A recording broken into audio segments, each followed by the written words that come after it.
Uh-oh. I don't have my browser up. Guys, welcome in to the tier list. Hold on. Let's fix this. Fire Emblem tier list maker. Boom! There we are. Guys, welcome in to yet another Fire Emblem Engage Maddening tier list. Joining me today is the lovely Justin James MDLC. I'm sure many of you know him. However, I think at any time I can do excellent co-host, or will that still be Flashing Fire's YouTube channel? That is still Flashing Fire's YouTube channel. Another good place to go. Another good place to go, for sure. Yes, but now joining me now is Justin, as you can hear. As usual... Hold on a sec. Wait, this go is exclaim Justin. You know what? I'm just going to do exclaim Justin. Exclaim Justin is the one to do.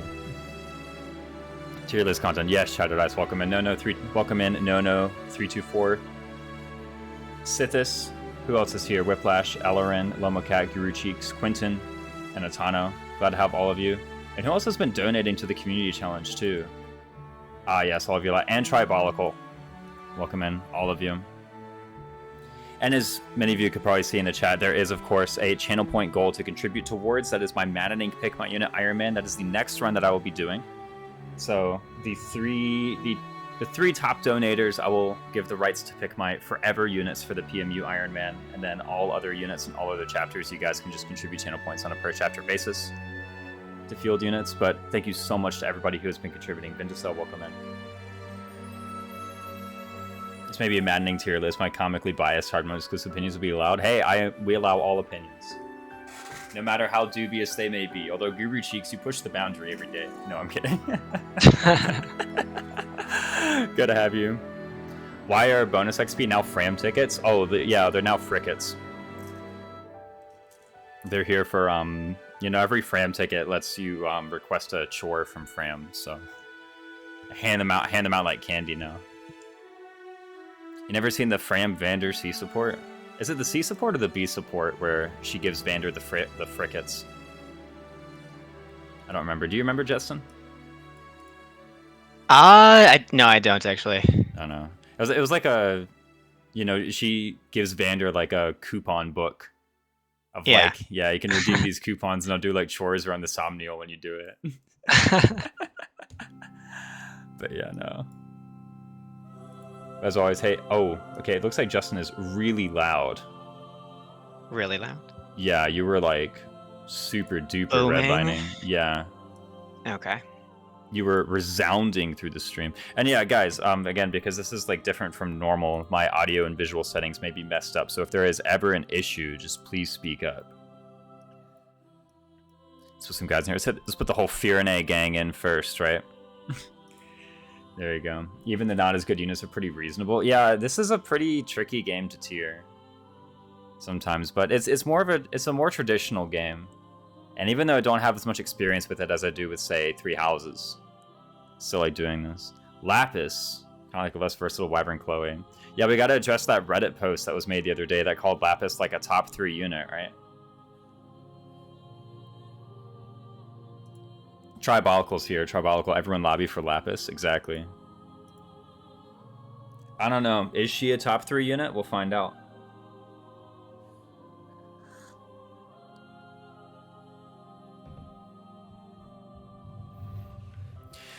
All right, Justin, are you ready to begin or no? Yes, I just had to restart stream really quickly because my chat was acting all up a fool, but we are good to go. We're live again, and I'm ready to get started. Yeah, ready to get started. Excellent. So I think as good a place to begin as any is with a quick introduction to myself and to Justin, as well as just like, a bit on our experience with the game, the communities we dwell in, and a quick note on our play style. That way people watching the list get like a bit of context to it. So Justin, why don't you begin? Who are you? And which communities do you hang around in? And briefly describe your Engage play style. Yeah, so Justin James MDLC. I usually, historically I played Three Houses a lot, I played GBAFE a lot, but I have at least played most of the Fire Emblem series at least one time for each game, for most of the games.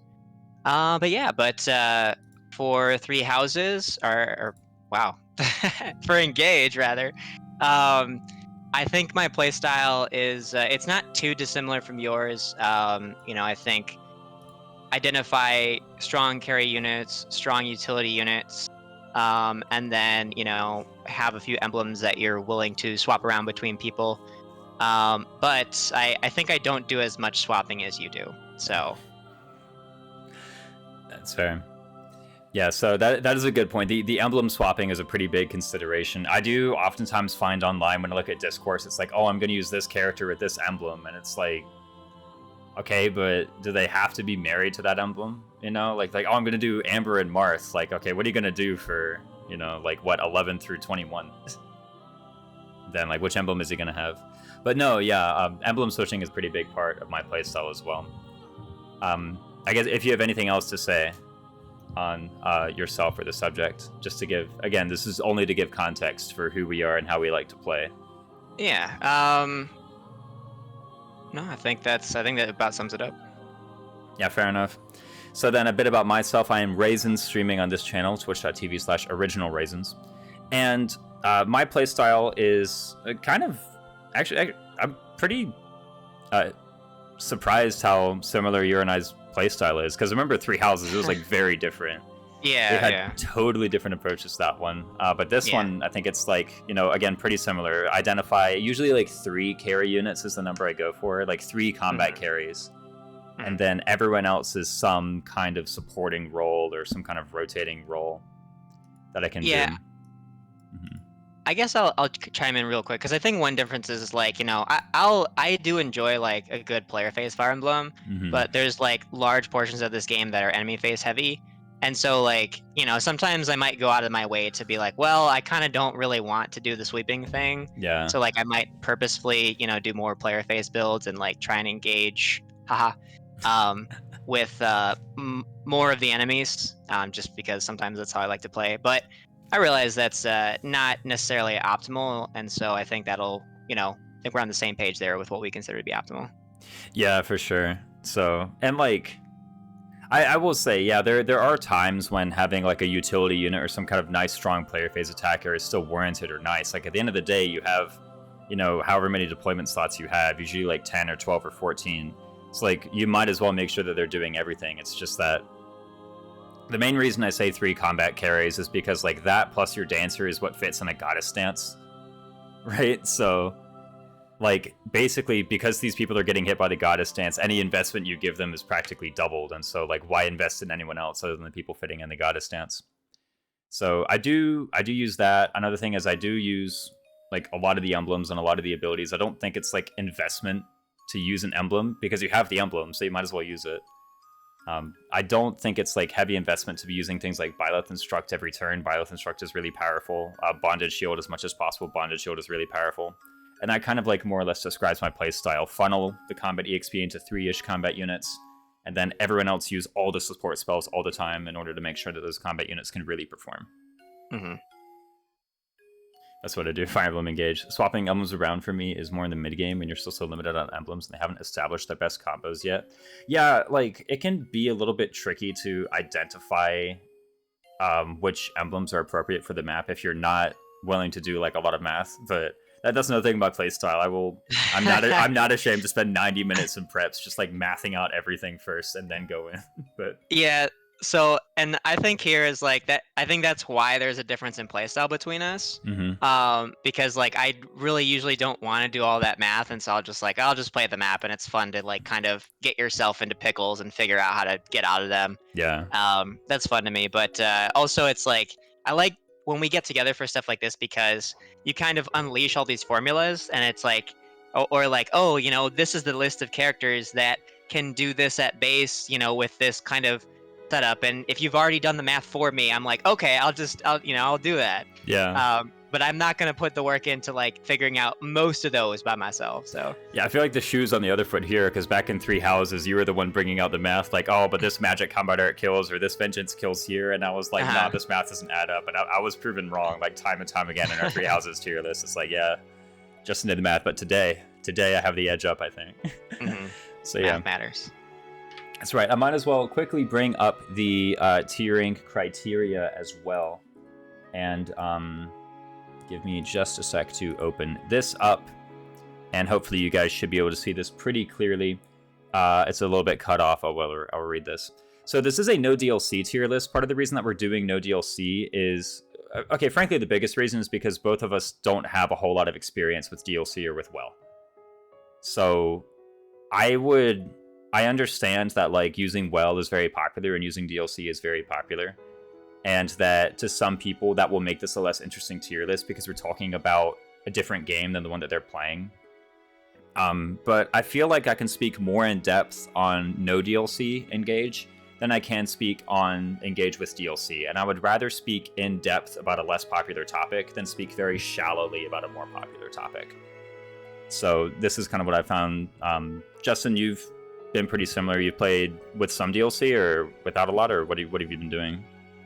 Pretty similar. Where not much. You know, I'm actually still working on the Fel Xenologue for the characters. Mm-hmm. So I'm on the finale of that. But yeah, in terms of using the DLC in actual run, just basically in my second run that I started is when I started using it. But my first run was like absolutely no DLC. So. Mm-hmm. Alarin brings up a good question. Once we get to it, why was less than 7 the criteria for few versus many maps? We'll get to it whenever we get to the tiering list. But right now, we also want to talk about our target audience, which was again newer time Maddening players. So if you have a lot of experience with Maddening, if you've beaten it like 2 or more times, then you probably know enough to contribute to the tier list. And we'd be really excited to hear if there's any differences in opinions or evaluations. But I clearly can't call what you do wrong because it has won the game, right? So but this is for people who are maybe less experienced, who need a guide as to like which unit should I pay attention to, should I invest in. I've beaten it 7 times. There we go. What's up, said this. That's why we did 7. No, I'm just kidding. Yeah, that's why we did 7. Exactly. And we do want to speak to the investment as well. So generally speaking, the only tool you have for investment with no well is experience. I guess bond fragments for emblem ranks is another one. But investment usually means like bond fragments for emblem ranks, experience, which again is usually going to be funneled into some combat carries that you identify at some point. And I guess forges, although forges can be pretty easily traded around. So that's essentially what we do. Stat booster allocation. Yeah, true, the stat booster. The stat boosters are kind of important. I feel like there's so few of them in the game. It's really hard to. SP, so because there's no DLC and no well, then SP is completely tied to EXP. So like if we were doing well, then actually there does become a new question of like, because everyone has this kind of shared SP book pool, there does become a question of like opportunity cost for giving a unit SP. Like that SP could have gone into another unit, but right now it's just like XP, which you mostly earn from like beating the maps. Would forges for common or less commonly used weapons change in weight? I feel like that's too in the weeds. I don't quite understand the question. What do you mean change in weight? I think the question is like if you forge something that's easily passed between multiple characters that are good, does that give them more value than if you have to forge a niche weapon that only one person can use and might not be able to be passed easily? That's a pretty good question. I think like back when I was using more people and also less good at placing my engraves, I really valued doing that using the trade command. But I think now that, okay, I will say this too, your second Maddening playthrough, your second Engage playthrough is going to be so much easier than your first because you can do things like intelligently place the engraves, for one. Yes. Like, just putting those on the right weapons on your first try is going to be like a massive game changer. You just walk into part 2, I say. The mid-game. You walk into the mid-game and like every weapon you use is engraved and just has 100 hit and always kills. So it's really nice. I do want to quickly bring up your chat just so that I have it and can read it. Yeah, that's what I was asking. Yeah, or the forge is pretty temporary. Yeah, usually I do move around the engraves quite a bit. But how do I pop out someone's chat again? I don't know. I have your stream up actually. That's how I'm reading yours. Fair enough. There it is. Pop out chat. Okay, I have it up in a window now. Roy's Steelbow is a great suggestion. Yeah, I never would have thought of that. Was that you who brought that up? Reminder to lobby for Lapis chat. Exactly. I don't know who brought up Roy Engraved Steelbow, but that was A+. Yeah, not having Marth Engrave stuck on something trash for half the game goes a long way. I made such a mistake putting Marth Engrave on Liberation on my first playthrough. I was like, yeah, this is gonna be real good. Look at this. And it's Yeah, like, oh, yeah. holy crap, this Nope. is awful. Yeah. This is terrible. I'm actually not too hot on the Marth Engrave lately. It kind of sucks, I'm gonna be honest.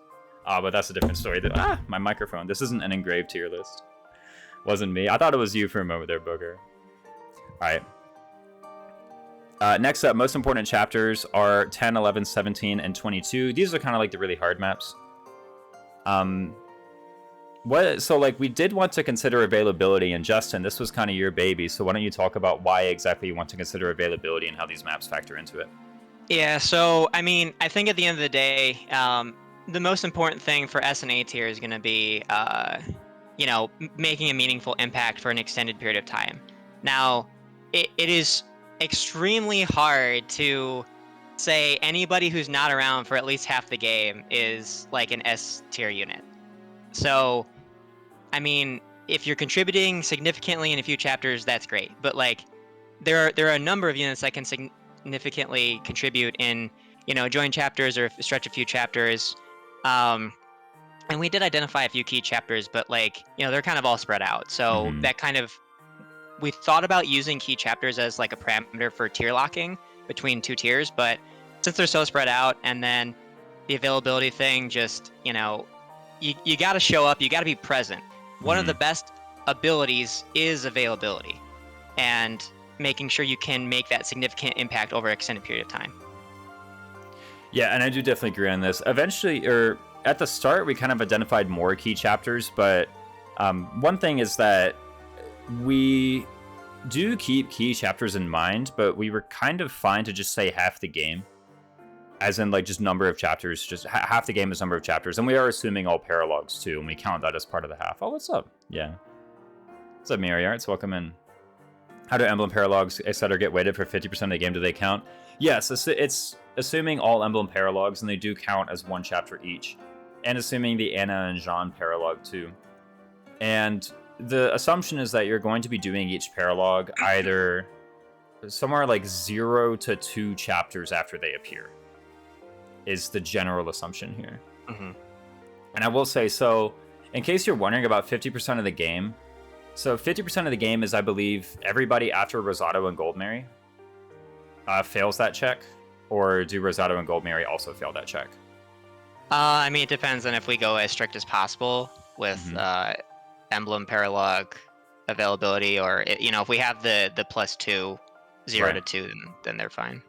I think it was if you complete chapter 16 and there are at least 2 unfinished Emblem paralogs, like there's still Corrin and Violet, say, then Rosado and Goldmary are around for more than half the game.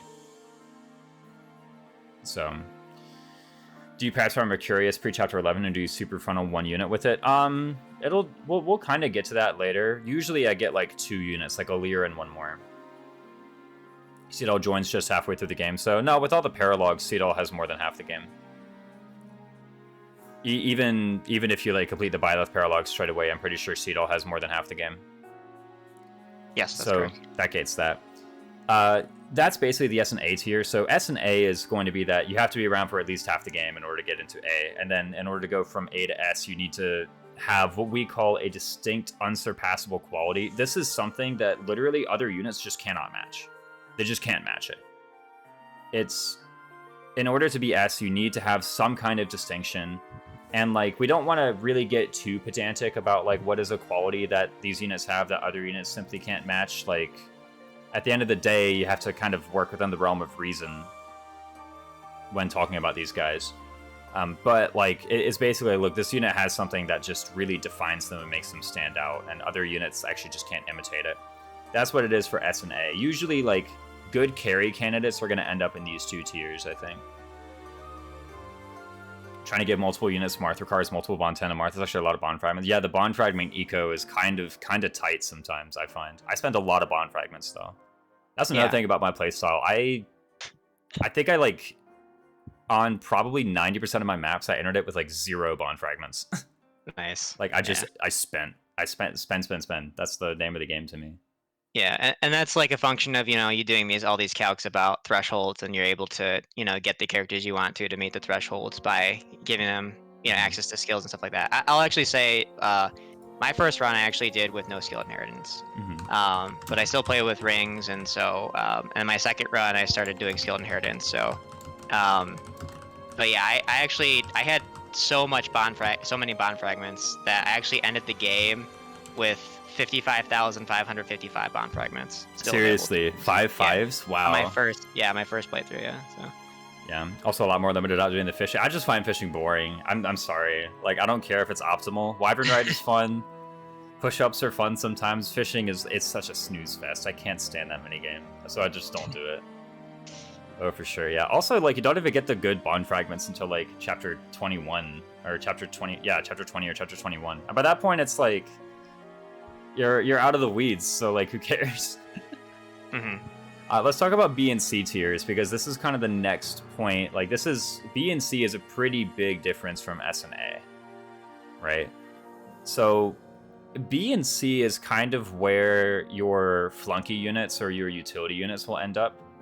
So if you perform a small job, and what is a small job? A small job is something like, high damage player phase combat, or bondage shield, or staff flunky. Especially if it's like kind of minor, like healing staff flunky. This ends up in B or C tier. Now, whether you end up in B or whether you end up in C will mostly depend on how long that thing that you're doing lasts with small investment. Yeah, shooting flyers. How long does that thing last? If it lasts for a very short time, that is to say less than 7 maps, then you're going to end up in C tier at best. Because you're just doing this really innocent and not really great thing temporarily, and it's not really contributing. Like you're just doing flunky job temporarily is all you're doing. That's not to say that you can't turn these units into a carry. Engage has a lot of tools for you to invest into a unit and boost their stats, and I really do think basically anybody can be raised level of a carry, but it's like all of these are, especially people in C tier, have some kind of barrier that actually keeps them from being a really strong carry. There's something getting in the way of that. That could be just poor stats. That could be inconvenient joining time. There's something that's keeping them from being like anywhere near as good as the people in A and S tier. So that's the quality of these units in C. B is like, now if what you do is a really simple job that requires low investment and it works for an extended period of time, that can get you into B tier. Or even if you're just a temporary carry, that can get you into B tier. These guys, like, also, there's less of a chance that there will be a significant barrier to becoming a carry if you're in B tier. Here, it's just whatever you can do, like it can pay off. There's nothing stopping you from doing it. It's just, again, it's probably less efficient than ANS, but there's no real huge roadblock. And an example of a huge roadblock would be something like actually, I don't really want to get into it later. Let's just save it from we want to put a character in C tier. Yeah, let's not do examples yet. And that leaves just with the D tier, which is like if you're frankly bad. It's pretty easy to say, like, hey, if this unit is bad upon joining and they're even bad when you level them up, then, like, they kind of belong in D tier. It's not a whole lot of units end up here because most units are actually pretty good on their join map, but some of them do. And, like, I will say, units down here, like, you could say, oh, but I gave this unit a ton of XP and made them a carry. Yeah, like I said, you could basically do that with everybody, but any amount of investment you put into a character that goes here could have been put to anybody to make the same result, basically. So that's the D tier. D stands for dubious. Dubious. Yeah, highly dubious. So in that case, why don't we go ahead and put those parameters in, shall we? I think is a good time to do it. Yep. I'm going to write this on my list. What's up? Night Lost, thank you so much for the follow. While you're doing that, I have put those in, and I'm going to take a quick bathroom break, so I'll be back when you're done. Sounds good. Yeah, I just got to type this in as well.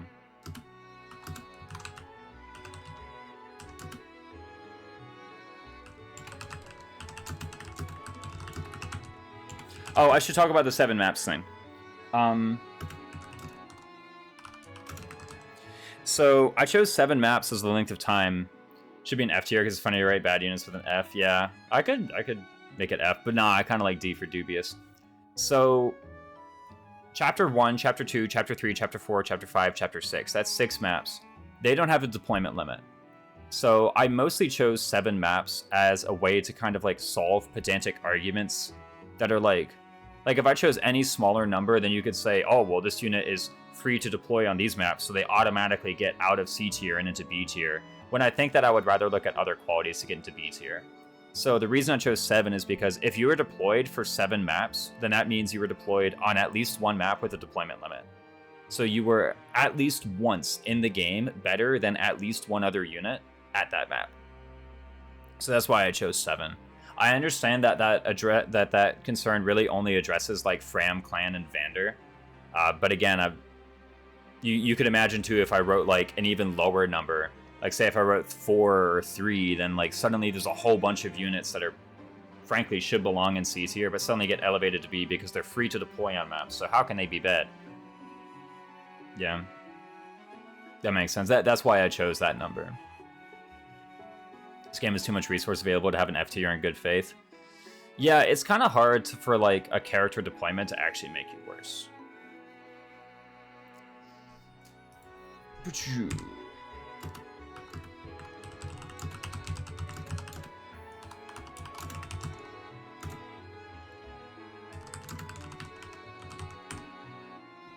What was B? Short-term carry.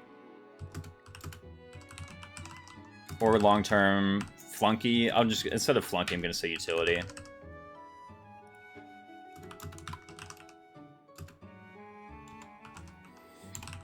How do you spell short-term?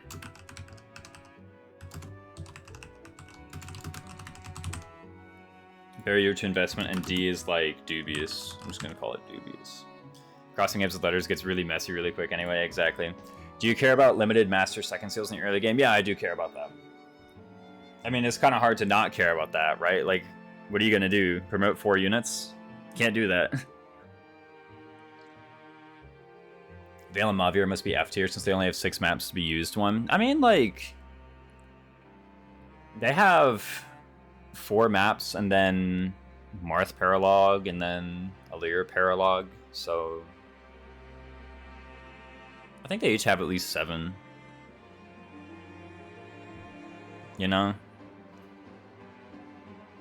I think they get at least 7. How many is it? It's 26, 25, 24, 23, Martha Lear. So there's 6, so they just need 1 more map.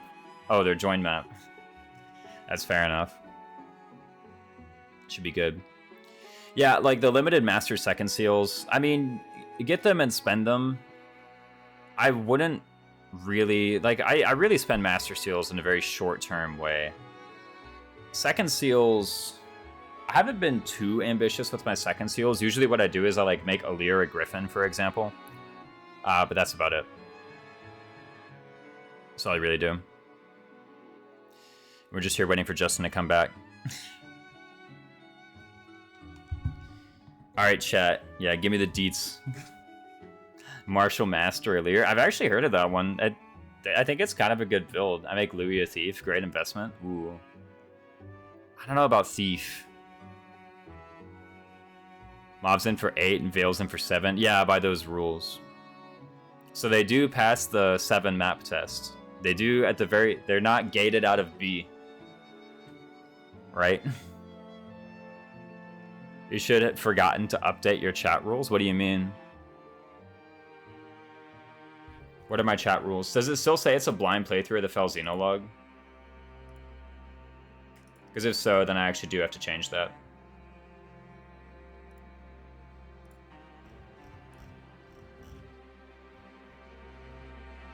Yeah, okay.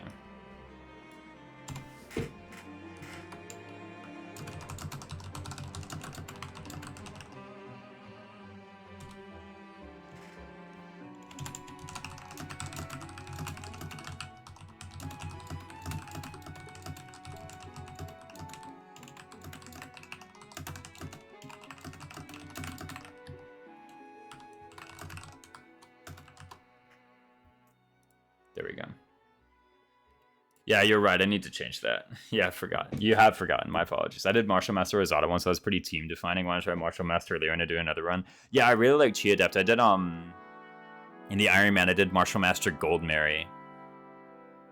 Alright, I'm back. And Martial Master Gold Mary using the Lucina Emblem. That I think was a legit build.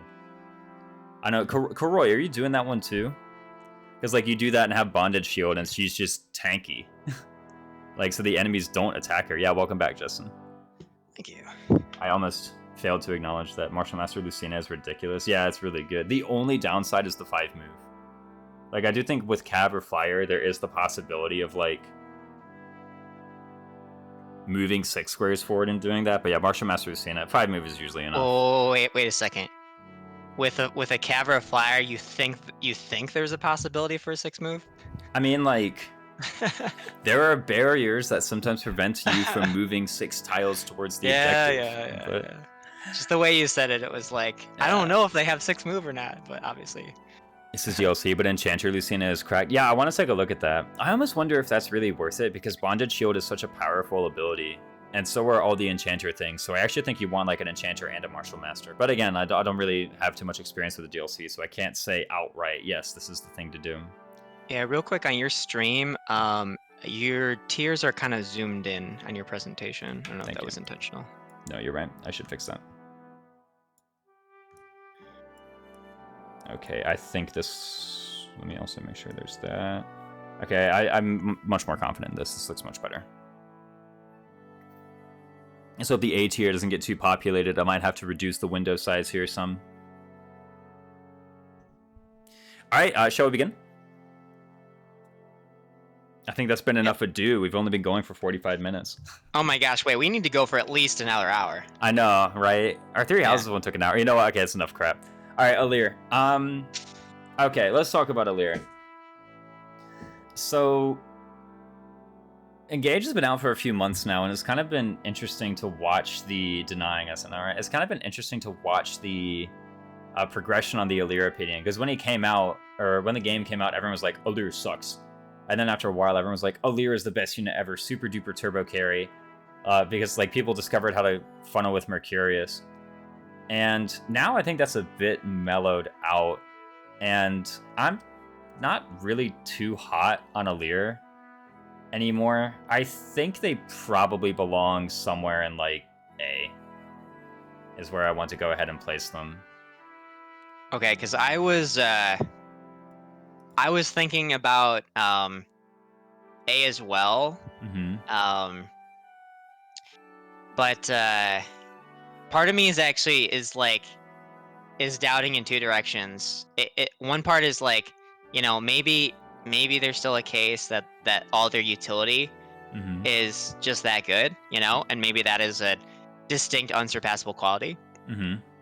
And then the other part of me is like, there might be enough alternatives to what they do, where, I mean, this sounds heresy, but it's like, could they go as low as B? To be honest, I could maybe be convinced for B or S either way, actually. And so let's kind of like address each of those, because here's the thing, like I put them in A because I think this is like I could really see either S, A, or B here. Mm-hmm. And I think we need to address each of these individually. So let's talk about this distinct quality. So Alir is a dragon, and that means that for a large part of the game, they are the only person able to take advantage of the dragon effects of the emblems.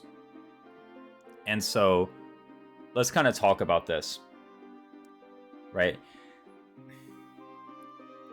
So the dragon effects of the emblems, dragon has a bonus with every single emblem, and it's usually a pretty unique bonus too.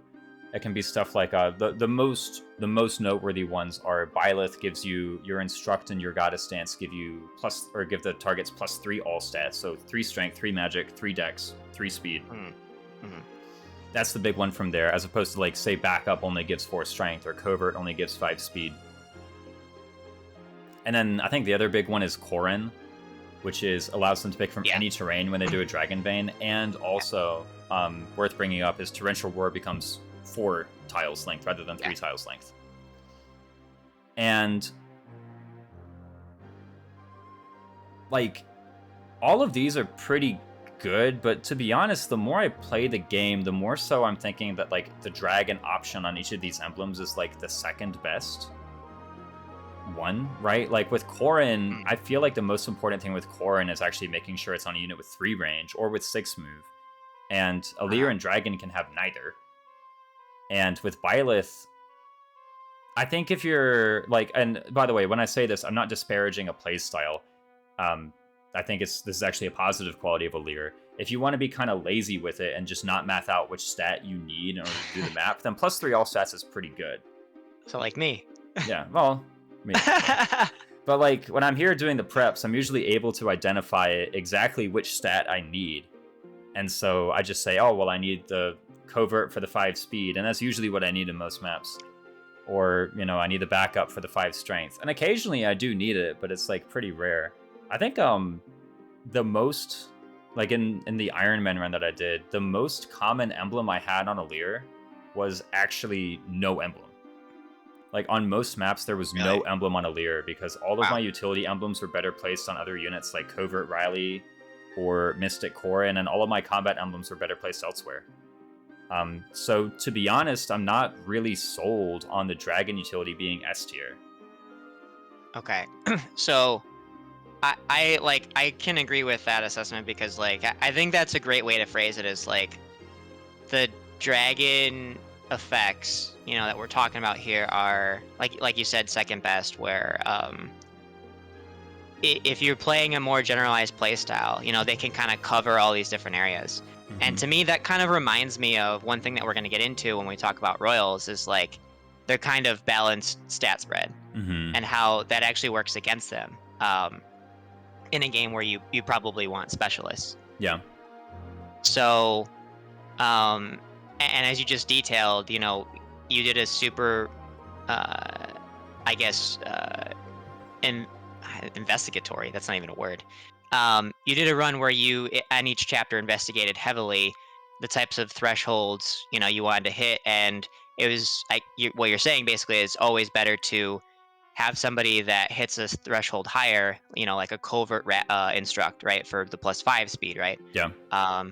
Or like you were saying, you know, I agree. I think Corrin with a 3 ranger or a 6 mover is superior than just having all the options, because I think the situation that you find yourself in where Alir is superior to those options is you kind of ended up in a situation you're like, oh, you kind of got yourself in a pickle that maybe you didn't necessarily need to, but it gives you a lot of, he or she gives you a lot of options, yes, to get out of those types of pickles. But I think maybe in your play style, it's like you're not going to find yourself in those pickles usually.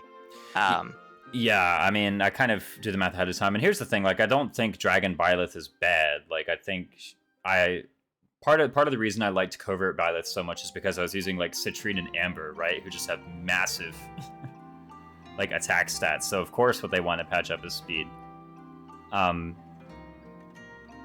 So I can kind of see that. And I think it should also be mentioned too, I did investigate things pretty heavily, but I was also playing Iron Man, so maybe Alir is actually better, and I was just being too cautious with my Alir, right? Like, this tier list is for people who are able to use the time crystal, and so if they game over, then like, so what? Whereas with me, it's like I didn't really want Alir to get involved in anything because they're my game over condition. Yeah. Right? Yeah, I think, yeah, that's fair, but I think also at the same time is like, you know, let's look at the tier list itself, and let's look at the definitions of the tier. So, we have them right now in A. That's just a tentative placement. What are they actually solving meaningful problems for half the game? Let's just start there. Not even the investment. Let's just are they actually solving meaningful problems? So one thing I want to bring up, and chat has brought this up too. Alir's biggest benefit is their personal, and plus dual support and whatever the carries. And a lot of people are saying like Lucina, Alir, and whatnot. Even things in like, you know, Wyvern Knight or Mage Knight classing out. And I do actually want to bring up 2 pieces of utility that I think are important and maybe worth elevating out of B tier at the very least. And that is the personal, as we've kind of mentioned. +3 flat damage, just flat damage, right? Calculated after defense. You always get at least 3, no matter how much defense the rest of the enemy has. Is pretty good. And another thing I actually want to bring up is Alir supports everybody. that's actually, in my opinion, even more important. Just the ability to, like, on any unit who didn't join this map, they have plus 10 hit if they're next to a Leer. And really, they should have at least an Leer support. Like, guys, I swear, if you open up your engage file, you have, like, at least 50 spirit gems, okay? Just give them. Give them to your new recruits anytime you deploy them. If you field someone and they have less than a C support with a Leer, I think you're actually playing wrong. But, like, they support everybody. And I think plus 10 hit and plus 3 damage... You know, I say hit rate is really easy to solve, but but supports are part of it. So is solving hit rates and bringing them up from 80 to 90 or from 90 to 100, is that a meaningful problem that they're solving for more than half the game? And let's not forget, this is something that they can do outside of Dragon. You good, Justin? Yeah. I'm just thinking. Because if it was just the one, if it was just the plus 3 damage, the -1 taken, like the -1 taken is not even that big of a deal. But it comes up sometimes. But yes, in niche situations. Yeah. But if it was just the plus 3 damage, I would have like instantly been like, that sounds like performs small job well for many maps, to be honest. Yeah. The plus hit for everybody, does that elevate? With that combo, does that elevate it to meaningful problems? So I also want to make sure that we know exactly what it is. So at a C support is hit plus 10, avoid plus 5. B, it is hit 10, avoid 5, crit 3. A, it is all of the above and then dodge 5. And then at ring support, it's crit plus 6. So this is the full benefit you get is hit plus 10, avoid plus 5. To be honest, I do like a good hit rate fix, and it's the kind of thing where 3 damage comes up often enough that maybe it does belong here, but even then, it's like we're speaking about utility, and by definition of our list, even though long-term utility though it may be, it's like, is the 3 damage per hit and is the 10% at boosted hit rate actually worth going into A tier?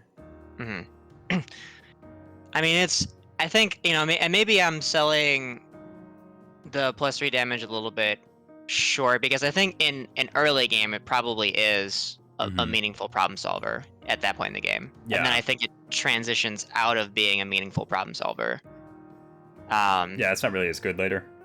Yeah. And then, let's talk about Alir's one true utility at the end of the game, Engage Plus. What are your thoughts on Engage Plus? Oh, true. Engage Plus is pretty good, to be honest. Like, Bomb Blast being able to just, like, annihilate most enemies. Not every enemy, but most enemies is pretty good.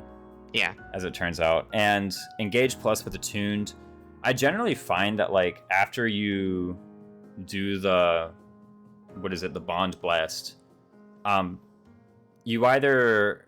Like, I feel like one of Bond Blast or Attuned is going to go wasted, right? Because you either Bond Blast a total unimportant unit, kind of wasting the ability, but then you get Attuned, which is pretty strong.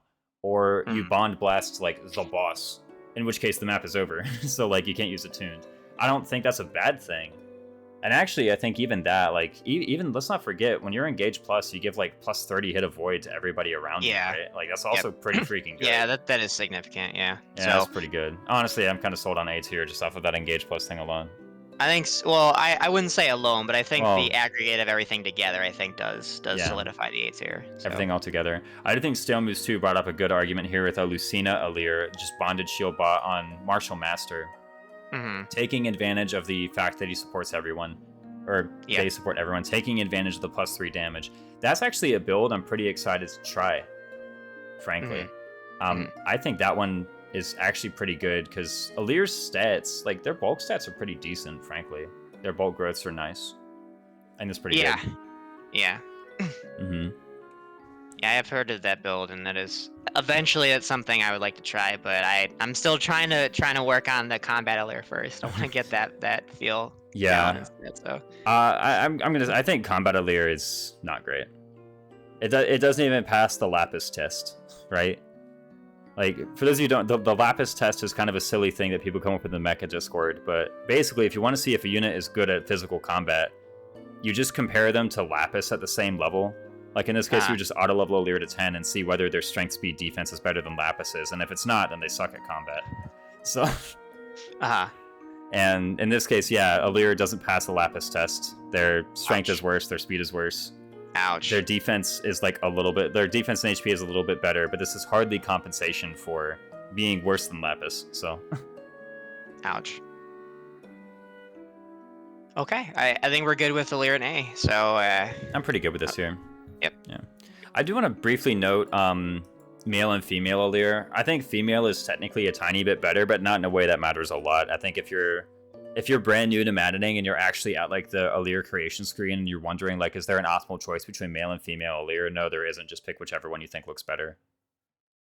What's the small advantage that female has? Female has an easier time proccing Marin personal, an easier asterisk time proccing Chloe personal, and an easier time proccing Louis personal. Okay. Incredibly small, all three. Yeah. Well, I mean, hey, it's better, so I gotta put it higher, so. Yeah, exactly. There you go. All right. Shall we move on to Vander? Yes, let's go to one of your husbandos. Oof, daddy. Good old Vander. I love this man, but I don't think he deserves anything higher than C. I agree with that. Like, using our 7 map criteria, okay? Like, I understand he's probably actually one of the better units to field for something like Chapter 7 or for something like, Chapter 8 even, but even by then he's already starting to fall off. And, what am I going to put him in B for? He doesn't have long-term utility, and, like, he's good-ish in 1 through 5, but I wouldn't call it carry. Yeah, I don't know that there is a carry in 1 through 5. It's kind of just like there's a few units who are like the best, but like you need all of them to contribute basically. Yeah. Oddly, I think Alir probably has better combat than Vander. Like Alir and Saline and Chloe. And like half the cast. Like just have better combat. I think it depends on what kind of clears you're going for, but yeah. Like Vander has advantages in Chapter 5 over Alir. Yeah, for sure. Vander with Marth is like pretty handy, I gotta say. Yeah.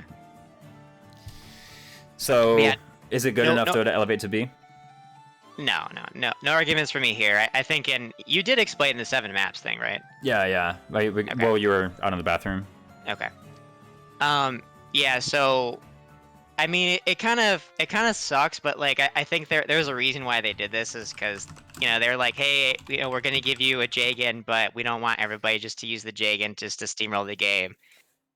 Do you know what Vander's internal level is? It's 15. So what he just has like some extra XP modifier or something? How do they keep it controlled? Well, no, it is 15. What you see is the EXP that a level 15 unit gets. It's the same as Kagetsu. He's the same level as Kagetsu. Oh, but just the relative level of the enemies you're fighting at the beginning of the game are just just low. the formula. Once you get to like +6 level, you just earn nothing. You earn 2 for a kill. Yeah. Martha's the Jagan. Yeah, no, falls off a bit. Pretty good decoy, lowish defense and high HP. That's true. He is very attractive for the enemy to attack because he has low defense, low speed, and he lives. But like, okay, that's definitely utility, man. Get out of here. Decoy gets attacked. Like, I hesitate to even call that utility, but it is technically utility. I should give them credit for that, right? Okay. I'm pretty confident with him down here. So not even the best unit in his join map. Yeah, honestly, like Alir is better than Vander on a lot of maps. Yes, yeah. But I think part of that is because Alir has the Marth ring already. Yeah, true. People were saying it's like whoever has the Marth ring is your carry. Depends. Bottom of C. I don't know about that.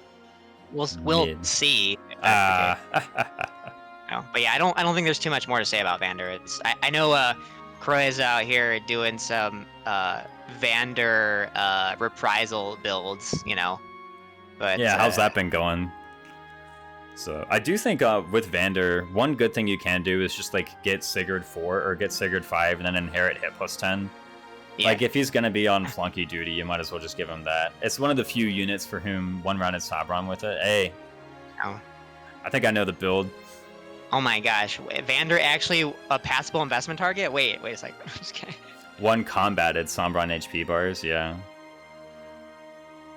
I do know builds that can do that, but like the builds that can do that with Vander can do that with anybody though, is the thing. Yeah. Nothing special about So that with Vander.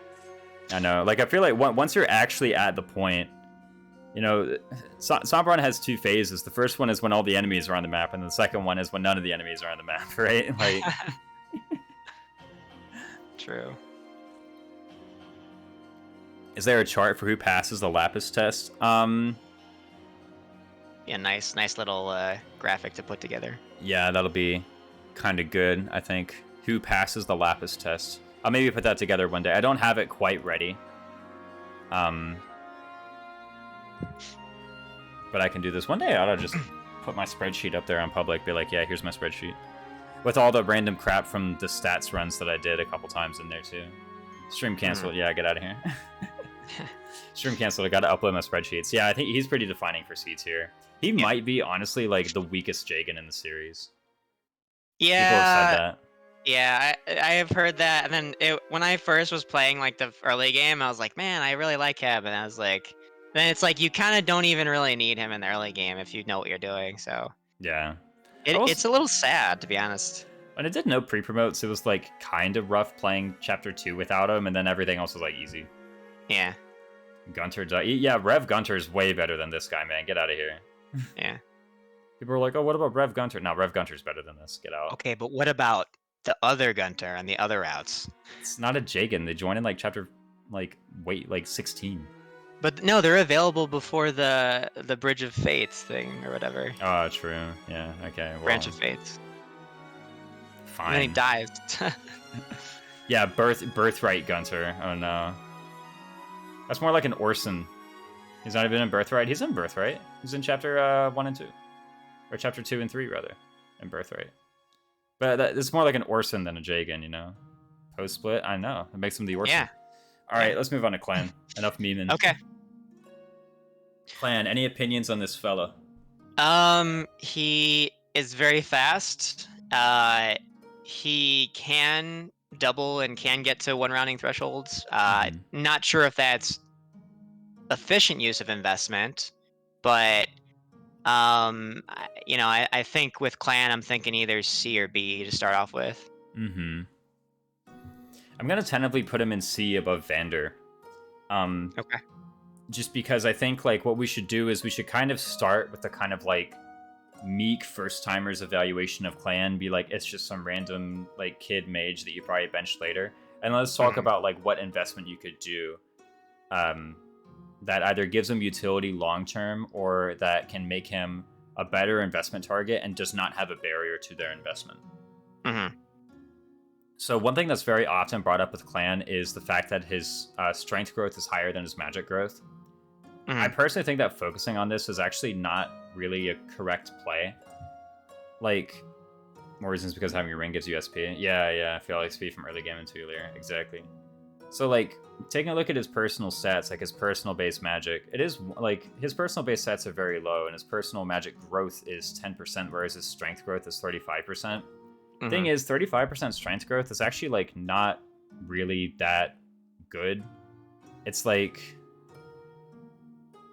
okay, but his strength base is so low that even then he's, like, playing catch-up to all the other physical combat units. Furthermore, physical combat is so much more demanding than magical combat that, like, it doesn't matter that your magic growth kind of sucks, because you're using magic, so you're going to be good. Yeah. It's kind of a golden rule of the game is that if you're a magic attacker, then like you don't need a whole lot. Yeah, tomes are really good. Levin Sword is really good. Yeah. 40% personal HP growth is really rough trying to do physical clan. Yeah, like even though it looks kind of good, it's like honestly, I think it's better to just like go into a magic class, use that high speed growth, and then find some other way to fix the attack. Yeah, it's kind of interesting because it's like it's almost like a trap because you're like, oh my god, you think that you're smart when you like look at the growths and you're like, whoa, 35% strength, 10%.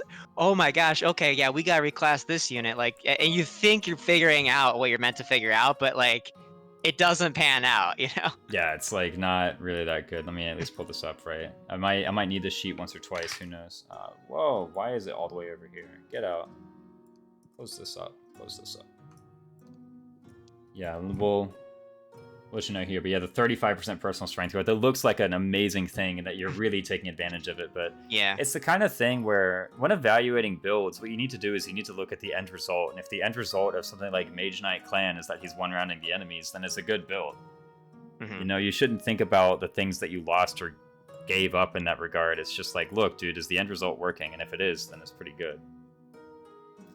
And I meant to use the rating bow clearly. Yeah, exactly. Physical Jean just does it better.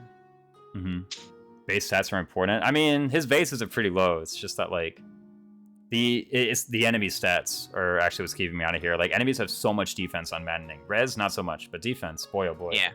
Yeah. So I think that's enough to elevate him to B just off of that. There's no barrier to investment with this guy, right? Okay. SP concerns, question mark, from early game. So talking about the SP, where is this? Okay. So Clan actually has like some of the highest SP in the game. Let me bring up this Excel thing. So there's this thing that I brought up, that I pulled up, and I showed Justin this thing, and that is like how much SP you have relative to your level. If you're not playing with well, then you can't use scrolls to give you SP, so it all comes from level and from earned EXP. And whether or not you earn EXP is largely a function of whether or not you're too high a level to earn EXP. So basically what I made is this sheet here. It's called the SP level adjust. And it shows you how much SP you have relative to your level. And you can actually calculate just off of base SP and base level. And when you do that, Clan is actually like has some of the highest SP in the game. He's tied with Alir, Fram, and the only other person with this much is Jean. Those are the only 3 units who like actually have more SP than their level. Everyone else is actually behind. Even units like, you know, Kagetsu and Ivy, who people say are really good, actually have less EXP than or less SP than you would expect them to have at that level. So that's a good point, you know, and this is something we're gonna use to come back to, is like expected SP at the level, right? And you know, we have a way to calculate per chapter what expected SP would be at X chapter. So let's take a look at Clan here. Just kind of throw in a random chapter. Let's do 17. That's one of our important ones, right? Yes. So let's say like Clan at chapter 17, you would expect him to have accrued a total of 2,500 SP by that point.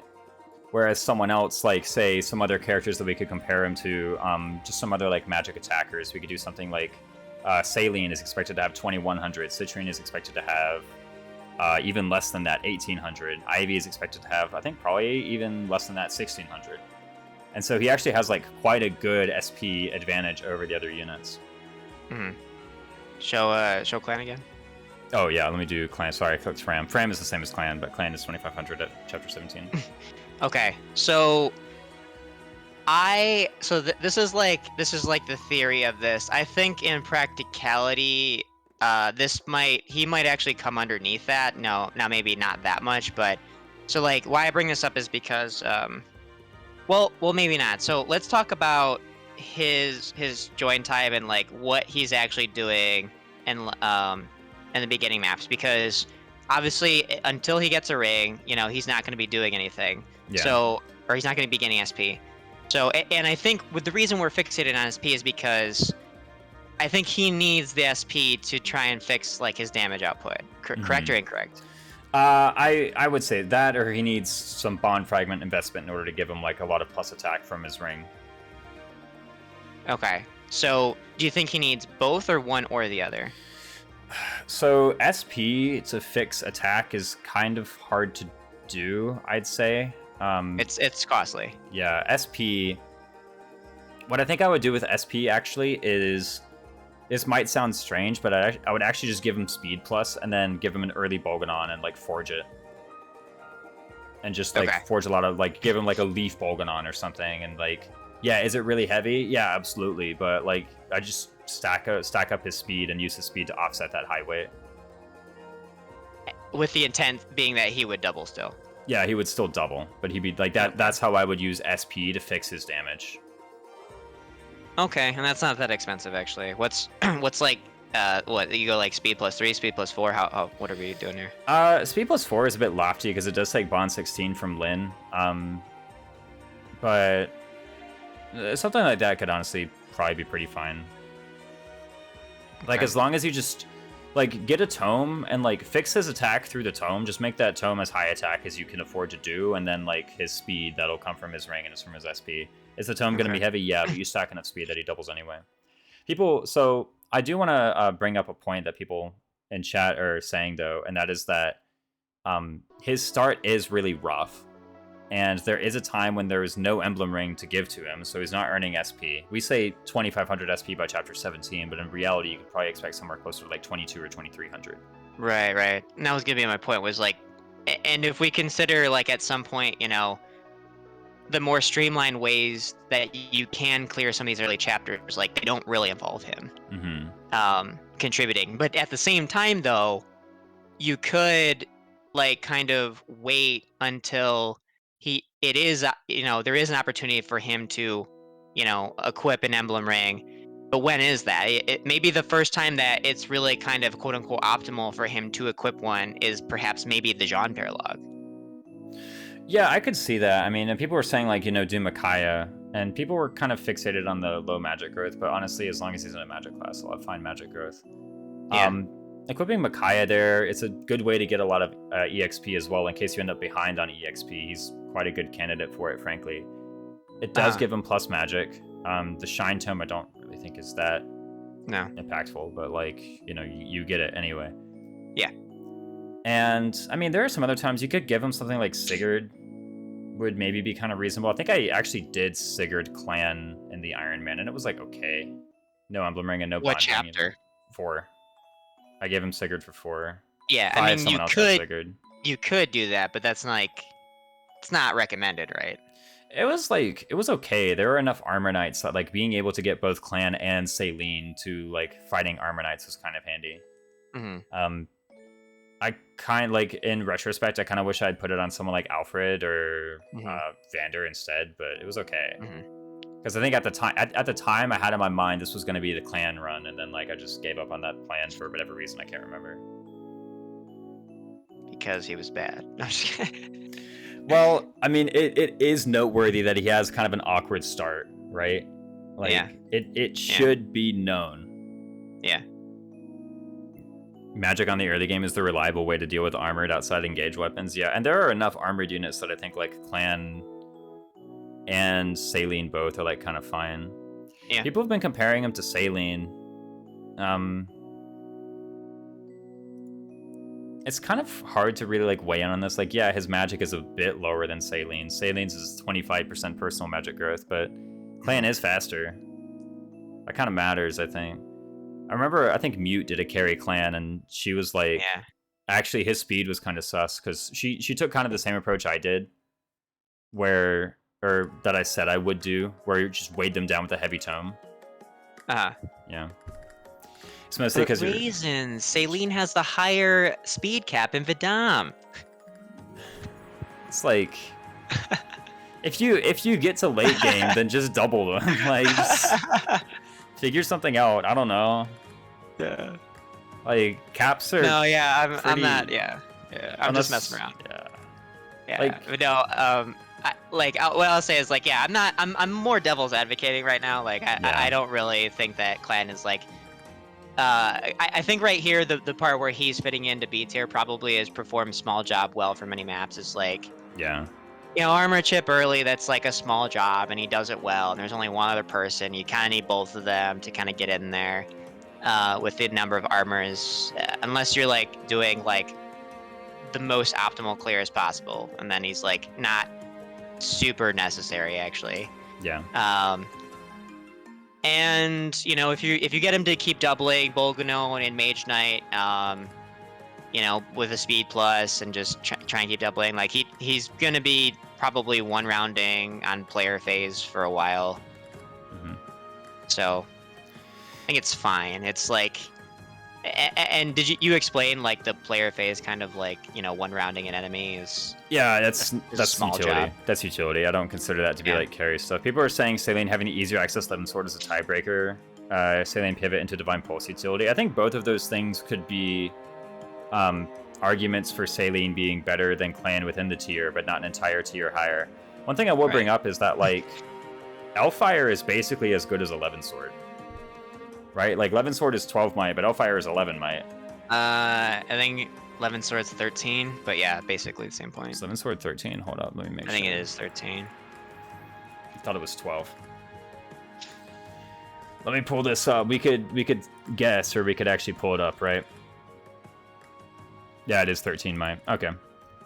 So it's like a little bit better. I don't know how much the forging cost is, but 13 and I also forge. think the weight difference though is meaningful. Is it? 11 Sword is way heavier. I think it's like 4 weight heavier or something like that. Yeah, Elfire is 100 iron, 10 steel. 11 is 100 iron, 10 steel. It's the same. I guess like forging the 11 Sword, like 11 Sword Plus is cheaper than Elfire Plus. Mm-hmm. Yeah, I think like there's a lot of natural comparisons being drawn to say being between Saline and Clan right now, and I think that all of these are good arguments for Saline maybe being higher than Clan in the same tier, but nothing really to demote Clan to a C tier. Does Clan even reliably hit 1-round benchmarks? I think so. Mute was able to do it. Again, like the magic growth is kind of low, but just use a big tome. Yeah. Like okay. Yeah. Go ahead. Good. It's like Bolganon starts at 16 might. Like that's so much. Like it starts at 16 might. In Mage Knight you have, I don't know what your magic base is in Mage Knight, but already that's a ton of attack just out the gate. Yeah. You might be like, oh, it weighs him down. Yeah, but he's fast, so it doesn't matter. Speed was fine, but even being magic blessed, there would be some issues one rounding some mid-late enemies if he wasn't using DLC, since Flare reduces enemy res by 20%. Yeah, Flare is kind of like the Lunar Brace of the deal for magic of the DLC, right? Oh jeez, Flare, yeah. Mm-hmm. Oh jeez. He's outclassed pretty quickly by your newer units.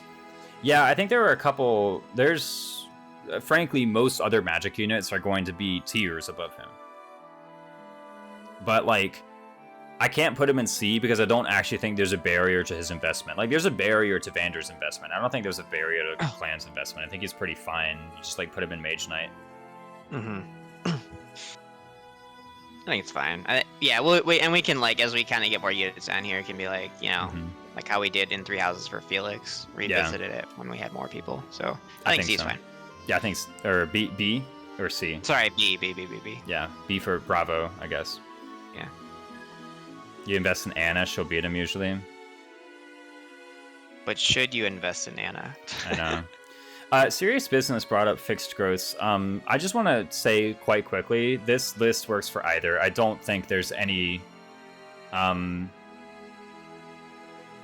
I don't think any unit's placement in a tier list changes based off of fixed or random growths. The way you play the game changes, but like I don't think any unit goes way up or way down depending on fixed or random. Yeah, that's kind of the thing, Name is Merrick. Like, Mage Knight is just good. Yeah. I think I think in practice, using a unit is like you should expect similar results. You shouldn't expect them to have drastically different results. Mm-hmm. Yeah. So. Yeah. Well, the thing is, like, Serious Business, when you're talking about random, is like, what does a Magic Screwed Clan even do? I think the argument is that if you're playing fixed, the chance that you get a Magic Screwed Clan is really high. So nobody gets favoritism. Yeah, exactly. Let's move on to Fram. Okay. I feel like moving on to Fram. Yep.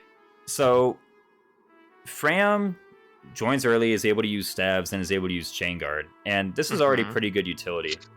Mm-hmm. It's kind of funny when we're talking about utility and like, is this short-term or is this long-term utility? I find myself deploying Fram a lot and like very far into the game. It's kind of funny. People talk about like Cancer being the most important inherit and whatnot for like making your early units survive into mid game. I benched my units with Cantor before I benched Fram, who has no Cantor, who just has like staff mastery. Because I find Fram just being like a heal bot to be far more useful than being like a random guy with crap stats, but who can move 2 squares after attacking. Like I'd rather just have someone who like heals and actually does the job. Okay, yeah. And any kind of, status stab that you particularly enjoy using on Fram?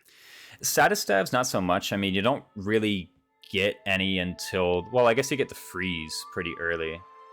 The thing about the staff mastery is that like it's kind of better to just use them off of like Pandreo, because he has higher magic and so he has higher hit with that anyway. The staff mastery I mostly just get for the plus healing. So, but yeah, it's like maybe it's the case where Frame isn't actually that good because the reason that I'm keeping her and benching my Cantor units is because I made a mistake giving the Cantor units Cantor as opposed to putting them in like Griffin with staff mastery. Right? Well, actually, I mean, but you could also put Fram and Steph in Griffin. Yeah, like I could have also done that. So I actually really like Fram. I think like she's pretty good. Healing Light on Fram. Yeah, Healing Light on Martial Master is like, or Martial Monk is super good. All right, so I think then let's like, because if you can just put, staff mastery on anybody from pre-chapter 10, like, why the case for Fram over any alternative then? That's the other question. So she does have the SP to put that build together pretty quickly. Like, I guess technically everybody does. Staff Mastery 1 is pretty cheap, and I shouldn't really care about by level. Because whatever, I just do it. Why Fram? I guess it's like most natural to do, and also you don't have to spend a Master Seal or a Second Seal to do it. That's a pretty important point in my mind. Like, I will be deploying level 4 Martial Monk Fram in like chapter 14. Or chapter 17, just because like she's free and she has a staff. Yeah, true. That is true. I'm looking at seal availability from my notes. So before chapter 10, you get 2 master seals and 3 second seals. So it is a somewhat limited resource. Wait, I thought you have 4 Master Seals going into Chapter 11. Hortensia drops 1, Anna drops 1, there's 1 in the shop. There's 3 Master Seals before 10. Right, but you can't use those to, like, and then get Staff Mastery at the same time. What do you mean? So, like, so I have, okay, so what are the steals you're talking about? Anna, Hortensia. So Anna Paralog, Hortensia, Chapter 7, and item shop. Oh, okay. I didn't have the Hortensia one recorded. Yeah, sorry, Chapter 7's Hortensia has one. Okay, I think you're just missing it from sheet. Yeah. Yeah, and then there's one on Hyacinth in Chapter 10. Right, but that one is, that doesn't matter. If you mean reclass into Martial Master, I would probably reclass into Griffin. But yeah, the arts proficiency kind of sucks because you can't even do that until Byleth, come to think of it. Yeah, the Martial Master reclass is kind of hard to do, come to think of it. Whoa, base proficiencies mattering? Crazy. Breaking news. In the game with Leaf. All right, so okay, so that you made the case, and it is a good case that Fram should be the staff mastery inheritor from the early game, on account of other resources. So now that is good. That is useful utility. Eventually, I think she does get replaced, though. Correct?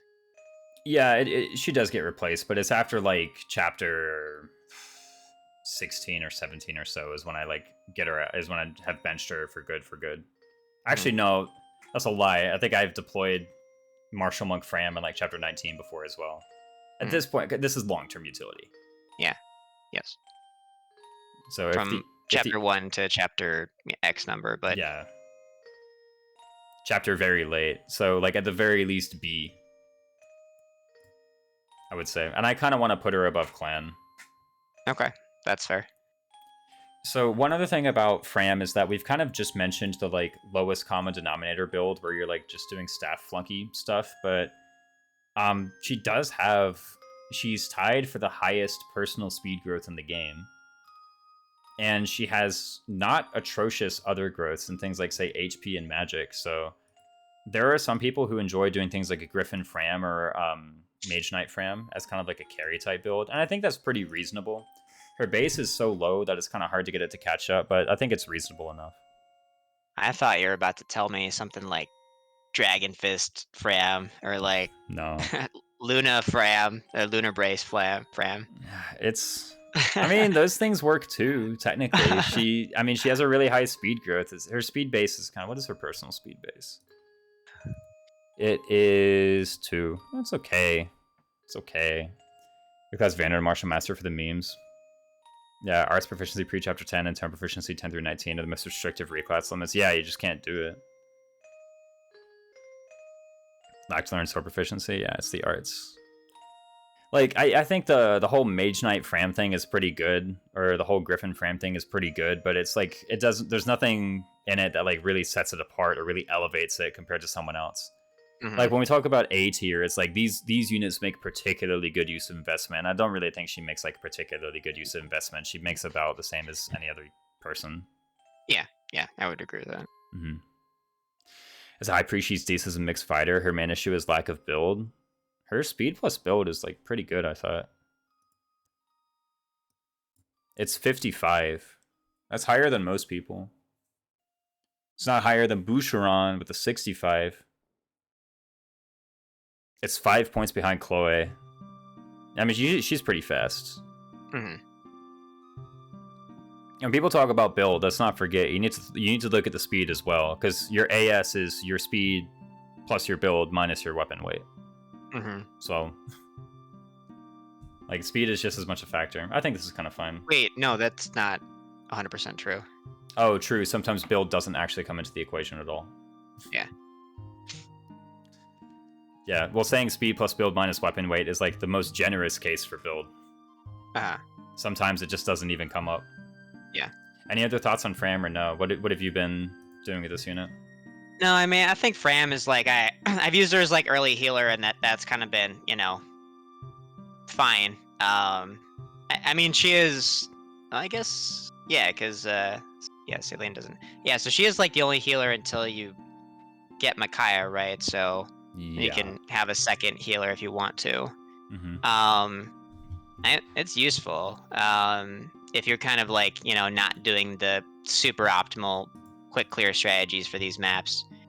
I mean, it's just that's like a small job for maps that there's no competition in the early part, and then if there is this strong case for her, it's to inherit staff mastery, beat the soul or one of the few, and not have to spend a master or second seal.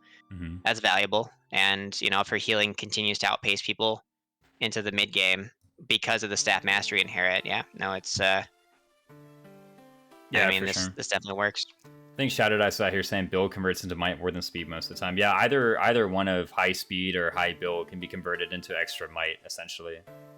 Is like the good way to put it. In fact, if you're not doing that, you're probably being wasteful.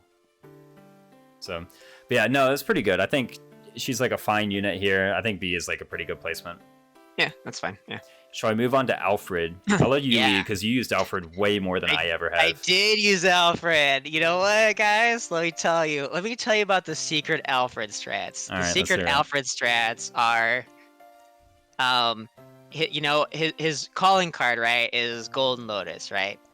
Mm-hmm. And with Golden Lotus, the real effect of Golden Lotus is a dex percent amount of the time he will be as tanky as a base armor unit. As opposed to what he does. What even are his like expected stats at 10-1? It's not great. It's a very like kind of mixed stat, like a balanced stat line, like most of the royals. I took Alfred on my first run all the way to endgame because I lost the bet, and the person I lost to got to pick a character for me to use on my team. They picked Alfred, and so I ended up turning. I went to Avenir for a while. He was solid in the early game, but obviously it was still my first run. Wasn't really sure what I was doing, so it was solid enough. His bulk was like, and that's kind of interesting, is because I actually found like the Royals useful early in my first run because they kind of could solve many problems, like not be the best solution, but be an acceptable solution in lots of different areas. Like we'll get to Saline in a bit, but like I found her mix of like speed plus bulk and attack to like be really nice because I found myself in these kind of dubious situations, and they kind of checked all these boxes where, oh, they could tank this hit that nobody else could, because maybe it was magic or something, and they had just enough res and just enough speed, so like Louis couldn't do the job. Their base stats lined up essentially. Yeah, right? yeah. So I think that is the scenario where they're helpful, but mostly these days, you know, in a more informed run, like you're not going to be finding yourself in those types of situations often. So he eventually ended up as a bow knight for me just because I wanted somebody who could do good damage to flyers. Yeah, interesting that you put him outside of his royal class. Yeah, 'Cause that's normally I mean, like a big no-no, right? But it is, and the only reason I did was because like he wasn't useful in his like in his class, and that gives him the best stats, right? But it was just I needed a better weapon type than he had access to, because I had better tanks and better offense. I mean, he doesn't have good offense, so yeah. Unfortunately, Alfred just I'm thinking C tier the highest for Alfred right now. at the high, I would probably agree C at the highest. Like I don't Yeah. think I think with Alfred there is a significant barrier to his investment, or to the payoff for his investment. And it's kind of funny you brought up Golden Lotus. I think one of the best lines I heard about Golden Lotus is that the best part about the skill is that Alfred always gets 2 chances to proc it, right? So Yeah. Oh yeah. but it seems okay. All right, better or worse than Vander? I think he's worse, you know? I would probably say worse as well. We'll start there, right? So there is a build I know about for Alfred where you basically use him as your Cav bondage shield butt. And you do it for like a Mage Knight, right? And the idea is that the Mage Knight is so much more vulnerable to physical damage that it doesn't really matter that they double Alfred. They'll probably still go for the Mage Knight. And then I'm sure Successor Alfred is amazing. Yeah, well, can't do that. Yeah. We'll get to the Successor in a minute, but like even that's pretty limited. Like I don't really see how exactly Alfred does that job better than like anybody. Like you could probably reclass Alir into Paladin and they would actually do that job better than Alfred does. Yeah. I think so. It's kind of hard for me to really be like, yes, this is the niche, when literally anybody who can second seal onto a horse I think does that. But honestly, here's the thing with the Mage Knights, you could probably just like get a second Mage Knight and then just flip flop the Lucina ring between the two people. And yeah, just, I don't like I agree. It seems like something he can do, but it's not something he can uniquely do. So like, what's the payoff here? I think low C is a pretty good thing for him. So why not D? Why not D? You're asking me? Yeah, why not D tier? Well, we defined D as like bad at base, and like I mean he does like make a decent impression on his join map. So like I don't know if he's strictly bad, but I don't know. It's close enough where I mean I think there's like some small like weird flunky stuff he can do, but I don't know. Maybe that bar is just too low, and maybe that does mean he's bad at base. Yeah, maybe so. I mean, I do think that like his HP, strength, and defense stats are good enough like at base that I don't really want to say he's like awful. Like I don't think he's your worst unit by a lot. Yeah. Like there are definitely worse units than it. But here's the thing: is like what are those other units out of D? Right? Maybe they're also maybe that whole entire gang is in D. And like, yeah. Does he do anything really good? So I see some people doing Sigurd on Alfred for early game stuff because like the plus HP and plus defense like synergizes pretty well with what he already has. Yeah, I did that. And like, I feel like you could just find somebody else that makes better use of Sigurd. Like he's not by any means the best candidate for it, like for sure. So yeah, like even I'm not too huge on Sigurd Louis, but I think even Sigurd Louis would be better than Sigurd Alfred. Yeah, I think maybe we would have to kind of amend, because on my tier list I have the whole thing written out, like bad at base and dubious investment target for D. Oh yeah, I just put dubious for the memes. If we like altered it just to be like dubious investment target, because I think that's if we consider the bad at base thing. I mean, I think there are some units in this game who are definitely bad at base, though. There are, but like some of them are actually like there's some kind of payout if you like go balls to the wall with him. And him, I don't think there is. So it's like the reverse, where like he's better at base, but then they will definitely ascend past him. So you think he actually belongs in the G tier here? I'm thinking that he probably does, but I think like we need to change the wording. Maybe, yeah. To be honest, I actually think I'd be happy calling him bad at base. Like, even though his HP, strength, and defense is, like, passable, even that's, like... That's the thing, it is passable, though. That's the thing. Is it really passable, though? He just hits people for some damage. And, like... It's, like, fine, you know? A dead end investment. I feel he like won't get wrecked by anybody. That's the thing. He won't get wrecked by anybody in like most of the early game. Yeah, true. Whereas like a lot of people actually do just get wrecked if you let them get attacked. But like, is that good enough for C? I think so. Maybe we just keep him in C. We stick to our tier definitions. I think that's probably better. Yeah, I think sticking to the definition. Like at the end of the day, we're saying like all these things, and the more that we're talking about his early game, the more I'm like actually fine. All right, Karoy's weighing in here. Didn't offer favoritism run. The best thing he did was basically distracting Griffin packs because he was squishing them to be targeted, but too tanky for their puny swords to truly hurt him. But that's such a small portion of the game, and others can fill that row. Runner-up, I guess, for early promotion Avenir, walling unpromoted enemies almost completely, but once the majority of stuff promotes, he's just completely scared for his life. Yeah, actually, I kind of want to think about like the early promote Avenir. How much defense does that have? 10-1 Alfred. How much does that have? Scientists in the chat. Can we get this, by the way? I'm going to open up this thing real quick, and then I'm going to do...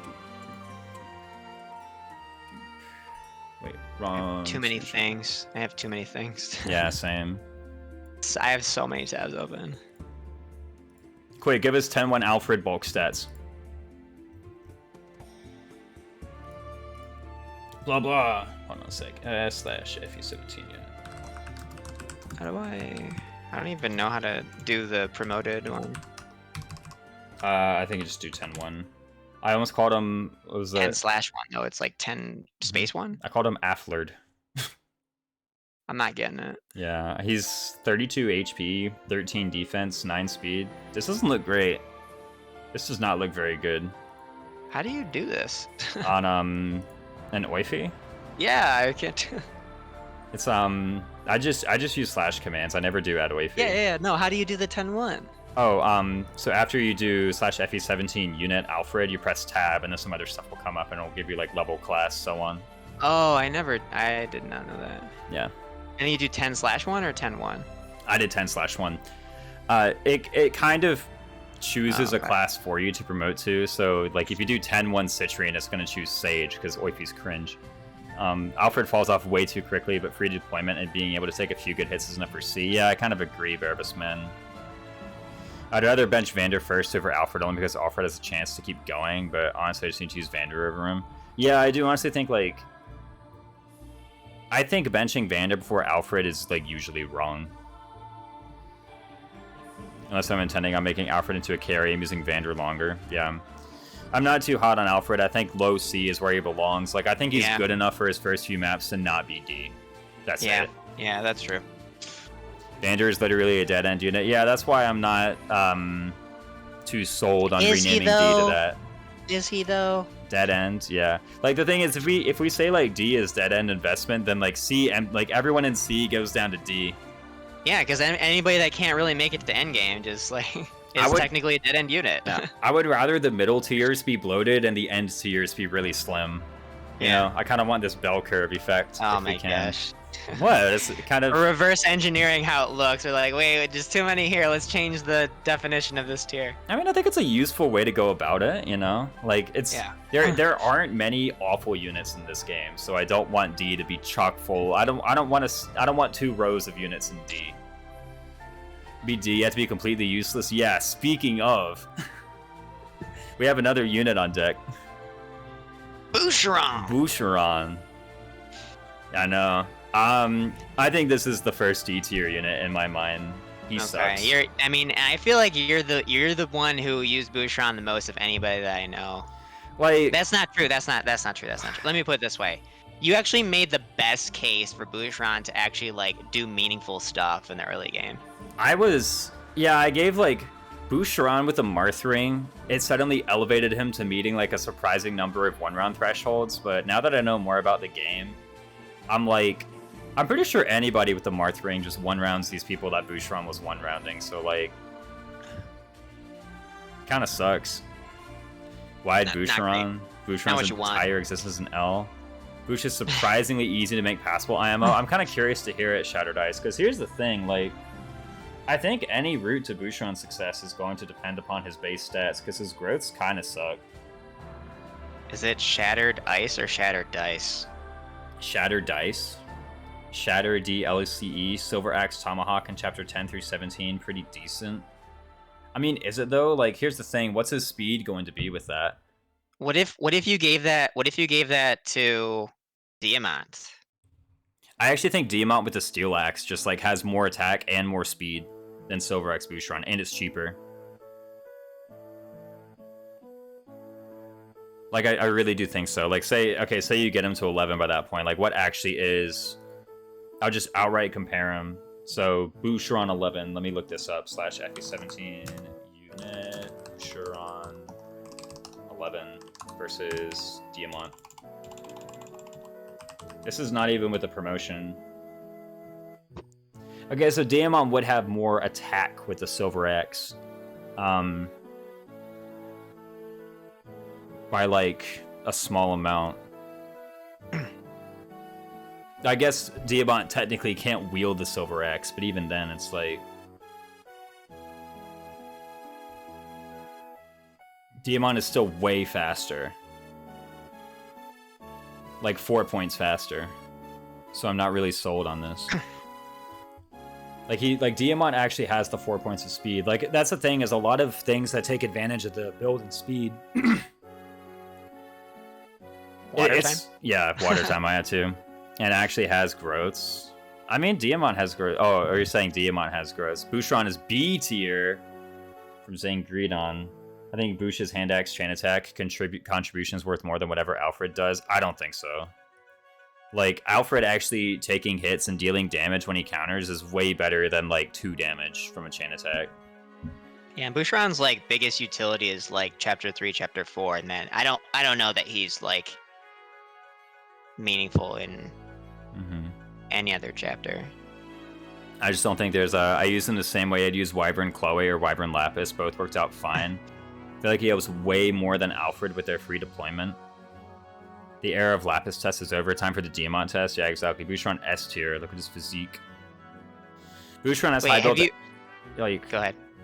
Okay, so Zane Greed, and this is the thing, is like he has high build to use the heavy weapon without being weighed down. Yeah, but his attack speed after that is still lower than like other guys. Like, high build, yeah, sure, but if your speed is low, that's how fast you are. You can't be faster than your speed. You're right that you can lose less of your speed, but you can't be faster than it. So like all say someone like Diamond or Chloe needs is something that just some weapon combination that puts them at higher speed and they're faster than you, even if they're weighed down. Yeah. And if you do feed Bouchon, he does have a 45% personal speed growth. There we go. I mean, he's got a decent speed growth, but it's kind of like here's it's harder the thing. for him to make use of it with. I guess if he has Like, the build, but I was gonna say with Exes. Am I being unfair? Because I said with Clan, just turn his high speed into attack with an early forged Bolganon, and so like, why am I not willing to do that with Boucheron? Probably because physical combat sucks, right? Yes. Maybe. Samuel Star 3, thanks so much. Noatune is less contested than Fensilier for Alfred versus Boucheron. To be honest, I don't. Annoying, dude. We're not considering Noatune. Yeah, I don't think we're considering those. I don't actually know what those are. Those are the Fire Emblem Heroes downloadable content. Yeah, it was a promotion. You could Noatune, Fensilier. Those are 2 weapons from Fae that like if you just had Fae, you could just download, and basically it's like a steel plus version of an axe, a sword, and a lance that you can get for free at the beginning of the game. His hit rate would be terrible. His hit is like okay. But he's the guy I'm buying the compact axe for. Just trying Boucheron with Celica. Okay, so like let's talk serious for a moment, chat. Okay, because I actually need to be convinced to take him out of D. So, in order to be taken out of D, I feel like something has to be spoken to like the quality of his contribution in his first few maps. And I actually think it's total trash. Like he can't actually provide hand axe chain attack in 3 and 4. I guess he theoretically could in 4. He can do it in 5. You're like halfway through the map being over. Like 5 is like, I guess we should talk about 5 since like we're kind of in range where like it actually matters for the units that we're ranking. Yeah, we should talk about 5. Okay. You go ahead. Like, what's the main idea for 5? So the main idea is like there is a very repeatable 3-turn clear for Chapter 5 that he is not a part of. So like if you and then once you get to 6, I think we all know that the quote unquote cheese strat that I think we would consider optimal. So like optimal just undeploy everybody except Illyria and Yunaka. Yes. Yeah. So I think if you like so like 5 is like you don't really need him. You actually do not need Boucheron. 6 you don't need Boucheron. 4 he doesn't get his hand axe until halfway through the map. It's like one of the first enemies, but like if you just make a beeline for the boss, it's like you're only fighting like maybe 6 more enemies, that he could potentially provide a chain attack that does 2 or 3 damage on from 2 range. Yeah, I guess you're gonna chuck the hand axe at them too, so maybe that's like 12 total damage. Yeah, no. Chapter 3, it's like kind of okay, I guess, if you just find yourself out of position. But like, Alfred and Vander, they're probably running ahead, doing the tanking to draw everybody closer. Etier is actually one-shotting all the Pegasuses that you can get her to attack. Alir at this point is doing fine combat. So it's like he barely, like, he's not that significant in 3 and he's not that significant in 4. He's completely unnecessary to 5, completely unnecessary to 6. By the time 7 comes around, it's like what's he doing, bro? Yeah. So like, and I should mention this, you're pretty keen on these like fast clears or just like cheese strat for Chapter 6. I don't necessarily want this to be like an instruction manual for how you must play this map or how you must play this map. And I don't want this to be like an LTC tier list because I don't think either of these are appropriate. But like, so I'll put it this way. It's like I bring this up because it's so like Chapter 5, for example, like this Chapter 6, the Yunaka thing is like that we'll get to is definitely not LTC. So yeah. Chapter 5 though is like if you want to skip the map, you can, and it doesn't really involve you Boucheron. can. Like it's like the only other reason to not do it is like if you want to kind of like fade units, if you want to like take an early joiner past you, but like there's no real reason to it. I think if we're considering, we're not saying it's the thing that you should do, but technically speaking, it takes the least amount of action economy. It is the clear that has the lowest effort, right? So like when we talk about 3 houses, it's like you can go for the boss, right? Yeah. It's a kill boss map. That's what the objective is. It's not route. Like chapter 3 is route. Like you can kill everybody. It doesn't matter how you do it, you just do it. Yeah, Boucheron is better than investment than Alfred, but Alfred is better bases. I think Alfred is better bases, and I think they're both equally trash investments. Like, I just think they're both frankly bad later on. Yeah, so like, it is kind of important to bring these up, but I don't want to be like super duper focused on like LTC clears or speedrun clears or whatever, because I think that there needs to be some more freedom in the audience's ability to play this game. Because if we're tiering these units, I think there needs to be some kind of like uncertainty as to the target audience's play style. And Yes, if the target audience's play style is to clear maps fast, then like I'm not going to link the materialist. I'm going to link them to 3-turn clear. Yes. So, yeah, but we should bring this up and say like, hey, like how actually good is Boucheron in Chapter 4 or in Chapter 5? And frankly, like people bring up chain attacks, but I don't really see it. Like all of your other units are good enough that you shouldn't really need chain attacks to meet these like kill benchmarks. And here's the thing, even if you do, like even if a chain attack does help you, the other unit is doing so much more for the kill than Boucheron is, that like why is Boucheron getting elevated over Alfred when Alfred is doing more damage each turn than Boucheron is, even with the chain attacks? Right, like Alfred is taking a hit and then doing a counter and then doing an attack on player phase, and Boucheron is doing like 4 damage with chain attacks optimistically. That's like not great, and I think it's being spread around is just not a good contribution. Someone brought up lances in Chapter 3 as something. Breaking lances is like, okay, if you break someone with a lance with Boucheron and then you attack the unit with another unit and the break actually mattered, then what that means is a Boucheron hit plus a someone else hit didn't kill the person you're attacking. In which, like, an axe fighter plus someone didn't kill the person you're attacking. That means the axe fighter is probably bad. Like, in what other game does that happen? In what other game does an axe fighter hit an enemy and then another unit hits that enemy and they don't die? Like, when does that happen? Never. Boucheron sucks. So, like, the whole break thing is, like, completely irrelevant, really, I think. If anything, I would rather he be a lance. I would rather he be a lance unit on that map. Breaking also means he doesn't get to counterattack. I guess that means, yeah, he doesn't get hit by the counterattack. You know, you got a good point there. But, like, I'd honestly rather he be a lance unit, because the fact that he's an axe means that, you know, the sword guys are coming in and hitting him. You have Vander in Chapter 3, and Boucheron's lower level. Boucheron's better HP, strength, speed, and build than Alfred. 2 worse defense res. Yeah, but the defense res, like, really matters here. Also, Alfred has the higher move. Also a better starting spot. Yeah, true. He's closer up. People tend to see chip damage. I mean, like, I don't want to say if you're seeing chip damage, it means you did a poor job of killing them. Like, but I kind of want to say that.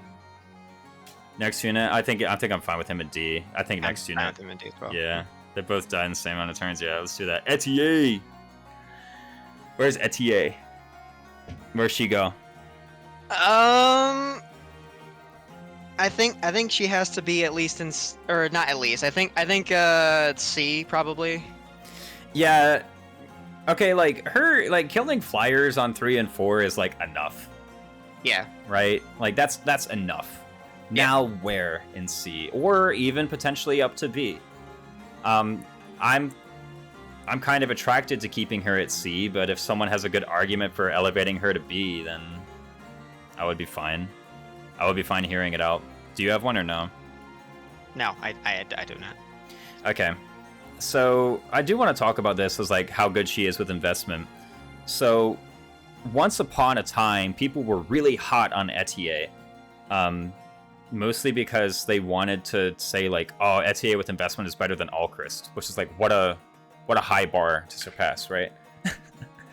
But I actually think Etier with investment is just like kind of really bad. Sibochit better than Alfred or worse than Vander seems right. I think maybe even better than Vander, frankly. Nah, probably like worse than that. She's Warrior Louis. Yeah, this is the thing. We are talking about Etier with investment and how her massive strength is really good in like warrior builds and whatnot. And then I looked at Louis and saw that Louis was just like strictly better than Etier at pretty much everything. Mm-hmm. So I was like, all right, instantly obsolete from Alchrist's arrival. No, not really. Like, I think Etier still has, like, noteworthy advantages over Alchrist, but like I said, Alchrist is, like, not a really high bar to pass. We'll get more into Alchrist when we get to the Brodians, but right now I mostly just want to say, like, investment in here's V-Bows on Warrior. This is something to bring up. Silverbow Warrior. So Silverbow Warrior is something that people pretty frequently bring up. I'm not too sold on it, to be honest, because, like, for one, if you just have better stats, it doesn't really matter. And like units, I would rather have better stats and a Steelbow Warrior than like crap stats and a Silverbow Warrior. And furthermore, the Steelbow is cheaper to forge. You can, like, a +1 Steelbow is, I think, like 1 might behind a Silverbow. Like, so it's not even really that far behind. Steelbow +3 equals Silverbow. Is it +3 or is it +1? Like, I actually can't remember whether Silverbow is 4 points in might ahead or 2 points in might ahead or 3 points in might. Isn't a Silverbow +2? Yeah, like, and at this point we could get, like, deeper into the economics of the forging, but the main idea is at the end of the day, there are probably like 8 or 9 units in Warrior who with Steelbow has similar, if not better performance than Etier does, even with her Silverbow. Vonnie G91 is an Alchrist like the best archer. We'll get to him when we get to him. I'll just leave it at that. We'll get to him when we get to him. It does look like Steelbow +3 is the most similar. And I don't really... Go ahead. I don't know the economics of Steelbow +3 compared to Silverbow. I don't know if you have the forging window open. Alright, yeah, I have the whole chart. What do you... It's like, I just don't think that Silverbow Warrior is actually like that big of a deal, frankly. Like, so GNS in chat brought up B-Bows on Warrior is nice, but I actually don't think it makes up for the fact that, like, other units just have better stats when they're in Warrior. Yeah, the Steelbow +3 is cheaper to forge than the Silverbow. She needs Lyn glued to her to go beyond Chip. Yeah, her speed frankly sucks. Like, as an investment target, she's pretty crap. Again, like, I think she's good for a few chapters. That's basically it. I kind of wonder if like, is she actually worse than Vander?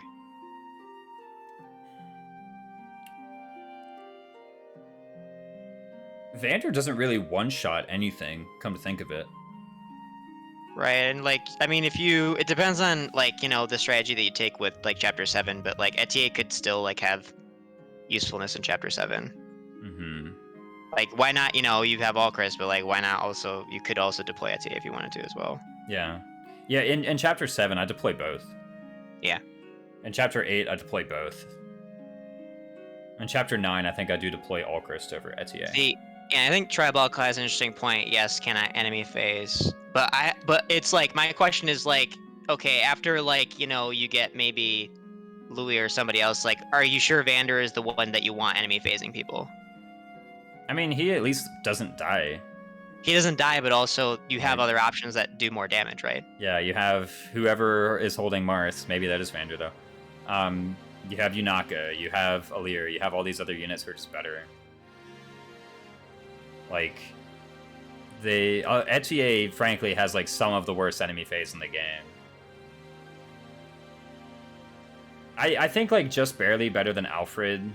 I want to say worse than Vander. Okay. Actually, no, I want to put her above Vander, because I think, like... I think on a lot of maps or on a lot of times I bench Vander before I bench Etier. Marth and any unit isn't a target for keeping in the mid-game is questionable IMO just for SP generation. Yeah, it's like, whoever has Marth should, I think, be doing more than what Etier is capable of, even with Marth. I think there are better people to have Marth on, even... Yeah, no, I think what Shattered Ice is saying is, you wouldn't have Marth on Vander because you're not gonna... Yeah. But Marth on Vander is nice if you want to, like, LTC GTFO a map, but again, like, that isn't the audience of this tier list. Yes. Leaf Etier was a late-game monster. Please ignore that Amber would have done it better with his personal. I mean, it's like, she's okay. I think Louis is just better. Alright, Vander pulls slightly more weight when both are present, but Etier has a longer shelf life. Yeah, I think so. I'm fine putting Etier like literally immediately above Vander, and that's it.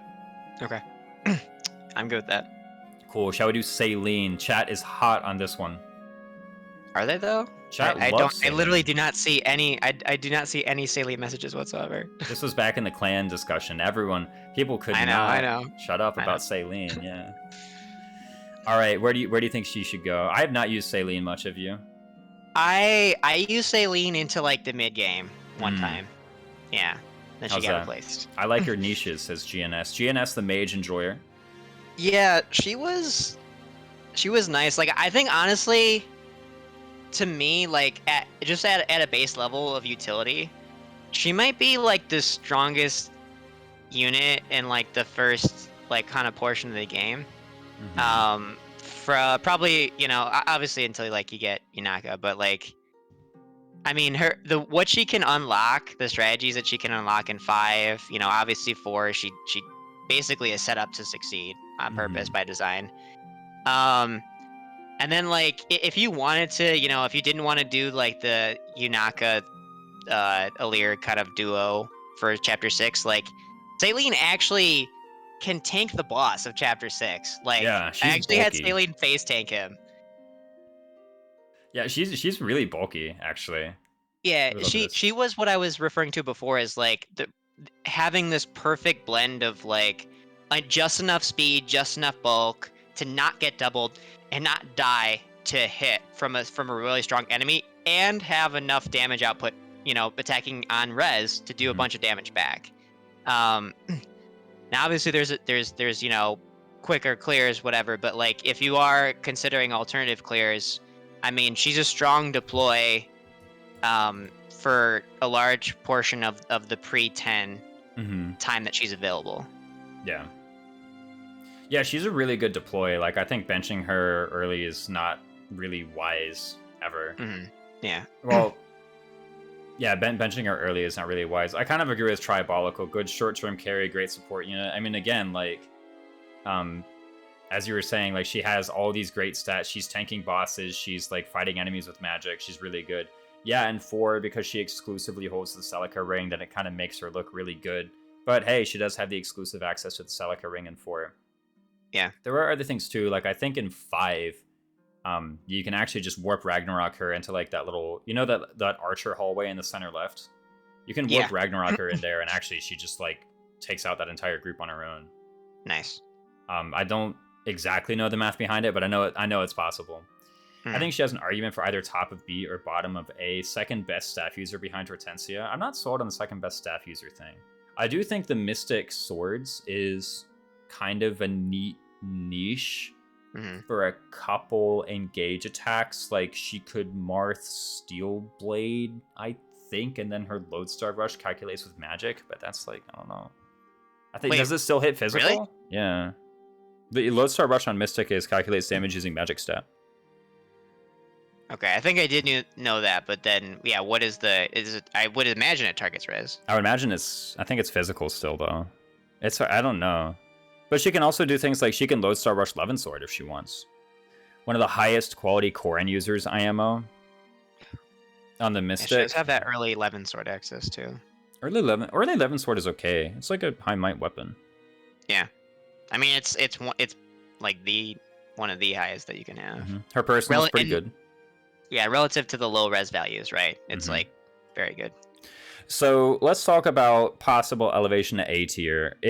How well does she use investment? Because if she uses it well, then this is the case for A tier. But you know, if chart, let's bring up the chart. Yeah, bring up the chart. Which chart? Your SP chart. The SP. Her SP is like okay. It's minus 200. And she has emblems for her entire lifespan. Plus 20% for Mystic and Levensword. She has the strongest overdrive early game. Is that? I actually didn't know that. Actually, no, that makes sense. She does have pretty strong override, I will say. Yeah, it does make sense. Great offensive staff user due to Divine Pulse. A tier is crazy talk for her. So Divine Pulse is like a consideration here because she does have pretty good luck, but like... Sorry, I had to take a sip of coffee. Um, Have to take a sip of beer. yeah, no, yeah, wow. So talking about Divine Pulse, remember that a point of magic contributes more staff hit rate than a point of luck does with the Divine Pulse. Right? Because the only thing luck does is 1 percentage point, or 1%, not even 1 percentage point, 1% of your miss chance gets converted into hit chance with every point of luck you get. Whereas with magic, you just get +2 staff hit. Or is it +3 staff hit? I need the staff hit formula handy. Like, 1 point of magic is better than that. So people do often talk about like Divine Pulse being really great on her, but honestly, I'm not really that sold.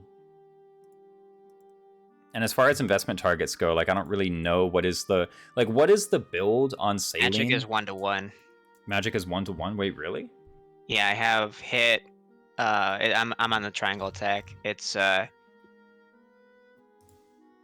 mean, that's Magic still better and than Dex luck. are 1-to-1. Magic and Dex are 1-to-1. That's still better than luck, I will say. So, like, you know, you could do that, or you could take a unit like Ivy or Pandreo, and actually even with the Divine, like, if you give them Divine Pulse as well, even though their luck is lower. I legitimately think I bring her in every single Maddening run going forward, unless I'm specifically avoiding it, but if you want your high magic devoting turns to status stabs instead of killing, that's true, but, like, that's the thing. If you're like, well, there's better things for units with high magic to do, then that's evidence that she doesn't belong in A tier because she doesn't have the high magic. Yeah. Yeah, I mean, it's like, so far everything we're describing is like, she's literally everything that B tier says. She is a short-term carry, and then she can perform a small job well for many maps. Mm-hmm. Because when her combat starts falling off, she can easily pivot to utility. Yeah, but that's like the definition of B tier. I kind of like what someone said literally the above definition Fram. of B tier. I think like putting it above Fram. Here's the thing: everything we said about Fram is true of Saline as well, and even better. I think the only advantage that Fram has is that she does not need a Master Seal to use stabs. Mm-hmm. That is the only advantage. Yeah. It does seem like there are more advantages, though, to Saline overall. Yeah, I think Saline I'm pretty confident putting higher than Fram. By the definition of the tier, this is literally the definition of the tier. I think that's pretty good. Alright, we've kind of explored Saline a bit. Chad has weighed in for role stealing magic jam. I think she's invalidated by letter recruitment, 0 effort. Yeah, that's the thing, is like, so a lot of these early mages, it's pretty hard to be better than like Pandreo and Ivy, I will say. Just like with physical units, it's kind of harder to be better than Kagetsu. Yeah, but you know, again, to the whole staff mastery point is like, and this is an advantage of a pre-10 unit is, you know, yeah, they can be combat first and then, you know, transition to utility, and she can get staff mastery, and they don't have it. Pandreo doesn't have it. Ivy's not gonna have it. Yeah, Pandreo. Now the thing about Pandreo and Ivy is that like staff mastery is pretty replaceable, because if you just have better magic, yeah, then you have it. But it's okay. It's a fair investment, and I think she's a fair bring to all these maps. Probably even better than Fram. I should be thinking about it from now on out. Like I probably should be trying to do V-Dom Saline instead of Fram. Mm-hmm. Yeah, I should bring them in. All right, let's move on to Louis, her first retainer. Louis. Armor Knight, man. Wait, no, he's not our first retainer. What? Oh, did you have? Oh, Chloe her instead? first retainer. Oh, yeah, her I thought first you said retainer. just the first retainer. I was like, wait, you know, Etier, Bushra, no love. Yeah. Louis, A tier, possibly even S, because if there's a mage, he's usually a lone mage. You can just one shot. All right, I'll see you on Reddit tomorrow, Zane Gruden. Louis has high B tier energy. I'm kind of feeling it. I am feeling a short term kind of carry because, I mean, he's a very good, you know, what Saline does with magic, you know, as an offensive magic user in early game, like Louis does that with physical. Yeah. You feeling it? Yeah, the B. Yeah, his tankiness in the early game is actually like one of the most useful applications of an armored unit because you don't have botted shield yet. Yeah, and like his bulk is pretty relevant for early game. Like his early game is, frankly, he's tankier than Vander. He's tankier than Alfred. Yeah. Right, like until a mage shows up, but like just don't do that one thing. Right? Like, come on. Louis has high Louis energy, short-term carry. Yeah, B or C. I like Louis. So we're starting with him in B, and then I think it's like, I don't think I can be sold for anything less than B. I agree. So then it's like higher or placement within the tier. Placement within the tier. Yeah, is Sigurd Louis just a meme then? What is it? It's like you put Sigurd on Louis for the plus move, I put Sigurd on Louis for the plus defense. We're not the same. Raisins likes to kill Louis. Yeah, let's keep this in mind. Louis was the only death in my Iron Man until the final map when I sacked Lyndon. So No, my back. no, my back. Yeah, no, I didn't need to sack Lyndon, but that felt like that. Just Well, okay, I wasn't. made a mistake. No, what happened was I think Lyndon and Alir were in range of Sombron's like attack, and I had a Micaiah rescue staff that I could use to pick up one of them. Oh, well. And I was like 99.99% confident that Alir would survive the attack. But I was on the final map in an Iron Man, so I wasn't going to chance it. I'm like, whatever. Yeah. Like, just let Lyndon die. yeah. Louis Bagwell from character art. He's okay for continued investment. I don't think it's going to take him on a B. Yeah, like, I do think his personal stats are, like, pretty decent in, what is it? In... Like, I do think this is a unit where his growths are pretty good. 75 HP, 40 strength, 50 defense, 25 speed. That's okay, frankly. And, like, speed is not that hard to fix. Yeah. Investment in Louis looks very dubious to me. Yeah, the reason it's kind of dubious is because, like, it's only physical, right? That's your only option is physical.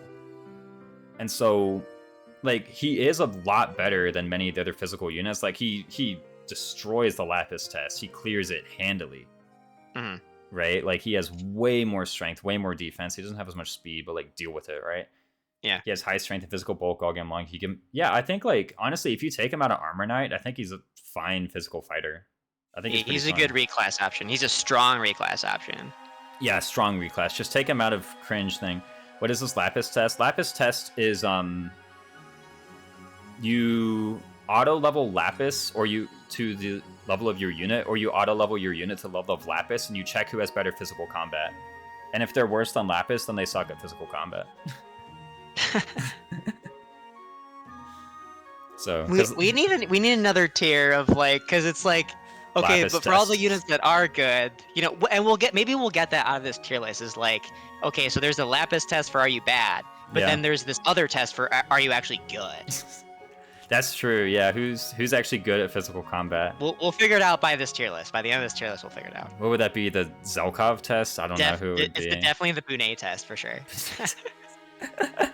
Yeah, you know, it's kind of funny. Like, I used to really hate Louis. I'd be like, man, this guy sucks. But honestly, like, the more I look at him, the more I think, like, actually, he's a pretty reasonable investment target. Frankly, I really enjoy, like, so one thing I really enjoyed about the Fel Xenologue was, like, it kind of shows you everybody's, like, all level stats at the same level. Yeah. I think that's super cool. It's like, oh my gosh, I wasn't expecting him to, because you get thrown off with, like, early promotions and internal levels, and it's so crazy to see his stats at, like, compared to, like, you know, Jade or, like, anybody else that's, like, an armor unit, or just, like, even his strength is like, holy shit, what the fuck? Yeah, it's like, holy crap. If you can beat Demon in physical, you're probably pretty good, to be honest. Yeah.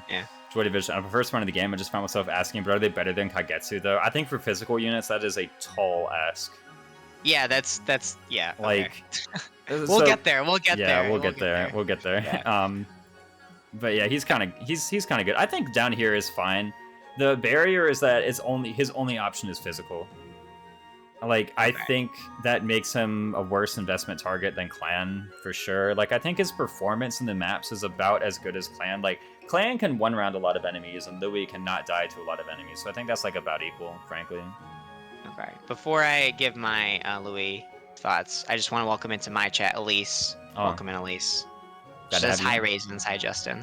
Oh. That's right. Glad to have you. Welcome in. Hopefully you're having a great day. Hopefully you enjoy your stay, Elise. Okay, so I'm gonna question this point actually though about physical. Right. So obviously Magic, you know, killing stuff, you know, is better. With Magic, usually people have lower res. Like, I'm just talking this out. Like, is there, you know, physical generally is worse, but I think eventually it becomes better. But I think only at the highest tiers, like only with the characters we should be considering for A or B. Because, you know, if you talk about Erica, Ring. Which is purely physical users. Erica Ring is purely physical units, but it's also purely utility by the definition of the list, right? Mm-hmm. Like, yeah, sure, with Erica Ring, you one round whomever you attack, but like that's still not. That's what we consider utility. Yeah, and it's so far beyond where we should be considering for him. Yeah, like the point of the game. I think actually Louis would make pretty bad use of Erica because it's kind of hard for me to really see how he It's hard for quads him with to the Erica double. ring on. Yeah, Yeah. exactly. I think other units would want that more. The more thing with physical is that, like, I think it requires you have to be one of the best physical units for physical combat carry to really work. Whereas if you're magic, you can more or less just be anybody and it'll work. I think, right? Like, fewer units work well in physical carry roles than units who work well in magical carry roles. Guru Cheeks, I've never seen Clan 1 run enemy in hard mode even with good investment. Yeah, but it's also kind of hard for Louis. Like, yeah, sure, you give him momentum, but like anybody with momentum is one-shotting. It's like it's kind of trite to use that argument they're doing well because you gave them an emblem, but I do really think that, like, it's not a guarantee who has the emblems, and so you should be open-minded to considering what that other person could be doing as well. And yeah, with an Elfire, you can forge an Elfire pretty good. He's fast enough to use it. Yeah, Well, that is true. That is true. But we've kind of spoken enough about Clan. We need to finish up our thoughts on Louis, and I think bottom of B is pretty safe for him right now. Yeah, I think so as well. Mm-hmm. With Clan for most of the game. Yeah, on Maddening. Mute, we were bringing up your run for the Clan a lot of times. Yep. Yeah. Mute, if you think Clan needs to be higher, then you tell us, right? Just holler. But honestly, I was like, if neither of us had not seen the Clan run that Mew put together, I think we would both be lower. It would be like, man, what is this magic is so dubious? Like, this dude sucks. Mute, I think Clan is like your official mascot. That is your brand, is Clan. I know. And here's the thing too, Mute was the one who like did carry Clan and took him all the way to endgame, and like that was Mute's mascot, and she's still like, yeah, B. So like, yeah, he's kind of mid. What is his infamous run? Yeah, like the Magic benchmarks are so much more generous. All right, let's move on to Chloe.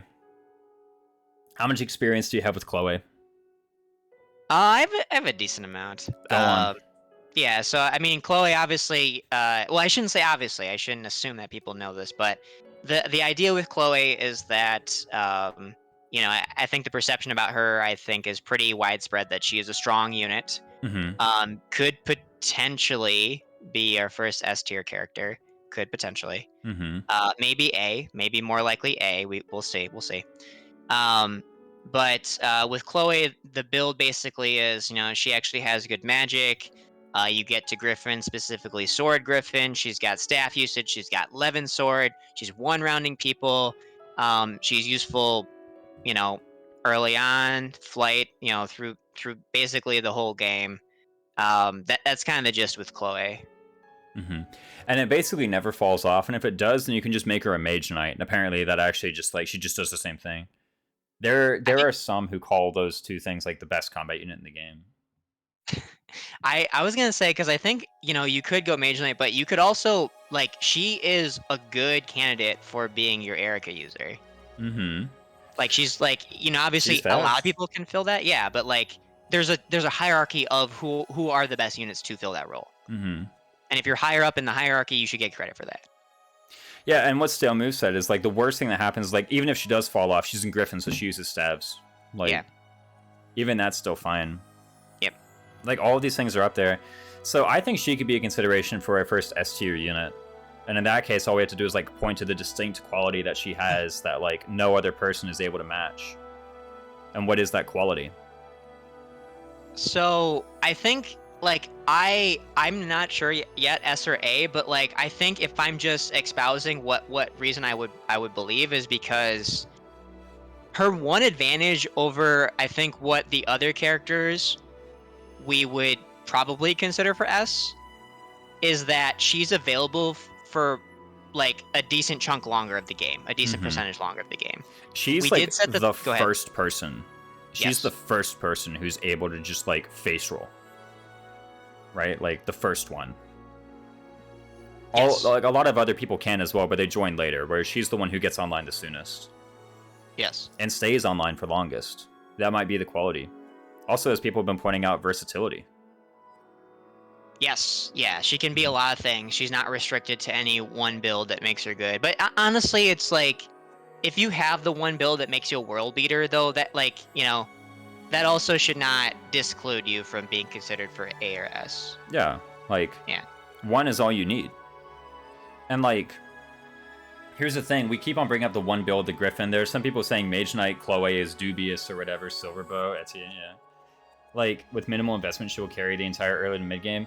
Yeah, it seems like pretty clear. I think this unit is deserving of an S tier. There are some who call her, you know, with her good magic growth, with her good speed growth, with her good HP growth. There are some who call her the strongest combat unit in the game. I have not been ambitious enough with my Chloe builds to personally vouch for this statement.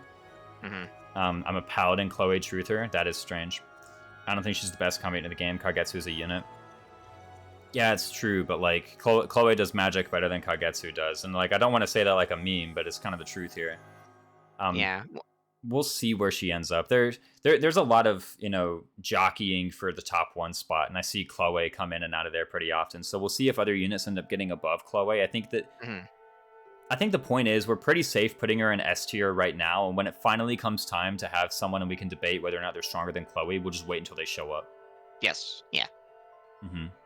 So yeah, I don't know that there's, you know, much disagreement on any side. I think let's just but I think you know, S tier. It kind of feels weird because she's our first S tier. We barely have anything to say about her. Yeah, it's like well, we did say a lot about her, right? So like, here's a whole bunch of builds that just trounce the game, and even then, like, even if they somehow fail or you don't manage to get them put together, she still has Stevs, and even if they fail, she still has Flight, and like all of these things, like all of these amazing things. Even if they fail, she's still an early joiner. Like all of these qualities that really just set her far and above. Yeah. All these, yeah, Celestia. No DLC though. No DLC. Yeah, chapter 6 Celestia seems a bit strong, or chapter 7, whatever it is. Yeah, we don't really have a whole lot to say about her. It's like, yeah, she's kind of really good. I guess part of it is, again, I haven't been very ambitious with my Chloe builds, but here's the thing.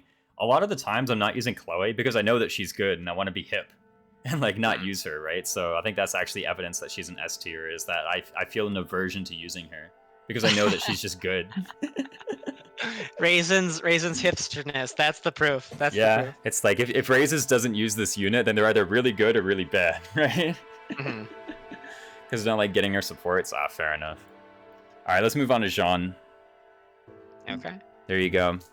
So Jean's kind of funny. People will occasionally come into my chat and see that I have Jean deployed, and they're like, "Oh, what class are you gonna put Jean in?" And I'm like, "I don't know, Martial Monk." Like, I think he's okay. I personally think he's like pretty much identical to Fram. Like, he's the same unit in my mind. Like, join time a little bit, but like, I guess his growths are technically a little bit better, but he does the exact same thing that Fram does. I'm pretty confident putting him like literally 1 spot below Fram, because to me, they are just the exact same unit. So there's like no consideration at all for, because like, I think I agree that he and Fram are basically the same, but like, I think he doesn't get any kind of benefit from the fact that, you know, if we're saying he's a passable investment target, that's what B is. Like, that his investment bears more fruit than hers. So just because he has an ability that procs when you invest into him, again, you have to look at the end result. And what is the end result of an invested Fram? It's like probably a Mage Knight that just kills everything. And what is the end result of an invested Jean? Probably a Mage Knight that just kills everything. So like, again, even though there is an ability proccing, so to speak, with Jean, like, look at the end result. It's basically identical to what you get with these other units. Yeah, his growths are good, but his personal bases are so far behind that it's like, you know, the end result, I don't think there's anything special to a unit that you put a ton of like XP into, and now they like are running something in Mage Knight or whatever. There's just no reason to gamble on a unit like Jean. I mean, it's like, okay. Hey, you just play fixed growth. Got him. Yeah, just play fixed. Exactly. If you want to go into Martial Master Lucina, do they have meaningfully different performance there? No, I think they're both kind of trash at that role.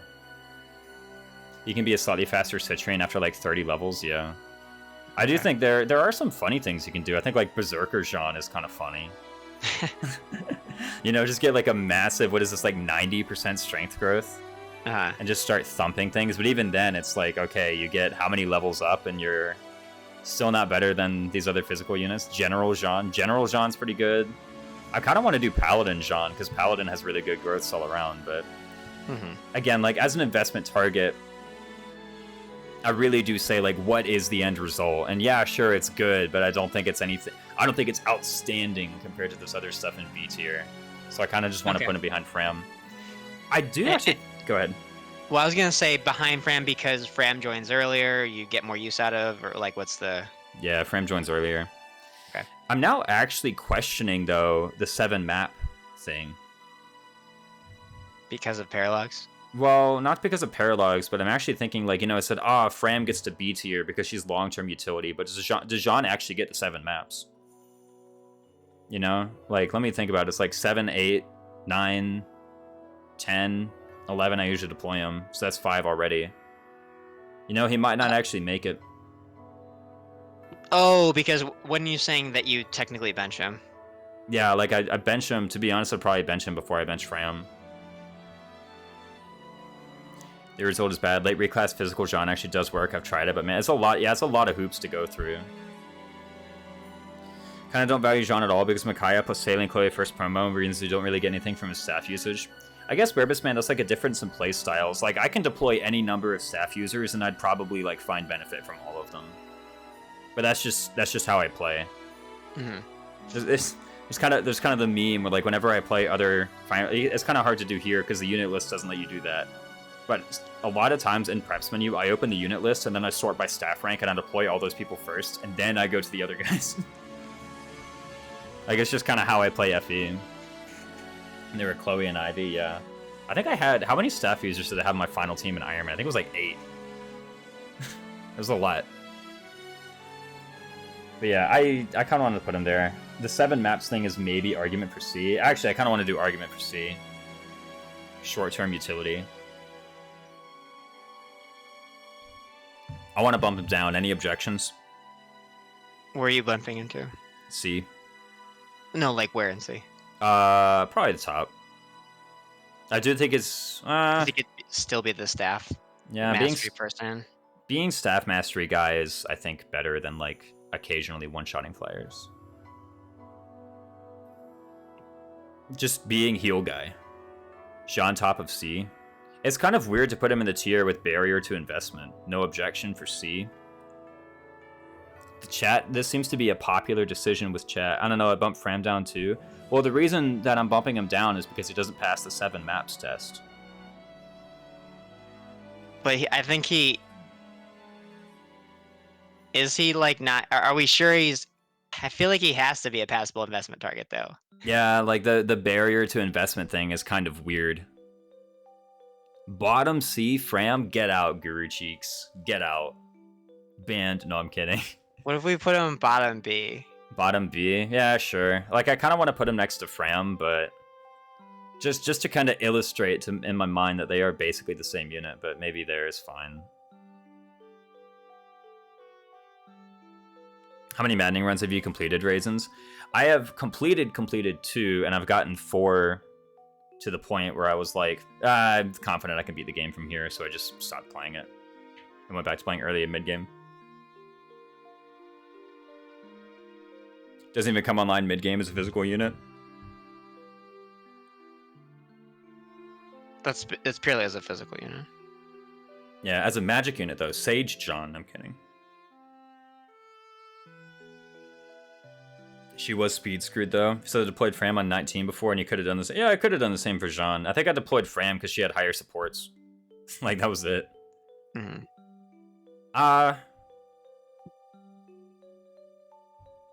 kind of want to put him in C. I don't think 7 is unreasonable for him, yeah.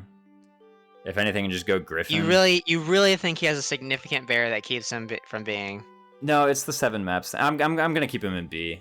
Yeah, I'm not sold. That's both though. It's gotta be both. Yeah. It's not just one. Yeah. All right. I'll keep him in B. He kind of fit within, because I was hoping to, and we'll get there in a second. I actually need to take a quick break, but yeah. To use the bathroom. But yeah, John brings up an interesting point that once we talk about the, actually I'm not sure who you have next. So one of the next 2 units, that I'll say how they relate to what just happened with John in a second. But Yeah. I think it's time for a quick break. Yeah, go ahead. I'm actually going to hit the bathroom, too. Right.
Ah, I'm back. Is Justin here? Or did I get back first? Ah, I got back first. What nice. If anything, I go Griffin. He doesn't start catching up until with other units, so he starts looping and promoted. Jean, Anna, when they were from most skippable, I'm just a hater. Mage Knight Jean is similar to Anna. And I know perfectly well that works well.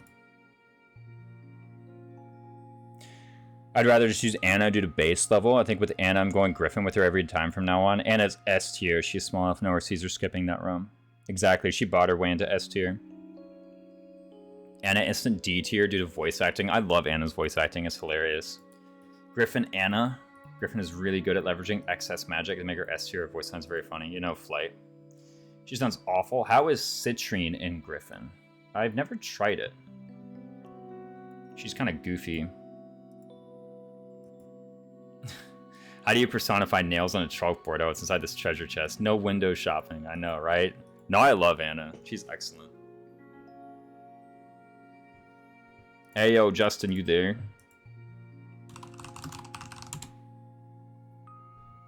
Citrine and Griffin seems kind of okay, not gonna lie. It does give her some speed. What's its speed like compared to Mage Knight?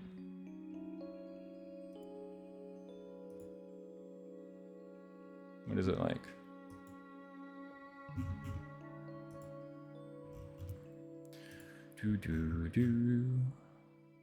Okay, what the heck? Base stats. Bro, where the heck is this list? This is so many classes, bro. Mage Knight, 9 speed. Griffin, or sorry, I should do 9 plus 6, so 15. Griffin, 11 plus 5, so 16. It's like a little faster. But man, is Levin Sword heavy. I'm just saying, man, Levin Sword is heavy. I don't know about that one, though. What about the growth? Well, hold on a minute. Mage Knight has Chaos style. I think the problem with Griffin Knight for combat is that you are locked to Levin Sword.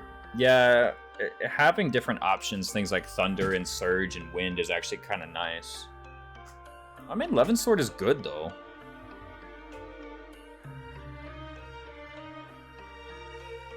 Five speed growth versus 20 speed growth.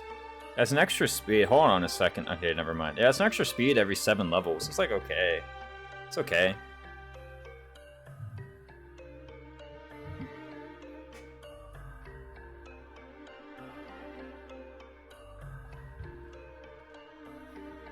I don't know, though.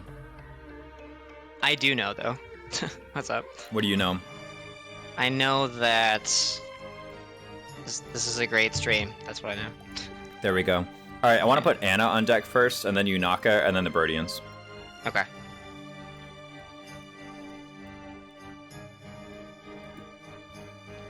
That's what I'm going to put on deck right now. But I want Anna first, like, and then Yunaka. Tier. I just have like a whole Q tier with everybody in it, so. Oh, yeah. Well, it's just 2 higher speed base from the class, yeah. 2 higher or 1 higher? With speed plus build of those. Anyway, let's carry on with Anna. Yeah. Do you want to... I feel like you have stronger Anna thoughts than I do.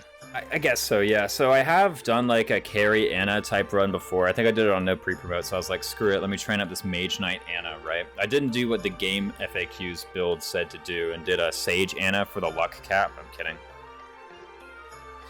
That guide was kind of a meme, and I don't want to rag on it too much. But I did do a carry Anna. It was okay. I mean, it activated. That's all I could really say about it. The gold procs from her personal, like, around chapter 20, it started to be positive compared to the cost of the master seals and second seals that it took to get her into that. Chapter 20? Oh my god. Chapter 20 is when it went positive. Yeah. So, yeah, it did activate. So, like, she's the poster child for the unit where I say, like, you can technically get anyone activated. But I think this is all kind of leading into the conclusion here, which is that I think she's in D tier. I think she's just dubious. Okay. The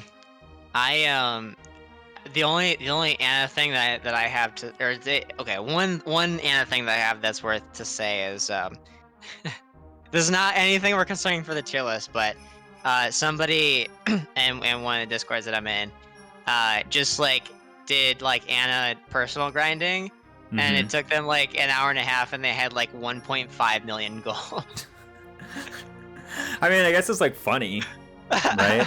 It is, yeah. It's funny, but yeah, it was not like 1.5 million gold. It was actually slightly above 1.5 million Oh gold. my Like God. I was like, I did not think that the counter actually would go that high, but it did. So There you go. What did it do? Like infinite grinding on like Void Curse reinforcements or what? I something like that where I don't think it was in Maddening, but I think it was just like a void stacked Anna just like in a bush or something, and just like end turn machine. It's kind of funny. Thief Anna. There you go. Since Axe Fighter's growths aren't great for Anna, hold on a minute. What's the source on this? Some annoying person. Before I read it out. I think this is the game FAQ thing. If it is to be Griffin, no. Oh wait. No, Go ahead. The game FAQ's guide was like Olwen, Dire Thunder, Sage, Anna is the best unit in the game. You must have that. You must have this unit if you're going to beat it. Okay, Fire Emblem wiki. .org wiki.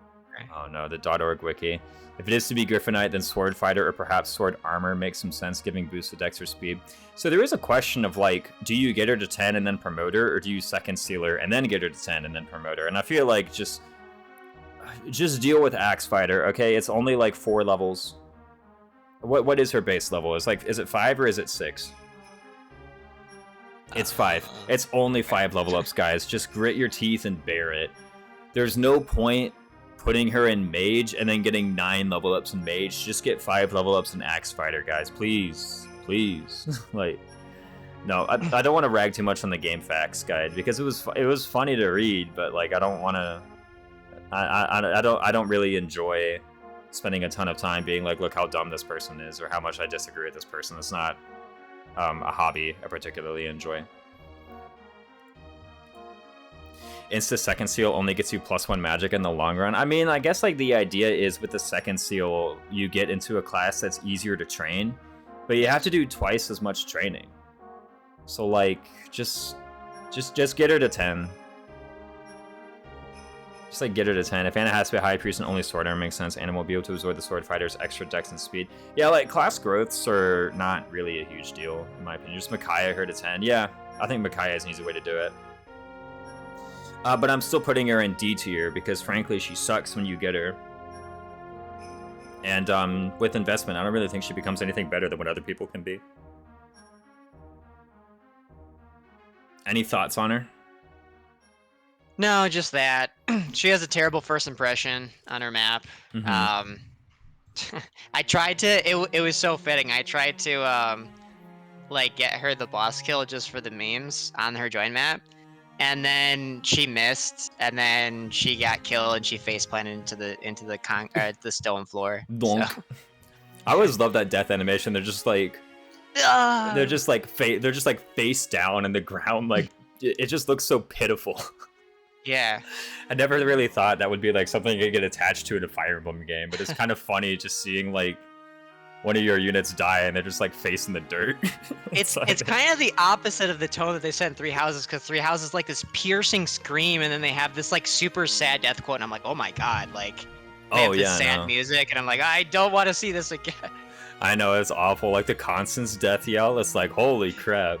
Oh my, so the Ashen Wolves, they had like quick sidebar. Ashen Wolves had like they still have the Japanese death screams, and like that's where that's coming from. Yeah, they are like crazy. It's like what the heck? Like Constance died, I think, in like Prince of Power 14. I was like, oh, that was like horrifying. Does that death yell come with the Luna effect? I know, it's crazy. Also froze the screen, yeah. And this one is just kind of like donk. They're just like they just like, yeah, they do a 360 as they're like flying towards the ground. Yeah, it's kind of funny that we start talking about Anna, and this is what spurred us into talking about how funny it is, like the player death animation. Like, I think that's evidence she's in D. Better or worse than Boucheron? I'm gonna say better. Think so? Yeah, like at least you can invest in her. Like, at least that works. At least she comes at level 5 to his level 4. That's true. There you go. Easier. And a best class is warrior because you can use Radiant Bow. Can't every warrior use Radiant Bow? I thought Radiant Bow was C. Or am I wrong? No, Radiant Bow is C. I think Young Bob is alluding to Anna potentially having more magic than other warriors. Oh. It's a 19 might weapon, bro. Who cares? Yeah, like, the thing is, people talk about the Anna personal. I think spending less money on better units is going to create a better end result than using Anna and getting money. from that. Like, the other units are just so much better that all of your forges can afford to be like 2 levels lower, and your team is going to be better as a result. At least from my chat says, Avoid plus 30, Luck plus 12, Hellfire, Micaiah, Engrave, High Priest, Anna, Money Go Burr. Oh, there you go. That gives you the bulk and that gives you the luck, right? Yeah, I don't know what that person on GameFAQs was thinking. They missed High Priest. Yeah. All right, I think I'm pretty fine with keeping Anna there, and I see no objections from chat. There's no Anna fanboys coming in. I'm fine with that. You bringing up the death yell from FE4. Yo. Every time. All right, Yunaka. Tell me, give me the deets. You want? You're the Yunaka expert. What? Oh yeah. Well, I'm the one who told Sithis to undeploy everybody. Yeah. If you pre-forge a knife for chapter 6, then Yunaka like kind of kicks butt. By the tier list, objectively B tier. Yeah, I think she's like the definition of a short-term carry. I think, like the definition. I would put her above Celine. I think, like, so Yunaka, I do think she falls off. S double plus tier. Wow. Like, I do think she falls off, but like a forged knife and Yunaka literally just like beats the early game on like 0% growths. Like you give her a knife and then you find some way to put her on the terrain and she just wins. You don't even need the terrain sometimes. Sometimes you just like throw her at the enemy and she just wins because she has good stats and 1-2 range. I do think she can go better than short term by far, but by definition she would be in B tier. So there's kind of an obstacle to making her a really long-term unit, and that is her personal stats. They kind of suck. She's got, 3 personal strength, 2 personal base speed? Even units like Marin, whom I think is the closest analog to her, it's insurpassable. Like, Marin is like 6 points of strength ahead, 9 points of speed ahead. And she's in a better class. Like, it's just ridiculous. I don't think it can be done. She is a free covert, but it's the kind of thing where like every single time, without exception, every single time I try to play Maddening, I try to come up with some kind of Yunaka build that makes her good enough for everything. And every single time on chapter 12, Zelkov is better. On chapter 13, Zelkov and Marin are better. And then on chapter 14, like, I've given up at this point. So much of her power comes from the forged knife, and then there are other units for whom the forged knife is just way better. Yeah, so last night we when we were talking about the tiers, we didn't have the short-term carry as like listed anywhere in the tiers. Is she who you thought about when you brought it up? Yeah, it was. Okay. I was like, I think, like, if we're going to talk about availability and early game strength, because I used to not care about early game strength, but now I'm like, I ought to care about early game strength. So, I actually thought about it before you brought it up, and to be perfectly honest with you, I didn't mention it because I thought it would be like a funny, like, dramatic moment if I was like, but wait, Yunaka doesn't fit any of these tiers. Oh, no. So, yeah. But that kind of happened with Jean, though, anyways, because he kind of got caught between the definitions of 2 tiers, and he didn't fit congruently in either one 100%. Yeah, he kind of broke our evaluation a bit, and at the end of the day, I'm fine putting him where he is, but yeah, I'm pretty happy to put Yunaka where she is right here, you know? I think it will be helpful to describe how dominating she can be from 6 through 11.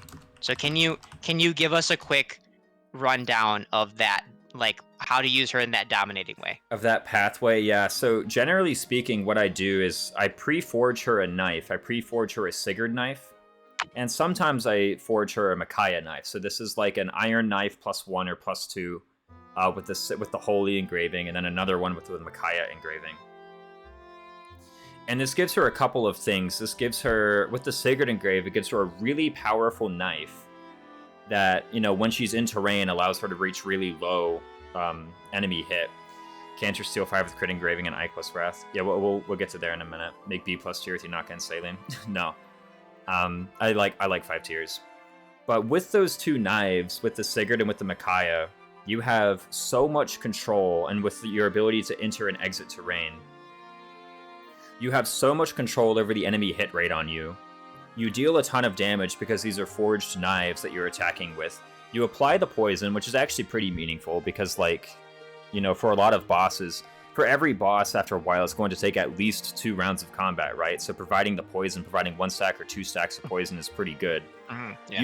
Usually what happens is she can very easily and very safely draw out all of the bosses, Ivy, Hortensia, get 1 stack of poison on the enemy phase hit, get another stack of poison on the player phase hit, and that's enough to put them in, like, 1 health bar with 2 stacks of poison on. So, like, gosh, guys, it shouldn't be that hard to figure out how to finish that job, right? Like, just kill them from there. And so, like, I think even on Iron Man, it was hard for me to find boss kills that were reliable without just using Yunaka. Stuff like, so Yunaka with the Sigurd Forge, I talked about it. If you undeploy everybody except Alir and Yunaka in Chapter 6 and you park around the forest, you just have to hit the end turn and vulnerary button and you win. From that point on, you just win. All you need to do is hit end turn and vulnerary. On Chapter 7, if you get Yunaka onto one of the protection tiles on the east side of the map, they're occupied by Armor Knights at the start, but the Armor Knights move, just get them to move off of it. The moment you get Yunaka with a forged and engraved knife on one of those tiles, the only button you need to hit from then on out is end turn and you will win the map. What engraving works on that map best? Sigurd, I find. If you do Micaiah, actually people kind of stop attacking you. I tend to find Sigurd works better. Also, like, the plus might kind of helps with getting through Rosado and Gold Mary's bulk. Okay. But even then, like, you have the option for the Micaiah. Usually Micaiah engrave is what you use if you're off terrain, and Sigurd engrave is what you use if you're on terrain. Usually that's the rule. That's helpful guidance, yeah. But yeah, like, if you get her on the tile with the Sigurd engrave, and I don't know, do it in whatever way you find best. Use Sigurd, use Celica, and inherit Cantor. I don't know, whatever you do, just do something. But the moment you get her on the tile, I'm not exaggerating one bit when I say literally the only button you have to hit for the entire rest of the map is end turn, and you win. So, like, that's how much she dominates. She can easily bait out Ivy in Chapter 8, I think it is. So in this scenario, this is the Micaiah engrave then? Yeah, I would use the Micaiah engrave here, partially because also she's going to be in range of one of Zelkov or Kagetsu when she does it, and so having the plus dodge to avoid the crit is kind of nice. Okay. The Micaiah engrave to avoid that. She can easily bait out Ivy in Chapter 9, although in that case you might want to slow down a bit just to keep Jade safe. So I usually don't just Unga Bunga in there with Yunaka straight away. I kind of, like, wait a bit. Usually I actually use Yunaka to, like, solo either the Kagetsu group or the Zelkov group, because again, she can just do either of those. And then in Chapter 10, she, again, can just Celica or Sigurd onto the tile. She's completely invincible. And, you know... Wait, which tile? Any of the pillar tiles to the east or west of Hortensia. Yeah. In this case, you do need the Micaiah engrave to keep yourself from getting crit by Hortensia, but if you do that, again, she just doesn't die. You might need to vulner occasionally, but she will kill the bosses eventually. Okay. And then Chapter 11? Chapter 11, it's kind of harder to evaluate. She is sort of reaching the end of her lifespan. I guess she has 5 moves, which makes it easy for her to trade the daggers over to Zelkov.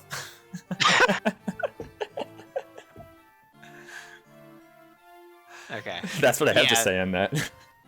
So I think this is, like, here's the dichotomy here. So thank you for explaining that for everybody. I think the placement within the tier can be up for debate because it seems pretty like reasonable that, like, she dominates so fucking hard for, like, 4 straight maps at least. She's crazy. Yes. And then it's like everybody else in the tier, there's a case to take post Chapter 11, but not really her. There's not really a strong case for her to go post Chapter 11. Yeah, and Joy Division has it right. It's like, I think Yunaka just speaks to how good Zelkov and Marin are at base. Yeah, the fact that she does all that and then just gets outclassed immediately is kind of nuts. Yeah. So I guess it's like, you know, does she move down, or is it like because the others are better to take out of, you know, pre 11? Mm-hmm. Or is it because she's so dominating in the maps where she is the short-term carry that she deserves to be higher place than them. Yeah, I think just like, you know, on principle, she either has to be at the top or at the bottom because she's so different from the other 5 units in B right now. Right. I'm fine putting her at the top. And I'm fine having like Saline or some other long-term utility right after her. Okay, I'm fine with that. Yunaka cannot promote until chapter 21. You mean level 21, right? Yeah, sorry. Yeah, he's saying chapter 21. She is story locked. You just didn't know because you never took her that far. Oh, true. Yeah, I've never tried, so there's no way to tell. Level 21. Yeah, no, Sithis got it. I first thought this is Triabolical. I'm like, this sounds like something Triabolical would say. Hold up. Yeah. But yeah, I'm kind of fine with her being placed here. And I interrupted a thought that you had. No, I think it was just oh yeah, it was like if the options are top of B or bottom of B, I would rather her be at the top. I would think though, like, part of me is like maybe Saline is better, but I because it's like Saline is not as good of an early carry, but like does have similar early carry qualities, and then also has the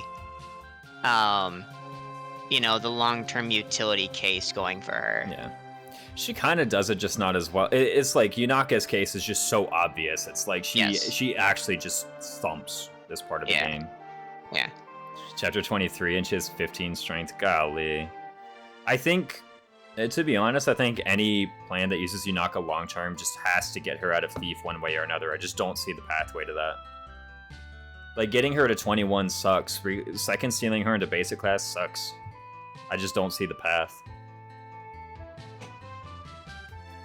I'm fine keeping her above Saline. Like, yeah, I'm fine as well, ultimately, yeah. Saline, as other people mentioned, is kind of like a poster child for B, but, like, Yunaka's better. I think it's better to keep her up there. Okay. Oh boy, do we move on. The Polarizer. What are we? Are we Reddit or are we Mecha Discord? What shall we say? Well, we can be, you know, just the Justins and Raisins Discord. We could just be those Discords instead. There we go. For your consideration, Warrior Allchrist. Okay, I'll consider it. No, I'm kidding. Allchrist sucks. Going crazy right now. Strength blessed. Uh-oh, yeah, Allchrist is who we're talking about.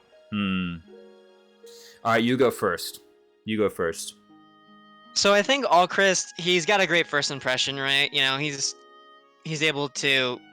There's a lot of flyers in the chapter that he joins in, and the immediately chapter that follows that you know he makes a great impression with.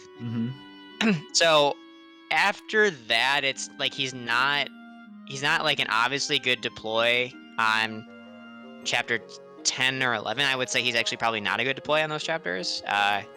I mean, there in chapter 11, there's like, you know, chapter 10, there's what, very, very minimal impact. Yeah. And then chapter 11, it's like, you just want to get the fuck out of there. Like, somebody else can handle the flyers that are kind of coming for you. Yeah, I mean, his covert typing is actually unironically kind of handy on 11. It is, but like, if you like I did kind of use him as like the bait for the status stab users in the forest, but like they still had greater than 50 hit on him. That sucks. Yeah, I was like, yeah. So but like I didn't, that was my first playthrough. I didn't know, you know, like, oh, this is why you want the what's the Sigurd skill that Headlong Rush. Yeah, it's like, this is why you get this 200 SP skill or whatever it is. It's like for this specific purpose. Just to block the freeze. Yeah. So, I think I mean, I think we'll get into. I think this is where I pass the baton to you, because I think we'll get into discussions of like his attack, you know, versus other people, even when he has Luna, because Luna is his calling card. With all the royals except for Ivy, like, their calling card is what can they do in their personal classes. Yeah. This is like, I think we're kind of dancing around the issue a whole lot, which is like, let's kind of get into the heart of the matter, right? So Allchrist, first off, is he good on a few maps? Yeah, so he's at least better than D. Yeah. Or he's at least better than D. Let's see if he can move any higher. I think it's basically impossible to call Alchrist mid. You either think he sucks or you think he's like the hottest thing in the whole world. And I am in the former group. I kind of think he sucks. So Luna from Tierra d'Elite, people always bring it up as like, oh, you can turn 0 hit attacks into kills with this, which seems cool, except why do you have a 0 hit attack anyway? Like, why not just kill them? Like, a lot of other units just kill 100% of the time. They don't proc Luna, right? And like, yeah, Luna has a dex % chance to ignore half of their defense, but Magic has a 100% chance to ignore 100% of their defense. So like, you could use that instead. And, you know, being in Tierra d'Elite means that for the most part, you're not counterattacking at one range. So the best you can do is as a kind of like utility one-shot thing, one-shot flyers, or do big damage on player phase, and that's being optimistic. Luna works for Res too. Radiant Bow Alchrist, yo, crazy, insane. Radiant Bow Alchrist, he can almost do as much damage as Fogado does. Yeah, like doing a lot of damage to someone on player phase is something that basically anybody can do with Erica Ring. Or, you know, if you want to punish their defense, just use a Mage Knight. Like, at the end of the day, like, if you're keeping Alchrist and Tierra d'Elite, then what you have is a unit who optimistically does a lot of damage on player phase, pessimistically does nothing. And that's it. Like, literally, the best case scenario is, like, my bottom tier utility role. 20 range Astrostorm is good, yeah, but like other people can do that too. Why are we only looking at damage? What should we consider instead? Because 20 range Astrostorm, you can give Lyn to Zelkov, or you can give Lyn to anybody that's reclassed into a covert class. Anybody that's reclassed to Sniper, and you might say that's a waste because Sniper sucks, but Sniper is like as good as Tierra d'Elite anyway. Survivability and utility can be just as good. Okay, well then, like, let's speak to his bulk. Is it really tremendous? I don't think so. Like, I think basically everybody who joins after Alchrist has better bulk than Alchrist. Like, the covert typing, I think, is maybe something worth speaking to, but even then, like, you can just get Zelkov. If you really want a covert typing for, say, an Emblem, I think Zelkov is a better fit than Alchrist is. The ability to bring your own bow for, you know, Astrostorm shenanigans is kind of cool. I guess, like, getting Zelkov to bond 15 with Lyn for a not cringe bow is a bit expensive, but even then, I think Zelkov is still probably doing more. I think when looking at his combat, why would you make an attack that needs a % chance to proc if you need to kill it or lose and you're in a bad spot already? If you don't, then it doesn't matter. Yeah, I think, like, because there are so many more ambitious things you can do than this Luna Astrostorm thing, I think it's, like, not exactly that great. Alchrist makes for alright covert flunky stuff that occasionally gets funny Luna crit things to punch above his weight class. I guess if you're saying, like, if Zelkov has more interesting stuff to do, then yeah, sure. To be honest, I don't really think you get an Emblem with a good covert bonus until you have Zelkov anyway. It looks cool to Luna crit for 3 damage, it's true. Like, if you're talking about a covert flunky, I think even Yunaka has just better sets than Alchrist. And she doesn't take a Master Seal to get into 5 move. Maybe the benefit is entirely in the covert Lyn, bring your own bow type deal. Mm-hmm. People obsess over Etier's bulk too much, use it through endgame for 2 full playthroughs, and is rarely an actual problem. I think the Etier comparison is kind of natural because she is the other person who, if you give her a steel bow, can like be one-shotting flyers. Mm-hmm. Alchrist does it with higher hit, to be sure, but like even then. That's Alchrist's appeal to me, is the bow for Lyn. Yeah, the bring your own bow for Lyn. From 0 damage, a Luna crit is like 24. Okay, like an Elfire is 25, so. I haven't used Alchrist yet, but Tamara is similar, right? Darude Sandstorm for days. I mean, we can get to Tamara, but the thing is, like, Tamara has kind of similar issues, but I think she's a bit better because she has the ability to, or not she has the ability to, she can more easily counterattack on enemy phase. without Yeah, kind of like disrupting or causing issues. Sorry, I interrupted you. Yeah, no, I think the thing with Alcris is like I think why he's polarizing is because like it's the thing that you're talking about where it's like if you just it's hard for somebody to compare unless we actually point it out like hey, you can have somebody that does this damage on every single attack or you can have somebody that does this damage on like a dex percentage amount of the attacks. Mm-hmm. And it's like because they don't have that direct comparison of the attack values like next to each other. Yeah. They're like, oh, this could kill, but it also could not. But then when it does, it's that adrenaline rush. Like I think all the royals with their dex percent procs, they actually like have really great gameplay feel. Cause it's like, oh shit, oh yeah, I got to proc. Like, oh Yeah. shit, like you You got lucky. You got the ability. Exactly. So like, and I think there's a strong emotional connection to that gameplay experience, right?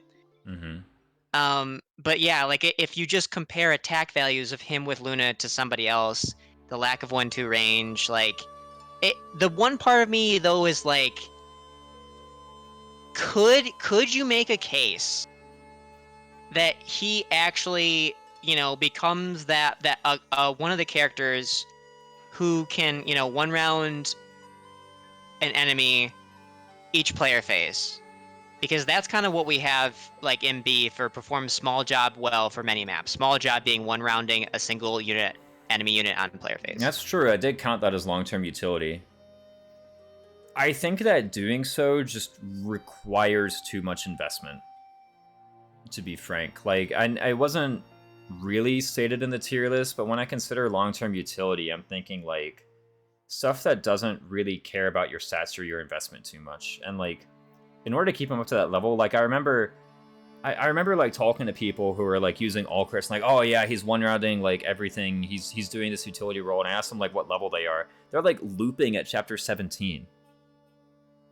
Like 10, 20 tier d'elite in chapter 17. I'm like, this is so much experience and so much investment going into this unit. Yeah. And for that, so, like I almost wonder if like could they do it lower? There's a pretty good video out there that shows like decent like kill benchmarks for him, right? And whether or not it's realistic to hit. Yeah, and here, let me bring things kind of full circle. So like the reason I brought up like, like the chapter 5 3-turn clear was like at some level what you're saying is like, with Alcris, the reason why you shouldn't do this looping and stuff like that for him to be this character is because there are more efficient ways or better characters to soak this experience into, right? Mm-hmm. To clear these maps. Like doing, that kind of brings up the question, like what are we measuring that efficiency against? Is it like it's kind of like efficiency of effort, like efficiency of resource? Like there's a few scales here, right? Efficiency of resource, yeah. And people say like, oh, but like Killer Bro Alcris is almost no investment. It's good for all game. Even then, it's like people say, oh, he hands out Luna crits like candy, or he crits like candy. Like, does he though? Like what is actually the chance to hit a Luna proc or a Luna crit? Let's do the math. Let's do the math. You're the expert. Let's do the math. Let's do it. So most optimistic, let's say you have like an Erica engraved Killer Bow with like how much dex would he even have? Screw it, let's just do 10 20 tier elite. Why not? Like all the way. Go all the way. Alcris. Screw it, let's give him Lin 2, so plus 5 dex. So 37 dex. That's 18 crit plus 60 from the bow is 78. Minus, say, like 10 luck. So 68% chance to crit, 38% chance to Luna. That is a 32 times. That's an 18% chance to neither Luna nor crit on an attack. 18% chance. Which is about, assuming you double, which I guess you have Lin equipped, so you probably do. That's a 4% chance to do nothing. That's a small chance. That's a small chance to do nothing. But even then, like, is one Luna crit going to be enough? That's the other question. Like, is one Luna crit from that Erica Killer Bow going to be enough? All right, so we're already assuming the level, then we can calculate the attack value. True, I have the attack value right here. Screw it, and we're saying Lin, and we're saying Killer Bow. What's Killer Bow? +5, whatever. 19 strength, man, get out of here. 19 strength at 1020. How much is the attack? Killer Bow +5 is 12 might. 12 might with the Erica. Okay, so that's 31.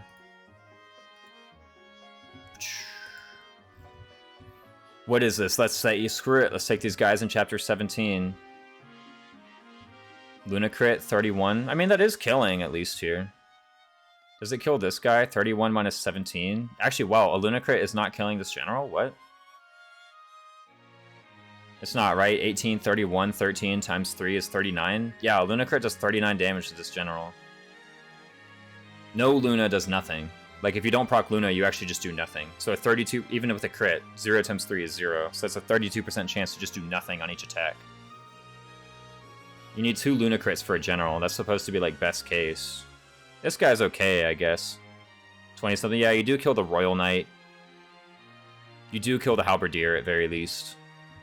But how close? How close is it? Like, is it like, is he way over the threshold? How close is it? I mean, if you Luna crit at least once. Wait, it was Luna crit with Erica Killer Bow, right? Yes, That we were talking about? Oh, wait, what's the chance of a Luna crit? It's, Luna was 38, and then crit was 68. So that's like 24% to Luna crit. So it's a 50% chance to not Luna crit. It's a 50% chance to never Luna crit against these guys. Mm-hmm. And if you fail to do it, then you do like 10 damage. And this is a 10-20. This is 10-20, which is 6 levels over. If you do get this kill, you get 2 XP. That's your treasure. Yeah, so Fables here in your chat was like 10-20 on chapter 17. The reason why we're overshooting All-Christ's expected level, just to show, like, if you had a super invested All-Christ with max investment into a Killer Bow, into an engraving with the Killer Bow, like +5 Killer Bow, with Lin, you know, to boost his dex, to boost his speed, how good is he at killing these enemies, even in this scenario? And if the super leveled up All-Christ with the max investment weapon has trouble killing these enemies, then we're calling the build dubious. Yeah, it's like, and this is apparently the treasure build, right? Like, this is with Lin, this is with everything. It's like, it's kind of hard for me to see it. Like, his expected level is actually 10-14. What's he got at 10-14?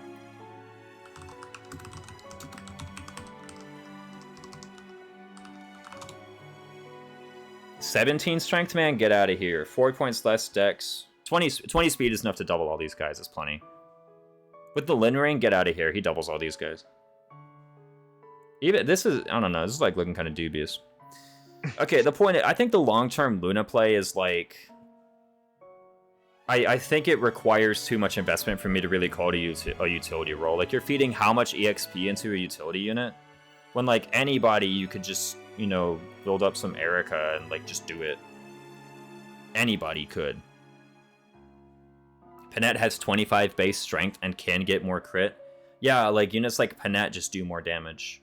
Yeah, so we're not going to give anybody credit for using the Erica ring to kill a flunky, like a generic general. Yeah. Is he not doubling any of these if you either crit or Luna on both hit? Yeah, I do think I think Luna plus crit, like over 2 separate attacks, I think that does kill on like the Halberdier. Because that's 30 plus 20. Yeah, just barely. But like just barely. And this is again 6 levels over. This is like carry level. My carries aren't even that high level at that point. Mm-hmm. Then again, I don't inherit mentor shit. Maybe that's the difference. Erica ring on any unit. Yeah, no. I never do that. Forget these bosses, man. I'm not even looking at those guys, like I already know. Okay. So I think the barrier to investment is really that his stats are not really that great. Even something in Warrior. Someone said to consider Warrior All-Christ. Let me consider it real quick. Before you consider that for a second, I think let's get this right, because like I don't think it's even the investment that is the barrier to B tier, to the small jobs well per many maps. I think it's just his stats. Yeah. His stats are the barrier. His stats suck.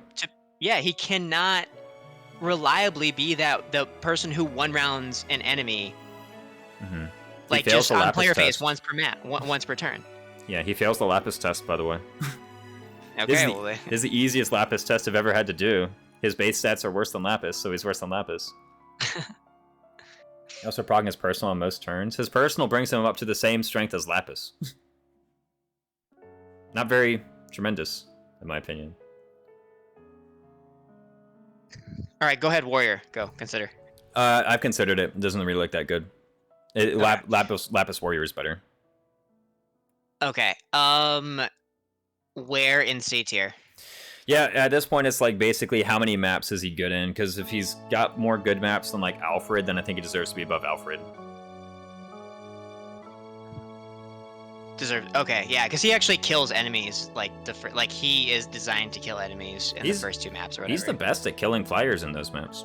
Yeah, he is. He's good 7. He's good 8. Alfred does not have designated enemies that he can kill in when he's his best. So yeah, I can agree with that. I don't think he does that great in 9, to be honest. 10, like maybe Alchrist.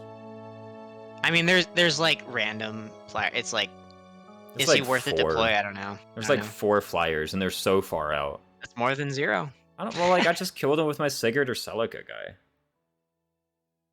Does he actually kill flyers for 7 maps? No. No.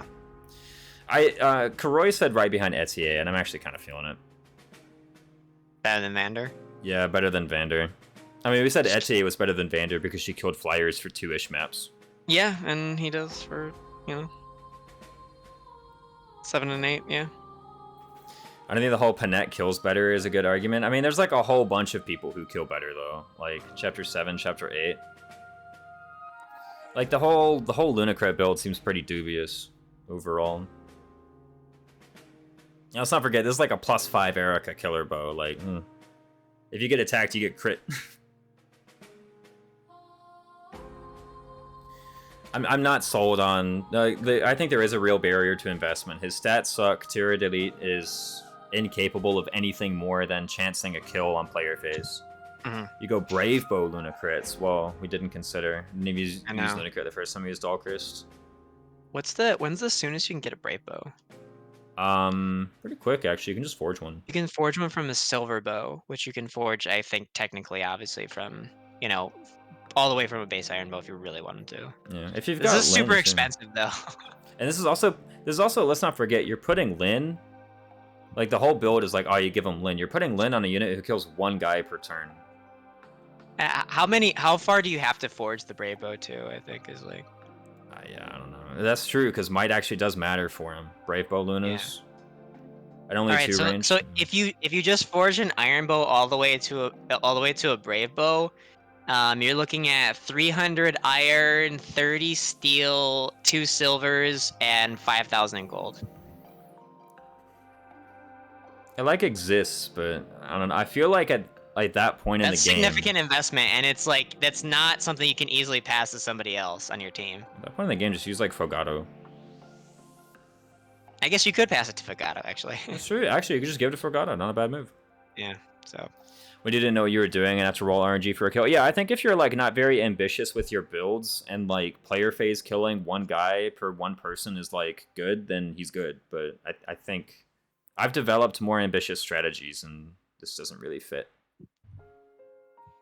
And here's the thing too, like even getting him to like level 5 Tira, I've actually never been able to get him to level 5 Tira Delete, because every single time I have an opportunity in Psalm or in like mostly in Psalm to deploy him, I'm like, I gotta pass him up because his stats suck compared to like all of these other units I could bring. Like I've never even been able to get him to 5. Generate Brave Bow after breaking silvers the 4-star well. Use him to break a 5-star well. Yeah, sounds reliable. Yeah. I think like this. I think this is the highest I've ever replaced Alfred in a tier, or not Alfred, Alchrist in a tier list. Because he's decent. I needed to give you some pushback because like you're correct that he just doesn't meet these kill thresholds, but like I think you were just so averse to how high everybody else was on him, you were trying to overcorrect just slightly. Yeah, overcorrect. What if you give him all 1S? Well, hold up. Make a new tier. Whoa! Yeah, make a new tier. Below Boucheron. Oh, I'm kidding. Oh. No, but yeah, I think I was originally trying to overcorrect. I do honestly still think that if he wasn't good on his first few maps, he would be among like the worst units in the game. Like I actually think like, everybody's good Anna on would be their first better. 2 maps. Not Anna, not Boucheron. You didn't let me finish my joke. Damn. Go on. No, it's that you ruined it now. Okay, fair enough. Well, I'm gonna say like if Alcris wasn't good on his first 2 maps, then like I would call him the worst unit in the game, but no. Our mortal minds cannot handle such a creation. Yeah, I've just exploded. Yeah.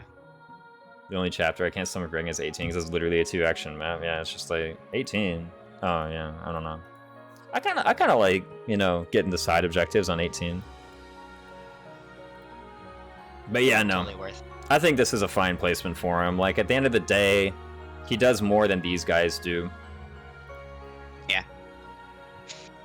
Yep, that's fine. All right, here we go. Lapis. The litmus test herself.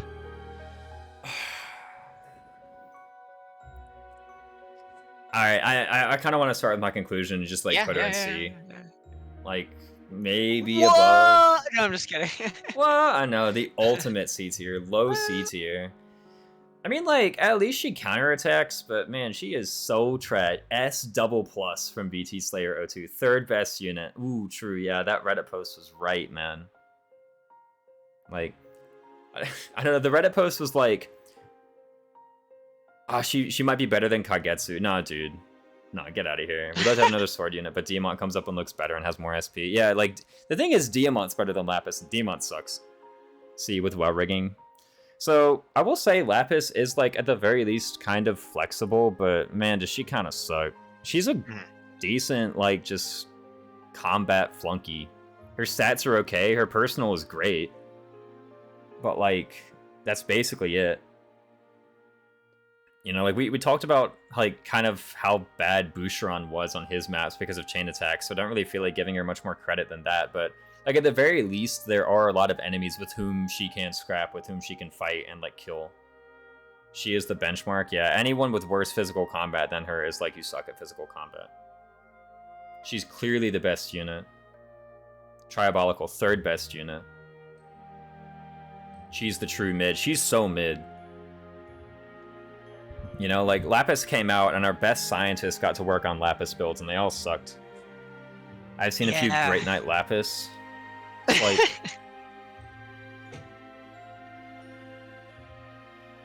Lapis is mid. Publish. She is, I mean, there's obviously a reason why everybody's trying to get to optimize Lapis, so... Yeah. I think the reason that Lapis is more often used is because she can more reasonably switch into any physical class, whereas Diamant is kind of like stuck in Successor. And she actually does have better personal stats than Diamant. So. It's crazy. It is crazy. Like, I think she's a okay deploy on her maps. I actually wonder if she's better than Alcris and Etia on these maps. Is she? Nah, get out. There's no way. There's no way. She sucks. So I've seen you place her between Alchrist and Vander. Reason? Question mark. So like,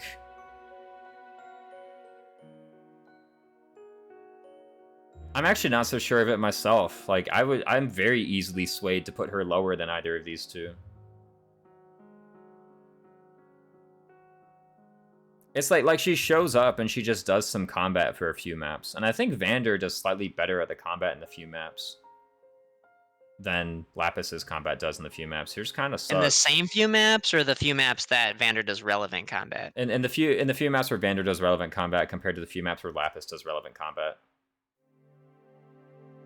At least Lapis is like at promotion level and levels up. Yeah, she can more easily be a long-term unit, but you know, they both share the significant barriers. Can she though? I mean, God, her stats suck. I mean, you can easily, you know, get her to level 10, right? 6 strength, 6 feet. She's at level 10. Oh yeah, that's my point. Oh, true. Okay, well. Yeah, I guess you could theoretically promote her. But, like, you're spending a Master Seal and a second seal, and, like, for what? Some guy with, like... What even does she have? But, like, so let's say 10-1 Wyvern, okay? This is the one that everyone hypes up. Let's do, like, 10-1 Wyvern. Let's see it. Let's see the stats. Oops, I need Lapis. Lapis. Class. Wyvern. Alright, 15 strength, 15 speed, 10 defense, 31 HP. It's not too bad. I mean, we're talking chapter 8 here. Yeah, chapter 8. You said 15 strength, 15 what? Wait, can you buy a second seal for chapter 8? Or is it after chapter 8 where you can buy a second seal? I'll tell you in a second. I think it's after chapter 8. Yeah, this is a chapter 9 build. My notes say 3 second seals in chapter 7-ish shop, so I don't know what chapter that is. That's Yunaka's strength in chapter 21. Whoa, massive. After chapter 8. Yeah, so this isn't even a chapter 8 build. This is a chapter... Like, I don't know, just so many better things to do. By that point, you have Diamant. Yeah, that's But, like, true. That's true. We you almost have Ember. We almost had her match Amber at base in Lance Cav. Almost. Almost. Yeah, she looks kind of bad. Are Build we even six- sure build she's a C 6. tier unit? You think she's bad at base in her maps? I'm asking. I don't know. I'm asking. Ugh. Like, I think she's okay. Like, at the very least, when she fights enemies with, like, Armor Slayer or with, like, Steel Sword, she does do a lot of She damage. does something. Like, there are a lot of enemies she can one round on her join map. She's sound. Oh, okay. I like Lapis as a thief decently, but I don't know if that holds in Maddening. Oh boy, thief. Why is Lapis used as a baseline for combat stats? Because if you're worse than Lapis, then you definitely suck. If you're better than Lapis, there's a question mark, but... Okay, Elise from my chat is saying after chapter 8, easy early Wolf Knight. Hey, I did that in draft. Wolf Knight Lapis. Worse than Lapis bad, better than Diamant good? Yeah, I know. Shattered Ice is really trying to make the case that Diamant is the other barrier. I think the other barrier needs to be a little bit higher. Yeah, it needs to be, like, better than, I don't know, Louis or something. Why her in particular? Because, okay, Lapis is, like... Here's the thing. We're literally debating, like, Lapis C or D, because we're like, is she just bad? Right? Because, like, she is at the threshold of bad. Right? She's right there. Okay, she's got 1 foot in, 1 foot out.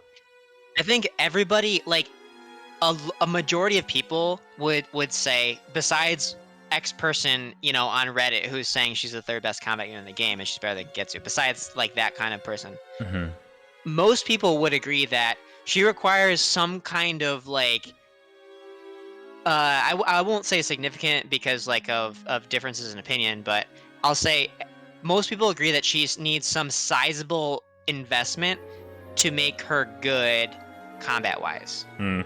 And so if most people are agreeing that she needs some kind of sizable investment, she's a good bar for, like, okay, well, if you're worse than this person who we actually all agree that she needs some kind of sizable investment, then you're actually just bad. Yeah, I think she's just bad. So maybe she is better than Manor if, like, you're saying she can definitively one round people on her join chapter. Yeah. Vander can't. To be fair, you don't want him to. Sizable investment is the Micaiah engrave. Then she won't get it Nakama with her personal. I did that build. My very first Maddening playthrough, I did that build. And then every chapter thereafter, I had a Micaiah engrave iron sword just staring at me at the top of my convoy. As you game yourself, how do you find a place to slaughter in, like, 12 through 15 chapters? Like, I'm just thinking about her join map through, like, 11, where I do field her, but she doesn't do much. Now, to be fair, on I think it was no pre-promotes, I did have, like, a promoted Lapis, because I actually rewarp skipped the chapter 10 on no pre-promotes. Yeah. And she was one of the units who I said is good enough to go into this room and fight. Yeah, it was still iron the whole time. I never forged it up because the Lapis sword dodge tank strat sucked. Is best with Lucina anyway. Yeah, exactly. Like, it was the case where I was like, hey, this is one of my... I think it was like Lapis, Amber, Citrine, Diamant were like the 4 units that I sent in there, because it's like her stats are still good, and they were still good. Frankly, I promoted her to Wyvern, but like, man, that build sucked after a while. It fell off hard. Honestly, right, I think she's actually good in her first few maps. Tribal, I don't know if he's being serious or not. Says I find Vander to be better than Lapis in her join map. Like, Vander in Chapter 7 is better than Yes. Lapis in Chapter 7? Yes. Considering Tribalical earlier was saying Lapis S+++++ tier, maybe this is actually a serious comment. Yeah, I was about to say, I never know what to get from Tribalical. No shot. I also find Vander better in Chapter 7. Tribalical, I think Raisin just called you the boy who cried wolf. I know. When Kagetsu joined, I want to use Diamant. Keep Kagetsu on the bench, yeah. That is exactly what I did. Yeah. But also, Diamant was forced on my team, so... I personally think wanted she's to use better. him. I think she's better. Because? Well, just because, like, okay, I think one-rounding enemies is better than, like, taking a lot of damage. Like, I think Vander loses about the same proportion of HP to enemies as Lapis does. Right? Whereas Lapis, like, she's one-rounding the enemies. She fulfills a more valuable role on those chapters. Yeah, she does fulfill a slightly more valuable role. Vander has the bulk against the flyers on top of Chapter 7. I mean, so does Lapis. They're, what, 15 attack? They're 15 he attack, does counter 15 damage, speed. though, aren't they? Or they're not all lance fires, are they? They're sword flyers. Okay. So she actually does counter damage and he doesn't. Yeah. Yeah, Vander gets broken. Vander will see more maps than Lapis, 90% of playthroughs. Yeah, by like 1. But I was on Ringless, true. He gets broken. What is Lapis one-rounding on Chapter 7? Mages. Which Vander ain't, by the way. Makes it easy to funnel XP into my Micaiah holder. There we go. The real strat's coming out here. No, I mean, actually though, because I was about to say, like, she's supposed to be the person that, like, okay, so now that we're kind of here, like, it does seem like everybody before Chapter 10 is kind of put into the game with the intention of showing you one of the game's mechanics. Yeah. And, like, they're honestly, it doesn't seem like there's too much thought of, like, at least in the Maddening context, of them going beyond Chapter 11. Yeah, like, I really don't see any future for Lapis, frankly. Like, it's entirely her performance in these first few maps. And I do think she actually has strong performance in these first few maps, even in Sword Fighter. But I think above Vander, below Alcris is kind of fine. I'm fine with that. Yeah.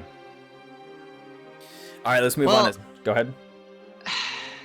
Because Vander is, like, he's pretty good in 4 and 5. I'll put her below. Yeah, okay. Put her below. I want to move on to Citrine. I think Citrine is more interesting. Okay, since you've been cucked so hard, you can leave with Citrine. Citrine, I mean, like, it's not. I don't move Lapis down there like begrudgingly. I do agree with you. It just took me a minute to, like, recognize that I was wrong over this detail.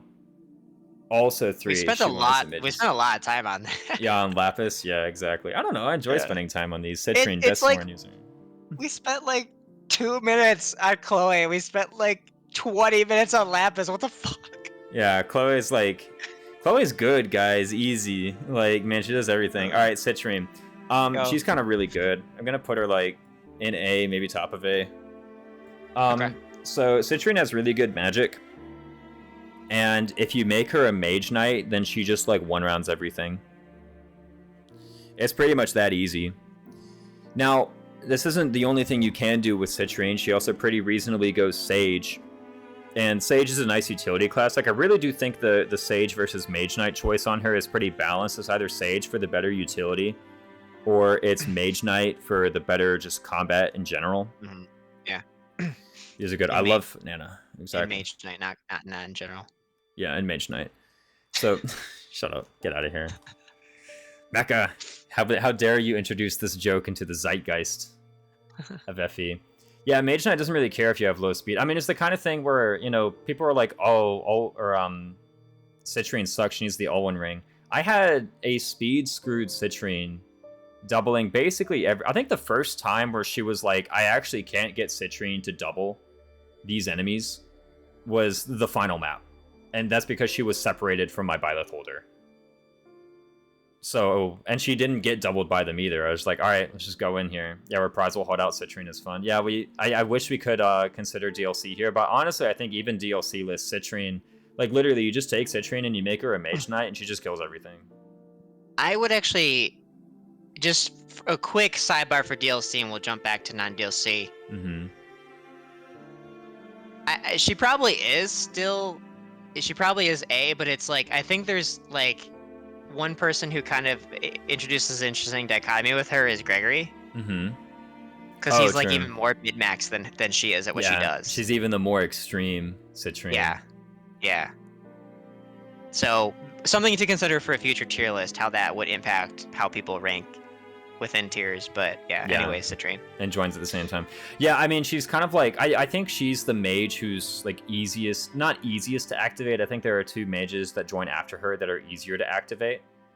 And I think both of those mages would probably be placed higher than Citrine. But like, as far as just like kind of a brain dead, invest in this unit for Mage Knight, 1-round KO, everything, Citrine is like the girl.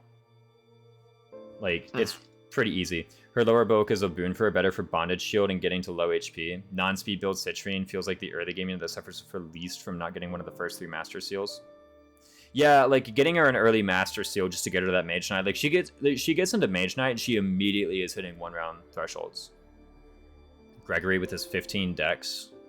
Citrine is your girl like Annette? Nah, it's a totally different relationship. Core and Sage Citrine hits like a truck with Thoron, and Flame Vein can be very useful.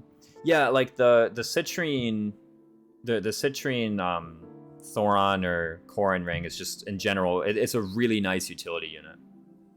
What emblem do you like to use on Citrine if she's a Mage Knight? Question from my chat from Elise. If she's in Mage Knight, I generally check like whatever is going to be best on the map.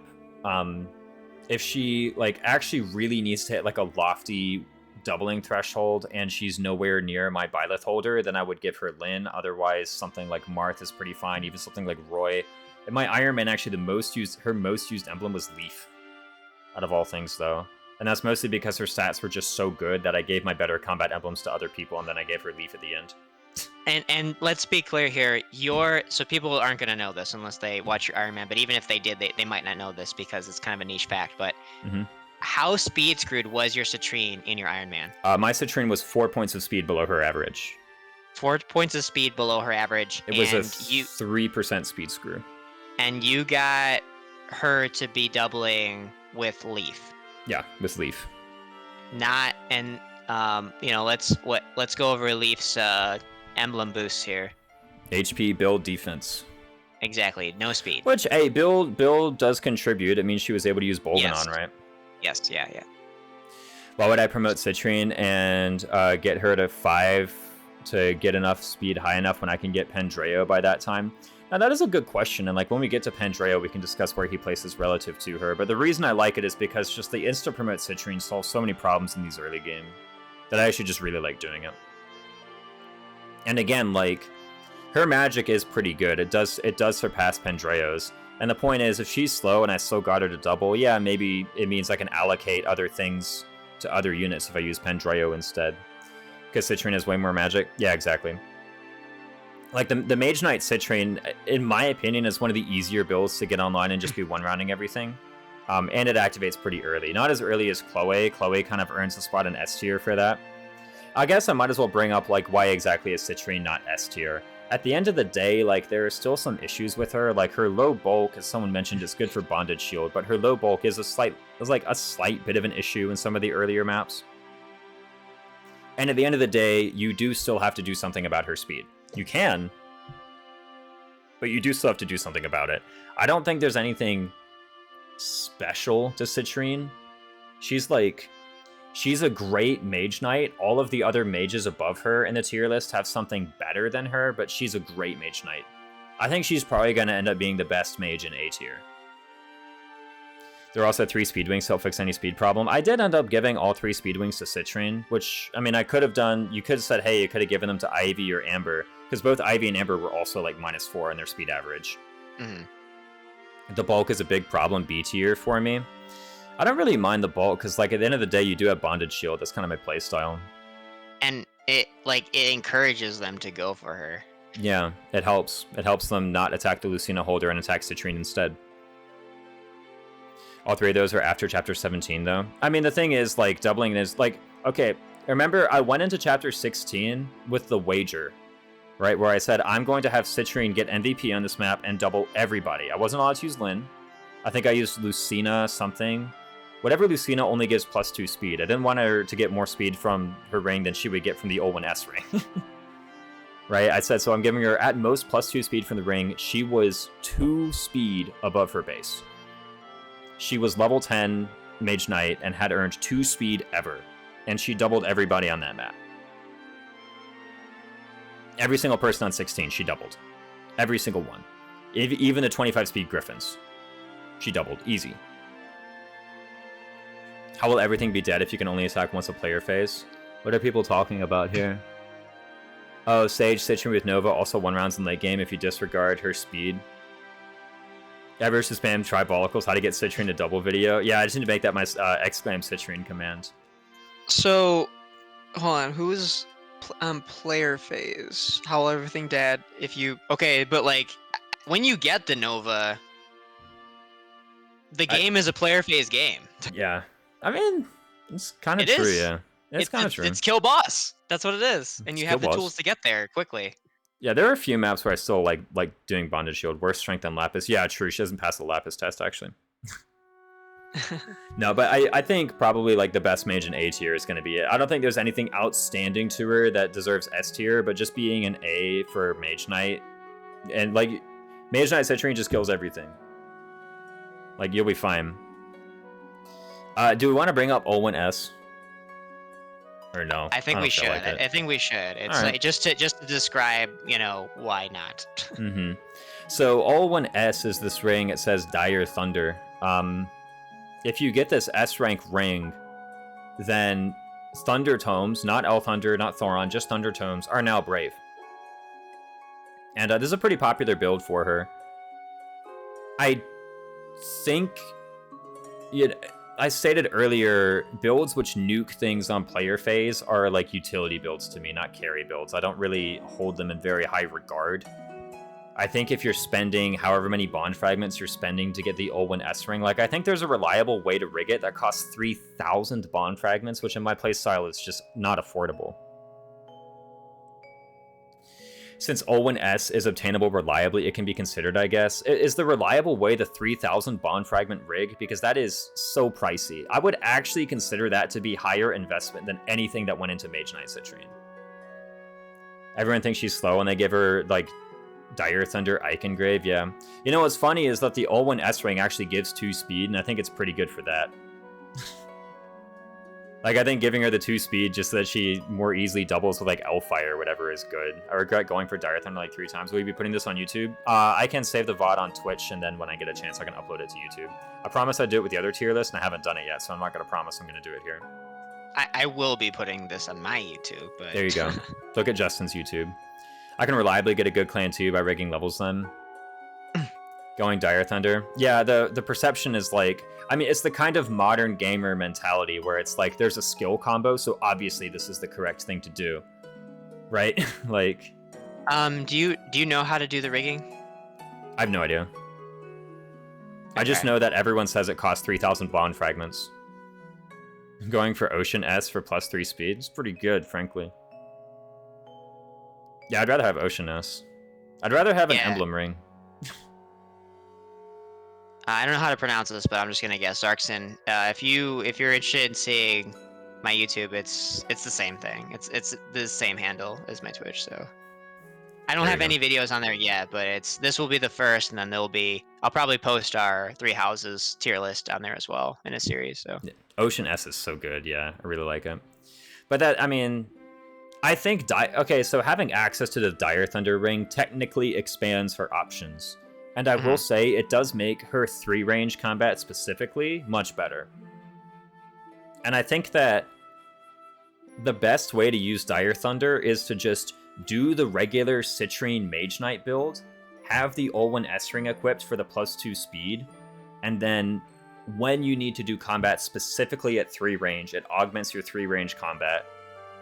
When you need to do a combat at 2 range, just do the thing that you would normally do, taking advantage of the +2 speed, +1 magic from the Olwen S-Ring. Like, just do literally the exact same thing, except whenever you happen to want to attack at 3 range, you use the Dire Thunder. it's an extra option in niche situations. Yeah, it's not the entire build. It's not you're giving her only the Ike Engraved Thunder. You give her a Thunder Tome in addition to all of the things that you were normally giving her as a Mage Knight. I think that's actually a pretty good build, frankly. Yeah. That's the idea. So, but I don't know. I want to dispel this illusion that Olwen S is the only thing they can do. I have seen people, and I don't want to name names, but I have seen people call her bad. Because I think it was like, is 3-range really that important? Sometimes. Where it's like, oh, the Olwen Dire Thunder build is so bad because it can't 1-round like Chapter 21 generals or whatever. It's like, dude, it's a general. Okay, but It's consider this for a second. L-Fire. Just L-Fire them. Consider this. Consider Dire Thunder, Sage Citrine with Byleth Thyrsus 5-range doubling. Oh You my god. can't do both. You Oh, can't you're right. have Thyrsus and Dire Thunder. Damn it! I thought I was onto something there. Nah, you weren't. Nice try though. Yeah, there is a Thyrsus plus Tome build that I am interested in trying. So. I like 3-range when I can kind of take a 1-3. Yeah, there's the whole May Thoron build. I've never tried it. I've never tried it though. All right, let's just move on to Diamond. I think I've said enough about Citrine. She's a good unit. She just 1-rounds everything. Probably the best mage in A tier. I think some mages are better than her. Yeah, well, let me take my turn on Citrine because I didn't take a turn yet. Yeah. I mean, I was just joking, but because you said everything that needs to be said. Citrine is really good. High magic, you fix the speed, you're off and running, and it is that power that separates her from any mage in B or below. So one of the highest in the game. I think we'll see if that continues. It should for the most part, but until DLC. But yeah, we'll see. All right, shall we move on to Diamant? You have far more Diamant experience than I do. Yeah, I took Diamant to endgame. Let's go. So how was that? I've tried Sexira Diamant. I've tried Warrior Diamant. I've tried Mage Knight Diamant. That last one is as shitty as you think it is. But yeah, it's he suffers what we've been talking about. He Success Year is his best class because the Royals tend to rely on their class stats rather than their personal bases. Let's talk about the good things first. He has S swords, A axes, right? Those are good. Those are good ranks. Those are fantastic ranks. You've got all types of swords. Some of the S swords, if you're for some reason you've got Marth on him or something, doing like a Giorgio's Lodestar Rush or something like that, it is an interesting concept. And having access to like Silver Great Axe is nice. Tomahawk, Tomahawk's B, I think, right? But yeah, whatever it is, you can use it.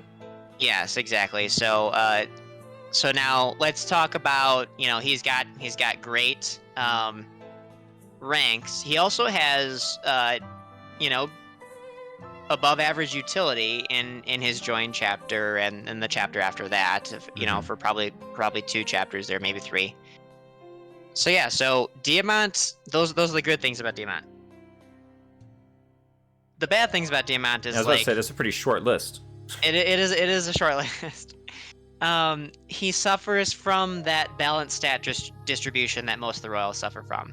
And I, in my first playthrough, I found him to be relatively useful for a while because I kept finding myself in these situations with my lack of game knowledge of like, oh, I need somebody who has just enough speed not to get doubled, but just enough just enough HP/res to take a hit here and kind of draw this enemy or have this position and stuff like that. That only, again, this is the third time I've said it, that only helps you in these situations where you don't have informed knowledge of how to play these maps and how, like the enemies that are coming, the challenges that you're facing within the map. So he falls into this jack of all trades, master of none category, like the other royals, and that hurts him in a game where you can build a team of specialists and with prior game knowledge, position your specialist in the situations where they succeed the best. That's going to fall short. And I'll let you talk about the math behind Soul. Oh yeah, the Soul math we can get into later. I don't want to get too much into the Soul math because I use it as a way to kind of illustrate how irrelevant a couple parts of Diamant's character are.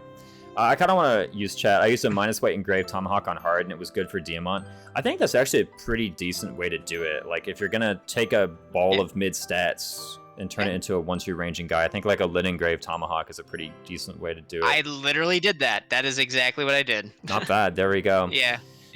Karoi, I did Lin's successor Diamant, which was generally fine. Just another player phase nuke build, though. He can bait a unit or two as well, but he's not doing any serious tanking. So you found his like you were doing it without bondage shield though, right? Was he one-routing on enemy phase, or was it only on player phase that he was able to do that? I think that's the player phase nuke part of that. It's just I don't really see what is it about that only works on player phase as opposed to also working on enemy phase. Like the thing with Karoi is like, I know Karoi you used Diamant on your first run through. So it was Lucina. Okay. Lin takes away too much mind. Or this is Face Palmer. I know Karoi used Diamant on his first run. I don't quite know if Karoi had really like discovered and leveraged bondage shield sweeping to a great extent on that one. So maybe it's like he could have been enemy phasing if he used bondage shield, but maybe Karoi hadn't figured that one out yet. If I know Karoi, he's typing out a long response right now that's very detailed that we're about to get in the next minute or so. Yeah, that's gonna and I keep on giving him more and more questions that he's gonna type now. Any phase he's gonna keep taking longer and longer to okay. Yeah. And when he was alacritying on player phase, that's fair. That's fair. Yeah. So like on player phase, he would attack the easy to kill target, and then on enemy phase, he would just kind of like fight the leftovers, and he wouldn't kill them, but he would fight them. Yeah. That seems like okay. It's hard for me to look at that and be like, yes, this is long-term carry potential. I didn't even really call that utility. Lucina. Oh, it was Lucina. Okay. Yeah, Lucina retained more might. That's fair. Yeah. It's only -1 weight, though. Wonder actually if Lin might be better. I'll think about it later some other time. Like, Lucina is also very good engraved, though, I will say. Yeah, I basically use them for similar functions. So people have kind of likened him to Lapis. So one thing that people have been mentioning is like outside of Successor. Diamant outside of Successor actually fails the Lapis test. So his personal stats are just worse. In Successor, he's a little bit better, and people have been using him as like the litmus for good physical combat. To be honest, I'm not really that impressed. As an investment target, kind of like you mentioned, the issue of like ball of mid stats is, in this game in particular, I'd rather have somebody with really lopsided stats. Because it gives me the option, right? I can either use an emblem to repair their weaknesses and then just have everything, or I could use an emblem to augment their strength, and then I have something like really extreme that I can use. Yeah.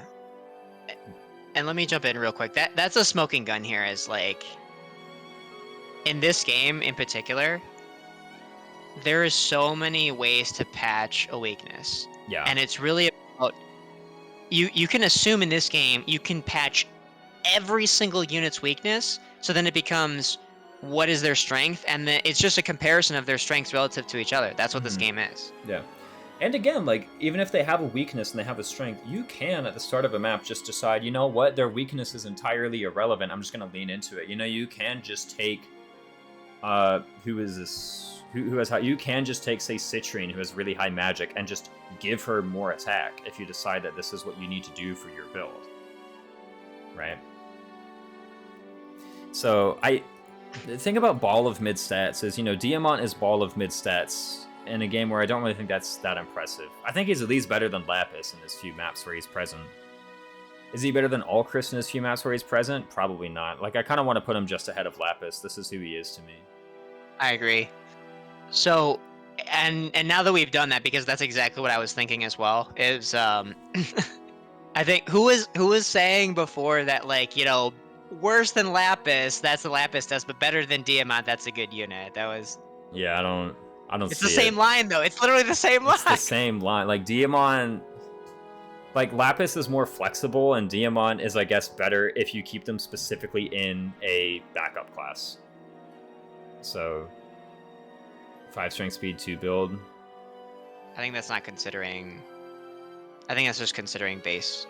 Yeah, it's not like... considering reclassing. Okay, wow, it's, like, slightly better.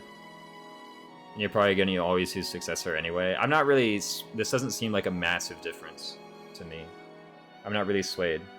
Lapis is more flexible, yeah. She could more easily go something like Wyvern. Or Warrior, or whatever it is that you decide that you need, or Paladin, or Great Knight, or whatever. Someone's saying Great Knight Lapis, Wolf Knight Lapis, who knows?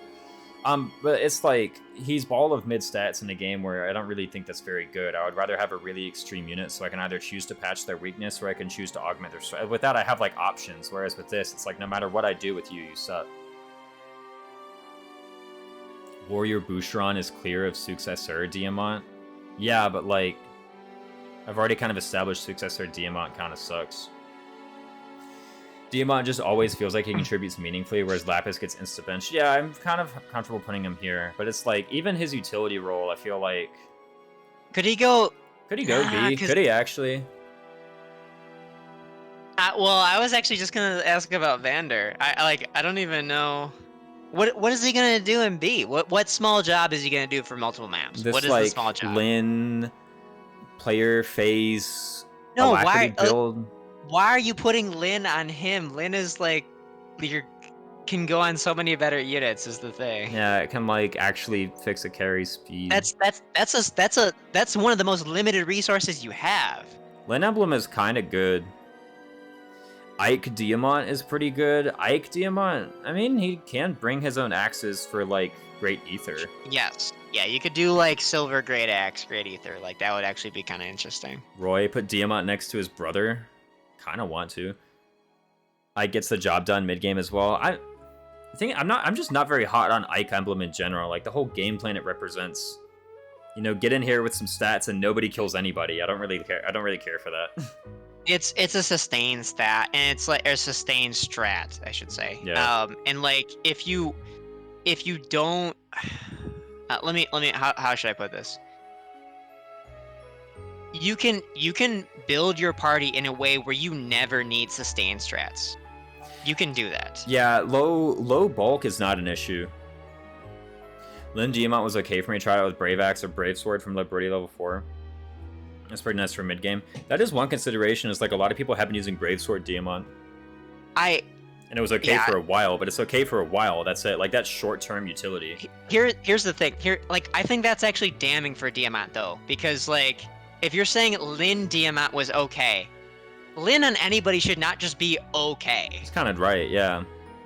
Lin on anybody should be like, they're fucking one-rounding everybody on the fucking map. Like, that is...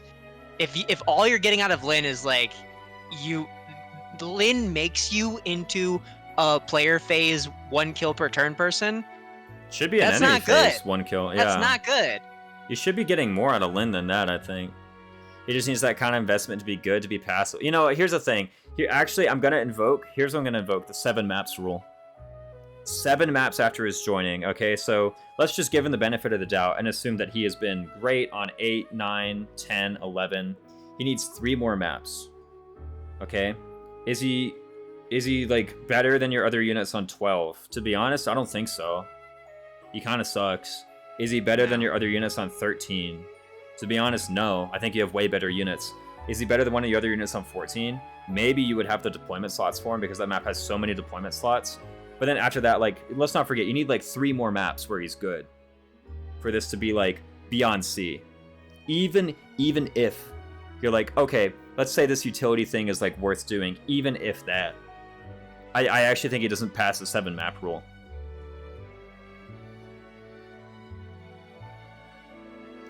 Boucher and Diamant are almost the same unit, so it's weird to put him 2 tiers higher. I think Diamant is way better in his joining maps than Boucher is in his. I agree. Diamant like actually hits.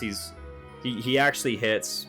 There are a lot of enemies he 1-rounds. There are a lot of enemies he doesn't 1-round, but he does do it. He's at promotion level. I think his future is brighter. He gets completely obsoleted by Kagetsu. Yeah, that's that. I've kind of said my piece on Diamant. I think like just barely better than Lapis is where it is. Yeah, because I thought about like, is he better than Vander? And it's like, I honestly think Vander in 4 and 5 is like,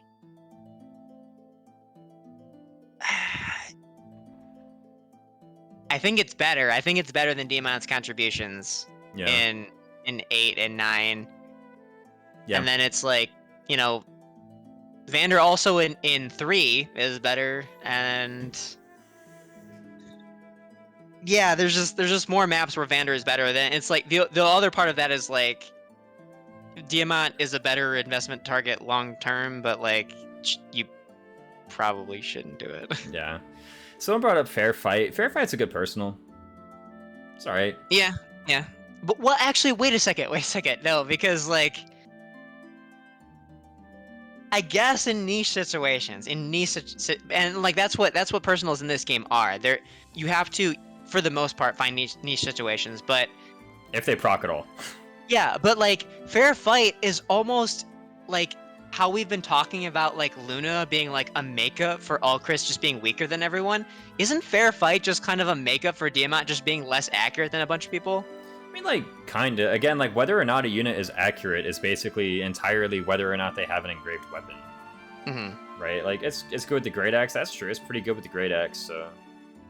It's like a fair point. He can use the Silver Great Axe in Successor. Yes. Yeah, that is true. That's like a good point in his favor. He'll take the counter, but he has got a huge HP pool usually to take it in. Kind of for Georgios late game. Yeah. Georgios late game is like, it's like okay, it's fine. To be honest, just like getting a stronger unit with a Silver Blade is probably better. Probably. What's the difference between the two? 8. 8 might? 8 might between Silverblade and Georgios. Ooh. What about a forged Silverblade? It's cheaper. Forged Silverblade is cheaper than forged Georgios, that's for sure.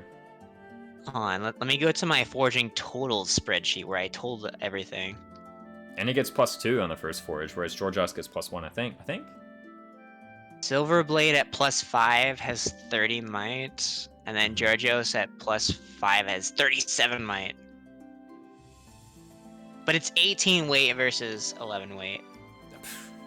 You're using it for Lodestar Rush, that doesn't matter. Well, are you using it for Lodestar Rush, or are you using it for Bomb Blast? Listen here. Big time Bomb Blast, yeah, exactly. I mean, it's okay. But I think like anybody wielding a Silverblade using Bomb Blast, like my freaking Citrine out here with US John was like almost doing the Bomb Blast damage. So it's like I think anybody doing Bomb Blast should just kill. Yeah. Like so, maybe one day we would sit down and be like, is it actually meaningful to be able to use the Georgios over the Silverblade for these emblem specials? But I don't think so. It's cool, but I don't think it actually is better. What do you mean we're not getting Georgios +5? It's silver 20. It's only 20. Yeah, it's only 20 silver, easy at the end of the game. All right, and 7,000 gold. 7,000. I kind of want to wait. No, which list are you looking at? Is that cumulative or is that for the last step? No, only? that's just the tier. That's just the last step. Get out. All right, yeah, it's not happening. Wait. Let me hold on. Let me actually see how I calculated this. Hold on. I have to double check. Yeah, no, there's no way that's cumulative. How did I do these forging buffs? I think it is cumulative. Hold on. How are these 20? charts? Get out. Hold on. Let me go to Serenus Forest right now. I got it from Serenus Forest. I copied the Serenus Forest Serenez Forest is per step, not cumulative. Yeah. No, I made one that was. Yeah. So like the cost here is per level up, right? Brother, 50 silver. Yes. How much is this? 2,500 gold. Or 25,000 gold. 25,000 gold, 50 silver. Get out. Hey, totally easy. Get out. Just do tower rigging.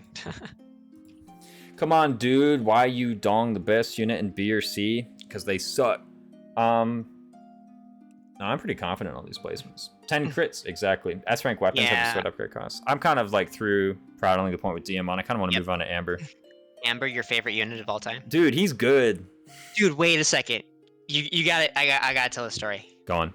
It's not a great story other than this morning when I turn on my computer, I have a Windows and it has like, it displays a different screen on the login screen every time. This morning I turned it on. The day that we're going to do our tier list, there's a picture of an alpaca right there. It was meant to be. It was meant to be. I think he's A tier, easy, man. Get out of here. Alpaca tier? Okay. Alpaca. Let me actually throw this at you. Okay. Why is he not S tier? Okay, so why is he not S tier? So he needs to have like something that's definitely better than everyone else. And the thing he has that's definitely better than everyone else at the point of his joining is like his personal strength base. But it's only by a tiny bit. And it's only one stat. Right? Like if I'm willing to put Amber in S tier just because one of his stats is better than everyone before who joined, then basically everybody would be going into S tier. Right? Well, I mean, his strength though holds up over the course of the game, good. Unlike everybody else who joins with higher strength than the person before them. Yeah, we're not talking like Vander here, okay? Like, and it is a lot of strength. The other thing is that I think this is actually a case where he's got just a few too many issues to fix. And I know that fixing issues in this game or fixing weaknesses in this game is not difficult, but it's difficult enough that like if you have to do it this many times, like Amber is usually going to go into the map and like something is going to be short. You can deal with it, right? Like if his speed is short because you decided not to fix his speed today, then maybe you just keep him around your covert rally or you selectively choose targets, or you just deal with the fact that he's not doubling. Maybe you just let him do enemy phase into player phase combat. Or if his bulk is short, then you just make sure he's always next to the bonded shield, or you make sure that he always has Lin to do the alacrity hits if he needs to. Or that you just, do the math and never bite off more that you can chew. Yeah, he's basically physical citrine. So, like, it's kind of the case where because he has about the same number of things to fix as Citrine, like, he's a strong physical combat unit, but I don't actually think there's something in here that, like, really just sets him far above everyone else. He's just good physical combat. He makes great use of investment because, again, his strength is massive, so as long as you give him speed, he doubles everything and just kills everything. His bulk is passably good. Like, the units that we put in S tier, like, Chloe is an S tier because of free early flight. None of Amber's advantages are worth that much. You know? Panetta's like Amber with a crit personal and 7 more decks, yeah. I mean, couldn't you just... I'm sorry, go ahead. I was saying, like, people talk about Amber personal. Amber personal is pretty good. But yeah, like, people naturally bring up Panette. And I think that's another thing, is like Panette probably is going to be above Amber. And her base deck, the difference in base decks alone is enough. As 20 hit extra, so 13 more decks. Yeah, about that. It's 10 more decks from the personal. Dex is 2-to-1, not 1.5-to-1. Amber's personal is compensating for just having less decks than Panette. I will say, sometimes triggering Amber's personal is a bit finicky, but like, if you really set your mind to it, you can do it. Or just Forge plus hit, again. It's fine. Just do it. Yeah, Amber Wyvern is pretty good. Amber Warrior is pretty good, except for the fashion. It's just, so much Amber stuff is great. He's by far the best physical combat unit you get pre-10. by a lot. Yeah. He's the physical combat unit most likely to continue on. Yeah, I agree. Great strength, just top tier strength. But yeah, you're right. Like just enough holes where you requires patching. Mhm. In each chapter, and then and he does make efficient use of that investment. So, I mean, he's one of the earliest people to solve problems for meaningful problems in the game. Mhm. Yeah, no, I agree with this, and I think below Citrine makes sense just because magic 1/2 ranged, better weapon options, more enemies that she's likely to kill. Yeah, I So, think magic is just better than physical is the thing here. Like to yeah, me, as someone mentioned, he is physical Citrine. They are yeah, pretty similar units, but magic is better than physical. yeah. It's like Yuri that can't be next to Byleth without losing damage. So there's someone in chat who says like Amber's person requires him to be away from his supports, which would give him hits anyway. The fact that if Amber fails to proc his personal, he's getting plus hit from the supports, I don't view that as a downside. Hmm. It's the same as like, yeah, Yuri can either be like near Byleth for the plus hit or for the plus damage, or Yuri can be away from Byleth for the plus damage. Like that's not a downside. It's an extra option. Yeah, it's better options. Maybe I guess where they're coming from is that like, oh, we can't stack it and that feels bad, but or you can just say you can have it in multiple places. I hope people are talking about fixed growth when they talk about things like Wolf Knight Amber and whatnot. No, it's like I don't think fixed growth or random growth has any bearing on whether or not that build is good. I think Wolf Knight Amber is like okay. I did it once and it was nothing special, to be honest. Hmm. Like Wolf Knight, even though you'd think it's fast, it's actually like kind of short on a lot of benchmarks. Hmm. It's okay. But I think yeah, he's an A because his combat is just so excellent, better than all these other guys below him. Yeah, I agree. But he doesn't deserve S.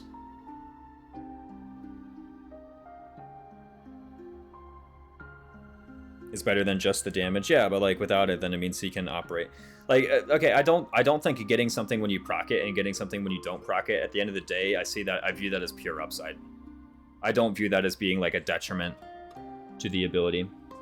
All right, let's move on to Jade. Where shall we put her? Well, before we put her, I actually do need to take a break. Yeah, same kind of. Yeah, so we'll do this. We'll do people in the sports world will understand this, but when we come back, where we place Jade might surprise you. Coming up after this. Coming up, yeah. All right, break time. All right.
I'm back.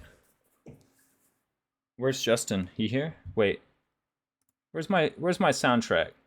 I reached the end of it.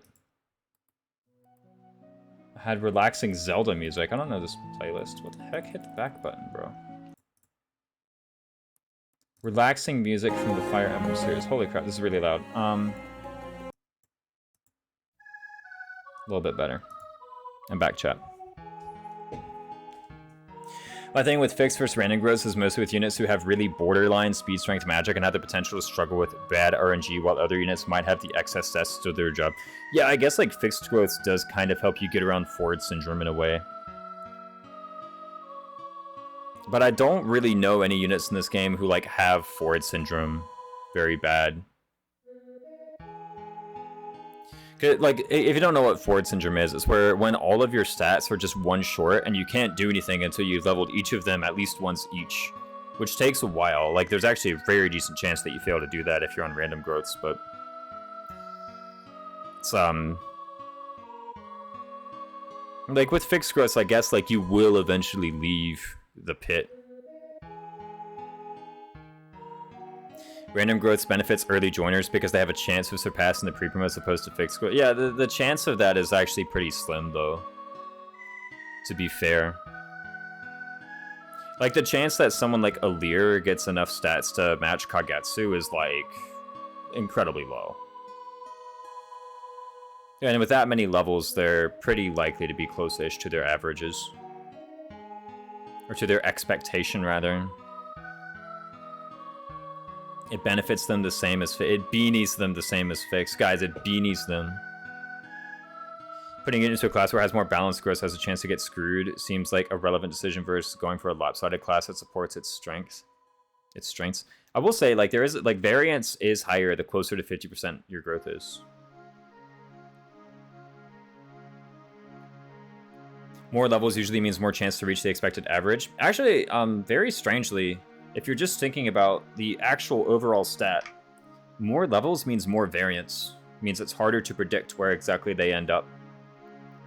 So it's actually harder to reach your level N average, or it's harder to be at your level N average the higher N becomes. The variance actually gets higher as you level up more, not lower. The variance as a proportion of your level, like if you then divide by your level, the variance gets reduced. But if you don't divide by your level, if you just look at your total ending stat, the variance for your stat actually increases as you level up more, not decreases. I missed an 80% growth 5 times in a row. 5 times in a row. 1/5. That's 625 times 5. 1 out of 3,125. I guess it could happen. It could happen, so. There we go. Welcome back, Justin. Thank you. I narrowly avoided disaster. By the way, VT Slayer 2 followed me some time ago, as did Samuel Stare, rather. I want to acknowledge their follow. I hope they're still in the chat. It'd be excellent for them to hear the acknowledgement. I narrowly avoided disaster on a bathroom trip. I almost dropped my phone in the toilet. Oh, Jesus Christ. I know. I did the thing where, like, I dropped it, and I did the thing where I was, like, trying to catch it with my hands by, like, just swatting at it. And I kept on, like, bouncing up and falling again. And then eventually I, like, swatted at it hard enough to, like, pop it way up in the air. And I caught it with both hands. I was like, oh, boy, that was close. Okay, yeah. So my strategy is, like, if I drop something and it's in danger, I try to, like, not catch it, but swat it out of a dangerous landing zone. Just, like, just try and hit it as far left or right as possible, basically. Yes. That's a pretty good strat. So you do that, though, and it falls under the car seat is the issue, right? So, no, I'm kidding. Well, yeah. If you're in a car, hopefully it just falls into your lap. So. Yeah. If you're in a car, what are you doing on your phone, right? Yeah. Come on, kids. Got him. Yeah. So now I actually could have beaten you. I got back and the timer was like 2:45, and I was like, oh, actually, I need another drink. So. Oh no. I got some soup. I got another drink. So. Yeah, we're good. We're good now. We're golden. Okay. Let's put Jade on. All right. Let's go back to Jade.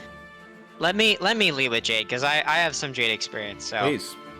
So I think if this is typically well, maybe it's not that common, but like Jade actually her quote unquote join map is actually like kind of terrible, but she could very easily die and like whatever, you know, you could just move on, whatever.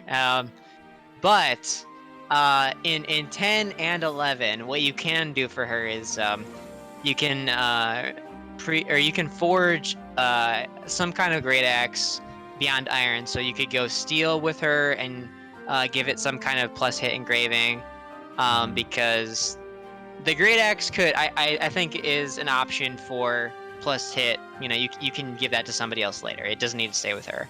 Yeah. Spoiler alert, don't think she is super long-term viable.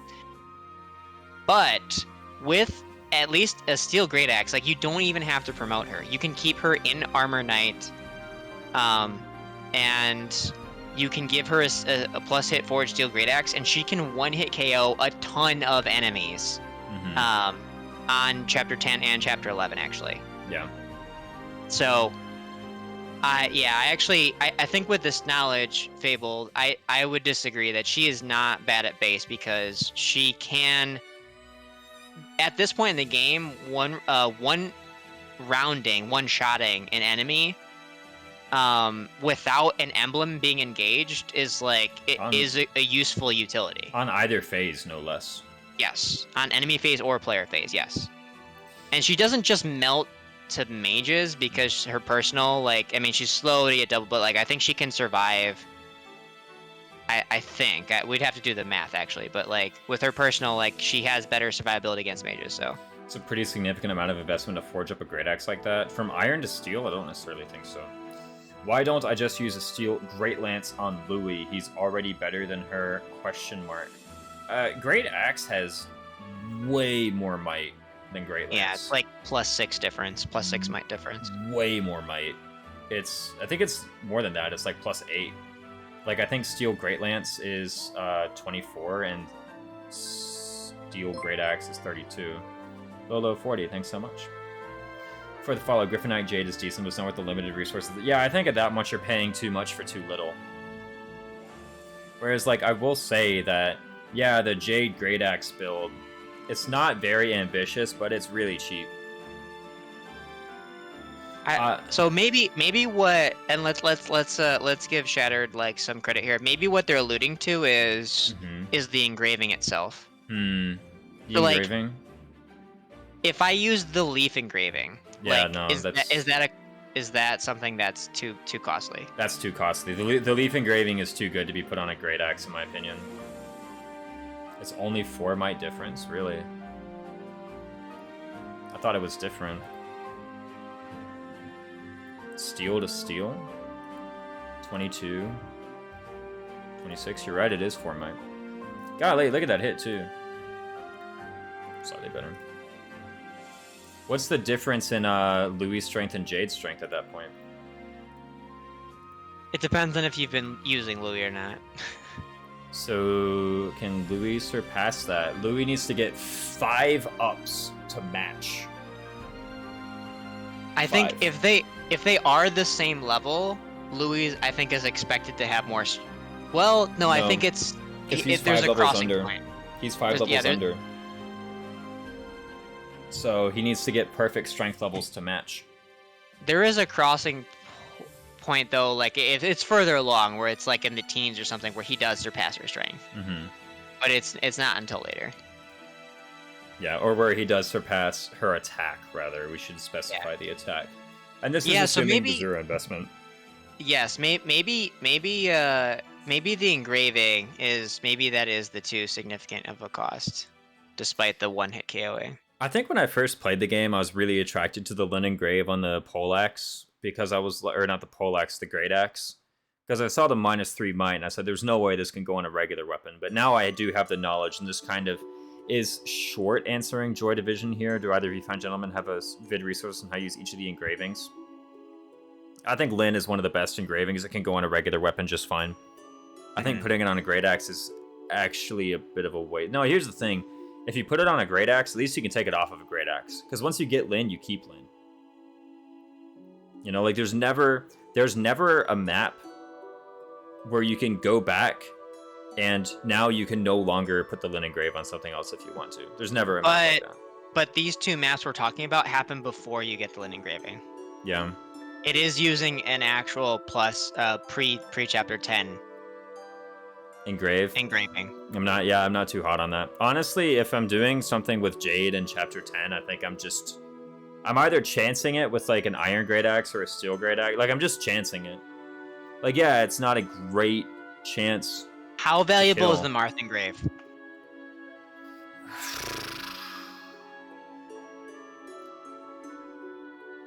The Marth engrave.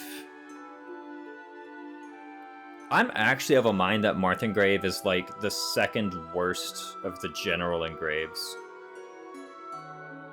And the general engraves, I mean like weapons that I just put on general weapons, not a specialized one. So not Roy, not Micaiah, not Celica, not Ike. Yeah.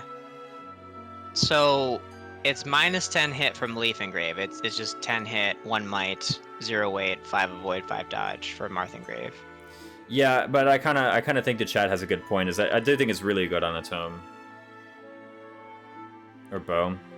Like I think tomes are accurate enough that they don't miss it.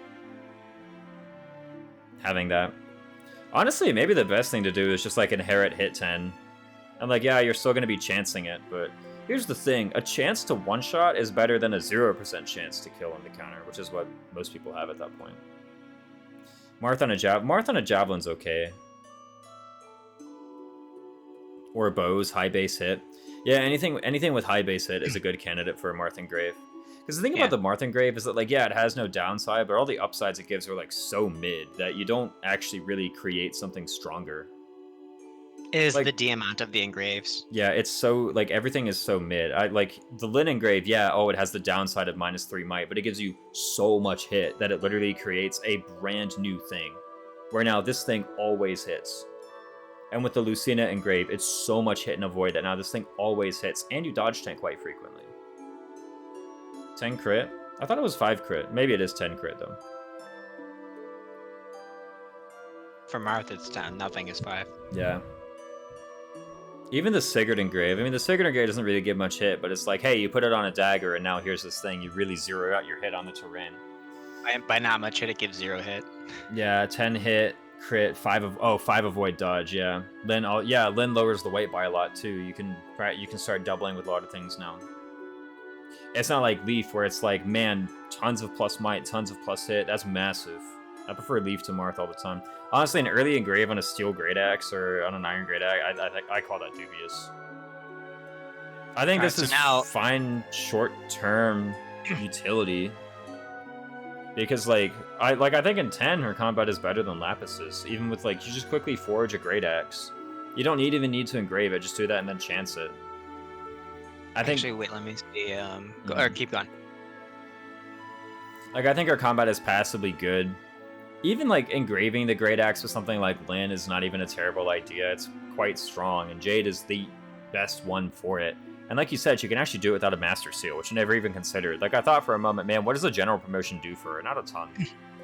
But hey, I mean, if you have a spare Master Seal and you want to do it, yeah, go ahead. And here's the thing: you're talking about Lin engrave as 12, 13. Yeah, those kind of maps. Okay, it still works. Just give her that great axe from Brunei. Who knows? So even without the engraving on the great axe for 10 and 11, I don't think that changes the tier that she's in. No. I think she's just short-term utility unit. I'm kind of curious about the barrier to investment thing, because there is some talk about the vaunted Mage Knight Jade, but it's it seems like an okay funny build. Let's take a look at this.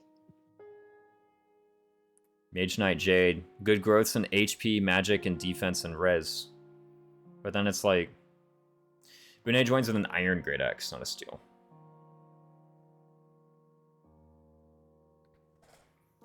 So I throw over to pin it. I guess the build is just Jade is just really tanky. Yeah, she kind of has bulk set. Just don't look at the speed. But I mean, she has a 30 base speed growth. That's one of the worst in the game. But it's the same as Citrine. It's the same as I think Rosado. Yeah, Rosado has the steel. It's 5 higher than Louis. That's why she's better than Louis. Yeah, that's why she's better than Louis. No, I mean, here's the thing: people were objecting, why don't they do that with Louis? I never intended to put Jade above Louis.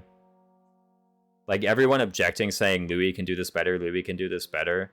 If you've invested in Louis, sure. And like Louis higher for that reason, because I think the investment pays off better for him than for Jade. But Jade is like, she's got enough stuff that she can do for free in her adjoining maps, but not for much longer, that I think it at least warrants C. Yeah, and I think you know, Louis in 4 and 5, like at the very least, is like his utility in those maps is better than Jade's. So Yeah, exactly. even if they weren't long-term investments.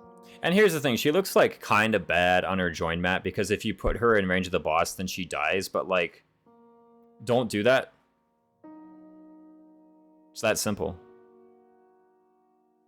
Like, wow, there's one enemy on her join map that can one round her. That's all. That's true of a lot of units on this list. Yeah. That's true. That's true of Citrine. There are more units who can one round Citrine on her join map than can one round Jade on her join map. But we're putting Citrine in A tier because, like, just obviously don't do that. Yeah. Like. So you think that she's worse than Alfred? Actually, I think she's better than Alfred. At least she like kills things when she attacks them. That might make her better than Diamant. It could. Citrine can outrange them more easily. I would actually disagree, because on Citrine's join map, there's like 8 people who can one round her, whereas on Jade's join map, there is one person who can one round her. There is one thing that you need to keep away from her, whereas with Citrine, there's like 8. So yeah, with Jade, just don't put her in Ivy's range. Like, don't. There is literally one mistake you can make. Just don't make that one mistake. Yeah. Citrine, it's like, actually, there's a lot of positional mistakes you might make. So. With Citrine, yeah. Jade has luck issues and is not even especially bulky for an armor, does she? Yeah, people are like, oh, they have listed crit on her, but even then, like they crit her and do like a third of her HP. Oh no. It's funny because in my first ever playthrough, she crit them instead. Yeah. Her personal base luck is 3. It's like, okay, it's kind of low, but like, I don't think it's atrocious. Like, deal with it. I don't know. Just don't get crit. It's kind of that simple. Yeah. More easily. Could be a good pick. Mage Knight Jade. There's an Armor Slayer guy on the map. Yeah, like, even that Armor Slayer guy, I don't think he one rounds Jade. Like, you know how your Armor Slayers don't one round the enemy Armor Knights? Yeah, it works the other way too. She also likes to try to Unga Bunga into the Armor Slayer of taking the upper land route to her. I kind of question how you got to her so slowly. He definitely does, really. Hold on, let me find this guy. Where are you? He's a sword fighter, right? You know, this chapter is really all about the Celica Alair strats, or the Celica Diamant strats for the quick recruitment. Where is this guy? If you want to talk about that. Like, at this point, Kagetsu's reached the fort and you haven't recruited Jade. Like, okay, put Celica ring on like one of Alair or Diamant, go next to her, and then talk to her. That is what I actually just said. Like, oh, true, yeah. You just said. Sorry, I was busy looking at stats while you said I know. It's I'm- okay. You don't listen to me anyways. I'm just kidding. No, not like this. Just rewarp to Jade with Alair turn 1. Ah, but that costs a rewarp. Diamant wasn't in the PMU. Was Alair? I don't know. People struggle to get to Jade. Just use 1 obstruct on the tile right under her turn 1. She will move in the forest down closer to you on her first turn. I think Diamant is more useful on 9 than Jade is. Using a resource. Whoa. Yeah, I'm not allowed to use a I mean, here's the thing though. Like a rewarp, I don't know. That's kind of handy. But an obstruct actually. Whoa, that's massive. I would rather use the obstruct than the rewarp. Those are the strats. Oh, Alair was busy doing other stuff. Fair enough. But what you could have done is you could have gone talk to her and then soloed everything. You know, just things to There you think go. about. I know, right? No, I mean, I think she's kind of fine. So some people are saying Diamant is better on the maps than Jade is. I can kind of see it. God, they're all 3 so mid. I don't even want to think about it anymore. She's got to be better than Lapis. It's gotta be, yeah. Honestly, I feel like she would have better like long-term viability than Diamant just on on the concept, but we would have to take a look at the actual numbers for that. Yeah, I mean, it's What- like I think she's good for a few maps. I don't want to think about this too much anymore. Like, they all three Alright. suck, all right? Lump them Alright, together in one alright. place. All right. Very skeptical of Jade long term. I've seen it work. All right, let's not go by country anymore. So we're going to stop that whole nonsense. We're just going to do these 3 Illusions, and then we'll do some more Illusions later. I guess we've already done 1 Illusion, right? So Technically, yeah. technically. Okay. Got an early kill on Kagetsu, so it would have been worth of Jade waiting really. Yeah. Wait, what do you wait? Oh, I'm aren't reading we just, Kilroy's okay, message. never mind. I think you're being a little bit with the order. I think you're being a little bit more extra than is necessary, but With the order, what's going on? yeah. Well, we'll see. We'll see when we get there, but you're like, yeah, well, we don't need to go by country anymore, but we're just going by deployment order, right? Or Yeah, recruitment order. We've just been going by recruitment. Yeah, so it's like Then about 3/5 the cast in 4.5 hours. I know, right? Just wait. Okay. Yeah. Ivy, our girl. yes, our girl. So I'll leave with Ivy, and I think I think this might be an interesting discussion. All right. We'll see. All right, go based on. So Ivy, I use her extensively. I think we both have actually Mm-hmm. in our playthroughs. We actually both used Ike Ivy in our first runs, correct? Yeah, For some I portion. used Ike on Ivy for some parts. I did Lynn Ivy sometimes too, and I think I did Lucina Yeah. Ivy a couple times as well. Yeah. So, Ivy has a great stat profile, like good magic, most notably flying magic, At this point in a non-DLC context, one of the only person who comes with flying magic at base from a combat perspective. There will be another flying magic user that's more utility based later, obviously. Right. Um, Not counting Levin Sword stuff. At base in their base class. Okay. Ivy has she comes with Lynn, who I think is her intended patch, basically, is how they kind of structured the game. Mm-hmm. But she's pretty flexible. She has 2 Banes, which are speed and luck, right? Yeah. 2 pretty easily coverable Banes, and the result is if you cover her Banes, she is someone who can have significant, meaningful damage output. Meaningful in that it solves meaningful problems for 50+% of the game type Yeah. of utility. So I think the question for me is, I'm actually not sure if she's S or A tier. Having a difficulty between S and A. Yes. Okay. So I'm gonna go ahead and put her in the A tier, but I actually want to make an argument for S. Okay. Where are we putting her in the A tier for right now? I would put her above Citrine. Okay. Literally everything that could be said about Mage Knight Citrine could be said about Mage Knight Ivy. And Mage Knight Ivy is like, oh no, she might be 1 point of magic behind at level such and such, but like... So let's put it here. I want to make a case for S, though. So my case is that, is there a distinct quality that sets her ahead of these other guys? Flight is one of them. High bulk is another one of them. Right?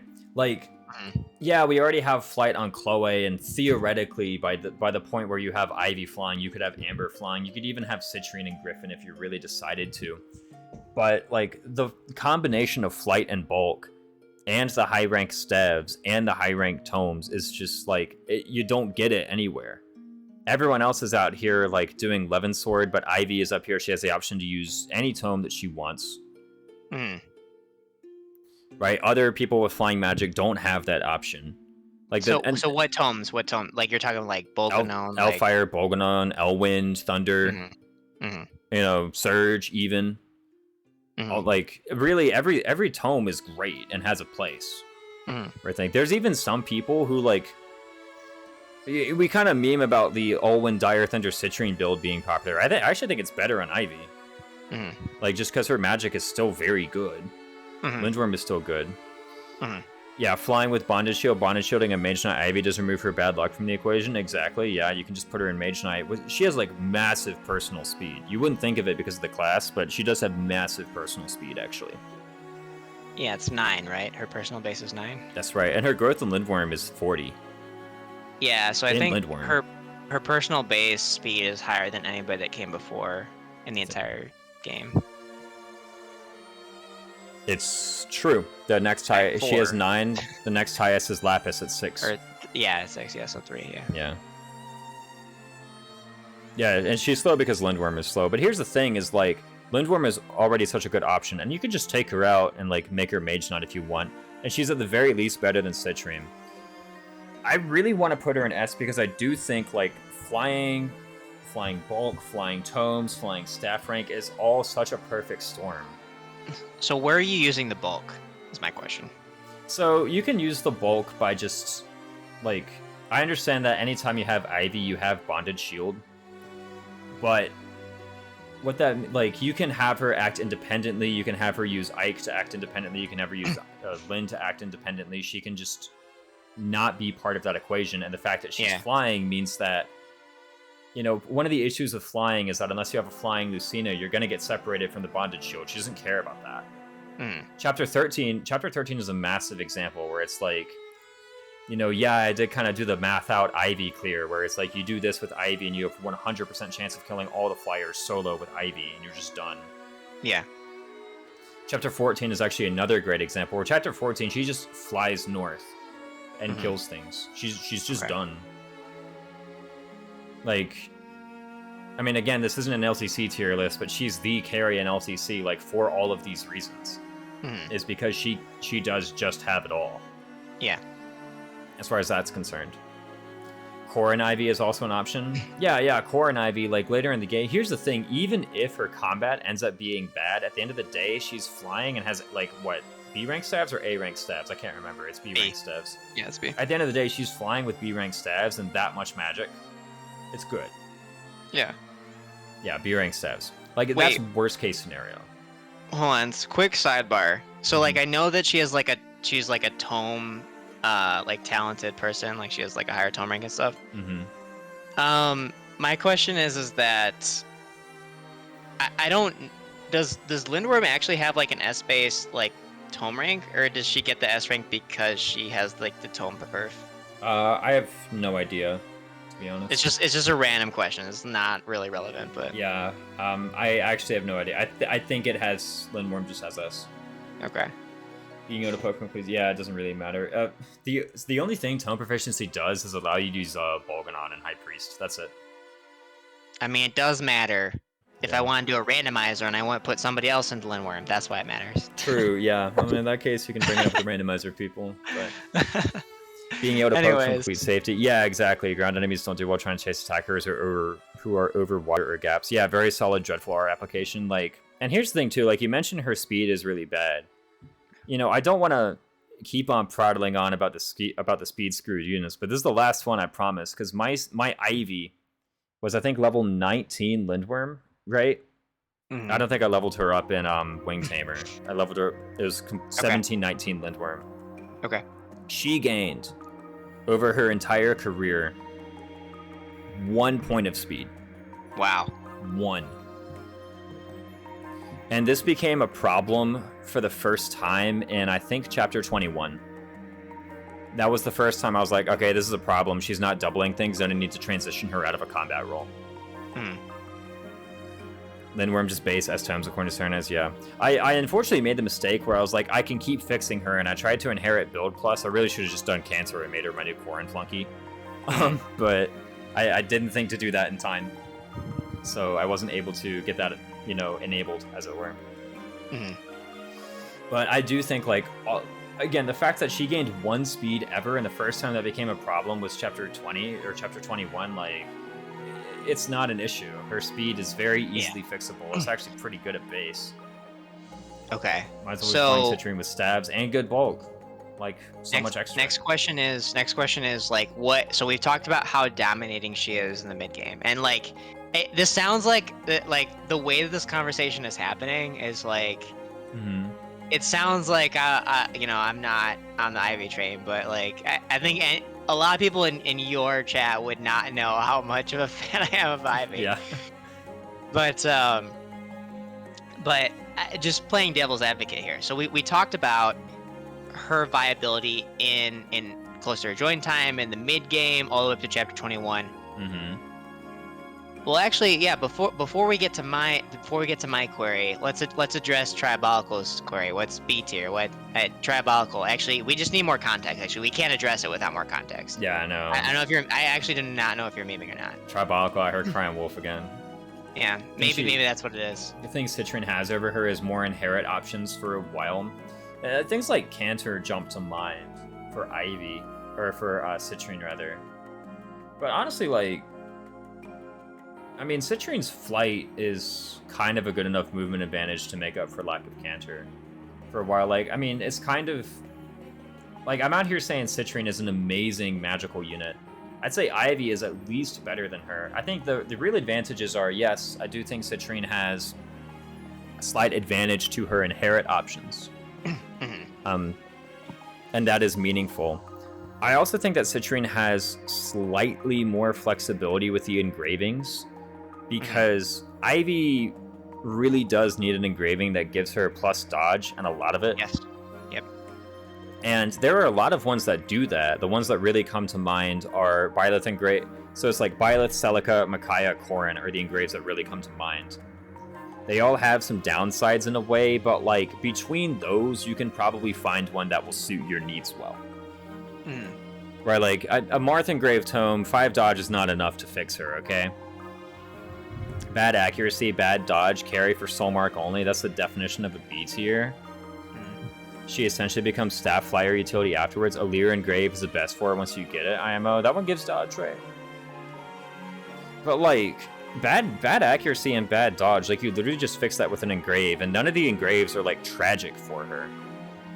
You know, where the heck are these? Yeah, where the heck are these engraves?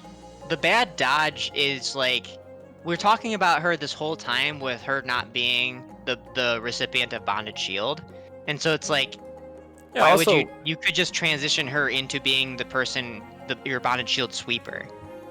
Yeah, and that's what I did plenty of times. Just use Tamara, true. No, dodge is crit avoid. Yeah, dodge is crit avoid. In this game, that's what they call crit avoid. She doesn't have accuracy anymore, worse than those without a hit personal. Like, her base dex is, like, kind of fine. Like, again, whether or not you hit things is, like, do you have a plus hit engrave? And, like, Elfire already has good base hit.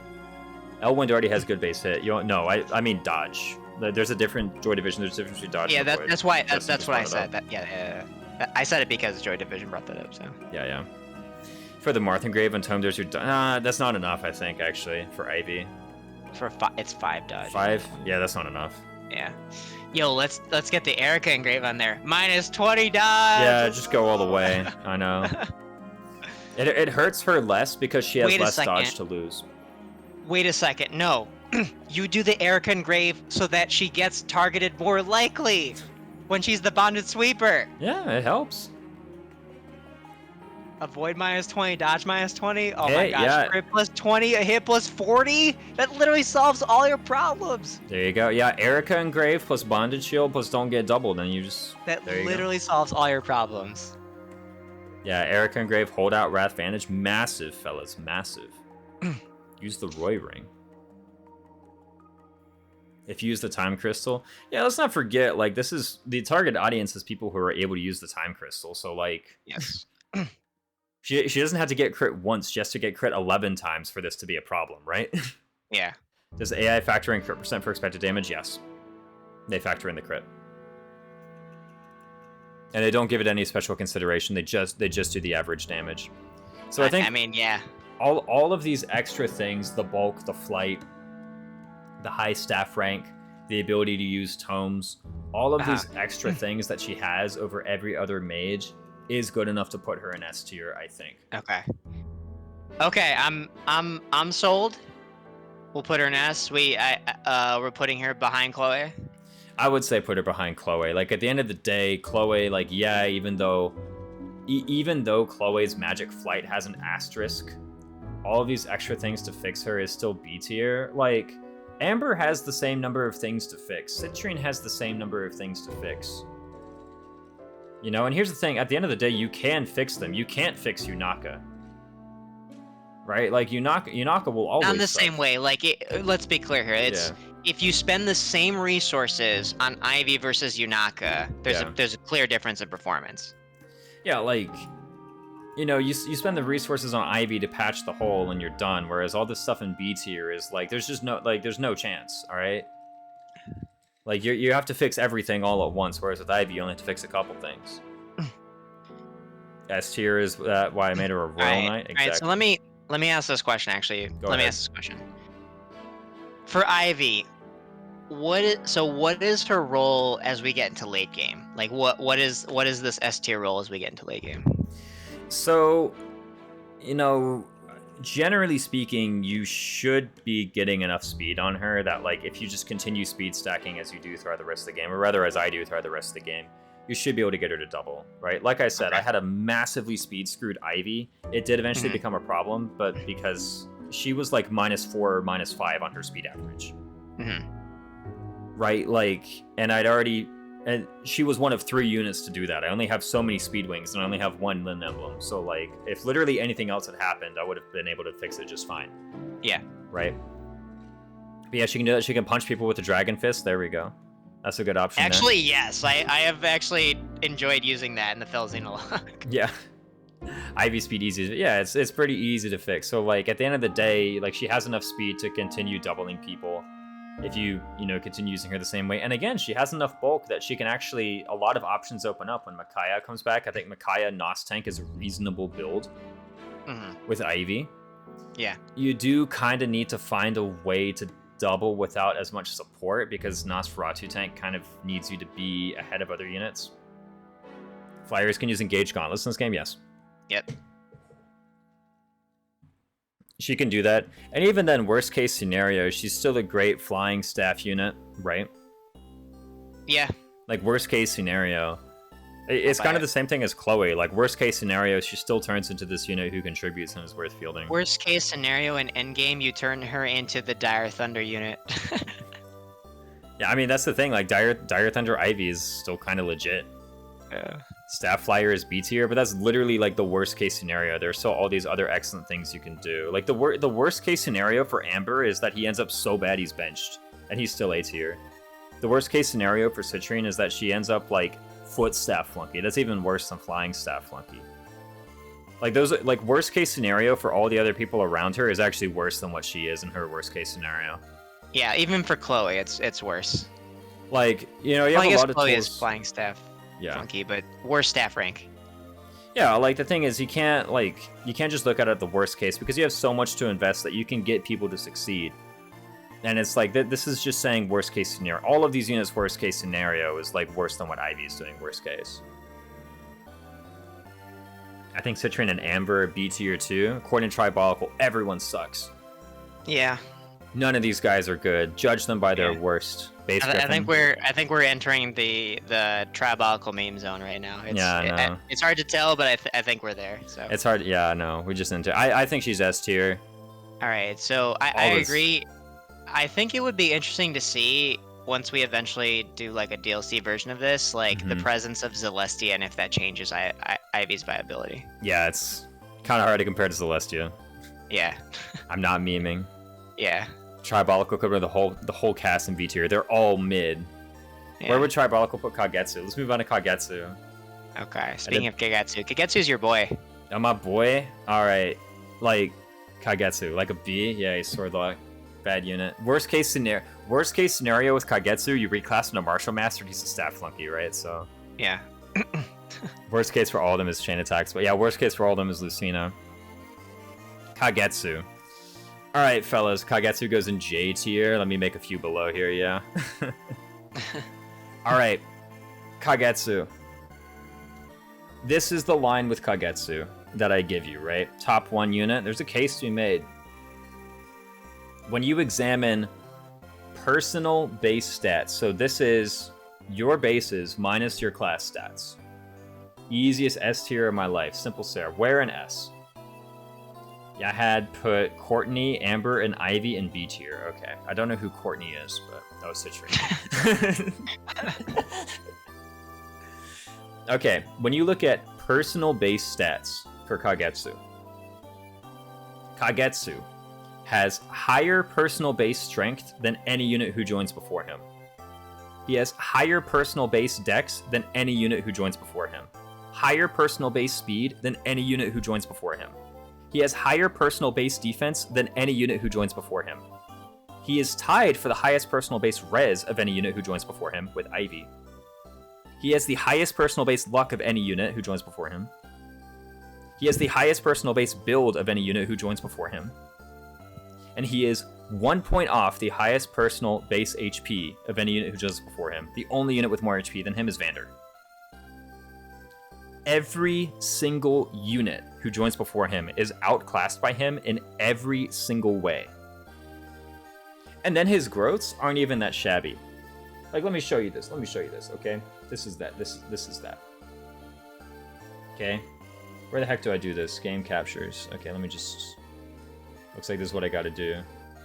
This is Kagetsu. These are his personal base stats. You know, you could sort that. You know, you could like sort that and then sort high to low for each one and show the chat exactly how high he is. If I do that, I'm never getting recruitment order back. That's the thing. You don't have a column for recruitment order? I do that every single time, man. I make a recruitment order. I'll just make it invisible. I'll put it in white, you know, in white text over here. Well, I need to get this S out of here. Yeah, apparently I thought Tamara was S tier a moment ago, so let's get that out. Man, that hurts my soul. But look at, like, higher personal base everything than everyone who joins before him. Zelkov is 2 levels higher and still worse at most things. Yeah, and he's actually lower level than Ivy and Zelkov. Even his growths. Like, let's get rid of this. Let's actually just do equal sum. Let's actually just do equal sum. Sum. Boom. Okay. Take it down. Oh my gosh, chat. We're seeing that Raisins can actually use Excel. I know. Your picture is covering it. 320 is the sum. Let's actually sort. Let's sort by column L. Okay. Sort by column L, descending. Wait, no, you should have. Fine, I'll hide the overlay. Oh. It says wait, physical, where? but this is sum. Go ahead. This is sum. Even his growth total is massive. Let's see Mavia. Yeah, the Mavinator is higher up by a tiny bit, guys. Like, look at this. Like, what's silly? His bases are better than everyone else, and his growths are better than everyone after. Is that a watermark? How did that come up? Do I have Justin chat up here somewhere? Wait, what's happening? Oh yeah, I have Justin's chat. It was below my webcam, apparently. I had your chat window. Yeah, he has better bases than everyone before, and he has better growths than everyone after, except Mavir. But, like, come on, guys. Like, come on. Okay? Edit, undo input, edit, undo sort. Okay, cool. Like, and if we want to talk about... So if we want to talk about, okay, what is this quality that he has? It is literally unsurpassable base stats. He is a little hard to level up from my experience. He's easier to level up than Ivy and Zelkov. Because he's a lower level. His one issue is that he is very briefly in a weird class. You can change that by second sealing him into Paladin or Bow Knight right away, or you can just wait 2 maps and then he has Warrior and Wyvern. Like 3 on Mavir. Yeah, how many level? Oh, you find out he's a little hard to level up. You're talking about Mavir. I don't use him either. Man, Mavir doesn't need level. Yeah, he's kind of good at base. Like, again, higher bases than everyone who joins before and higher growths than everyone who joins after. Or with Edelgard Ring, but this is kind of considering without DLC, right? Like, with DLC, he's actually even better because his one weakness is now gone. Right? For what? The lack of proficiencies, which means he occupies a weird class. Yeah, he can reclass immediately. Yeah. Like, here's the thing. Okay, let's talk about the Lapis test. Remember the Lapis test? Remember that guy on Reddit who's like, Lapis is better than Kagetsu? Lapis could, for her first 5 levels, get perfect levels. And I know what you're thinking. Wow, Raisin said she could get good levels. No, perfect levels. She could get for 5 levels in a row. HP, strength, magic, dex, speed, luck, defense, res, build. And she would be worse than Kagetsu after 5 levels in the same level. She would be worse. Mage Killer Lapis. She could literally get 5 perfect levels in a row, and she wouldn't be worse. She would just barely match. Like, that is the extent. No, seriously, pull it up. Where's the Excel? Look at this, right? Boom. Lapis plus 5. Lapis plus 5 all. Doesn't match the HP. Matches the strength. Whoa, matches the magic. Doesn't match the dex. Matches the speed. Doesn't match the defense. Technically surpasses the res. Doesn't match the luck. Lapis could literally get 5 perfect levels, and she would be worse Kagetsu. I thought S was for Olwen S unit. Yeah, only these guys can use Olwen. She could literally get 5 perfect levels. See in 4 years raisins. Alright, Sam. What? Hold up. So people are talking about that. It's literally impossible to make a unit who's out. Like, Kagetsu is going to be better than your other units in most things. And then forever, he's going to be better because he just has amazing growths. He's crazy. The only question is, does he deserve to be better than Chloe? That's the only question in my mind. He can't activate Louis personal? Oh, yeah, you're right. Sorry, Louis. No, I'm kidding. Does he deserve to be better than Chloe? Because let me make one other thing clear about Kagetsu. This is his other weakness. He is only physical. Yep. He is only physical. And we do generally know that physical is worse than magic, but it's like he's so easy to activate that, like, I think the end result,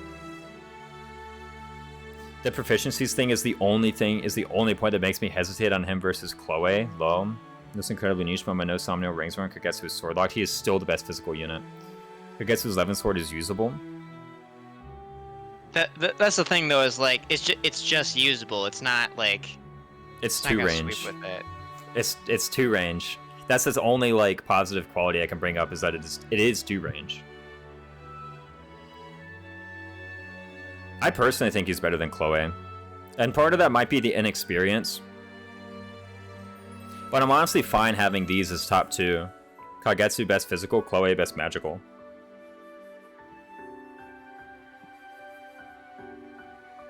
Besides Panette.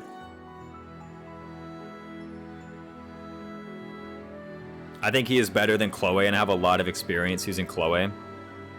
I love Hyperbole, by the way. Everyone else might as well just 11s. I think Chloe best magical is a stretch. There's some people. There are a lot of people who say either Griffin Chloe or Mage Knight Chloe is the best combat unit in the game. So I think these are not like idiots who are saying it. These are people who are very good at Fire Emblem. Yeah, I think the wording is just the thing. So like, it's not. I don't know that Chloe's the best magical, but like she might be in a non-DLC contest the best mixed offense unit. Because she's not the best magical, she's not the best physical, but she's the best combo of strong in both. Yeah. Lance Griffin Chloe, exactly. That's the choice. It's cheap. Only costs a Master Seal. 11 Sword Griffin for magic works just fine for. Yeah, like 11 Sword Griffin, a lot of people are like, this is great. It just never falls off. And if it does, you just go to Mage Knight. And now it really doesn't fall off. I think she just has high speed dex and enough magic. And good HP too. Like the HP is pretty good. Yeah. I think after attack and speed, the next most important stat is HP. There are a lot of HP check type things going on. Yeah. Otherwise, I'd agree. Mage Knight can't fly or use stabs. Yeah. I mean, Chloe is great, but I'm pretty fine putting Kagetsu above. Like, Kagetsu was so obviously good. That, like, and just by such a huge margin. HP is the only thing that matters for the dragons. That's true. The dragons ignore the defense. The S tier internal order is not a big deal for me. I kind of like to have it right on the first go, but you know, I'm pretty happy putting Kagetsu ahead of Chloe. I think actually, Justin, you don't even object to this. No, I don't. There you go. We'll keep it. Unless chat is like, stop. You still have your Excel sheet up. Oh, right. My bad. Also, you might want to resize your tiers on your. Yeah, I might need to. We're getting to the point where we might have to make it smaller. For some reason, the S is getting cut off there on the S tier. Oh, there we go. On the left side there. I got it. There you go. Nice. And this was a nice joke, but we're through with that. Okay. I'm confident putting in there double S tier for Super Sashimi. Probably, yeah. He performs well in most physical classes. He's one of the few units who can just immediately go Wyvern and there's no problem. Yeah. Which it might seem like, oh, Wyvern's really good. Honestly, like, not really. I think you need to bring good stats first. And then Yeah, go I Wyvern. agree. I actually agree. Like, I think if It's you have weird, bad, but- yeah. This isn't Three Houses where if you have bad stats, you go Wyvern and the problem is solved. Like, you need to bring good stats and then go Wyvern. I completely agree. I completely agree. All right, I'm ready to start with Zelkov. All right, I have used Zelkov a lot. A lot, really? Yeah. Oh, extensively. Like Zelkov I took to endgame. I've been using him. I used him heavily in the Fell Xenologue, which I kept him in Thief actually the whole time. Well, you have to for Fell Xenologue, right? Yeah, but like also just for the main campaign. Yeah. I mean, I actually used him as my Lin user for a large portion of the game of my first playthrough, and I wanted access to the covert, the 20 tile Astro Storm, and then also he could get to those doubling thresholds for like the end game enemies and stuff like that. So Yeah. But yeah, I mean, I think it's Thief is not really Zelkov's best class. I think we can agree on that. It's okay for covert typing. Again, maybe this is just something that's a fad to me, and I'm gonna be less hot on it in a while from now. But I do like the covert typing on enough emblems that I kind of like keeping him in Thief. I think yeah, but like I think you can have somebody else fill that niche. Like obviously it's easy for him because it doesn't cost a seal, and the covert typing stuff. Usually what you're doing is that you're doing something where the combat stats don't matter, right? So base Zelkov can fulfill that role, right? Yeah, he can do that. Like base Yeah. Zelkov, and I call him like the cheapest covert flunky because he really is, right? Yeah. So why don't you tell us about Zelkov, like your base Zelkov doing that kind of stuff. Base Zelkov, yeah. So like, for the most part, if you just kind of need like a guy to do covert flunky type stuff, whether that's Byleth Instruct, whether that's Lin Astrostorm, I do at 20 range. I do think he's probably your best option for a couple reasons. For one, his personal stats are just pretty good. Thief is decent. It's too hard to see if he's moved or not. Yeah, exactly. That's the issue. But because his stats are just all around great. I mean, they're a bit behind Zelkov's, but they're a bit behind Kagetsu's, but like, so what? Right? Like at the end of the day, it's still 10 personal strength. It's still tons of personal HP, tons of personal speed, tons of personal defense, right? I always kind of make this joke where Zelkov is Yunaka plus Gloucester Knights, right? Like that's the difference. It's all of that, and the plus avoid personal too. It actually helps him in cases where you really want your Byleth flunky, whoever that may be. In this case, Zelkov. If you want them to not get targeted, he really does have the perfect storm where like he's not getting doubled. He's got good defense. He has the plus avoid personal that just keeps him from getting into unnecessary combat. And if you need him to do combat, his speed is good enough where like he's doubling important people. And this is kind of important because he, especially if you're doing Byleth, he has to operate without the speed instruct. He's doubling important people if he needs to. Yeah, so, I've actually, it's interesting that you bring that up because about him getting like not attacked because of his personal, because I've been using him as a combat unit, and his speed has put him over the threshold where they don't target him if I'm trying to use him as a baiter. Seriously, wow. Yeah. So the thing is, I was kind of describing all this, and it sounded kind of more like B tier long-term utility for me. But I do know that if you reclass him out of Thief, his stats are just generally good. They're not Kagetsu level, but his physical stats are just generally pretty good. Is that not wrong? Yes, I agree. I think like his combat is the level of an A tier unit. What the point I was trying to make earlier was I don't want him to get punished for being somebody who comes in a covert class and like, because covert, he's the highest level covert class you get, the strongest one, and like if you just keep him in that covert flunky role, you could just field him in that and do all these different things. Mm-hmm. Like that is a way you can use him, but Right. you can also use him in a way that leads him to being an A tier type of combat unit. I guess because like I was thinking B right here alongside Yunaka, but you bring up a good point that like there are things you can do where like Yunaka doesn't have a future, but Zelkov does, right? Yeah. Like he actually can transition out. People have been bringing up Sniper Zelkov. I think Sniper is lately one of those classes that has been rising in the esteem of many players. Uh-huh. Right? Because I think Sniper, frankly, the main advantage is bring your own bow for Astra Storm, Yes. right? Like, that's the main advantage. Yeah. And then once he does that, I mean, as a second seal, a master seal, same thing as Alchris. Now he's just doing more. The biggest difference of Zelkov and Yunaka is Yunaka can live the endgame Thoron mages, Zelkov won't. I actually doubt that. Hold on a sec. So Zelkov's base one-hit magic bulk is 16. He has 13 HP, 3 res. Yunaka's personal base is 8. So she is 8 behind. What's the growth for one-hit magic bulk, if we're talking Thoron? So her growth for one-hit magic bulk is 95, 50 HP plus 45 res. Zelkov's is 80. So with a 15 percentage point lead in one-hit bulk and an 8-point deficit, she needs 56 levels to match Zelkov's one-hit magic bulk. So Facts. I actually think Zelkov does a better job at taking late-game Thoron mages than Yunaka does. Now I can bring this up.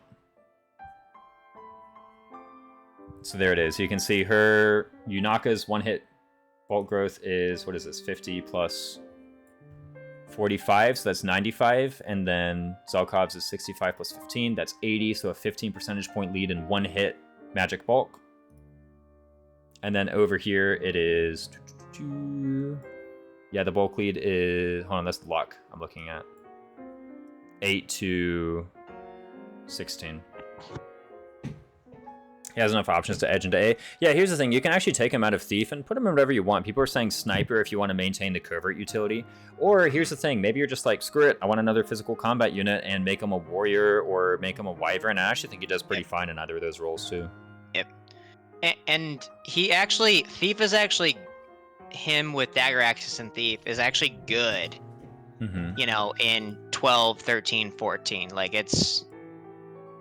Actually, well, maybe not 14, but like 12 and 13, like him versus Kagetsu, like he actually has better functionality in those chapters while Kagetsu is stuck in Swordmaster.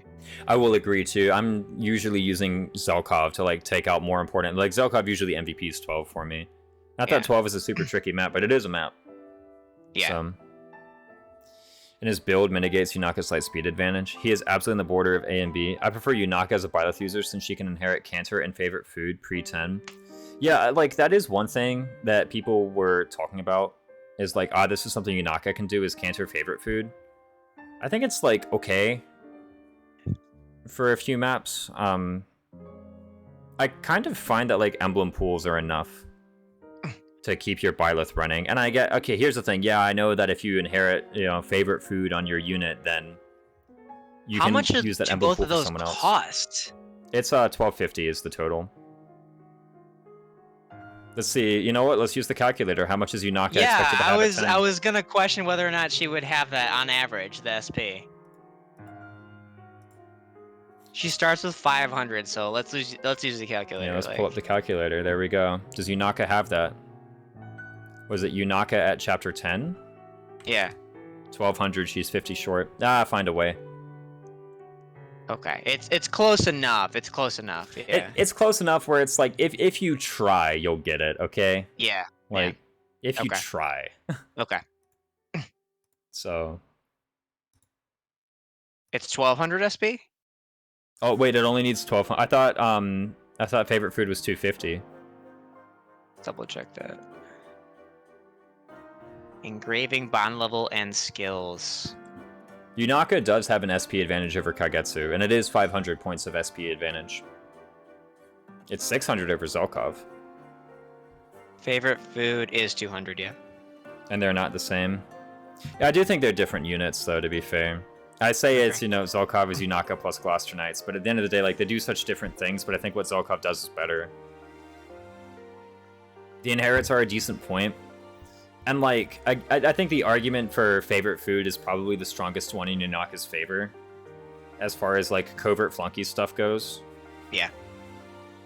I'm trying to think, like, Chapter 15, I think that matters, because you kind of have a drought of Emblem energy on Chapter 15 when you're getting into that top right room, you know what I mean? That's usually where my Byleth runs out, and I have to use the pool, but I can't also do it with Lucina. But the first few enemies are so easy that I don't even need Lucina. I don't bondage shield until I get to, like, the top right room anyway. Mm-hmm. Yeah, I do think Yunaka's probably closer to Marin in that sense. It's going to be interesting if Zelkov and Yunaka are, like, kind of the difference between A and B tier, but then, we're like, X number of perfect levels, and... Yeah. But, I mean, there's a reason Lapis is down here and Kagetsu is here. Like, it's massive. Come on. You could literally get 5 perfect levels, and Kagetsu shows up, and he's still better.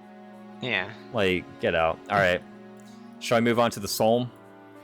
We shall move on to the Solmic. There we go. Let's bring him in. Yunaka does have more res 1 hit when both at level 30. I thought... Oh, you know what? I forgot that she was actually a lower base level, and that actually gives her a bunch of free res 1 hit.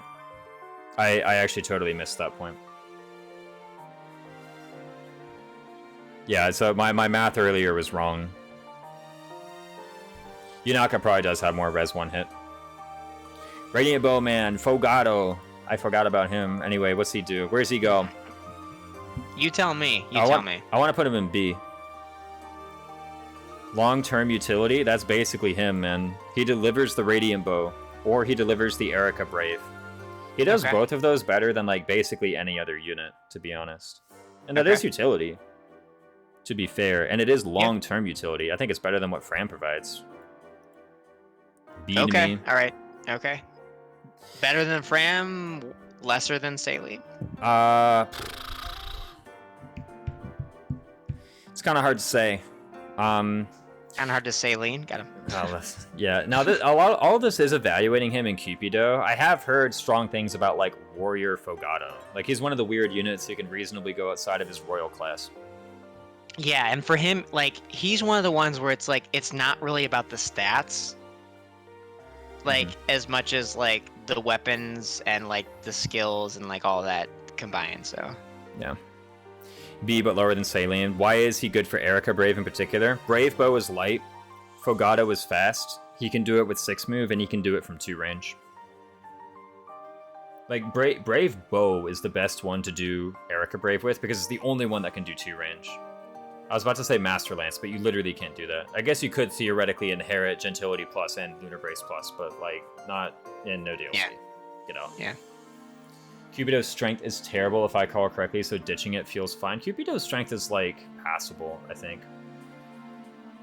Isn't Marin just better outside of Silverbow Warrior? I mean, there's a lot of room above Fogado for Marin to go.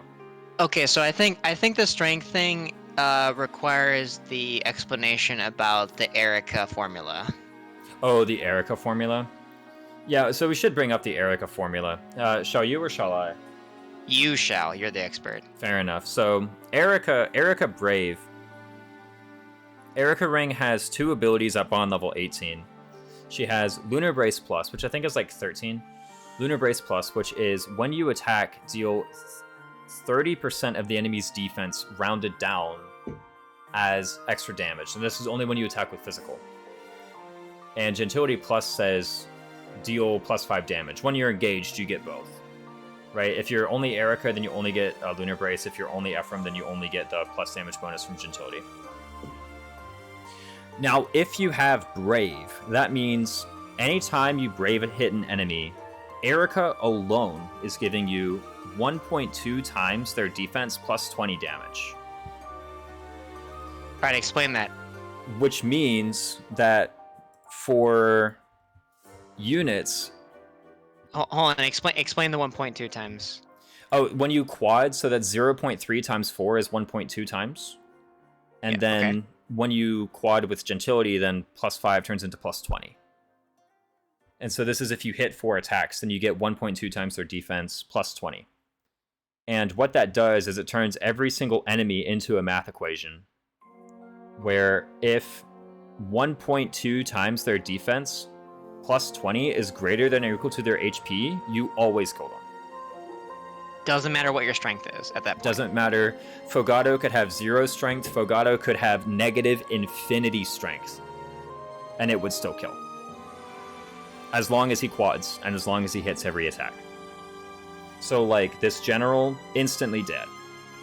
This sniper, actually instantly dead. So 0.3 times 27 is what? 9 times 4 is 36, plus 20 is 56, sniper's dead. And he can even do it with Brave Sword if he so desires. Let's not forget, he actually has that option too. This Paladin, what is this? 0.3 times 28 is 9? No, rounded down, it's 8, right? Oh, 30. It's 9. So 9, right? 9 times 4 is 36, plus 20 is 56. This guy doesn't quite die, so you need to be able to deal at least 1 point of damage.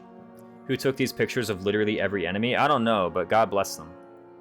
You know? Yeah. The Sage.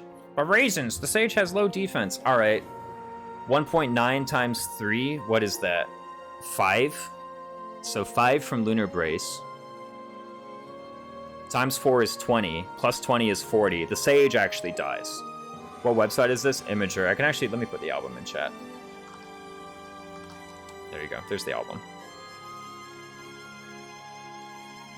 It literally turns every enemy into a math equation. If 1.2 times defense plus 20 is greater than or equal to their HP, you just kill them. They are dead, period. Yeah.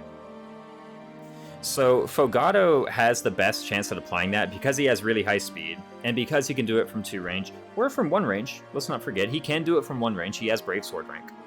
When engaged. Yeah, when engaged. We should be clear. You do need to be engaged with Erica, but oh no, you can do this 4 times. Yeah. So, and I think here is like, you know, you're making a case that Fogado at a certain point is like a really good user of this. So Fogado joins in chapter 12, right?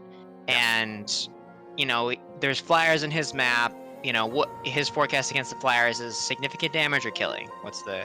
I actually don't know. He has a silver bow, so I imagine killing. Silver bow is what, 39 might? He brings the first base silver bow into the game, correct? I believe so. I think it's 39 might. I got you in a second here. Oh. Doink. Yeah, he kills that guy. Cernes says Cupido has B rank sword. Okay, never mind. He can't Brave Sword then. Right? He can't Brave Sword. I think Brave Sword is A. Is it B or is it A? I'll People don't talk about Brave Bow at TA, so it must be A. Brave Sword is A, yeah. There you go. Okay. It's a what? It's a what? Brave is people are saying. Oh, I'm kidding. Silver bow is 13. Yeah, silver bow is 13. Okay, yeah, so he doinks the flyer. Oh no. What about the wyverns on 13? When is your earliest access to Radiant Bow? You could theoretically forge one, or you could just use Right. the one in chapter 14. And Radiant Bow is monstrous, guys. That is 19 might and incredibly cheap to forge. Okay, so the flyers. Okay, so let's assume for a second that you don't pre-forge a Radiant Bow. Okay. So what? So he's massively hitting the flyers for massive damage, but not killing them, or what's? Oh, he kills all the unpromoteds. I'm gonna look at the Okay. promoted. And how many promoted are there? That they're because they're still kind of rare in this, right? Like And- in this stretch of the game. In 13, there's like 4 promoted, I think. Okay. He's not one-shotting the... I don't think he's one-rounding the promoted, to be fair. Yeah, that's Ivy's job, but... Yeah, true. Neither is Alchrist, for that matter, but... Yeah. Actually, is he? No, 57 one-hit ball. Get out. Get out.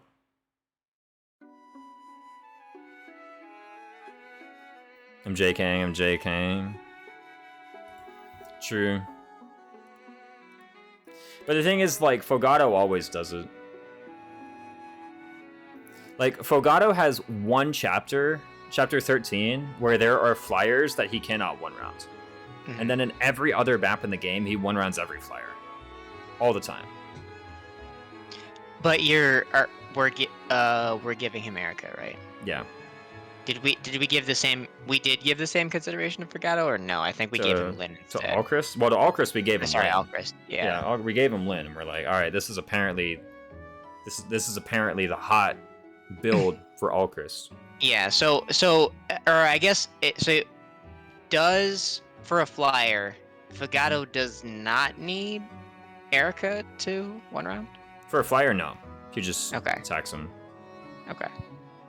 He can kill generals. He never one rounds non-flyer. There was like a ton of guys I put up there that he does one round. And he has the speed growth to always one round them, because as long as he quads with the Brave Bow, he's got it. Right. So you're assuming with Erica though. Yeah, I am assuming with Erica, to be fair, but I gave Alchrist the benefit of the doubt. And let's not forget also that Fogato has 6 move when he does it, and Fogato has 11 sword when he does it, or he has close range sword when he does it. Like, Fogato is doing all of this in a better class with better stats. Mm-hmm. He's got better bulk. He's got good... Well, he doesn't actually have good luck. I was about to say he's got good luck. And at the end of the day, he's only 1 tier higher, but he is 1 tier higher because what he does, he keeps doing. Even without Erica, like, even without Erica, he's still 6 move, 2 to 3 range. Radiant Bow, yeah. Doubles, Levin Sword, whatever you want to do. Next to Yunaka or Zelkov, in my opinion. Some people are saying worse than Saline, some people are saying better than Saline. Erica has a less competitive ring than Lin. Maybe. I don't know about that. I'm not gonna definitively agree to that. I am actually gonna disagree with that. Really? Yeah. I think Lin does so much more for one-rounding enemies on enemy phase that I think Lin is maybe slightly more contested. Well, I think I'm considering Erica for like once you get Micaiah back and it's like kill boss fest. Because then it's like you're putting it on your person. It like if you're doing the warp stuff, which I would consider more optimal. Yeah. You're gonna give it to your one boss killer, or your best boss killer. Erica's extremely good with Loving Griffins as a magic story, and they can see a ton of combat. Yeah, true. Ephraim on a mage. I think Lin is good for the mid game sweeping, right? And then the multi boss maps, and then when it turns into just kill one boss, and you get Micaiah back, then it switches to which one is important. So and you're right. Let's not forget Sieglund. Yeah. Sieglund's kind of good. Alchrist has 4 more strength and 4 less speed than Fogato, more defense and less res, same HP. I just want to point this out that like they weren't really done justice in their base games, but thank God they got this redux. Erica and Lin, like I'm just gonna give them a round of applause. Just they are the fucking badass bitches of this fucking game, and thank God they finally got like a role to play where they just smash enemies and they are the most optimal at doing so. Oh yeah, no. Erica in this game and Lin in this game both insane. Yeah. I think Lin is probably the most improved, but mostly I just think Erica is still like good in the Sacred Stones. But Lin is frankly kind of garbage in FE7. Yeah, it's most improved for sure. And considering their popularity, it is like they actually threw a bone. It's so like sidebar credits to IS for giving those 2 leading ladies like just an incredible amount of carry due. So. But that aside, back to the tier list. Yeah, I think Fogato, right where he is kind of fine, frankly. I mean, like, again, he has utility role. His utility role basically never falls off. He can do it with high move. Even if you don't give him Erica, he's still like Bow Knight with like good strength, good speed. He can switch to swords if he desires. Like all of these things are better than like Foot Flunky. Is Like- that better than Saline? Is that better than Saline? You know what? It kind of is. I mean, what you're telling me is that he can basically be useful from his join point for the rest of the game. Yeah, true. That's more chapters than Saline. It's just character tier list or that too. Why is Saline B? Long-term utility mostly. Also, she's she does strong a little early. bit of she does a little bit of short-term carrying in like 4 and 5. Yep. Saline good. I never really tried her for too long, but yeah. From his way too corrective one-shots in a game with lower quality player besides Seth isn't as good. Yeah, I forgot to behind FE8, Saline. FE8, yeah. Yeah, FE8. Why behind Saline? Because Saline has a higher speed cap than Vidam. True. And a higher luck cap. There we go. All right, let's leave her there. Let's go Bunei. Okay. All Oh, wait. Actually, you're moving? I was not going to move it. I just said that's a joke. Okay, fine. I'll put him above. If Triabolical says something really convincing, I might think twice. We'll leave it open, but let's go to Bunei. All right, Bunei. He's terrible. Yeah, he sucks. All right, let's move on. Okay. Let's go to Pendreo.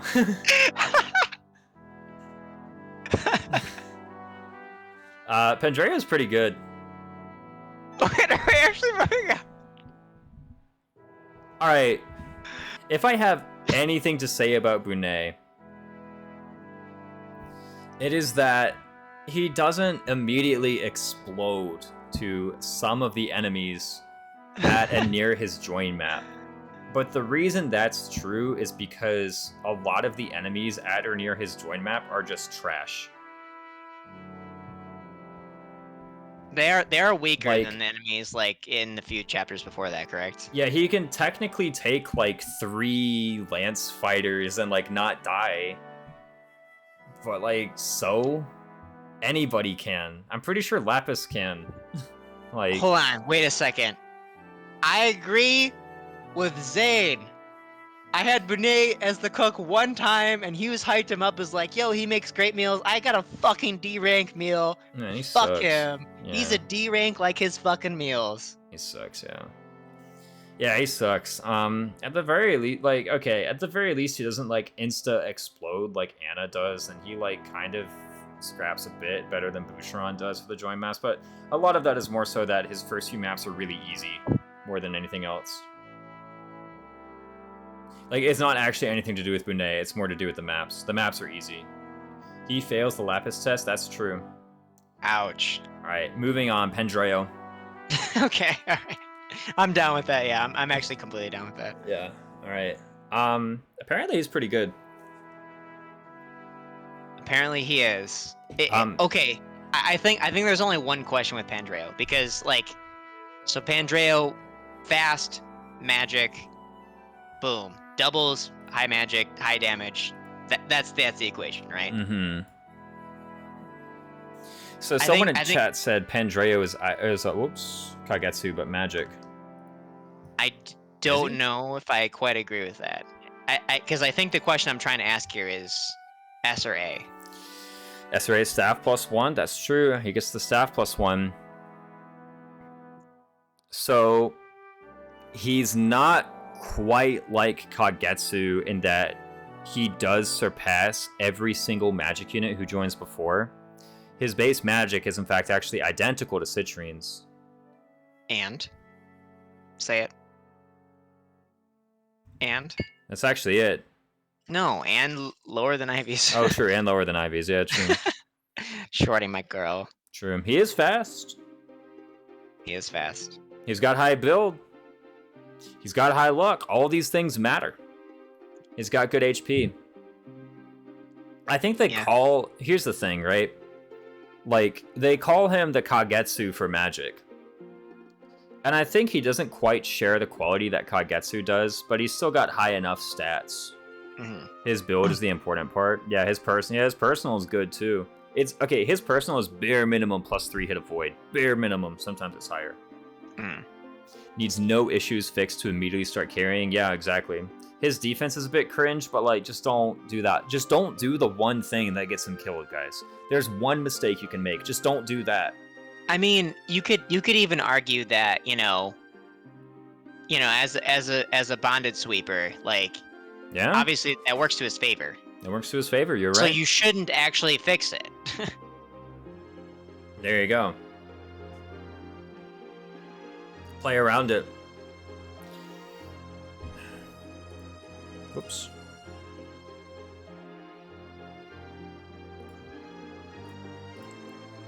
I'm feeling S. Feeling S? Okay, so the insurpassable quality is that he actually just at base does not have any holes that you should plug, actually. Yeah, he has it all. Okay, so then it's like, He's perfect. that actually, well, do you think he requires a second seal? No, High Priest is actually fine. Okay. Sage does give him a little bit of extra magic and extra speed, but the thing about High Priest is that High Priest actually has the best bulk. And here's the thing, right? Is that even at the end of the day, even if he requires a second seal, and you're like, this is the damning downside, every unit in S requires a second seal or a master seal so far. Mm-hmm.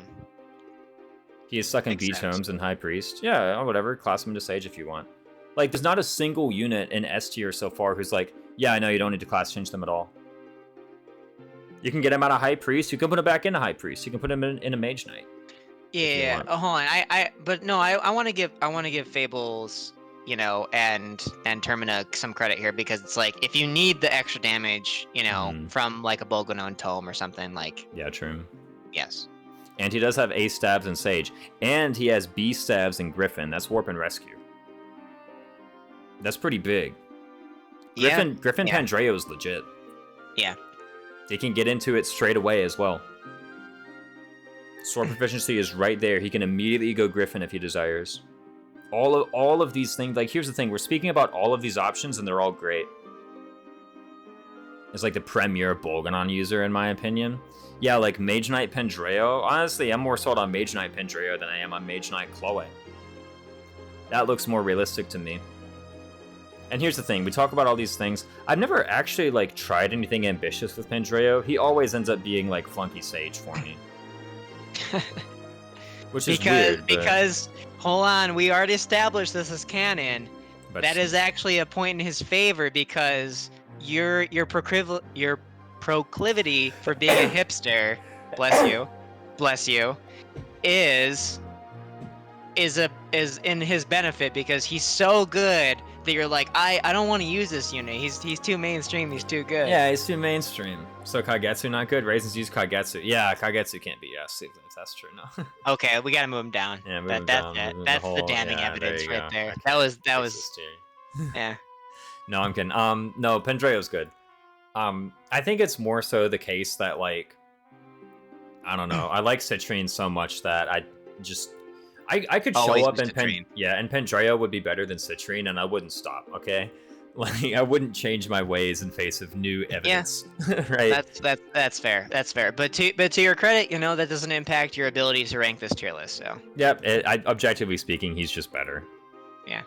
I will say he is kind of the thing where, like, he is actually the unit where a lot of these mages down here, people like not Vander, people like Saline, people like Clan, a lot of times the comparison is drawn to Pandreo, and similar to how physical units are compared to Kagetsu, for a lot of magical units, it's just impossible to even match Pandreo. Mhm. Lucina engraved Bolgan on him instantly makes him a carry. No work needed other than the second. I was about to say the second seal, but you hedged your bets pretty well, Vonnie G. You hedged it pretty well. Hey, also a funny thing, he has arts proficiency too. That's kind of hard to get. Base Wild. proficiency. Kagetsu Wait a O. second. Pandreo actually the best Dragon Fist user? True. Who is the magical Lapis? Ooh. Who is the Lapis? It's not Citrine, because everyone loses. Is it Clan? I think it's Clan, probably. God, it's hard to be worse than Clan, though. That's the Hold thing. on, wait, but we were so effusive with Clan. Oh, yeah, because it's still good enough. That's the thing.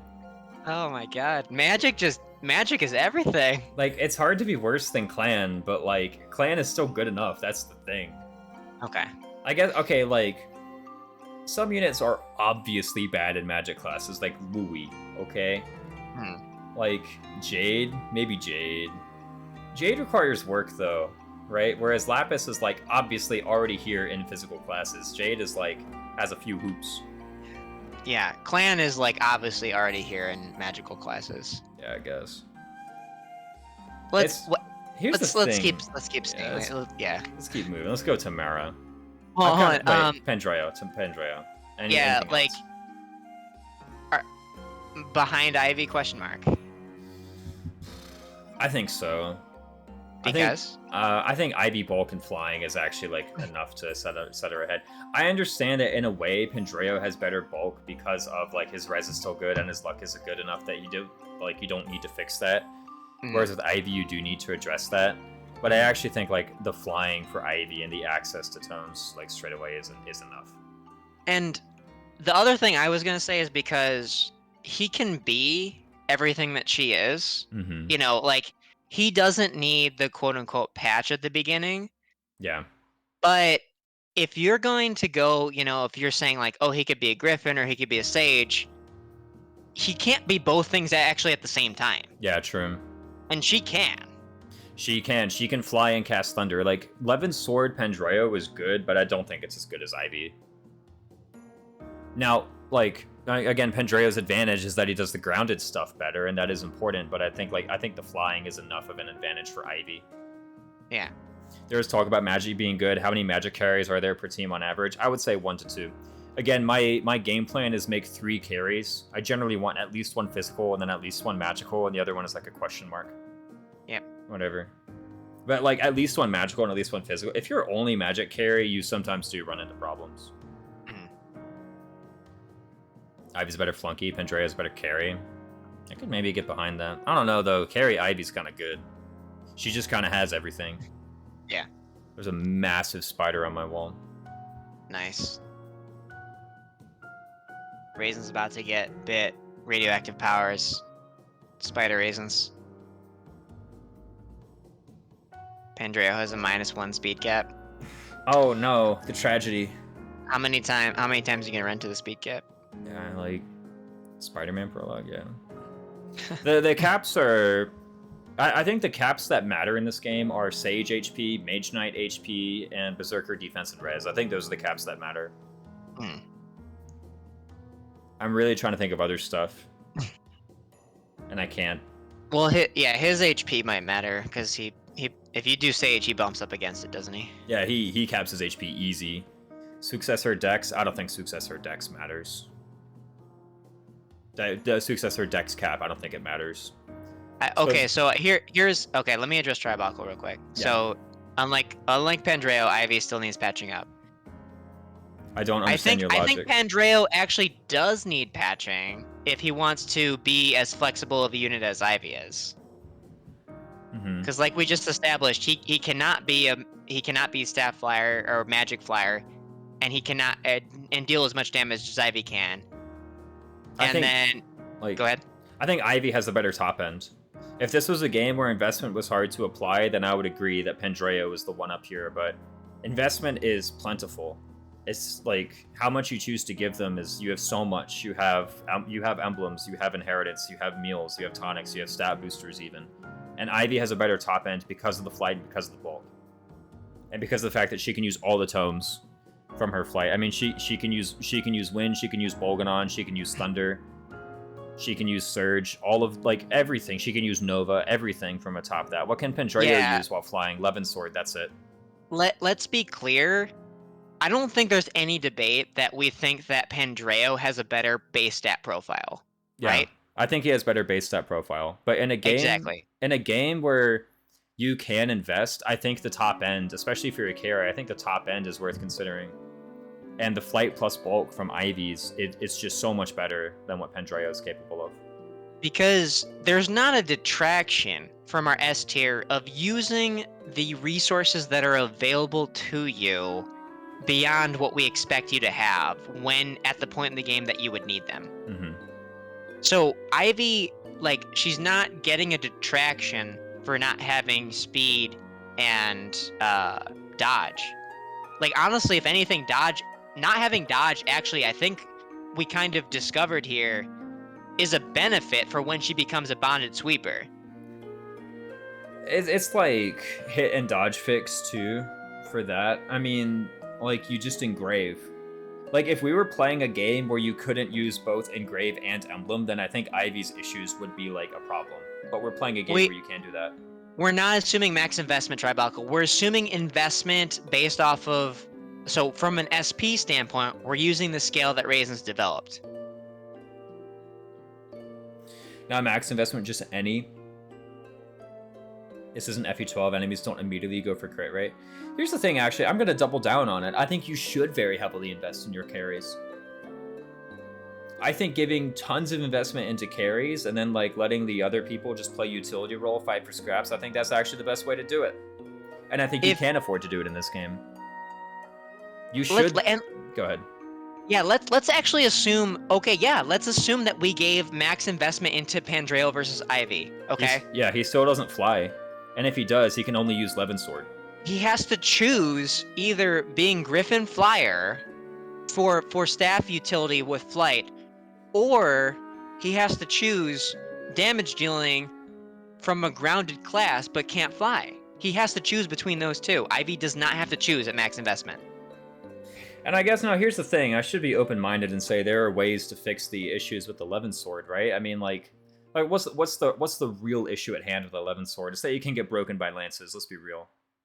It's that you can get broken by lances. But there are ways to overcome that. You know, maybe Pandreo is better than Ivy. Flying Tome plus Staff is still unmatched damage output for most units. Yeah, you can't get better than Bolganon. I mean, if they're both bonded sweepers, they're not getting broken. Yeah. So the breaking thing is, it's not real. It's really the damage output. Yeah, what can they do with it? Like, why? Like, if we're talking about the Pandreo investment, yeah, I think with very little investment, Pandreo is better than Ivy. But I think with tons of investment, Ivy is better than Pandreo. Not even tons. I think that even if it's not tons, even if it's just the SP that's available to them at the projection formula that we're using, which, by the way, this formula that Raisins came up with for SP investment, I've tested it against my run that I had, that I took copious notes on SP, that I inherited no skills on, so I knew exactly how much SP was used and how much I used characters for, how much combat I used them for, what kind of emblem rings I used for. It tracks almost exactly with my experience, you know, and that's just one person, you know, that's. But the fact that this is not just some formula that's just like, oh, I just came up with this, and this, like, there's a reasonable databases behind this, and we're open to other people submitting their experiences against this formula. But this should be a baseline formula of, like, your character, if you invest in them at a carry level, should have at least this much SP in this chapter. It's very conservative. You're playing both Ringless and No Somnial, and you don't agree because you're playing Ringless and No Somnial. I think Ringless and No Somnial. Yeah, Pandreo is better than Ivy. Exactly. Yes, I completely agree with you in those scenarios. Yeah, this is not a tier list for that. I think you're totally right in Ringless No Somnial. If you are stingy with your investment on the carries, then, like, yeah, Pandreo is probably going to end up better than Ivy. Yes. Ivy is going to be terrible in these scenarios. You know, not terrible, but she's going to be. You're right. She's going to be B tier in those scenarios. Like, with the whole investment argument, I do think it's right to invest a lot because you have so much to invest. Like, you know, when I say I enter most maps with 0 bond fragments, and I enter a lot of maps with 0 ore because I keep on spending all the time. And I don't. I don't enter maps with 0 bond fragments, and we still have a similar kind of takeaway from, like, Ivy versus Pandreo. Like, but there are obviously other factors. Yeah, and Mage Knight, but, like, the... Hold on, wait. I like this question from SRS Business. Is Ivy with Lyn for speed fixing as your sweeper better than a mage who isn't as reliant on Lyn for sweeping, or another unit with Lyn and Ivy more as a support unit? I think this is maybe a good point to bring up because, like, what if there's another carry who needs Lin? Like, what then? Yes. Yes. What yes. what then? That's fair. That's fair. Do you need Ivy with Lin to hit these 1-round KO thresholds? Like I said, the first time I needed it was 21, and that was with base +1. It seems like you value flying, where I don't value that highly. Maybe I do overvalue flying. Ivy and Mage Knight works fine without. Yeah, Ivy and Mage Knight like does not need Lin. There is no speed issue. Yes. It's like the whole reason you need to fix speed is because Lindworm base speed sucks. There is one issue with Mage Knight Ivy, and is that her outfit looks fucking terrible. Oh, come on. I like the Batman cape. No, it's not the Batman cape. It's the fucking beige. It's like, where did that color come from? It's not in her palette. Like, for her shirt. Oh my God. All right. Anyways, besides that, there's no actual gameplay like detraction. Yeah, I know. If we're taking points off for fashion, Amber is going. Oh boy, Amber's going down. I think it looks great. I actually haven't seen Mage Knight Ivy outfit, to be fair. I have no idea what it looks like. I am actually, yeah, we'll get to Tamara in a second, Zane. I'm actually, it's hard for me to take Ivy out of Lindworm because I feel like every other outfit is like a significant downgrade, and it's not, you know, just the dress, because the dress is fantastic, but it is the introduction of a beige as a significant color in whatever outfit you class her into. That is the biggest attraction for me. Yeah. Ivy versus Pandrea could be as simple as gameplay style. Here's the thing. I think I'm gonna keep them next to each other. I value the flying on Ivy more highly than I value the lower investment costs of Pandreo, but that's because I'm very willing to spend. Pandreo is better, but Ivy is more flexible on more roles. Like I'm very willing to spend. Which is why I don't really view Ivy's issues as being issues. Like, if she's carry, then just spend. Right? Like, if you're like, I understand you're in your challenge run. I think Pandreo is definitely better than Ivy in the parameters of your challenge run. But I think, like, if you're playing regular old Maddening, if you're part of our target audience, and you go into a map and Ivy died or Ivy sucked, and then you left that map and you have like 6,000 bond fragments and tons of steel and silver, and then you made a mistake. You should have done better. You should have forged your weapons. You should have inherited speed plus. You should have engraved your weapons. You should have done better. You should have spent. And because you can spend, and because these are units who occupy S and should be getting investment and should be in carry roles, and I think Ivy has a better top end due to the flying and bulk, I'm willing to put her higher. Now, they're going to be pretty close to each other. At the end of the day, frankly, if I saw someone's tier list and they drew a separate conclusion, they had good reasoning, I don't actually think I'd really argue or debate the point that much. But at the end of the day, I gotta put them somewhere. And for every time that I put Ivy here, and Pandreo here, and then like 5 people in chat pop up and argue. If I did the reverse, 5 people in chat would pop up and argue, and we'd be here all night. You know? I kind of want to move on to Tamara. I think we're good to move on to Tamara. Yeah. If only I could put parentheses around them, yeah.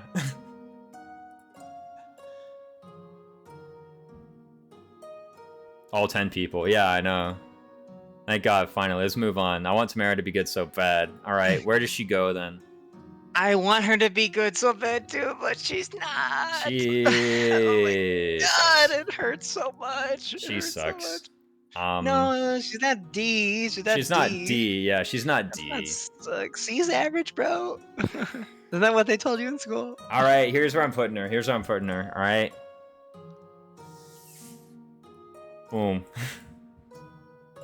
Wait, where'd you put her? Between Diamant and Lapis. She's like the same.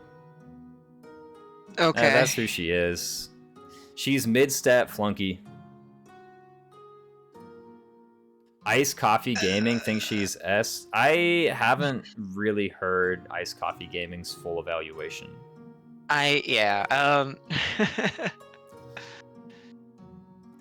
Like, okay. I think there's. I think let me say this because you're not gonna say it. Good. Like Ice Coffee Gaming, he's a great player. I think he kind of is leaning a little bit too heavily into gameplay feel. Because it feels incredible when you get that, sandstorm proc with the crit, and you're like tanking a bunch of enemies. Like maybe you've used Great Ether, maybe like whatever it is, whatever you're doing in enemy phase. Maybe you're using Vantage Wrath. It feels incredible, and it's like she deals so much fucking damage, but at the end of the day, that's a dex % chance to do as much damage as your Bonded Shield Sweeper is doing. Yeah, it's like, it's a dex % chance to boost your damage to the point of being passable. And like, at the very least, she can proc it on enemy phase. Which, like, I think makes her a slightly better investment target than Alchrist, but at the end of the day, here's the main issue. Outside of her personal class, she kind of stinks, and that's the story with all Royals, really. Still, that damage can be 0? Yeah, exactly, because it doesn't give true damage, as it were. It calculates damage with this, so it can still give 0. It's not likely to be 0, but it could be. Like, at the end of the day, I do think she has a barrier to investment. The barrier to investment being that she's physical only. If she goes outside of her personal class, she ends up being basically worse everybody. And in her personal class, she's stuck to 5-move backup with a really cringe weapon type, and that's it. Is it the actual worst weapon type in the game? I think so. Lances? Get out. Like, what's worse than lances? I think it might be. What's worse than lances? Crickets. It is. Like, I think it is the worst type. I think with Art, Sandstorm can lower your damage. I mean, technically with weapons, Sandstorm can lower your damage. Theoretically, it can lower your damage. If you're playing random growths and you have tons of strength and not much defense. It's just her build, really. No, I don't think her build is an issue. Well, let me give voice to them for a second for why they consider build to be a lower issue, is because they're thinking, okay, low build, so it's hard to double, and we'll get into that in a second, but also she gets doubled. If she's trying to be a tank, she gets doubled by stuff, and her defense isn't as high as an armored unit, and then that just kind of it hurts how her intended use is supposed to work with her being an enemy phase unit. If you ignore... Go ahead. Coming this up. Lances are, and they aren't worse than sword. What? It depends on what you're comparing. If you ignore 11 swords, so I'm not going to ignore 11 sword because 11 sword exists. Furthermore, there are more sword engage attacks than there are lance engage attacks. And that's like kind of the decider for me. Like, you can't twin strike with the lance. Which is on a C and not D. I don't want her to be there. No, so we'll get into why she's not D in a moment. Right now, we're kind of talking about why she's not higher than C. That's kind of where we're at right now, Eller, and we will eventually get to why she belongs to C. Maybe she doesn't even, but we'll talk about it. What was I getting at? So as far as the build goes, Tamara's speed plus build is higher than many units. It's actually in the top half, like, of unit. Her speed plus build, her growth, her class bases, her personal bases, her speed plus build is very up there. Does she lose a lot of build? Yeah, but she still ends up being faster than other people, even after she loses the speed because of her build. Does she pass the Lapis test? Actually, let's figure it out in a moment. I'm not sure, but I know she passes the Bunet test. Yeah. Does she pass the Lapis test? Yeah, better than that. Oh, God. Her derived AS is going to be faster. Now, why doesn't it appear this way? Well, she joins with, like, a Silver Lance, which is awful. Raze, like, I have a question for my chat real quick. What are you considering her speed plus build specifically? Like what or why? What skills? What skill? You said speed plus. Oh no, I'm sorry. You were saying speed plus build. Her speed stat plus her build stat. Yes. Or speed plus her build stat, sorry. Yeah, I'm not... This isn't inherited skills. This is her speed stat plus her build stat. It's higher than most. Yeah, and she joins with a Silver Lance, which weighs her down. Now, why is it tempting to use a Silver Lance? It's because her strength also sucks, frankly. And there are a lot of units for whom, like, high speed, low strength is really easy to deal with because you just use however heavy a weapon is appropriate for the situation. But, you know, with Tamara, she joins with the Silver, which, must be the best. Steel is too heavy? Not really.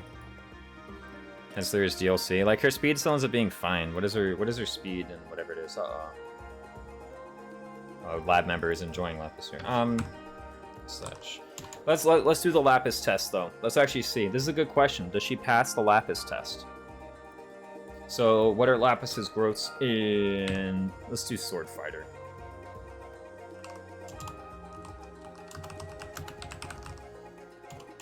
Bro, wifey, get out of here.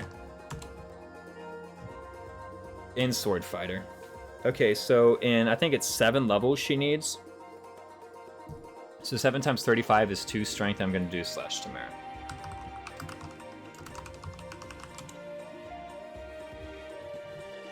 Okay, so what does she do? And again, this is actually pretty conservative Lapis here. Who the heck is this person? There's someone else in my DMs. Hold on. Okay. So she's slower than Lapis.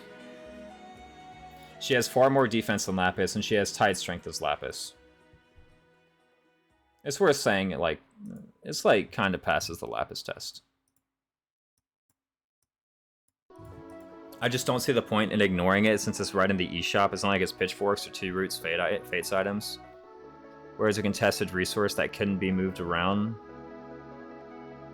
Tamara has 6 with the same base strength growth. Yeah, but she has the personal class. I don't think the personal class should be ignored here.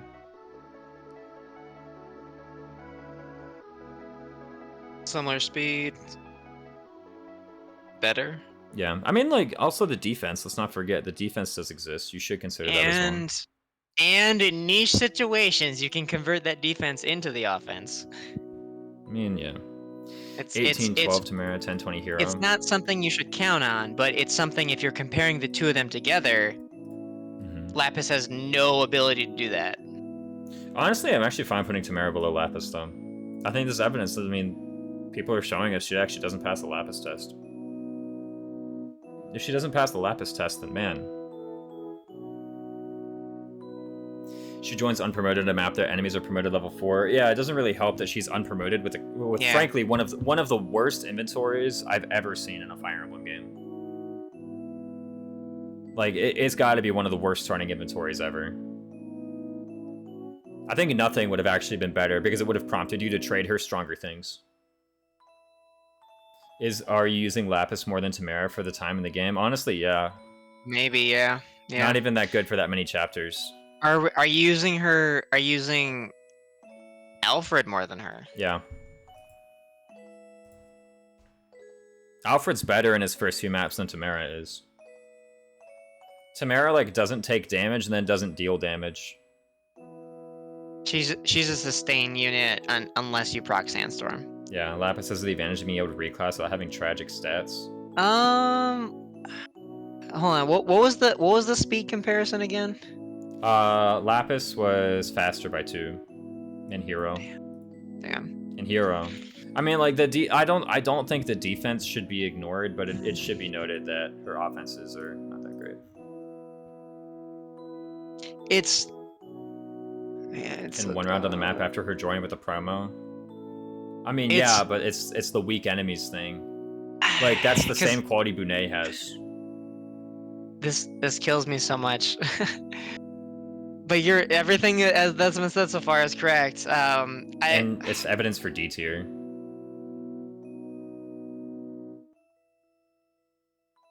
I think very strangely, she's bad at base and doesn't have a barrier to investment.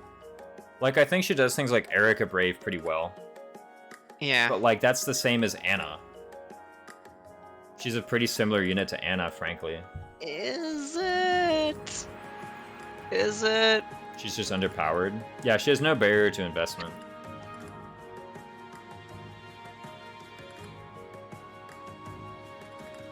She's bad at starting map, she's bad at base and poor investment. Like, okay, here's the thing, like, you can at least forgive the starting map and talk about 14, right? And there's some decent cases we made for 14, right? Like, base plus promo with a Forge. Come on, a Forged Lance, that's not too expensive, right? Like, get real, a Forged Lance is fine. Yeah. But she's just, like, killing these stupid heads. Is she even? I guess so, actually, look at this. Let's Holy do the crap. math. Let's actually go to the data here. Yeah, look at this. Look at this idiot. That's easy, man. Get out of here. 32 attack. Actually, that's kind of lofty. 32 attack. She doesn't one-round this guy. Get out. How'd she do that? Where's Pickett, Tamara? Give me Pickett.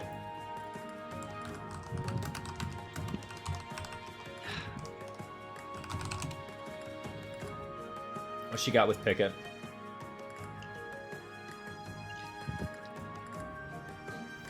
Alright, 20 speed, like I said, pretty good speeding. And she's allowed to lose up to 6 of it. So as long as she's using a 12 might or lower weapon, she does double this guy. Now she needs, how much is this? 32 attack. She's at 15, so she needs 17 might from the weapon and ring. That's a lot. That's crazy. 17 is a lot. Like, plus... Wait, she has a double?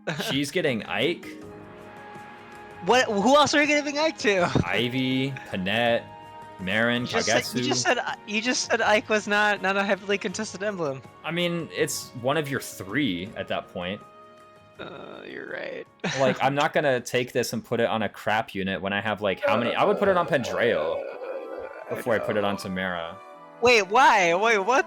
That doesn't help him whatsoever. Yeah, it I guess does. just from SP, I guess. He's but... got a ton of HP. If you do Lagoo's friend Pendreo, he no longer dies. Oh my god, why are you making all these good points? I hate you. Like, he's got... Because then what is he? He's like 480-something HP guy. Kagetsu if I class change him. Kagetsu if I don't, honestly. Panette. Pendreo just want to avoid, honestly. I mean, like, the end result is that he doesn't die, so whatever. Yeah, or you give it to Panette. Just inherit Resolve on Pendreo instead. That seems more dubious. And use a different emblem. There you go. Use Lynn, use Lucina. And, like, that's the only plus strength thing. Even with, like, a... She can't even... Bro, she can't even one round and unpromoted. Okay, what about a Lance Fighter? Oh, get out. 13 defense? This is the same bulk benchmark. And he's faster. Even this hammer guy is harder to do. Get out. Yeah, no. Out. Honestly, I'm calling her D tier. Even at plus promo. Plus promo, Emblem Ring, Forge, Tonic, she still fails. The most disappointing part of this is that it's hard for me to fight that assessment. Like, down, all the way. Could you invest in her and make her passable? Yeah, but, like, so could Anna. It doesn't matter. God. I hate that you're right. Food. Yeah, I mean, like, to be fair, the meal does. What did we say? We said we needed 17 might on the Lance. Oh my god.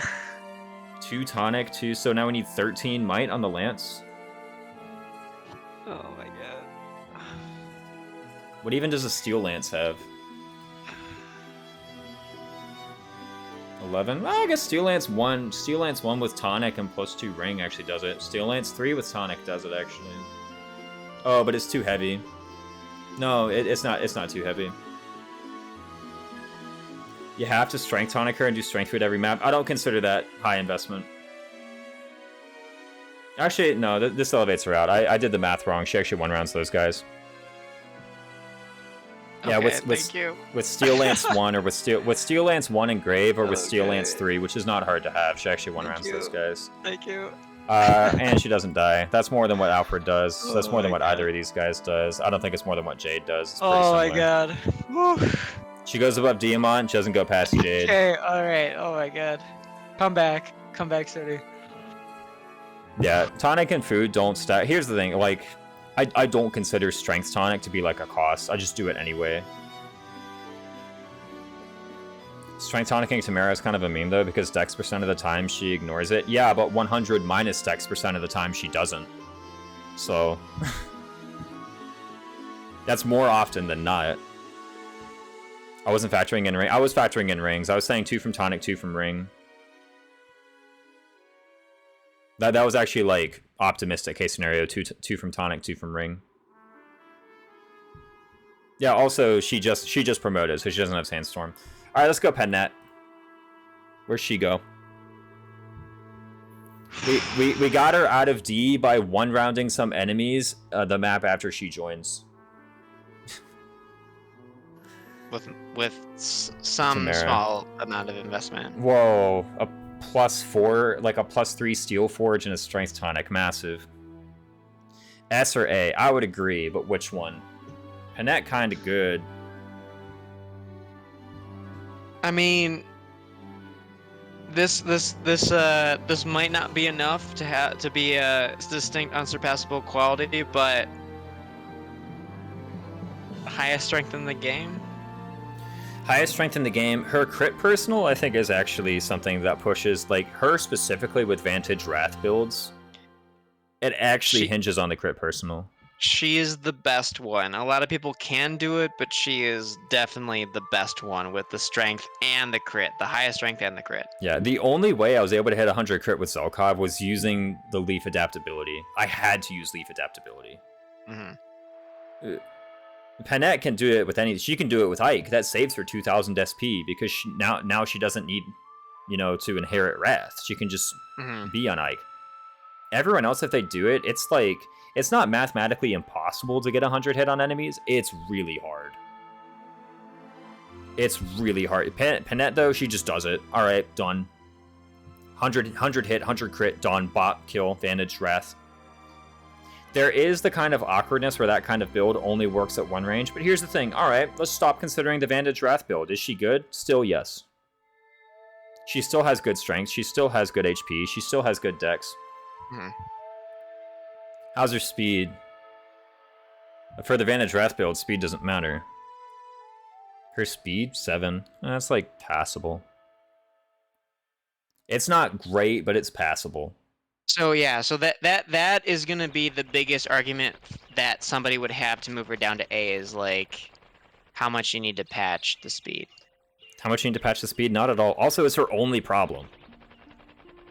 It's her only problem. You can literally do Warrior Pennet, and there's a decent chance that like either what you're doing already for your units will patch your speed, or actually you just don't need to patch the speed at all. 7 speed is adequate. I mean, again, we're talking about, remember Ivy? Ivy with 10 ever in a slow class was enough for a long time. So 7, just grow it. What's the growth here? 25. Well, that's kind of cringe, but you'll hit it. We ignore her speed. And here's the thing, it's her one problem. Yeah. There's not a second problem. It's her one, just do something about it, Yeah. Address it. Either do a Vantage Wrath build that doesn't care, or give her plus speed, or Covert Rally, or Speed Tonic, or Hold In, or all of the above. Warrior has 15% speed growth. Well, there you go. That's a 40% speed growth. That's same as Ivy. True. I consider the second seal just to get a better class skill. Yeah, I do think Berserker is kind of a cringe class for her starting set. The main reason I don't like Berserker for her is the defense and res. Actually, well, I guess lower defense and res maybe makes it easier to enter Vantage Wrath. Yeah, I think the benefit of getting out of Berserker is just access to other weapon types.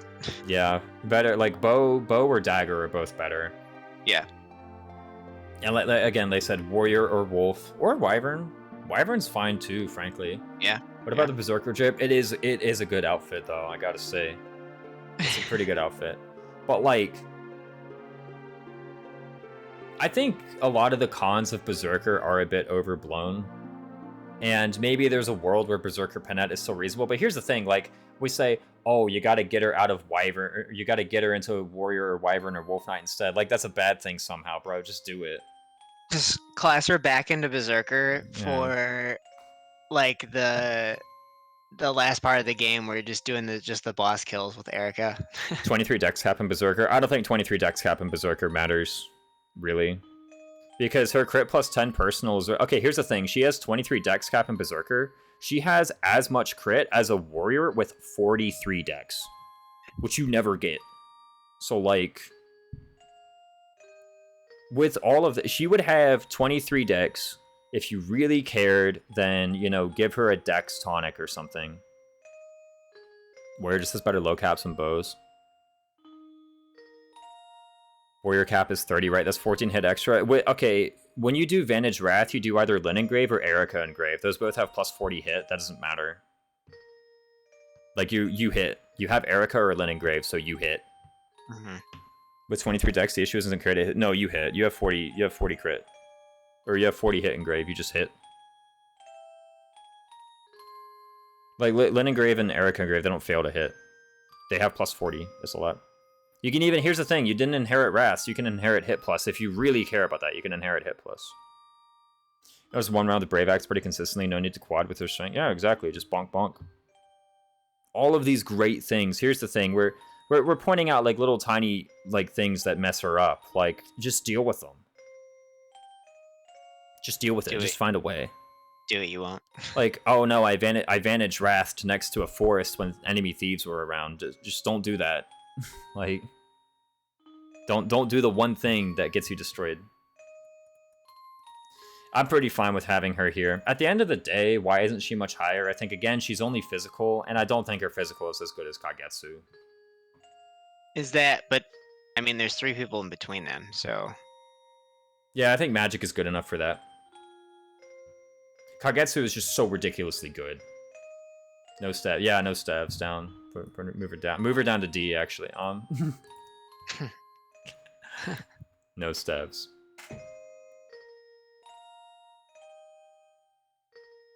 Below Citrine? Exactly. Well, Citrine doesn't either. Got him. I think Panette is better than her brother, to be honest.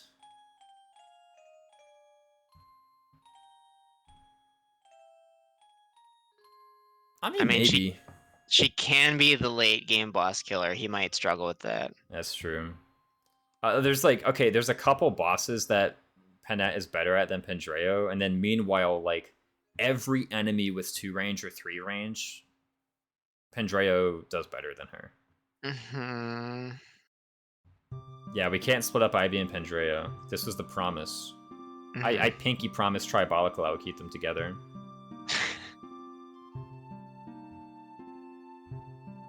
Let's go with Marin. Okay. I'm kind of through talking about Panette. Like, I think we've kind of covered everything. So, I'll lead with Marin. So, Marin, you know, obviously she comes in a great class, great weapon access. Mm-hmm. Actually, one of the, not the few, but like one of the handful of units that actually makes a good impression on their droid map. Yeah. The issue with starting class and starting inventory is not present for Marin. Correct. Mm-hmm. I'm opening this bag of trail mix too. Sorry for the noise. No, you're good. It's ASMR. There you go. Obviously, very high speed. You know, her problem is going to be the strength. Can you know, obviously with forges, you know, you can forge daggers. I don't know that you want to class her out of Wolf Knight. I think the question here is A or S. Which way would you be leaning? I'm leaning closer to A. Her stat spread is pretty similar to Kagetsu. And in a way, she shows up 2 maps later. Mm-hmm. In another way, she shows up 1 map sooner. Because she's in a good class for longer, right? Yeah. I think Dagger +1 isn't very good. Oh, the Dagger prof. Yeah, like the S-rank Dagger just doesn't matter. Her stats are very comparable to Kagetsu. It's like literally the same unit. She has 2 less strength. Mm-hmm. Seeing top of A, S Gatekeeper. Yeah, like she has identical, for reference, she has identical speed, identical build. She does have like slightly higher magic and magic growth for what it's worth. Mm-hmm. She can very naturally stay in Wolf and kind of do a good job at it. Or you can even move her over to something like Warrior if you desire. Yeah. I don't like Wolf Knight long term, still A. Yeah, but she has options out. I kind of like, I like top of A, frankly. I think that's where she belongs, Frank. Just it's pretty easy to boost the hit because Dagger Forges are just tremendous.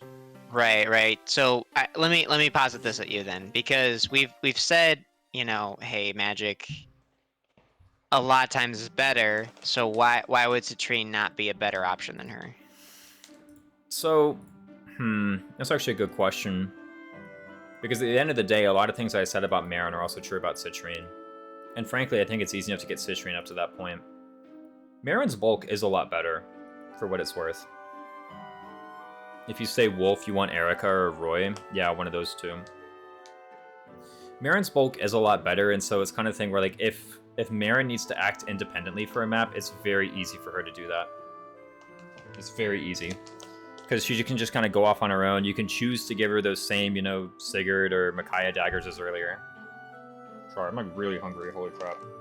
Yeah, I think after Marin we need to take a quick break. Yeah. I've friendly seen a Wolf Marin and utility is very nice. Yes, I'm like trying to munch down food and talk at the same time. I shouldn't be doing that. But she does join better at base. She already joins promoted. Like, there's a little less work getting her there. It's kind of... I'm hesitant to really, you know, say she's way better than Citrine, though, because at the end of the day, me just using Citrine naturally into chapters where she's good very early usually gets her to that point. And counterpoint, Citrine is available for X number of chapters longer, and you can instantly promote her. That's true. She is like, you know, it's... Master Seals is not, you know... It is a scarce resource for pre-10 joiners, pre-chapter 10 joiners, but she's obviously, by our chart here, she's one of the best users of that resource. High move and dagger utility makes her more versatile. I think magic is better than dagger. Poison's cool, but like you see these units you have available at this point. Who needs +1 damage? Just kill them. I guess I'm really trying to think this Marin and Citrine debate. I mean, how many chapters is she actually better than like before Marin joins that she actually provides like meaningful impact? Who, Citrine? Yes. All of them. Citrine's great. That's pretty significant. Great in 8. Citrine's great in 9. Citrine's great in 10. Citrine's great in 11. She joins in 7, so... She's not really that great in 7, I'm going to be honest. Okay, so 8, 9, 10, 11, 12. And these are maps where, like, frankly, I'm just using Citrine because she's good, and then she levels up. That's 5 full chapters. When she gets to Marin, though, Marin's a bit dodgier. It's a bit easier for her to act independently. And the Dagger Forges are there. She's Mad 7. Citrine S. I don't think Citrine S, though. Hold on, so we haven't really been considering, like when we've been talking heavily about main game chapters, but like... Yeah. Paralog time? Like if we consider paralogs as well, that's like at least 7, I think. 7 maps with the restrictions on paralog availability that we talked about. Which is 16% of the game. 17% if you round up. Yeah. That's almost a fifth of the game. Yeah, I want to address the raid. Axelheart, thank you so much for the raid. Welcome in. How was your stream? This is a Fire Emblem Engaged tier list. I am with my lovely co-host, Justin. Hello. Also go check out Justin. It's good to have all of you in here, but we are tiering the characters in Fire Emblem Engage. There will be spoilers later, so if you're looking to avoid engaged spoilers, we are happy to have you in now, but later on there will be spoiler characters going on in this tier list. Thank you so much, Mods, for the shout out to Axelheart. Got a random moment, it was good. Wasn't Iron Man Maniac with Path of Radiance? Oh yeah, that one. Oh Nice. yeah. Marin gives free +5 hit to female units in the Bondage Shield Ball. Hey, Marin's a decent Bondage Shield holder. So, like, as far as the Dagger Might goes, now here's a funny piece of tech that I didn't discover. Septi showed it to me, is the Roy Dagger. The Roy Engraved Dagger. Raisins, what are you talking about? Marin gets -30 avoid from that. Yes, it makes her a more attractive target for the Bondage Shield aggro. Right, yeah. And her build is so good that she doesn't care. She can do that on a silver dagger and she doesn't get weighed down. Marin Personal is really great. It's true. I think, okay, so here's the thing, right? Here's gonna be my verdict. Citrine is like, as far as raw combat goes, she's nothing special, but she's excellent return on investment for magic carry.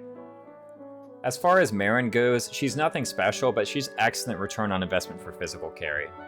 And at the end of the day, I did say magic better than physical, so I'm going to put Citrine ahead of Marin, but I'm going to keep these two at the top. I don't think there's going to be any unit who goes between these two and isn't an S. I'm not committing to that, but I also was gonna say I agree that Citrine is better. Yeah. And my thing is based on Maps and being better availability. for having a significant impact in 17% more of the game. That's true. That's a lot. Yeah, that does make me split up Citrine and Amber, but honestly, I think actually this is the correct call here. Maybe I'm a bit clouded because I won't lie, in my run I did very heavily invest into Citrine, but like I said, you should very heavily invest. So this is where we got. All right. All right, break time. Yeah, break time, guys. I'm starving. Go ahead. Wait, yeah, let me do the tease. What? Coming up next, you may think that Hortensia is S tier, but do we think that as well? The answer may surprise you. May surprise after you. this. After this, yeah, there we go. All right, break time. All right, so.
Alright, how did I beat him back? That doesn't make any sense.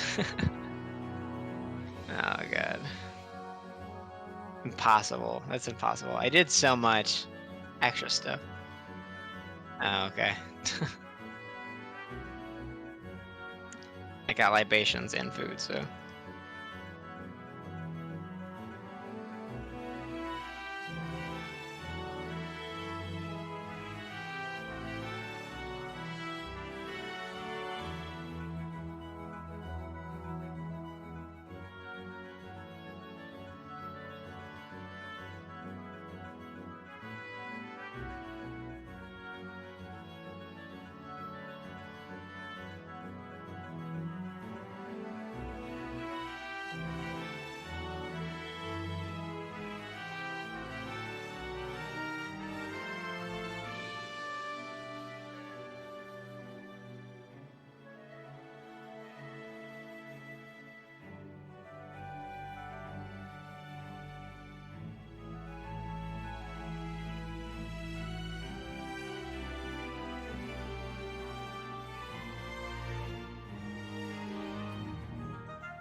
On our back. Justin there. Yep. Justin was back for a minute, yeah, I know. Yep, I'm here. People have been discussing Hortensia. What do they think? Do they think that we will subvert expectations? So, there's a lot of talk about Hortensia's various roles in combat utility. How was the food? Pretty good. I had 2 plums and a bowl of cereal. I mean, for bond fragments, yeah. There's a whole debate going on about Divine Pulse Plus. So Divine Pulse Plus is like, you can probably afford to buy that once with the bond fragments. It's expensive though, yeah. It's like, what, Byleth 16? How much is that? 400 plus 1500? I mean, she comes with what, like 1,500 total? No, I'm talking bond fragments, not SP. Oh, I'm sorry. 14, so 1900 plus, I think it's 3000, so 4900. That's a lot. That is a big investment. Closer to bond 18, 5900. Yeah, then 5900 God. bond fragments. That's a lot for DP plus. Now I do get it on her because she's got a ton of luck, and she flies and has the offensive stabs. And I do think it's worth. On Iron Man, it was really worth. I'm a huge fan of Hortensia Byleth. Like, specifically Byleth on Hortensia herself. The game tries to tell you that, hey. Somehow this seems dubious. But then again, maybe we're just missing out. I think it was Adam with FED, when I told him that I thought Dragon Byleth wasn't the best, his first 2 guesses were Flying and Cav Byleth. For 6 move and Divine Pulse Plus. Here's the thing. Divine Pulse Plus is such a cheap inherit that if you can get it on Hortensia with the Byleth, I'd rather just move the Byleth off of her at that point. She's hard-coded to miss and activate Divine Pulse Plus on chapter... Wait, what? What do you mean by that? By the way, Queen Chi, thank you so much for the follow. I think what GNS is saying is that she will miss. It's a program miss that when she attacks you, and that Divine Pulse will activate. And the purpose of that is to show you, oh, hey, this is how this works. I haven't heard that skill. Divine Pulse is good for, it's not coded but scripted. I see, yeah, res Byleth. Yeah, the res is like, woof. Woof. I don't know, that seems like a... Like, the strongest stuff from Byleth when you're synced to him is... And you might disagree with me on this, but to me it's pretty obviously Instruct and Dance of the Goddess. So... something that fails to... like make good advantage of that, I think is like really wasting the best parts of Byleth. I don't want to go so far as to say that if you're not doing that every turn, you're wasting Byleth, because I think there are times when it's correct to have Byleth pull out a weapon or do something different. But I really do think those are like, if let me put it this way, if when Byleth joined, he said you can either have Instruct and Dance of the Goddess or you can have the entire rest of my kit, it would be the easiest decision ever. I would pick I would pick the Instruct and Dance of the Goddess. Sailing Byleth might be better than Hortensia Byleth because Magic Instruct. I would agree with that. Hey, Raisins just in chat. What's up, Emerald Sage Cypherus? Yo. So with all that said, there were a lot of things brought up. Here are the things brought up. Plus range on Rescue, Rewarp, and Warp. And I guess technically Healing Stabs as well. Wait, she gets rescues included? Yeah, I think so. Okay. I'm pretty sure Rescue is included, yeah. Do you only use Byleth just for dance and keep giving a little stat? All stabs. Not all stabs. Offensive stabs don't get it. Obstruct doesn't get it. Silence doesn't get it. Go ahead. You know what I use Byleth for? Tell me. I like to use Thyrsus Byleth. I'm banning you. With an L Surge and the Corn Forge, or the Corn Engraving. I'm just banning you right now. All right, guys, we're gonna carry on. 1/3 range, guaranteed. All right, let's have some peace and quiet now. So I think Hortensia here. I'm kidding. I don't know what you were saying, but 1 to 4 range Bolgadon is better than 1-3 range L Surge meme. How is +5 speed to at range 2 non-impactful? Justin, I know. Vandom censoring opposing opinions. I'm not prepared for the 3-range surge. Yeah, it's just unthinkable to me having 100 hit at 3 range. It never happens. No, but you can double on enemy phase. Now you're talking. Now you're speaking my language. No, I mean, it's okay, I guess, but like, who's attacking you at 3 range? A Thunder guy, probably. Does the Surge actually kill that?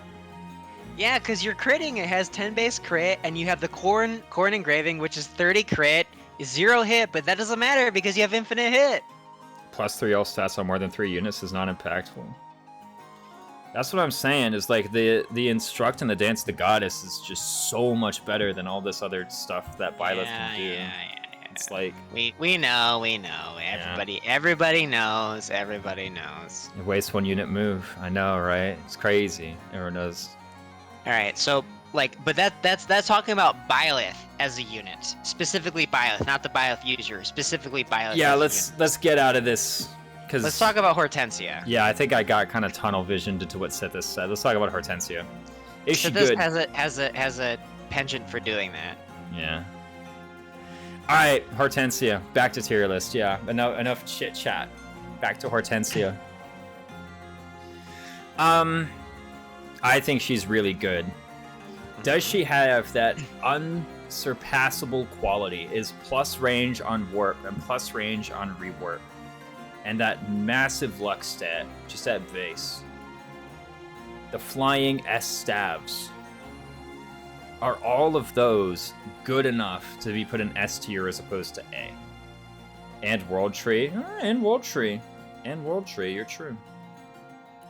Are all of those good enough to be put up there? Or is she just staff flunky?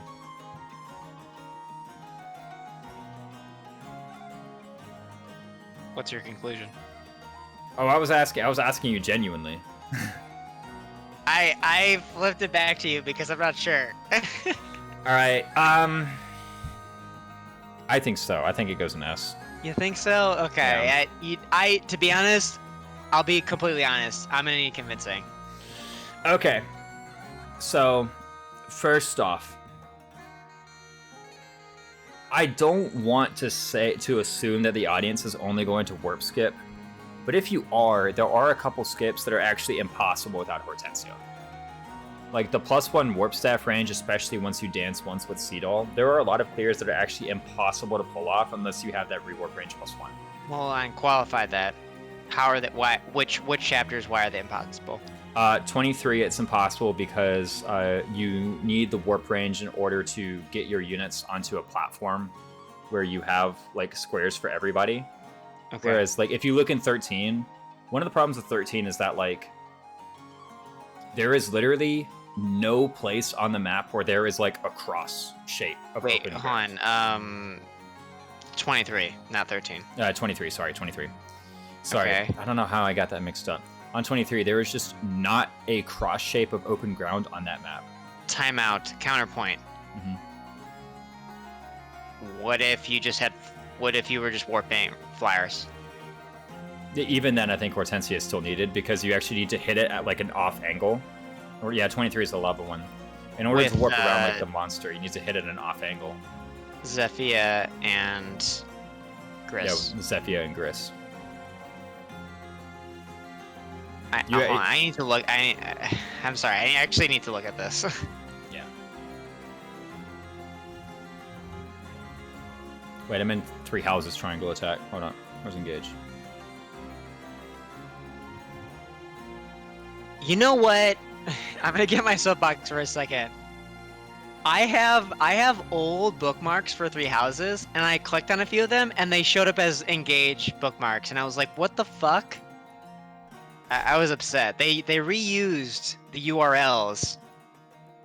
They updated them to be engage pages rather than 3 house pages, and I'm upset that my bookmarks are not. Seriously? Anyways, let's keep going.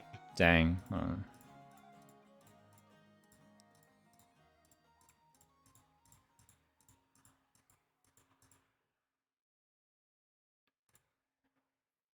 Yeah, even if you're doing the flyers, you actually need the plus staff range.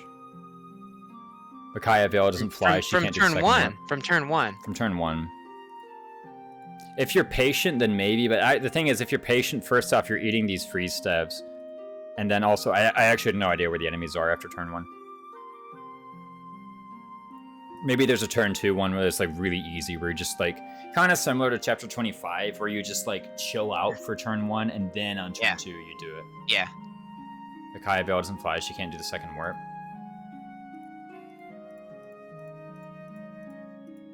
Why are we doing Micaiah Vale? Wait, what's going on? Mm-hmm.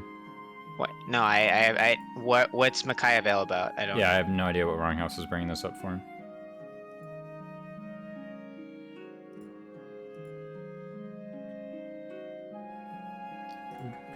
If you have 2 flyers, you can do there. Hold on.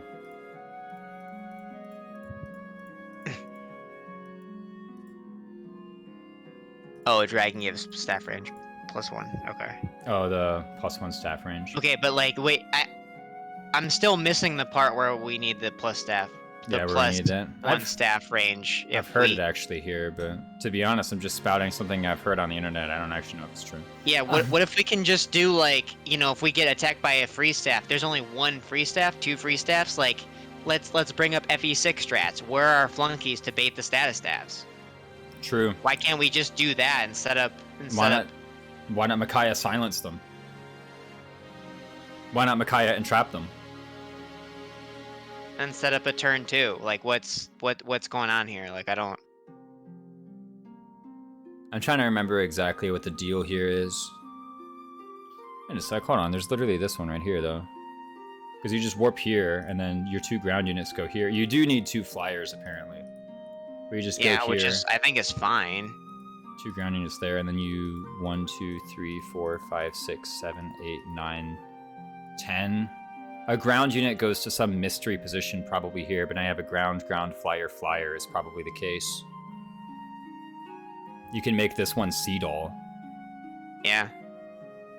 And then you don't even need to kill this worm for it. You just do that. You have 2 flyers. You can go up there. You can do that with, like, say, Chloe, right? 1, 2, 3, 4, 5, 6, 7, 8, 9, 10. Yeah, you can just right there. Boom, flyer, ground.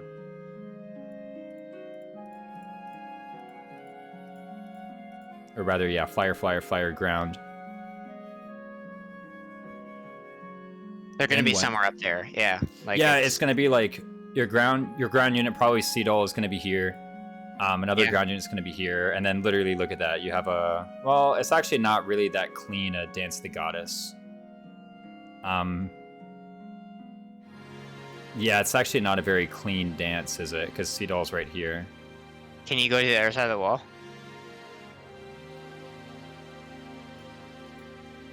Not unless you're Hortensia. I mean, we're still assuming turn 1 on this, right? Yeah.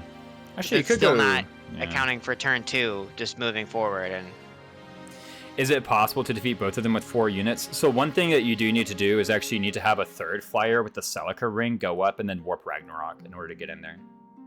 You actually need a 3rd flyer. You need 3 flyer boss killers. Including enemy phase? Nah, because they'll just attack you from whatever range.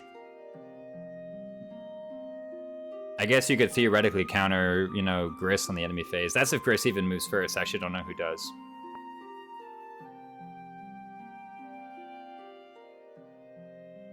And she does double warp, and the 4 people are 3 boss killers plus Byleth. I guess one thing that you can do, yeah, is you can rewarp. Here's one thing you can do. You can rewarp here, right? You can kill this worm, rewarp here, and there you go. And then you can just canter 2 or 3 down. And then Sigurd, Sea Doll, dance, and then go back in and just do it a second time. Yeah. And then you get up here and everybody is ready to go. Yeah. That's better, actually. Yeah, that's much better. And you don't even need to be Hortensia. Now, you do need to find a way to kill this worm, but you have a unit here who could do anything, and you have like a... Well, you don't have a Sigurd, actually. You have like a Lyn Asterstorm, maybe, can do something about it. You have 2 units to kill a worm. One of them is doing it with Asterstorm. Yeah. Or Warp Staff. Yeah. That doesn't seem too bad, actually. And you don't even need to be Hortensia. Alright, forget that one.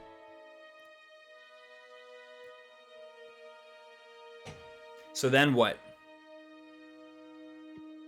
What? Like, where's the distinct and surpassable quality? I'm trying to think, like, where is the one where the +1 staff range actually matters for the warp skip? It's not 21, is it? Does Leaf Paralog need Hortensia? Chapter 25 needs +1 range? No, it doesn't, right? For the 1 turn, but you could just... For the 1 turn, 2 range heal, nice. It's very low... It's very low effort just on turn 1 just to set up the 2nd turn. Super low effort.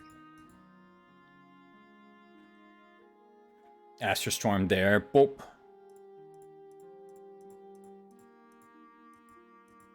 Yeah, but like that's easy enough, that's not gonna give her like saving 1 turn on a map where the 2 turn chapter on a map where the 2 turn clear is not that much more complicated. Is not gonna elevate her to S tier. This is not an LTC. It's not gonna do it. This is not an LTC tier list. This is frankly like the easiest 2 turn clear to figure out. I'm pretty trash at LTC. What if the player wants to do it? Then grab your base Hortensia and do it. Hell, grab your Veil if you want. Veil gets it too.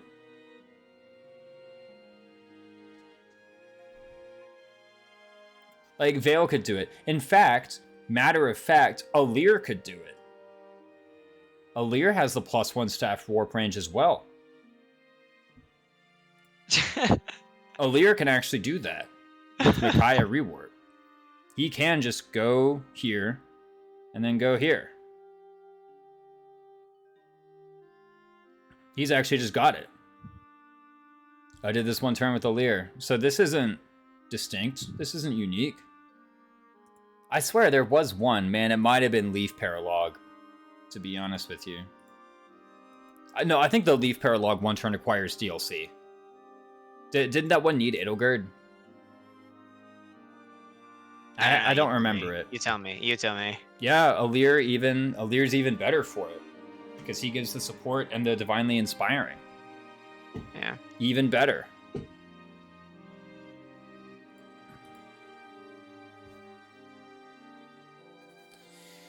I'm a little late to the party, but I kind of dispute this notion of what is or isn't distinct. Why do you say Don Don? What's up, Don Don? You dispute, you question. What's your dispute? But still World Tree. Still World Tree is like, it's kind of cool. I've never actually ran into staff use issues. I know people who like plan out LTCs or staff use issues, but here's the thing. I'm sure if they had more stabs, they would figure out effective ways to use it. Because even very good units have qualities that end up being indistinct. So can you give me an example from? If you can give me an example from Engage, I'll be really impressed that you came up with something from a game with which you have no personal experience, supposedly. But if you give me like a quality from another game that I might know better. Pazu77, thank you so much for the follow. Glad to have you in. High Luck Divine Pulse. I'll give you a really basic example, please. All right. As simple as can be, you know, my small mind. Oh my god, stop. Needs the help. Early game healer, just use Vulns instead. Okay. Not a distinct quality. I would agree. Okay. And like, to be fair, you could look at plus warp range and plus rescue range and say like, oh, well, this is not a distinct quality because you could just not warp skip the map and clear it the long way. But early game healer is usually very useful. Oh, so this is actually an argument that early game healer is like higher rated. Well, being healed by another unit is still distinct. So this is that. So here's my counter argument, Don Don, which is why I do this. Is that S and A are not really that different in this list. S is just like there's some extra quality that gives them further distinction. A is not crap. Right? A is not crap. Some of the best units are up here in A tier right now, right? Like Citrine out here, like one of the better magic combat units. Marin out here, one of the better magic combat units. And here's the thing, if I saw a team with a lot of A tier units and very few S tier units, I wouldn't scoff at it. Frankly, a lot of my teams actually, like the run of my Iron Man actually had more from here than from here. So I have one extra move and boom, extra range. Yeah, exactly. So that's not to say that A is like bad.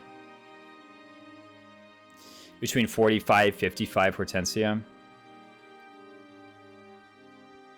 The point is that the people in S are as good as the units in A tier to begin with. And they have that little bit extra that sets them apart in addition to being really good. So units down here, like for example, the early game healer is down here. And yeah, you could just use Vulns instead, and it's still useful. But this is where the usefulness lies for early game healer. All right. I'm gonna throw a wrench in everybody's plans here. Go ahead. For a second.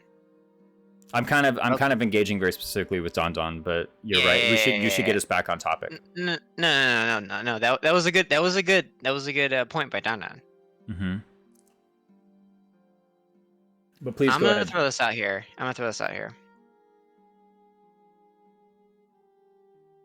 If Hortensia is not having these specific clears to her,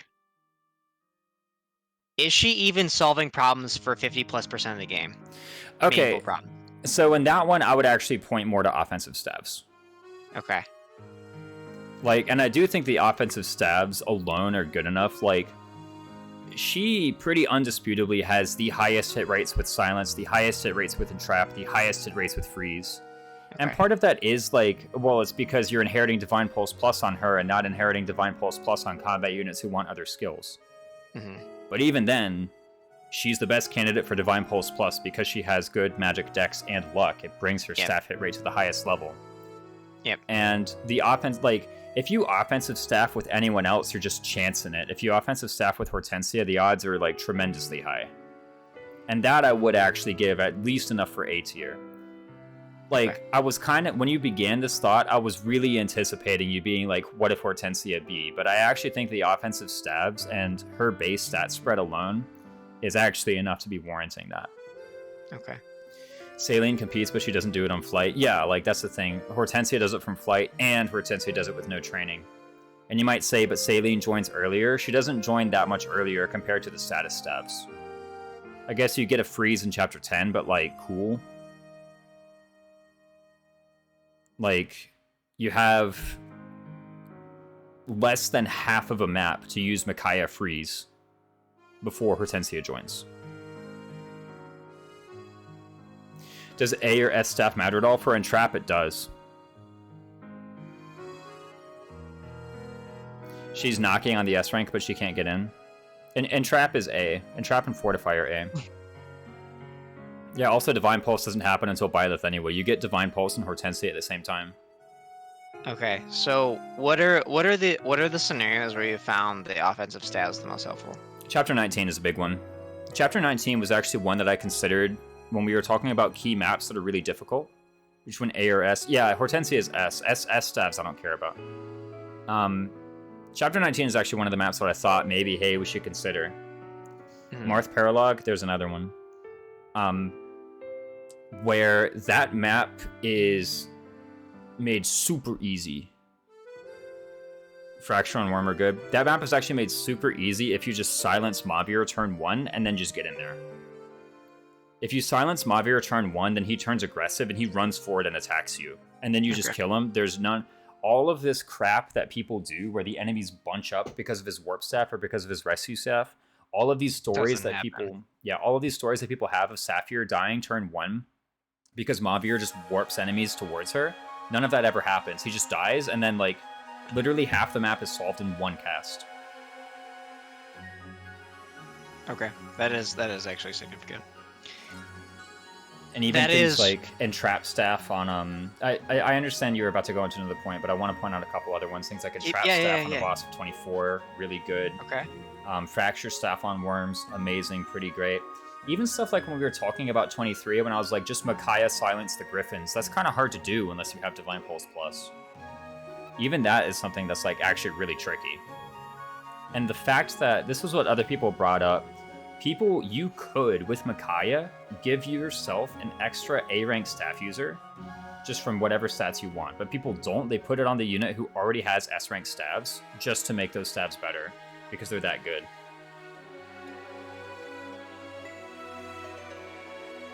And I'm sorry I cut you off, but I'm curious to hear what you have to say. Well, you kind of went in the direction I was going to go, because even A is solves meaningful problems for 50+%. Mm-hmm. So it's not just 19, it's not just 24, but it's the cumulative effect of all the scenarios on a chapter by chapter basis, which would need to be necessary. Yeah. And I guess like maybe the point you're trying to take it here is like how many maps actually warrant offensive stabs. It's not just offensive stabs, because like I do think that I want to give her some credit for the plus healing range and stuff like that. So that's true, and let's not forget she is flying with good stuff. Yes, yeah.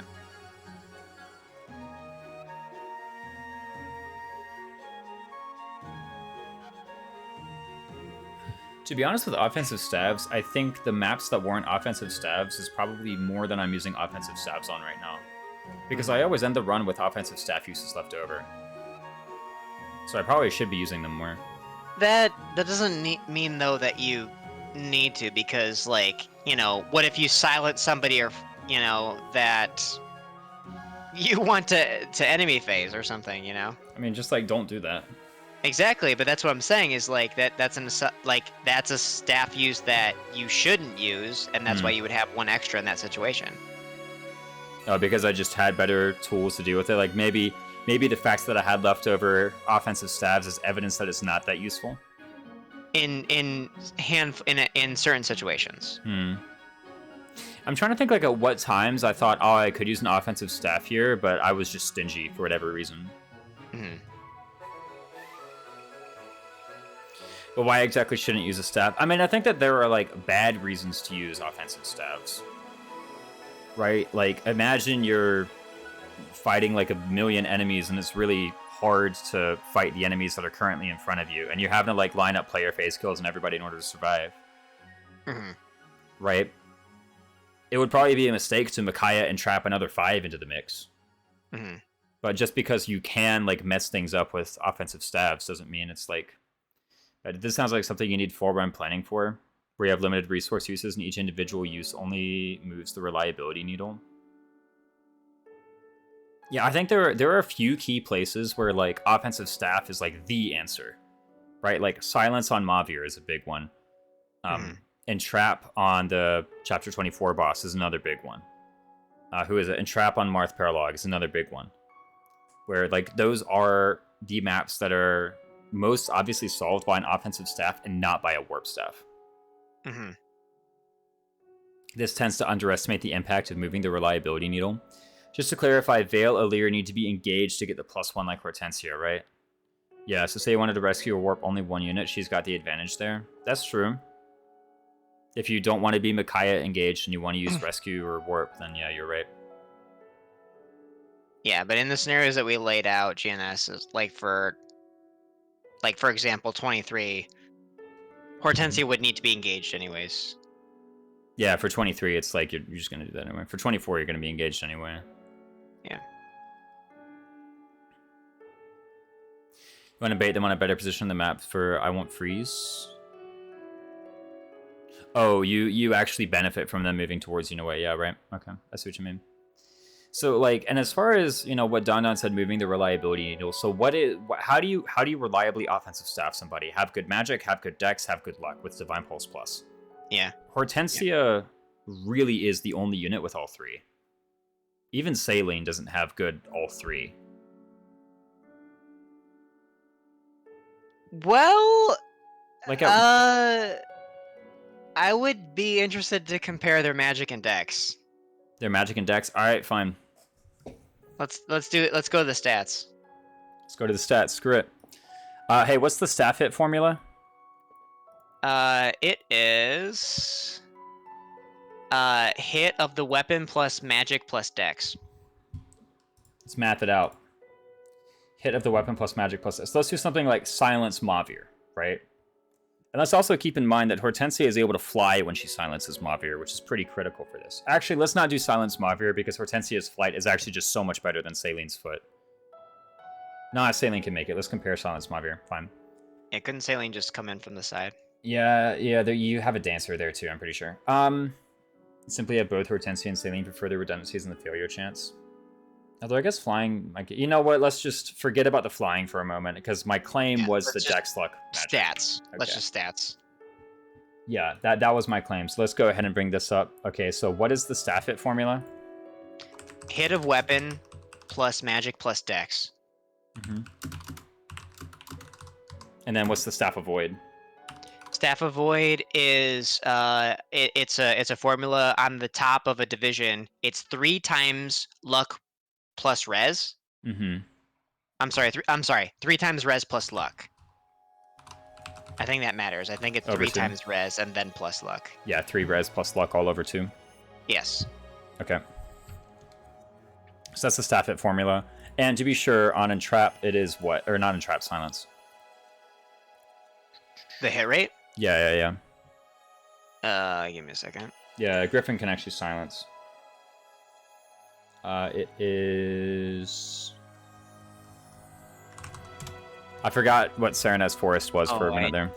Don't have hit rates marked down for staffs. That is a shortcoming of my spreadsheet. I got it. Hit 70. Okay. Oh, I can't believe I don't have it. And if Divine Pulse activates, does it guarantee a hit or just give you a second chance? So Divine Pulse is if you miss, then you do the second roll at 50 plus luck %. And if that roll succeeds, then you instead hit. So you have to fail both.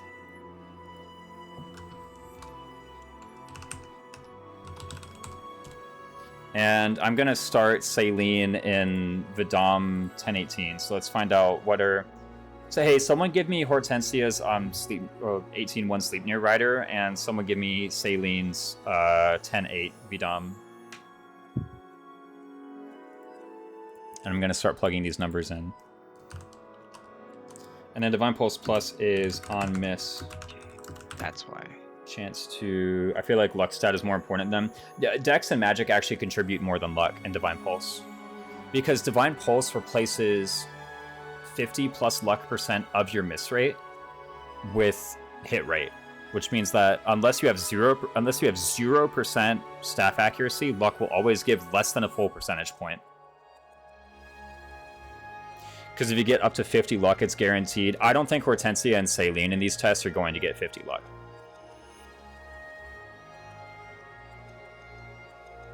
Yeah, but I do want Hortensia's 18-1 and Saline's 10-8. Or 10-9, rather. Magic Dex luck. I just realized why I don't have hit percentage because Serenus Forest didn't list it on their staff page. Well, they have it in the text, but... That's terrible. It's fucking terrible. Give it to me in a fucking table. I'm just gonna go over to triangle. Okay.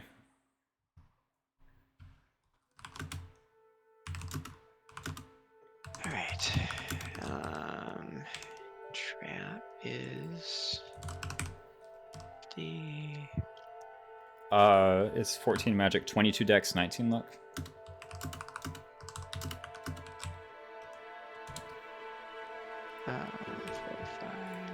And let's find Mavir's Staff of Void here.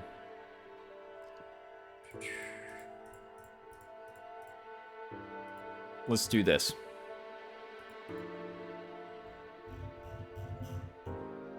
Okay, Mavir with the shocking 51 res, 17 luck.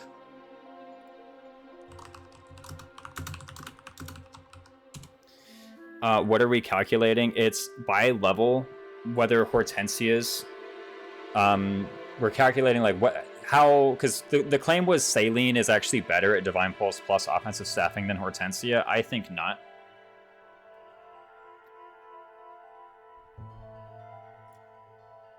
At Divine Pulse plus offensive staff.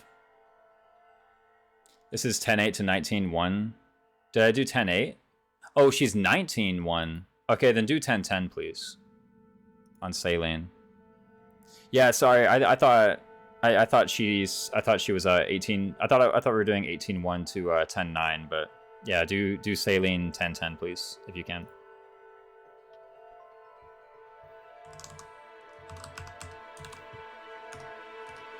Isn't that with Miasma? I thought you tested that terrain defense res doesn't count. Thought it did. I can just take away some of the res then. Wow, only 31 res. Oh yeah, I think I did. I think I did test it. Didn't actually work.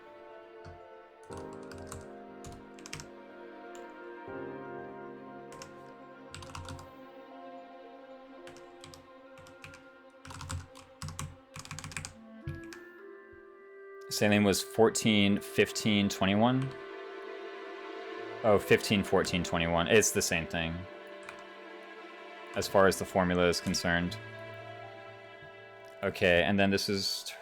Well, I'm just going to do 20. Okay, let's do the staff hit. This is equal to 70 plus... Let's do her magic. This is going to be 14 plus... What's her growth in Sleipnir? Let's find out. Let me find her growth in Sleipnir. I'm not going to read chat for a sec. I need her growth in Sleipnir. Bro, can Oify be, like, fast, please?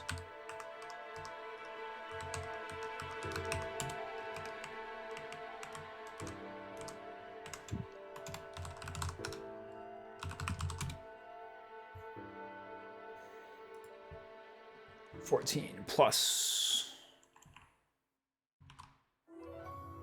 What is this? 0.4 times...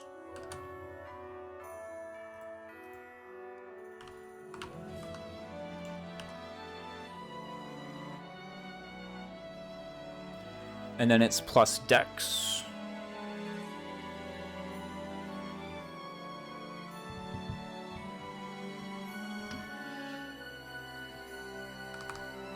(22 plus 0.5 times minus 20, and then so that's just the plain old hit rate. And then how exactly do I do this math? So if that's the hit rate, then I need to also add to it the failure chance.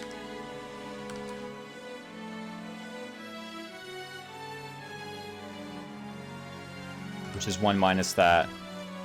Then all times Divine Pulse, which is 50 plus, what is her luck? 19 plus 0.65 times that minus 20. Oops. Oh, I forgot to divide this. I forgot to divide things by 100. Oops.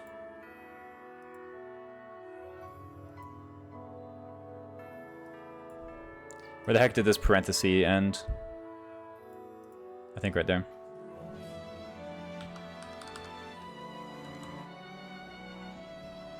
Yeah, I need to convert all these to decimals. Oops.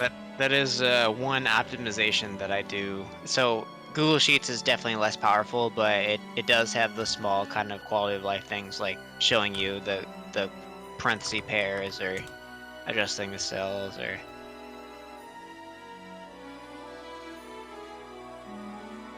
Alright, here we go. This seems smaller than I thought. I think the math formula was kind of wrong. Just double check it. If you absolutely need to hit, can luck plus 12 and by look at it backwards. One plus gives you a base 50% hit rate that improves with luck that does not care about enemy stats than the stat formula. So like Excel skills on Bless. So here's the thing, right? Like a point of dex gives you 1 percentage point of staff hit rate. A point of luck gives you less than 1 percentage point of staff hit rate. Always. Yeah, let me actually just get this formula down correct on paper first. Okay. Is the 70 that you put in there, that's the staff hit rate? Yeah, that's the staff hit rate. Okay. So it's... I'm just going to do everything in decimals. Yeah, good, you're good, you're good. That might have been an easier... Put the staff hit rate in a cell and... versus hard code it into the formula.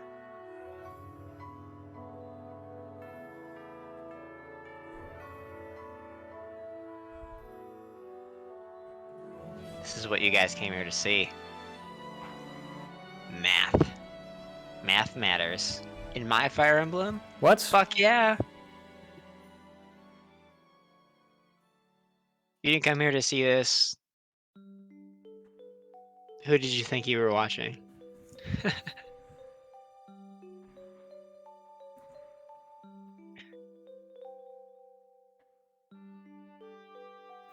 And then her dex was 0.005. And then that's just the hit. And then I do all that minus the avoid. And then let me actually see. There's probably some probability trick that I can do instead of this. And then... let me actually just save that as the regular hit rate. And then I do the Divine Pulse Plus calculation later. Well, Microsoft... this is LibreOffice. It's not even Microsoft Office. Yeah, I'm just going to do the... Yeah, I was gonna say it. I didn't think it was Microsoft. They do the same thing. They literally do the same thing. So there might be some QL stuff, but I think any desktop program is not. Ooh, okay. Still hard coding in the staff hit rate. Yeah, I'm just doing the regular staff hit rate. Okay. And it's going to be as a decimal. Did I do 002? I need 005. And I apparently need a multiplication sign here. Then minus, what is Mavir's Staff Avoid? It's 3 times res, so it's 91 plus 17 all over, or it's 93 plus 17 all over 2. That's easy, it's 55. Oh, 0.55.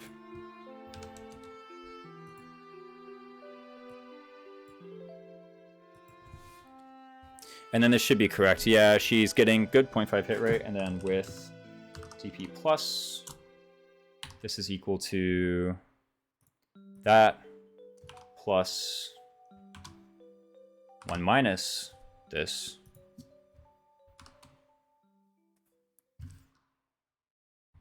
Times 0.5 plus, what's her luck? Her luck is 19 plus, what's her growth? And I really should have automated the whole growth thing as well. 0.65, yeah. But at this point it's only 2 things. Yeah, we're right there. So we're right there. And put that in parentheses. Close that too. Apparently I messed something up. This is the mischance Q9 plus 1 minus. So this is the mischance times 0.19.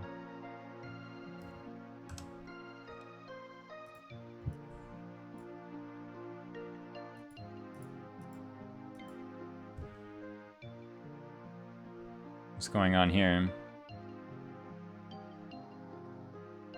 Why is it giving me higher than 1? This shouldn't be happening. Oh, 0065. There we go. To fix that, do you need to fix that in cell R9? Is it correct in cell R9? You're right. I don't think it... Oh, it didn't change anything because it was multiplying by 0. Okay.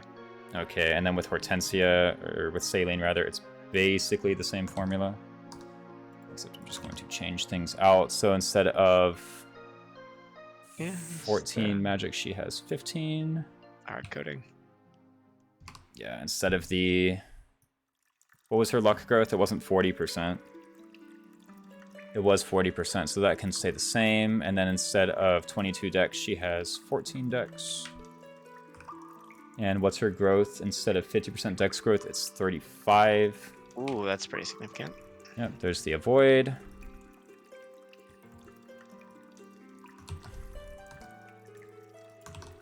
Instead of Q, I want S. Yeah, you could have just copied the cell. That would have messed up the level thing, so I'd have to fix the level anyway. And then she actually has 21 luck. Do not... Oh, no dollar signs in your formulas? No, I didn't do that. And then instead of 6, it's 7. Methinks Hortensia would be better at most levels. Is it meaningful? We're talking less. We're talking like 1%. less than a percentage point, honestly. We're talking less than a fucking percent. But here's the thing: Hortensia flies when she does it. So, like the claim was Saline does it better. The claim is false. The claim is false. Can't Saline have staff mastery? Can't Hortensia? I guess Saline could. No, you can't. True. Hortensia cannot have staff mastery at this point. He thinks time 0 may be a small mistake. Because there wasn't an increase in level, it was not a mistake. Saline can do it.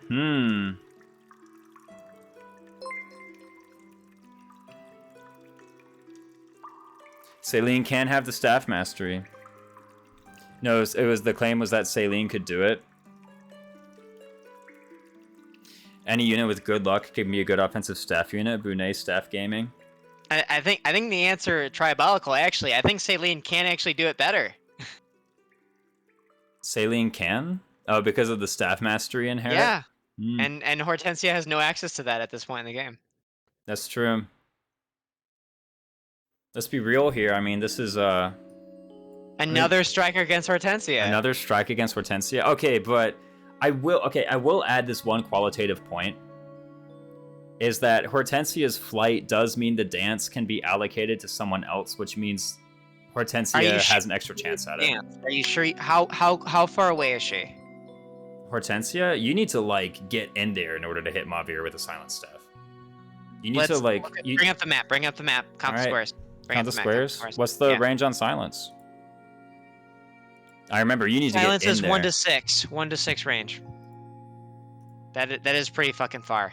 1, 2, 3, 4, 5, 6. So you need to be past the first 3 Royal Knights to do it. Where's Hortensia doing it from? She's doing it from here. Repo, 1, 2, 3, 4, 5, 6. Wait, hold on, repo. 1, 2, 3, 4, 5, 6. She actually gets there with a repo. A single repo, and she actually does it. She gets one chance. She gets a chance at it, and then if you need to roll again with the dancer, you can. But this is turn 1. Yeah, this is turn 1.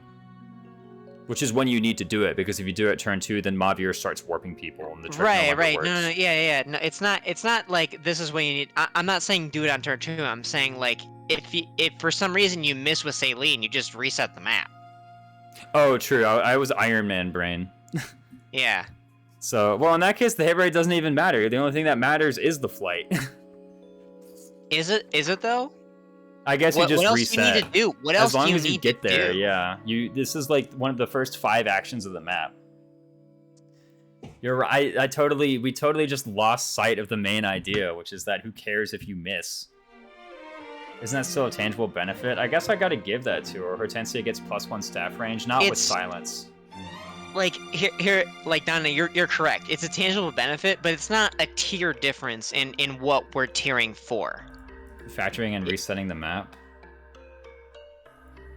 I mean, I would feel kind of bad advocating for like, just chance it and reset the map on turn 1 if it fails. But actually, no, I don't feel bad about advocating for that at all.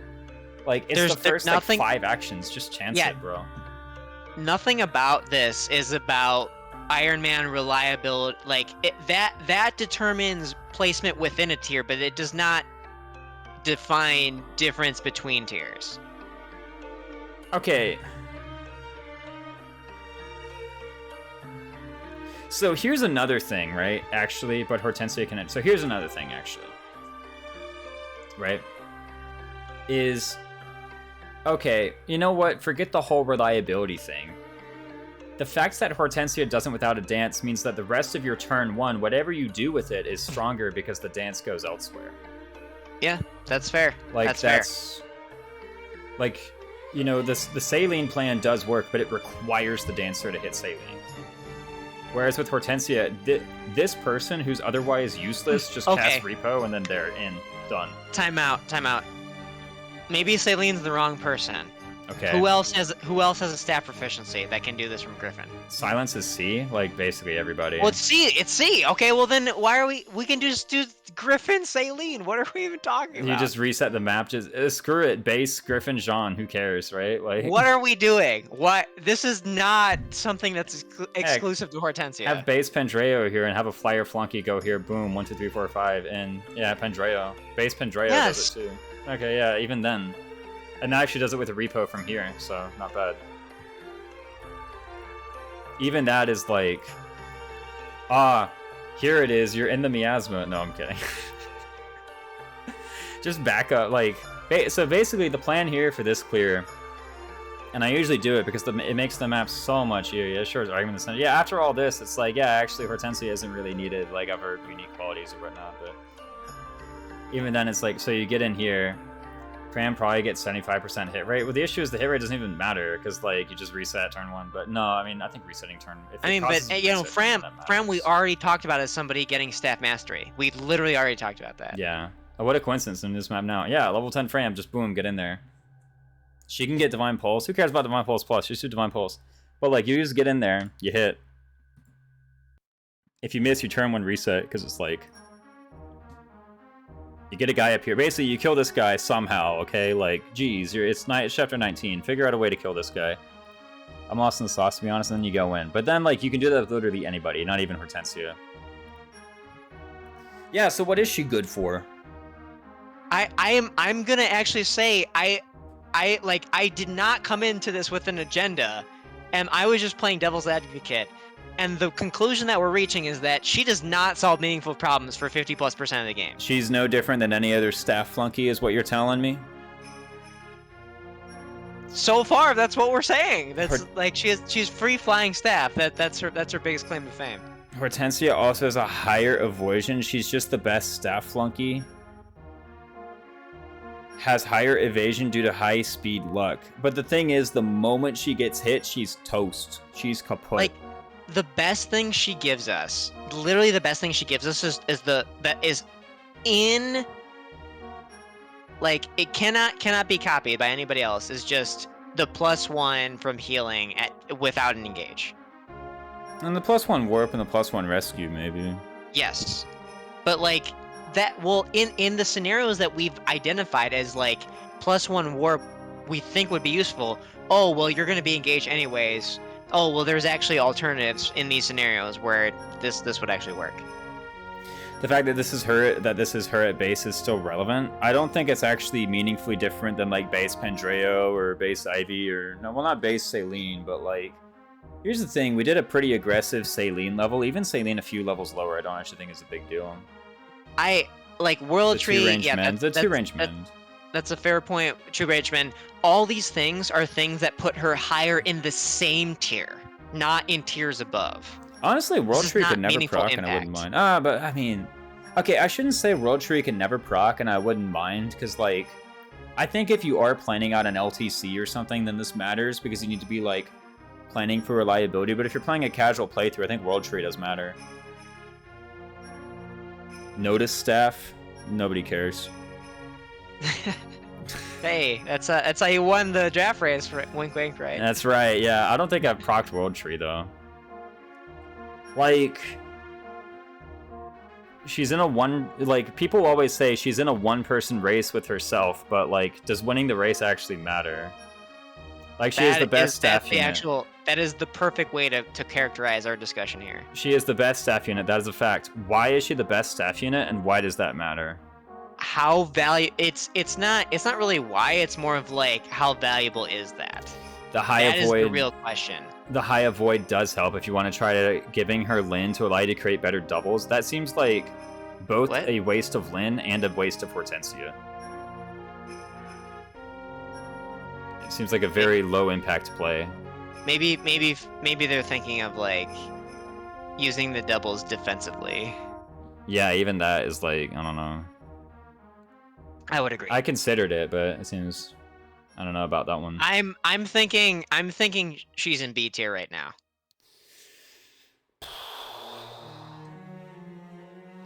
What there? By the criteria of the tier list, I think so. It's like, I have no agenda.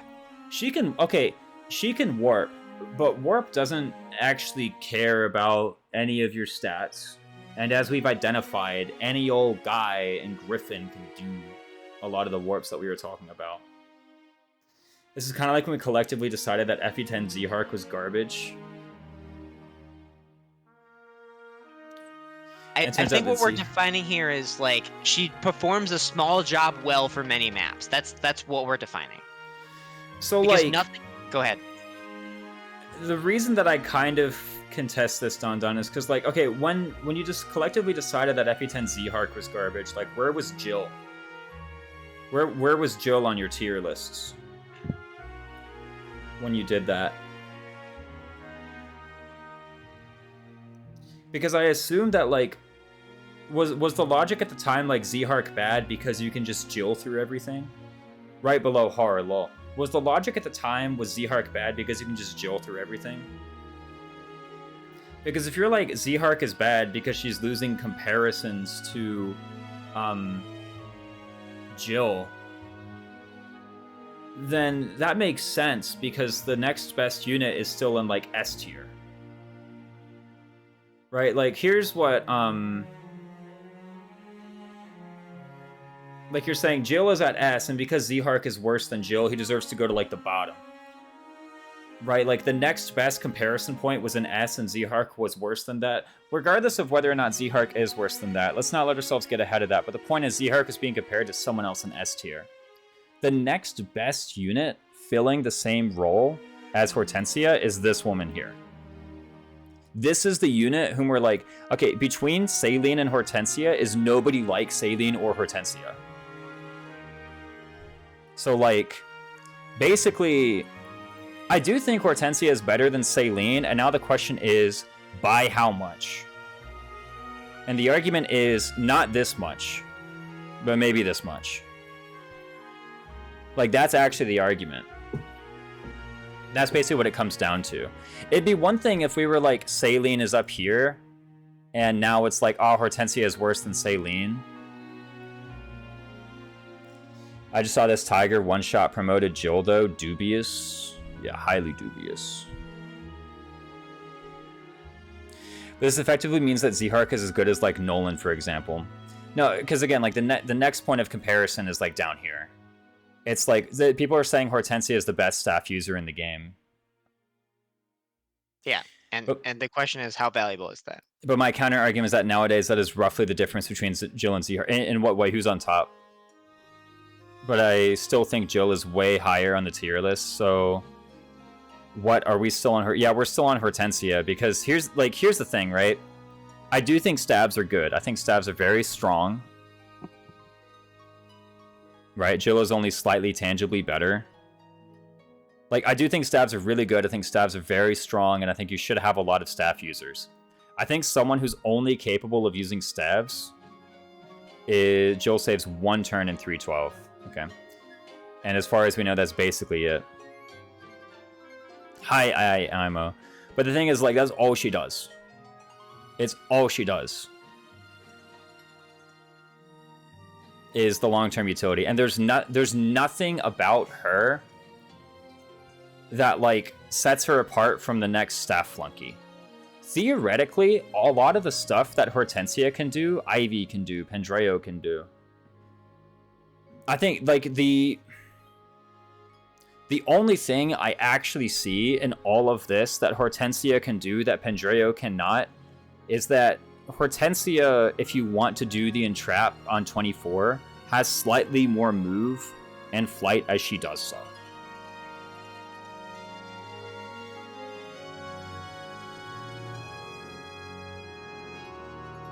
Doubling the range of 1-range stabs is definitely nice.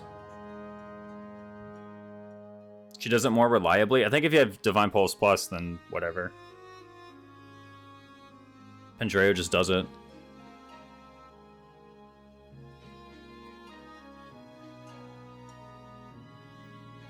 Well, my point is that the only thing Jill does better than Zehark is... Yeah, I think okay. Danan's on our side, basically.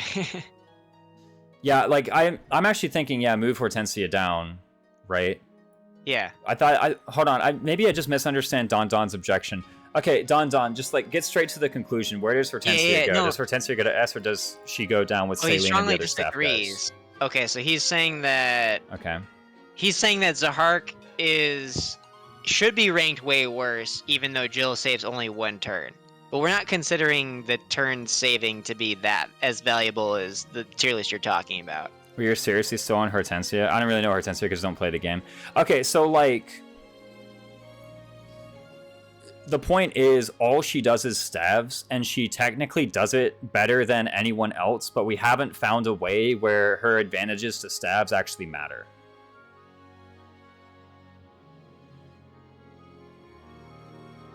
Turn saving is a way of measuring tangible differences between these two combat units, right? To a degree. Like, what does it mean to matter? I'm really confused if we don't even care about turns. The Hortensia incident. Stabs are probably the best they've been outside of Thracia, for reference. Because, so Don, the one scenario that, like, we've identified that she saves a turn on is a scenario where you have a low impact turn 1 where you're not in danger. It's very easy to set up a turn 2. And actually, even that, you can just do it with a Leer. Yeah, actually, yeah. Raisins is right that actually, no, there is an actual alternative. So actually, there's no map where there's an alternative to save it, or there's no map where she saves a turn over an alternative. Actually, is what we're determining after further investigation. There's not even like base, like, and I do agree here because like Don does bring up a point is that without turn saves, it's actually really hard to come up with some kind of like objective metric by which to measure the units. Yes. Except for reliability, which like, again, I think Hortensia is more reliable than, you know, Saline at this job, but it's nothing new. Yeah. But do any of the current S tier units have a tangible benefit by your extreme metric of what matters aside from forced early game stuff? So it's stuff like, okay, so here are the reasons why each unit is an S so far. How about this?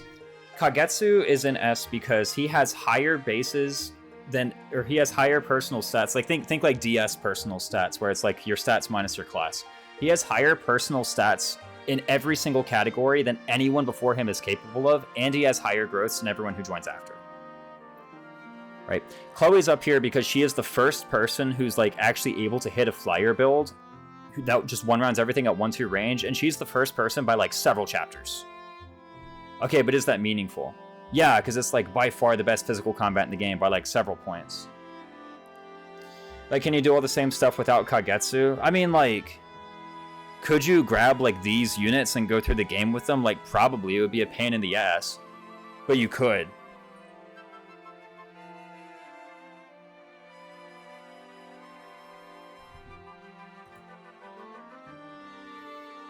Like, does he, like, I guess it's kind of like keeping the target audience in mind here is like someone who's not really planning out a whole run and they actually need some guidance as to which units are good and to which units are bad. And like, you might say, oh, well, it's obvious that Kagetsu's obviously better because when you get him, his stats are just so much better. But to a lot of people, it's actually not. Like, to the target audience, which is people who have not played the game on Maddening before and actually like need a list to help them see like which characters are better and which characters are worse. Hortensia can't use A tomes in her flyer class. Sound particularly difficult. Kagetsu is just easier to do it with. Marin, I'm pretty sure, does all the same things as Kagetsu, and they're a tier apart. Nah, Marin's bases are like worse than Kagetsu. Kagetsu was clearly bonkers from the moment I saw his stats. I've seen a lot of people play through the game and just pass over Kagetsu. I did that my first time. You know? They're like, I had this Diamant guy, why would I use Kagetsu?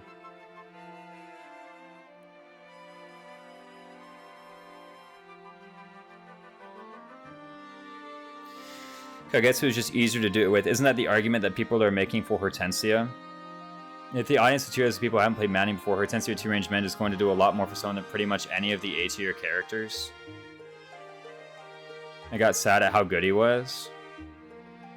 I mean, at this point, yeah, you might as well say, like, here's the thing, like, it's kind of obvious for us to look at the maps and be like, ah, well, you don't need Hortensia for this clear because you can do this other thing. That's kind of, like, really obvious to us. But it's even more obvious if you add Hortensia into the mix. So maybe actually for the target audience, it's better to put Hortensia up in S as well. I don't think S. I mean, and maybe like somewhere in A is like. I think any player who gets to chapter 15 or chapter 16 and benches Hortensia for another unit could probably have a better team if they benched that unit and deployed Hortensia. Any team. I agree, but that doesn't mean she's S. I think.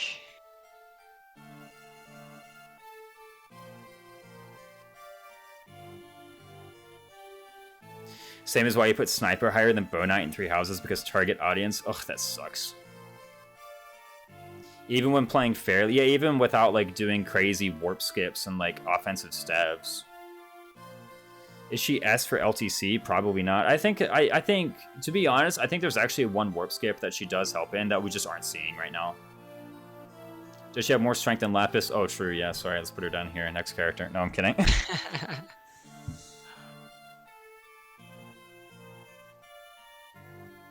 That'll be the controversial one. Top of A.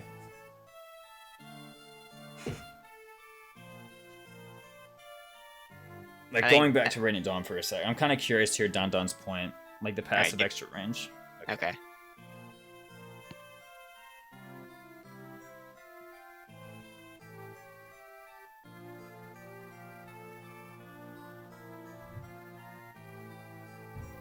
I am curious to hear Don's examples. Let us listen closely.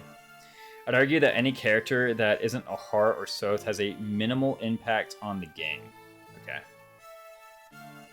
In the sense that, like, removing Har or Soth from the game just, like, makes it suck. Or makes it, like, a pain in the butt. Yeah, so, like, are characters that aren't Har or Soth, like, do they not, like, do they just rank in D tier, or, Just like, forget what, the Black Knight, yeah. What is... Where do they rank, then? Because, like, the Har of this game is Kagetsu. Is our '1 character. Yeah, no one in this game is as good as Har or Soth is. Outside of, like, one... Okay, yeah, so forget about 1P and 1.9.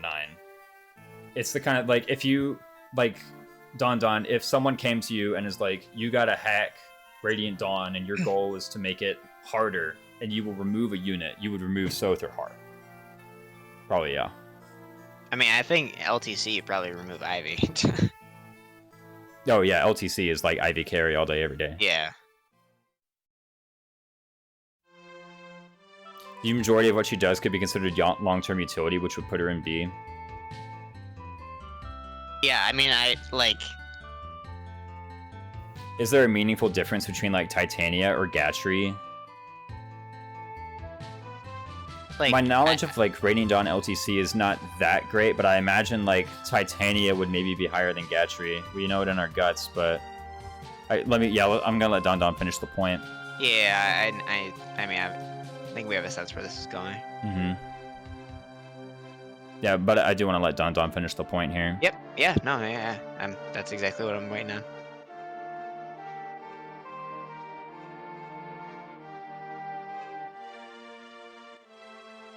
Panette and LTC because chapter 22. I'd agree with that. You could discuss with someone who knows the game very extensively, and they'll say something like,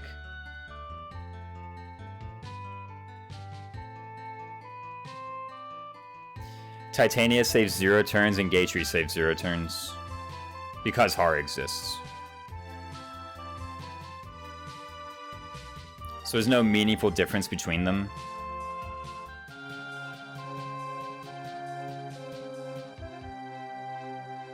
In the metric of turn counts, yeah. And especially because, like, what you're saying is probably an LTC tier list, where rather than using these kinds of things, it's just by turns, basically. And so you could begin the tiers with the same verbiage here, right? But your metric would just be turns. Gatry and Titania don't matter in 3P or 3-1. I don't know, like, the meta LTC clears of those maps well enough to say yes or no. But I'm actually kind of fine putting her in A. They do mute, but they're forced in both maps. Yeah. I mean, I think, to be honest with you, I think A is a compromise just based on the audience. Like... Like, is 2-range mend, is that actually a meaningful problem solve for 50+% of the game? I don't really think so. We'll take out the 50%. Like, that's not a meaningful problem solve. Like, It's just not. Pandreo has so much magic that Pandreo casting Physic is as much heal as Hortensia casting Mend, and it has higher range.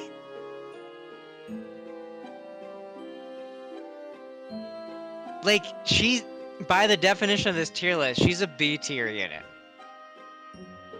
Maybe the top of B tier, but she's B tier. The more nebulous metric of, like, does it solve problems? Yeah. Like, is there a map where I'm... Like, here's the thing. Like, is there a map where I'm just, like, scratching my head at what I do without this unit? And the answer is actually no, to be honest.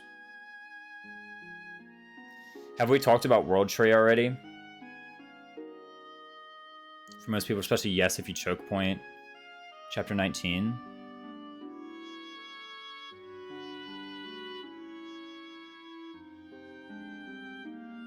And a player who's intimately familiar with a variety of strats of the game could say no, unless you're an extremely good unit, then you aren't actually solving any problems.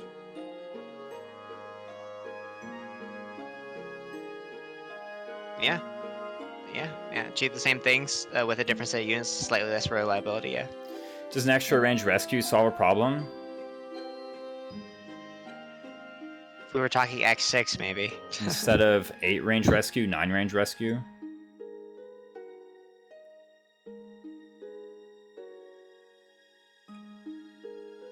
This is for 0 to 1 Maddening playthrough players. They would probably be improved by having her higher.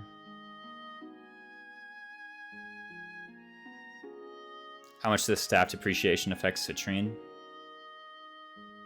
Saving money and meaningful quality is spamming more warp staves.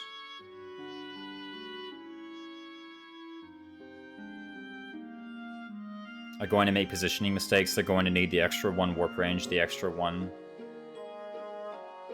What is the difference between like B, D tier? We had a more Raisins didn't write out the whole definition in his tier. Yeah, no, so there was a rule from C to B where if you're short-term utility, like if you're a utility unit and you do it for, what's up, Emanate? Already tiered, you applied your metric less rigorously. So I should have mentioned, so there is like one thing between C and B where like, if they basically have a 0% growths or like flunky type job that they do, it's 7 chapters. They need to do it for 7 chapters or more to go from C to B. He just didn't write that in the tier for some reason. I didn't, well, because look, I mean, it really messes with the height of the have tiers. it written down in mine. It looks great. I mean, if you post this, you should post the whole description in the tier title. There you go. Yours went more taller, but like for some reason, have you seen my stream? Mine went longer. What is this on deck tier about? This is just the next people we're ranking soon. Okay, so then what is the difference between A to B or S to A? Or A to B soon? Yeah, soon. It's gonna come up soon. So B to, actually this is a good point, is that there's less of a rigorous metric from B to A. No, B to A is like carry potential, basically. It's the impact and the percentage of the game that they make the impact. The 50% rule kind of gets invoked from B to A. Okay, but so there are units in here, like there's Fram, whom we said like Fram is obviously around for longer than any of the people above her except Alir. Yes. Yes. And I mentioned that like putting EXP into her is fine. It'll probably create a carry unit. It'll do worse than like Citrine, but by a soft amount, right? Like it's not by a hard to define, or it's not by like a strict bold line. Like this is why Citrine is a good carry and Fram is not. But could a sufficiently experienced player argue that most all of the units in A aren't necessary and therefore shouldn't be A tier? Lol. I don't even think the units in S are necessary. Yes. Nobody in this game is necessary. We could go with the whole extreme.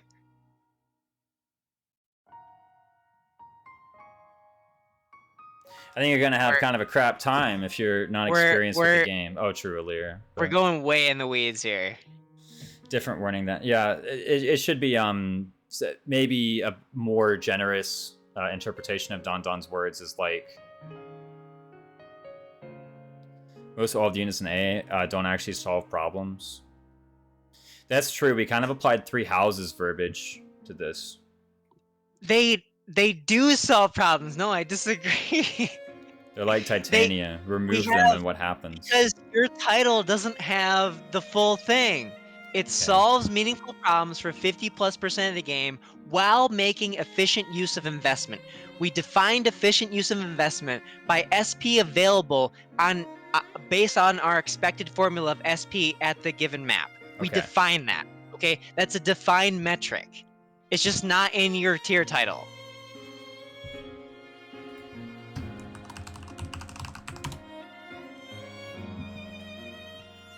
While making efficient use of investment, speaking directly to SP, right?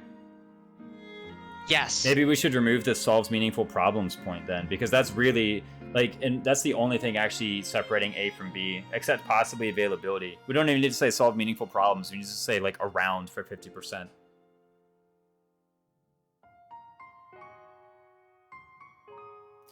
And, like, here's the thing, like, staff, like...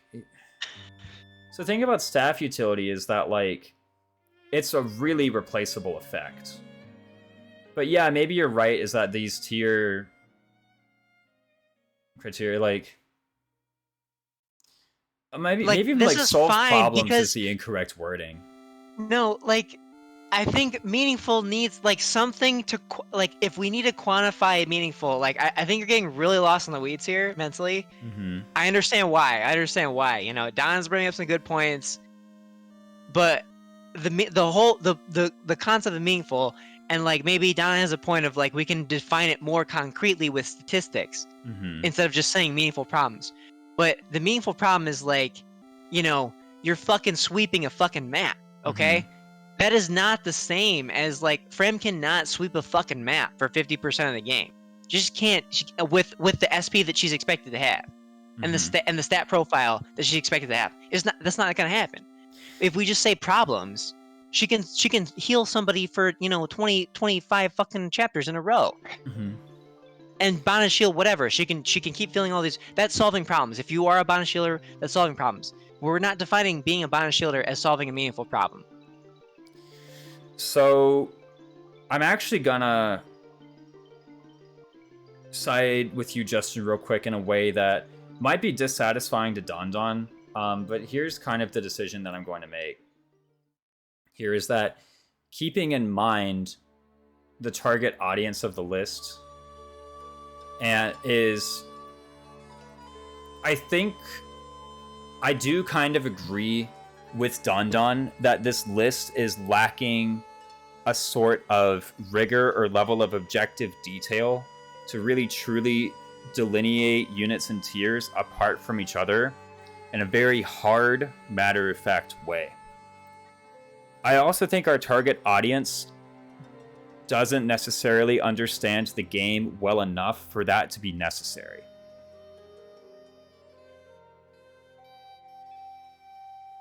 These guys are writing up the Constitution.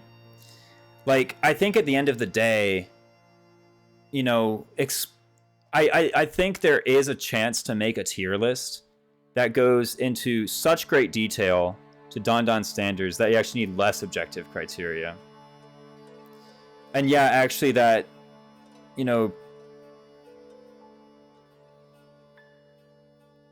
My answer to that is writing it the less depends. objective is that, well, no, let me rephrase it. The criteria that we're actually using is less objective than the criteria that we wrote.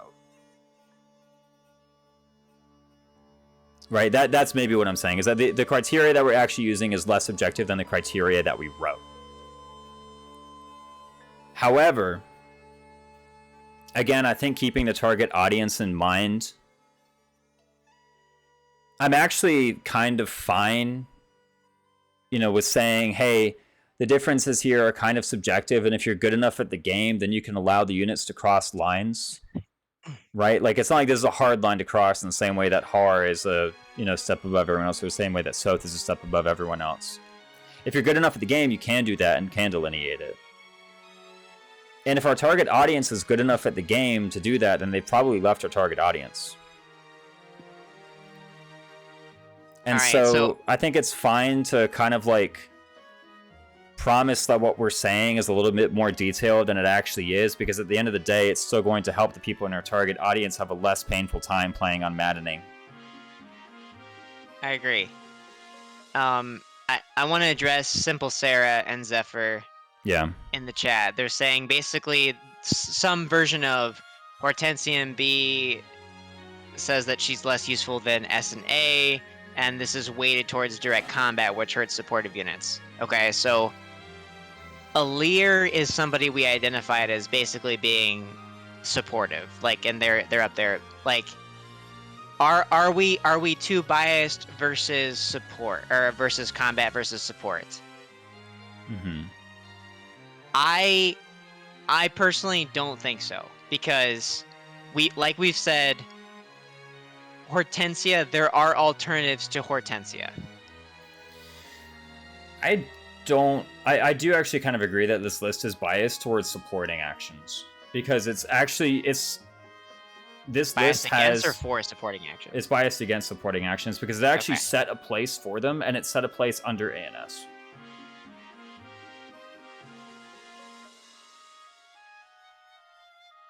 But so what, like, meaningful problems. We've like, I think during this discussion, we've said, oh, I can't believe we're still going on Hortensia. It's been like an hour. Yeah, it's putting the entire thing. Like, I do actually kind of agree that the list is sort of unfairly putting a lot of utility in B or C.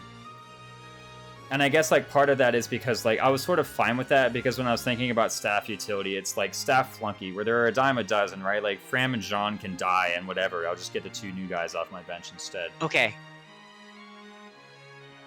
Right, but we did the exercise. We literally looked at the maps. Mm-hmm. Where is Hortensia better than, like, I guess she's better than her alternatives because she comes at base and stuff like that. Okay, so like she is better than a prepackaged thing. Like, right? Okay, I guess if I wanted to, then I could open up the maps and open up the enemy stats and be like, find me the enemy that one of these 5 guys kills that one of these guys doesn't. And we could run through that exercise. And, like, probably I will be able to... Because the combat stats in this game are so malleable that, like, yes, while, say, Marin's combat is generally worse than Kagetsu's, I think any combat where you're like, Kagetsu does great here, I can engineer Marin to take it on too. Right? But at the end of the day, I'm giving Kagetsu an entire tier higher than Marin because even though the extent to which he does it better is not better than is like not necessary when compared to Marin, it is better than Marin. And it's not matched by anyone. So I might as well do the same thing with Hortensia, whereas, like, again, even though anytime I come up with a clear that involves Hortensia, you can engineer the same kind of clear with some other unit, at the end of the day, that's only because units in Engage are so malleable that if you work hard at it, you can get it to happen. That's fair. But that's fair. At the end of the day, Hortensia is better at it. That's and fair. What she does is important. Like, here's the thing. If I say Hortensia is good, also because you know these clears ahead of time. Yeah, I know these clears, I know they're possible. At the end of the day, if I say Hortensia is good because she has the +1 warp range and because she has the +1 rescue range and because she has the +1 rewarp range and she does all that with Micaiah, that might not actually clue someone in to deploy Hortensia, but it might be the thing that clues them in to use warp and use rescue and use rewarp with Micaiah. Like, that could be the clue there. Yeah, I'm agreeing with the concept, not that reason for the concept, but I'm agreeing with the concept that, like, sure, yes, like it does make sense that maybe we are being too punitive to her specifically because she is utility and not combat. Like, I don't want to put all the stabs in B or below because I think that sends the wrong message of what the game is about, whereas I think having a pure staff utility unit in S actually does deliver a bigger picture of what the game is about. I would disagree with S though. Just because ahead of time. Yeah, it's like, I actually kind of agree with Don where the target audience might actually, honestly, here's the thing, they might just be helped by the 2 range mend. Like, I kind of agree with Don here. Like, keeping the target audience in mind, I think she actually needs to be higher. And, like, she's so obviously good at being a healing staff bot.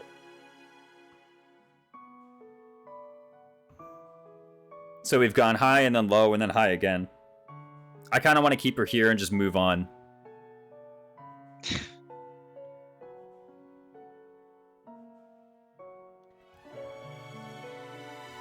Yeah, the target audience would be like, hey, 2 range mend, 6 range warp, 9 range rescue. Yeah, the next one's going to be quick. X. Dude, it's a dancer, okay? Just put them in S behind the best physical unit, behind the best magic unit. Like, at this point, it's just an argument about where does the dancer go. Like, it's a freaking dancer, dude. Just put him up there. I mean, I guess, yeah. I will acquiesce to... What's the phrase? I will acquiesce to digress, but... Yeah. I would argue Seedall number 1. It's kind of hard for me to tier a dancer who mostly dances for combat units above the best combat unit. Because isn't the thing he is dancing?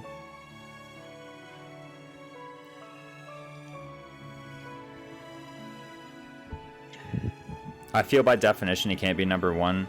Just like in general, and here's the thing, maybe Don Don is going to come in here and be like, well, I think the dancer should actually be #1 best in the game, but I do think, like, if there's a combat unit who's actually doing the combat and you're dancing for them, they should be #1, and the dancer should be at best #2.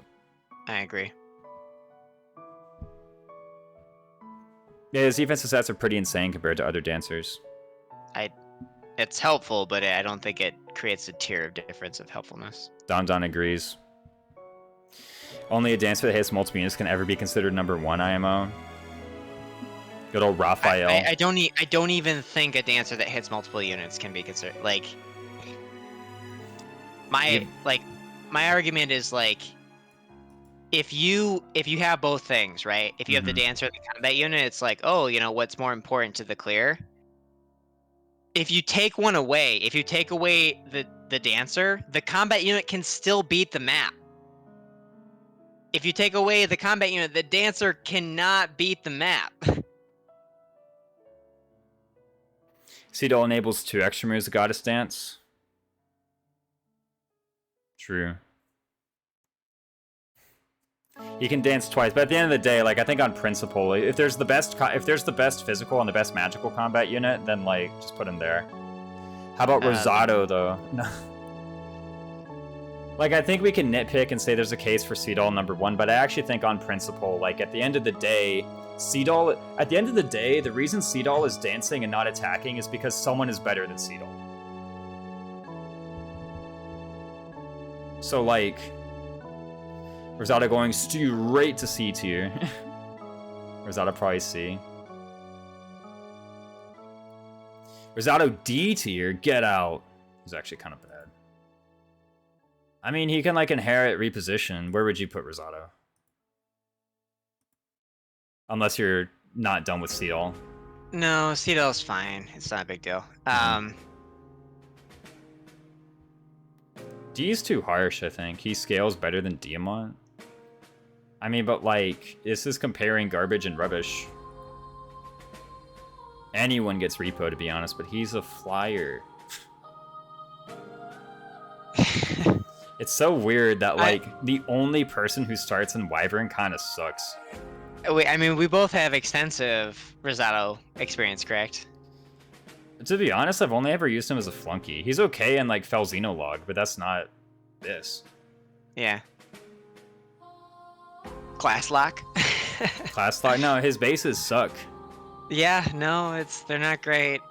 They put a little bit too much emphasis on base class.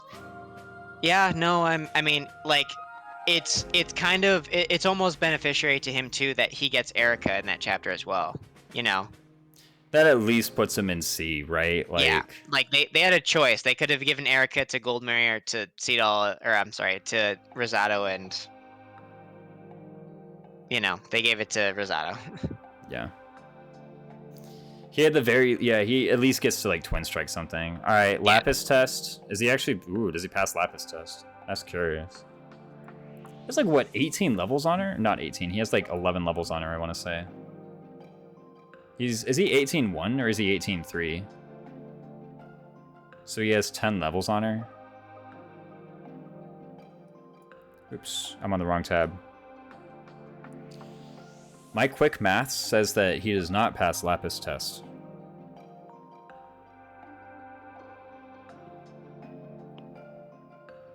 Except in HP.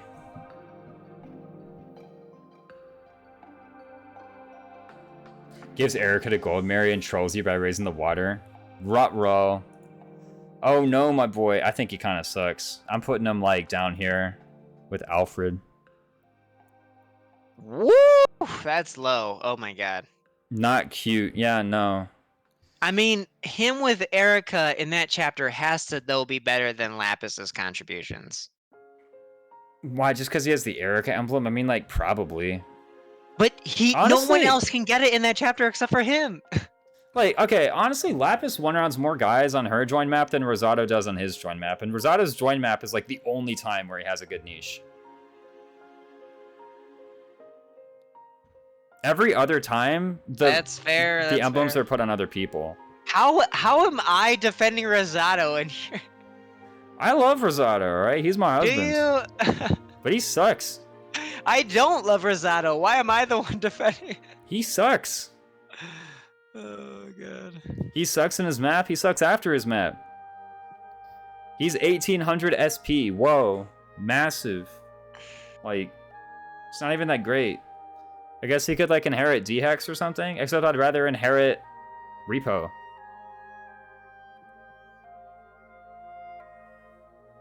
Diamant? Diamant's is kind of bad. What with Roy? Oh, Tamara. Tamara is actually the worst. Tamara is the... No. Okay. Right. Yeah, Tamara is the person who has the worst performance on join map while having an emblem. Easy. Like, at least Rosado does one-shot stuff. Tamara, like, what? Or 0%, I guess. She sustains. She does sustain strats. Whoa. You put her somewhere, and then no one else is allowed in the zone. Never mind, she's your slowest move unit. So your lowest move unit has to go ahead of everyone else, and then no one else can enter the zone. And then on the next turn, everyone has lowish HP. Like... Yeah. That sounds about right. That's worse. But at the very least, then on the next map, she does better. Yeah. Counterpoint, Corrupted Allure? Yo, true, though. I'm putting Rosado here.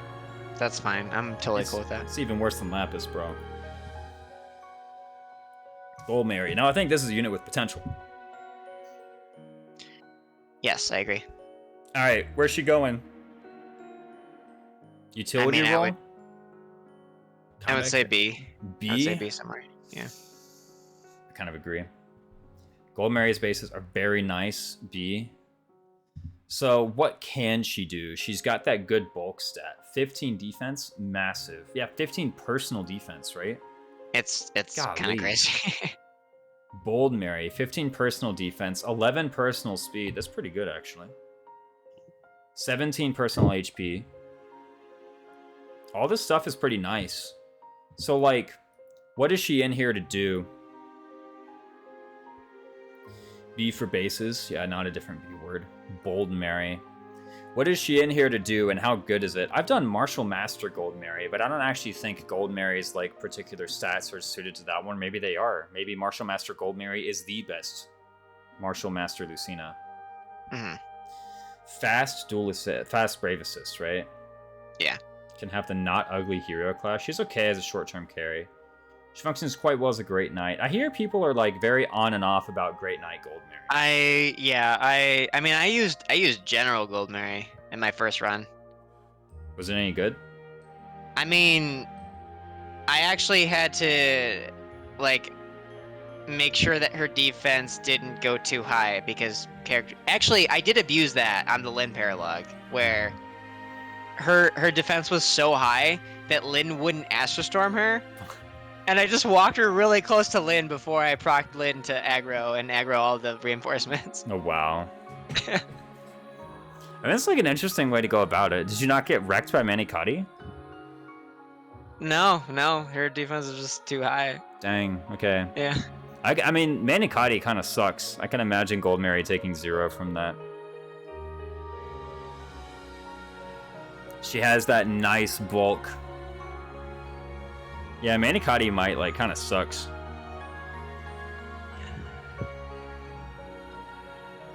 She does? I mean, like, she does enough, so, like, let's try and tier her, right? Because I think that she basically does what Louis does for at least as many chapters as Louis does it. Yeah. Like, this seems to be the most natural point of comparison is Louis, then, like, for how much longer?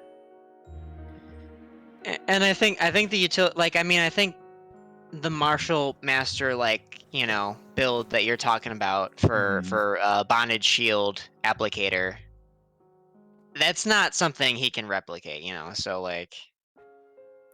Yeah, like, maybe in Great Knight, but Martial Master, part of it is the Martial Master actually kind of fixes her res. Well, yes, I mean, it's, like, I wouldn't say fixes, but, like, she has, like, good natural dual bulk, and it's, like, there are classes that allow her to take advantage of both of those. Great Knight does not. Yeah, Great Knight, not so much. It's not allow her to take advantage of res. Martial Master is slow as heck, though. There was a bit of a problem where she started getting doubled by air raid boys. Yeah, I mean, you could switch her to Wyvern, probably. People were saying Wyvern Goldmary is pretty good. The avoid 20 I think passive, yeah. I think her mixed bulk actually in Wyvern is pretty good. I think so as well. Wyvern is pretty good plus res, yeah. And like that would just depend on who she's bonded shielding for, and you could use her as a combat in if you wanted to in those scenarios. 1800 SP C tier seems odd since 2K opens up a lot of utility. Yeah, I'm not putting her in C. I think Like- they're saying for Rosado. Oh, for Rosado. I mean, like, When I played chapter 16 for the first time, Rosado actually ended the chapter with 1,998 SP. yeah, for Rosado. He actually ended 2 SP short of being able to get a skill, but I think it was like, What are you buying with him? I don't know. But like I'm just saying it's feasible that he could theoretically get to 2,000 by the time you're done with his joint chapter. D-Hex, I guess. You make him Sniper and apply D-Hex. I think Rosado should be a little higher. He has good bulk and speed as a Martial Master. The Martial Master build that I was thinking about for Goldmary, does he have good bulk? I thought Goldmary had better bulk. Goldmary has significantly better bulk. It's Speed not Taker close. is up there. I'm not so keen on Speed Taker Rosado. There's a massive question mark as to how you get the first few kills. Probably D-Hex is what I'm thinking.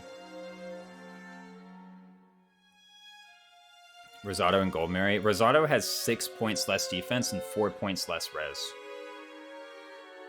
It's a lot. He does have more speed. Yeah. And he does have 20 percentage points higher speed growth. And his res growth is 5 percentage points higher, but no, Goldmary's just tankier all the time. Wrath and Martial Master is okay, which he'd be good in. Also Dual Assist Plus option.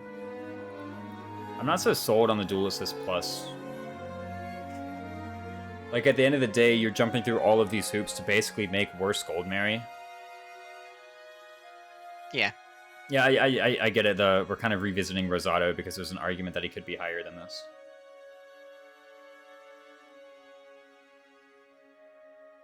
About the same HP speed, minus 6 defense compared to Goldmary. That's a lot, though. Like, that's a lot of defense to lose out on. I don't want to say Dual Assist sucks. I kind of do want to say Dual Assist sucks, but I think it's a pitfall. If you follow this tier list, you shouldn't need Dual Assist. True. Just like, deploy these guys. Oh, wow, I one around everybody. Whoops. DX, though. I think that helps. I think they're similar because 1800 SP has a lot of flexibility. I guess it does open up some utility options from Rosado, but even then, it's like it's kind of hard for me to really see, like, what is it? Because let me sort for. Are we gonna assume he gets to 2,000? sure, let's give him the benefit of the doubt. Let's, erase how he's going to get it and just assume he does. All right, let me sort my spreadsheet for 2,000 SB inheritable skills. Or less. 2,000 or less. Speed take. I don't think Speed Taker is very good. D-Hex is the only one 2,000 or that's less? really coming to mind. So 2,000 or less. Yeah. Less than. I'll just put less than 2,001. Gentility? Nah. All right. Let's just trying to scan the list here.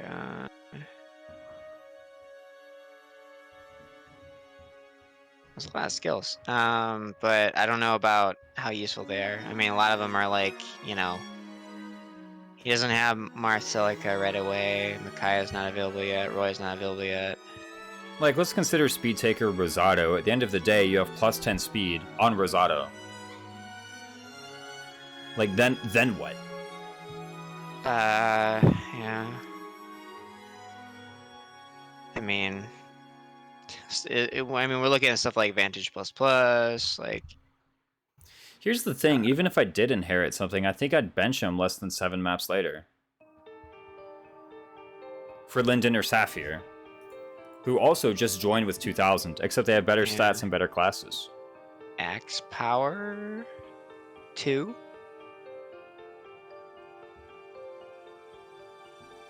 +4 attack on your axes, then what? Draconic Hex.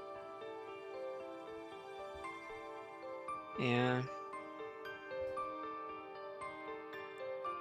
Yeah. I'm trying to look for like smaller one. I was just looking at like the big boys, but Should reclass Linden to Wyvern. He has better stats than base Risotto. Ouch. Alacrity plus question mark.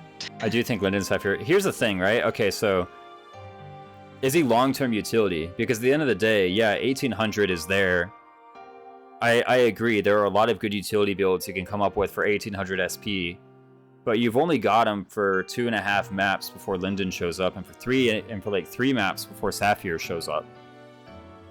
And then at that point, they show up and they have 2000, so they can do the exact same build, except they also have better stats. So like, and you might say, oh, that doesn't matter. Are you really going to need 4 people doing that? Like, are you going to need 4 people doing your 2000 SP utility builds? If him is as my bonded shield unit, I think it's okay. I mean, maybe that's enough to put him just below Golden Mary. Hey, momentum plus. Hey, hey, I gotta pee. Be right back. All right. Oh man.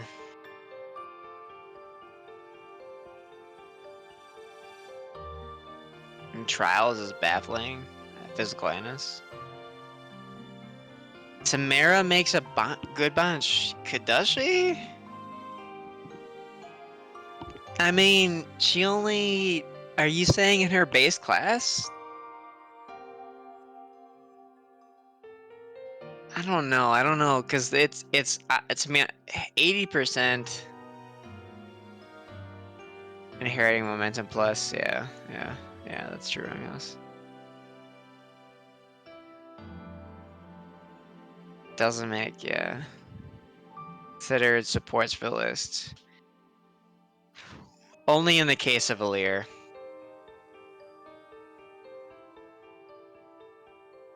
Do you want evasion as a shield by inconsistency? You want something. It doesn't necessarily need to be evasion, but it needs to be something that you don't get targeted over your bonded shield target, over your bonded sweeper. Man, I gotta be honest, Chad. I guess I'm still, to be honest, I'm still fixated on the position of Hortensia. I think, if I'm honest, I think it makes sense given the target audience, but like, I guess so. I guess that's it. I guess if the target audience was slightly different, like I would rate her way differently. If this was like 2+ Maddening runs, I would rate her definitely lower. It also feels bad that we spent an hour talking about Hortensia and she didn't fucking move positions. God, oh, that was the worst. I want a result. I want a Hortensia power hour. Fuck. I mean, I have been pounding alcohol the entire time, so I'm on my like probably 8th beer, and I've had like 2 glasses of whiskey.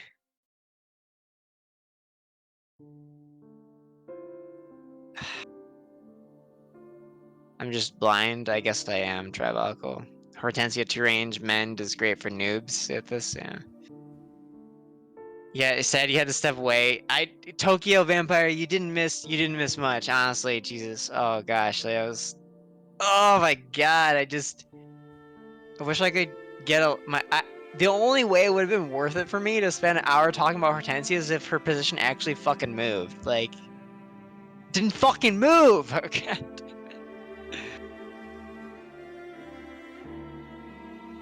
It's not, but that's the thing, Tournament, is like the calcs came out and it was like, who started this fucking poll? Fuck this poll. Was that you, Wronghouse? Fuck you. Nice to know you wishing it. I know you did, Don Don. I know you fucking did. Fuck you. Oh god.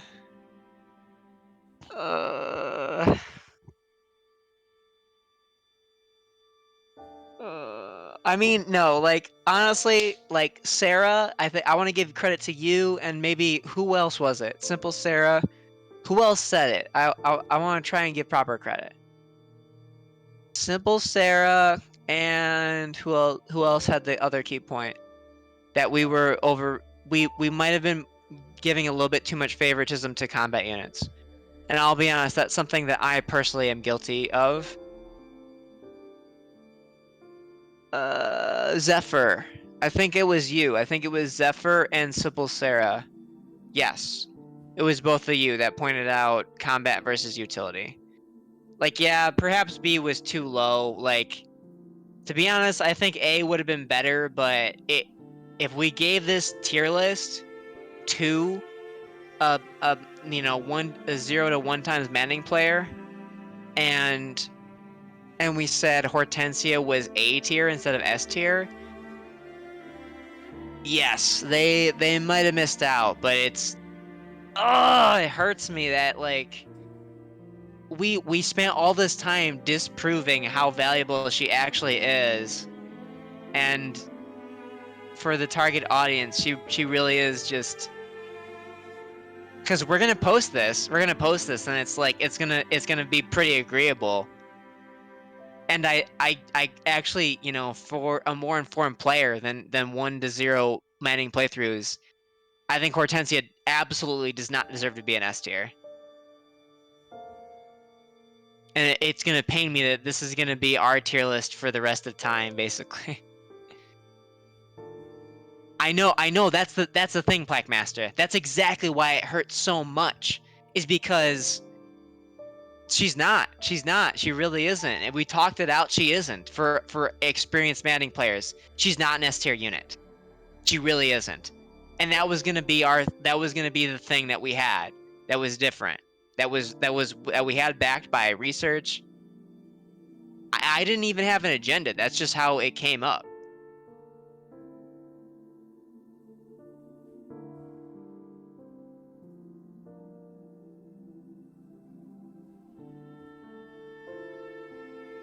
I'll bring it up, dang sad face. I'll bring it up in Tokyo Vampire. I'll bring it up at the end.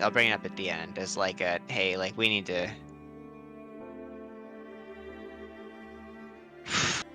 Man, it's just. I think A would probably be a better compromise because like she really isn't. She isn't. We did it. We did the math, and it's like. Somebody else is gonna get credit for it because we're gonna put this tier list out just to be in fucking S tier.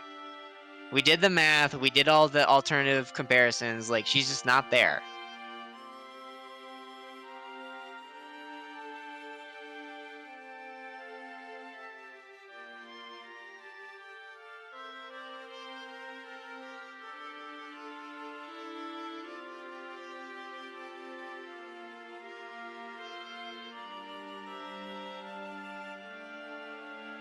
Kigetsu isn't necessarily a better unit, he's just better at it, same with Hortensia.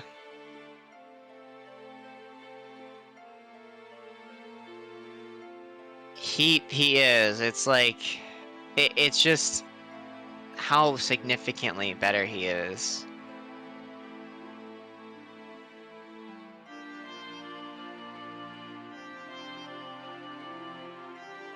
Keep Hortensia in S, moveset.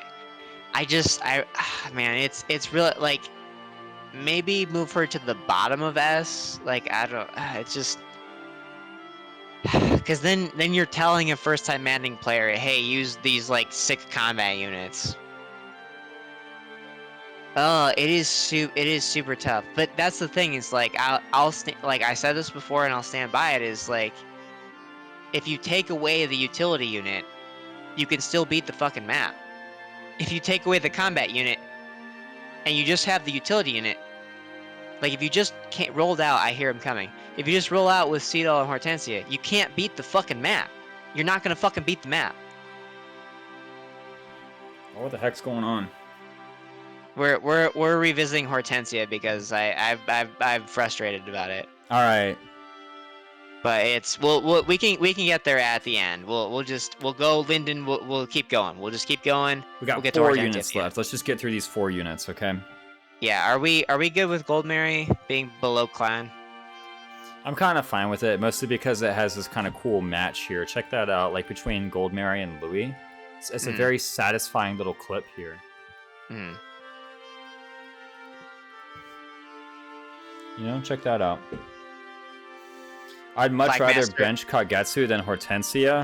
I will address that in a second because that doesn't matter. That doesn't matter. I will address that way in the future, but we'll get back to that. Now that I have the knowledge, actually, I'd rather bench Hortensia.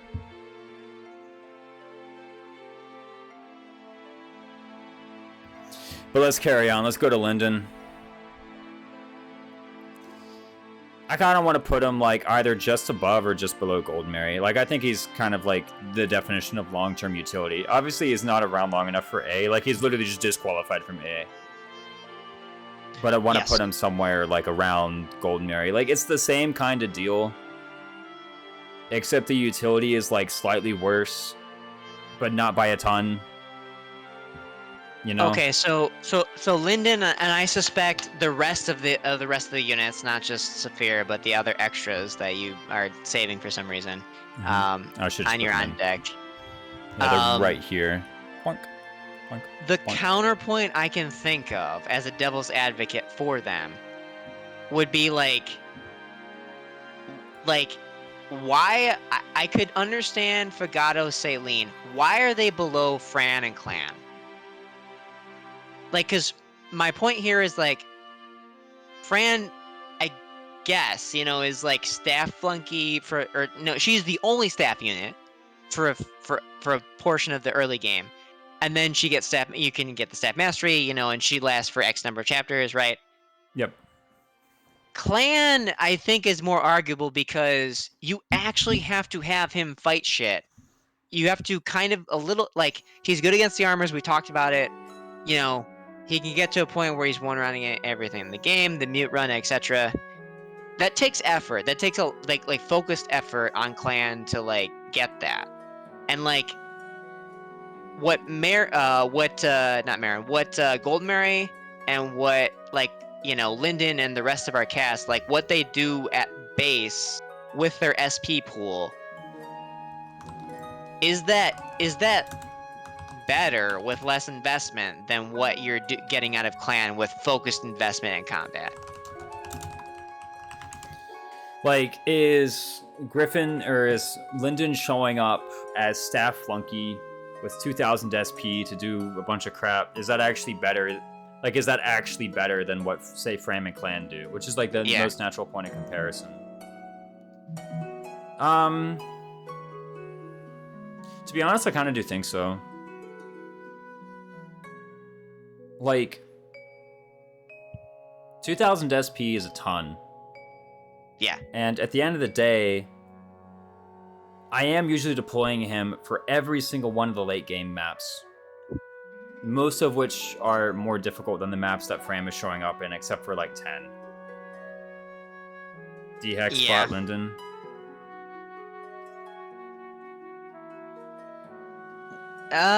Well, like, do we want to bring in our key chapters thing for the first time in the entire discussion? I mean, it's like, I think, like, I'm deploying Linden in every single map from his join until the end of the game. How many is that? It's like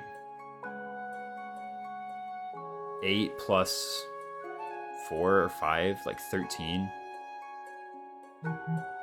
And how long are you deploying Fram?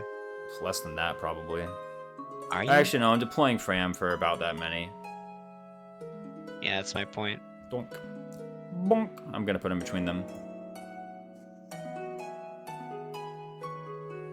Put him above Clan. Boom! Right there. So, my other point, though, is, like, I think kind of Goldmary is in this same kind of zone where, obviously, she has the minus 200 SP, and maybe that is the difference. But are the Goldmary kind of just, you know, base SP, base stats, flunky builds? Is it really that much worse on account of that?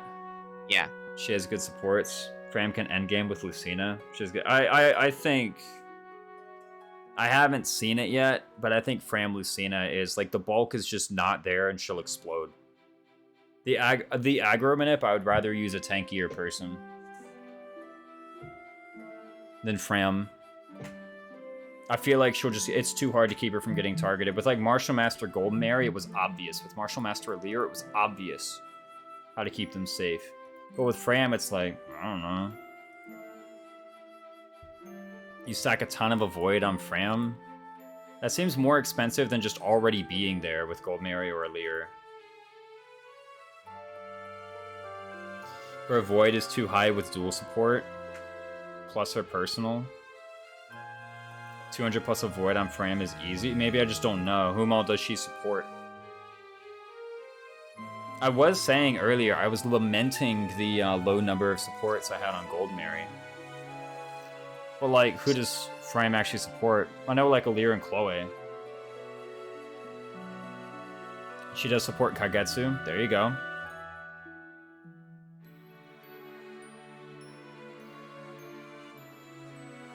Those are some good supports. I guess that helps out with the dual support.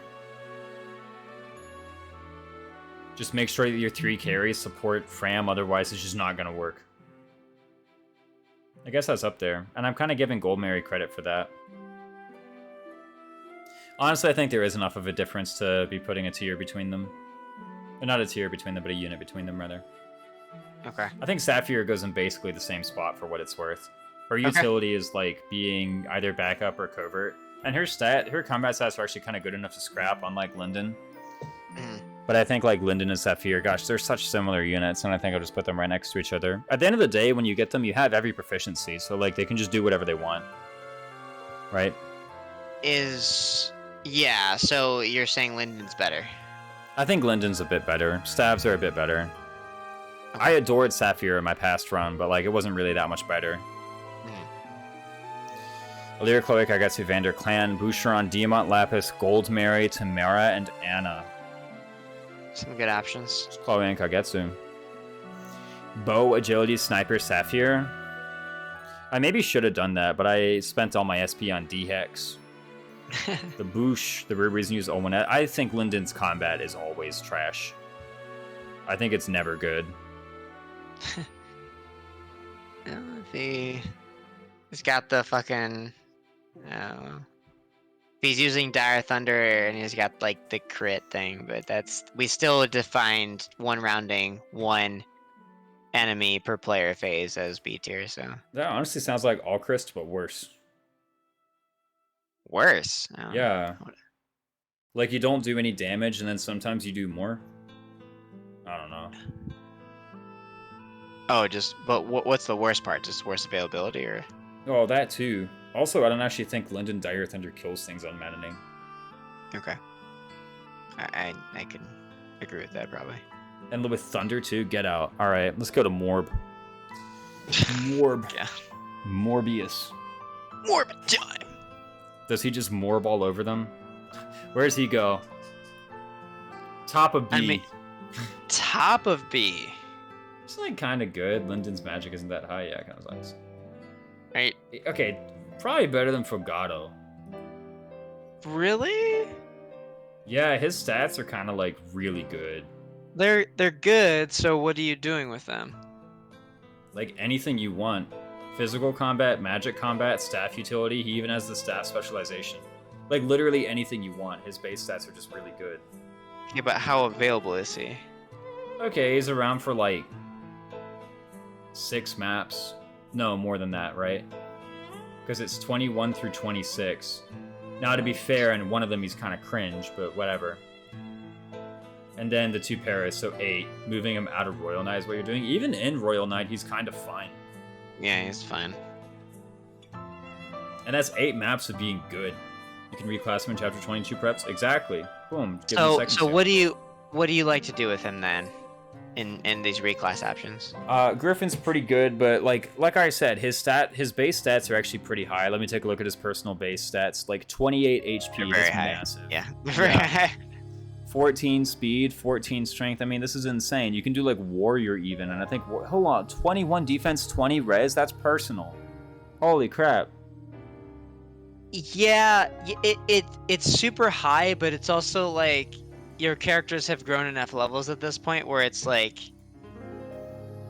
I do agree that if you get Mavir, you have at least one unit who's better than Mavir. Theoretically, best martial master. At least, actually. At least one unit. Yeah. He's not carrying, but he's a passable unit. Yeah, it's like pretty cool that he's there. Ah, my microphone. Is in a questionable class and has no inherited stuff. Yeah, one other point is the 2500 base SP, which like 2500 is way more than 2000. Yeah, it's a lot. It's way more. It's, you remember we were talking about Speed Taker? This you can do like Speed Taker and something else. Yeah. You can do Canter and you have 1500 SP remaining for just whatever you want. My best unit when I got Mavir was all Chris the first time I played. Alright, I take it back. Sometimes you don't have anyone better than Mavir. There's no way you have 14 units better than Mavir. Yeah, no. The extra deployment slot is a thing. Yeah, you're not going to have that many people better than Mavir. So where does that go? Where does, like, just showing up and being good at everything for 6 to 8 maps? I mean, okay, but so let's think about this for a second. So, like, I want to even...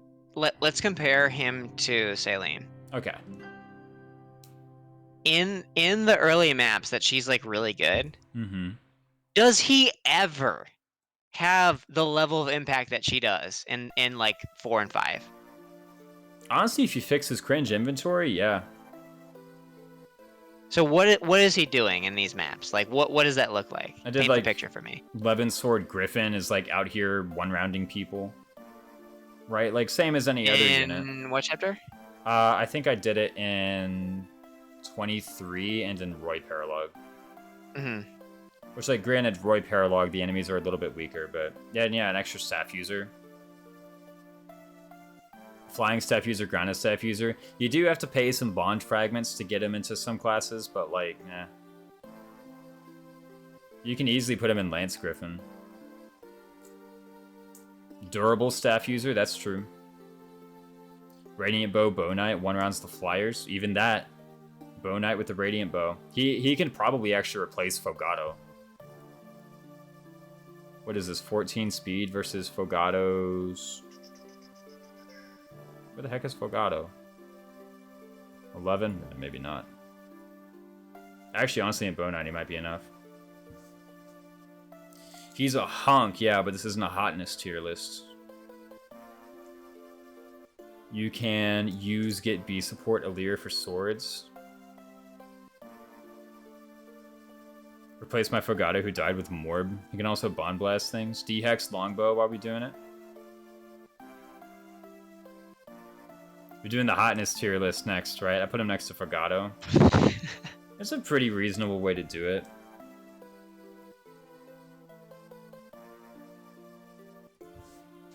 I think higher than Saline. I actually think his combat is like better than Saline's. Also, it's harder enemies. It's more impressive that he does as well as combat as he does rather than Saline. Are you I actually doubt that. I actually doubt that it's more impressive. Because you're just saying that because it's I would venture to guess you're just saying that because it's late in the game. But I would counter with that with like you should have multiple builds at this point that are capable of one-rounding enemies like he will. Honestly, you kind of got a point. Boom! Lower than Saline. It's like Saline's the front half, and then Mavir's the back half of that. Fogato is probably #1 in hotness tier list. Nah. Easily Vander, fellas. Easily. I'm kind of fine putting him after Saline. You got me convinced there. Can he pay 500 gold on a luck percent? We need to flip this whole tier list upside down. No, Rosato's cute, not hot. There's a difference. Alright, I'm kind of through talking about Mavir. He good growths and a decent passive. Highly doubt. Black Prius. The growths are okay, but his internal level is actually really high. It feels kind of tricky to do it. Although, have you like trained Rosado up to a point where like it actually matters? Where his growths actually like came into effect? Because every time I think about doing it, it's like, man, his internal level really gets in the way. And I'm kind of engaging with chat, Justin, if you have anything to say on Veil. I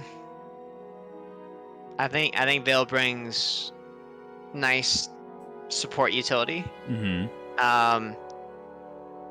I think she's more interesting in a DLC context. Mm-hmm. In what way? But Soren. But also, yes, Soren gives her like massive combat, but also you get another dragon as well, and you get another dragon far earlier than her. Mm-hmm. So it's like an interesting counterbalance type of situation. Oh, I see. Yeah, so it's I think B is kind of a baseline, and I think we start there and we see where the discussion goes. Mm-hmm. Ah! My knee. Hold on, I hit my knee on something. Anyway, we're fine. Yeah, I'm kind of looking at her stats now, and like, frankly, her personal stats are pretty good. I agree. She's in like a cringe one. Yeah, they're pretty good. They're pretty good. I mean, you can kind of class her into anything. I think I did like Mage Knight, I did Martial Master. All of those things are kind of fine. Can it create a unit who's like as good at combat as one of your carries is? Yeah. Do you need that at that point in the game? I don't think so, to be honest. Berserker, 30 strength Veil? That actually sounds awful. Only 30 strength? I want way more than that.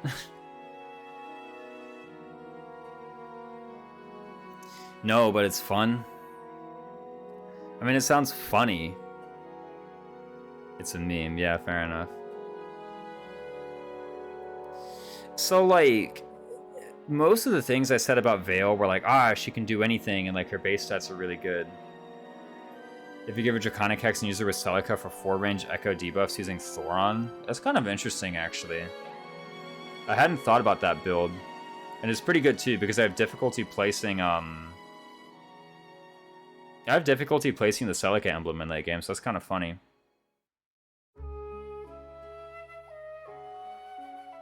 The build is unfortunate. It's 3 personal-based build, that's plenty. And 18 personal-based speed. No one's higher than that. And by a lot.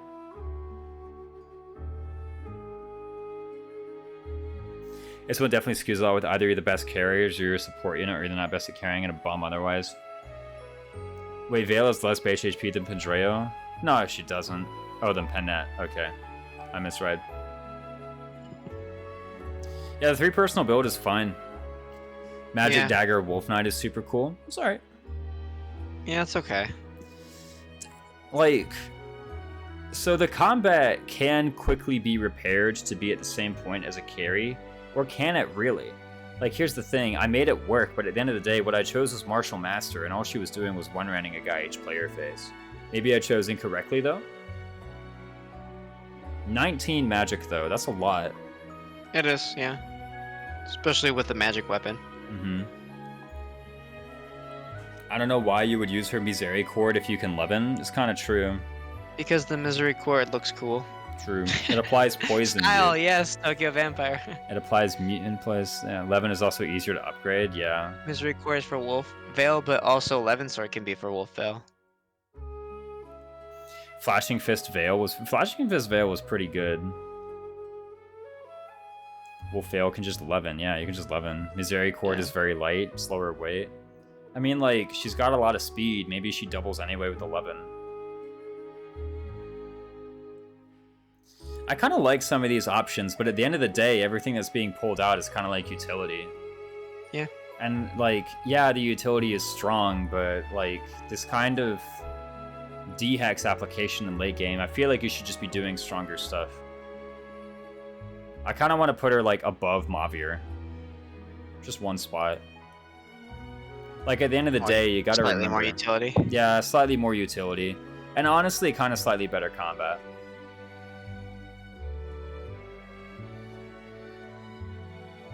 Like, at the end of the day, she really isn't around for very long. And yeah, these are some cool utility things, and it's a very flexible thing that she can do.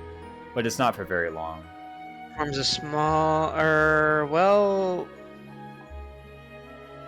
Small job well for many maps? Question mark. She hits 8, I guess. Maybe. She does have 8. Does she even have 8? She has 7.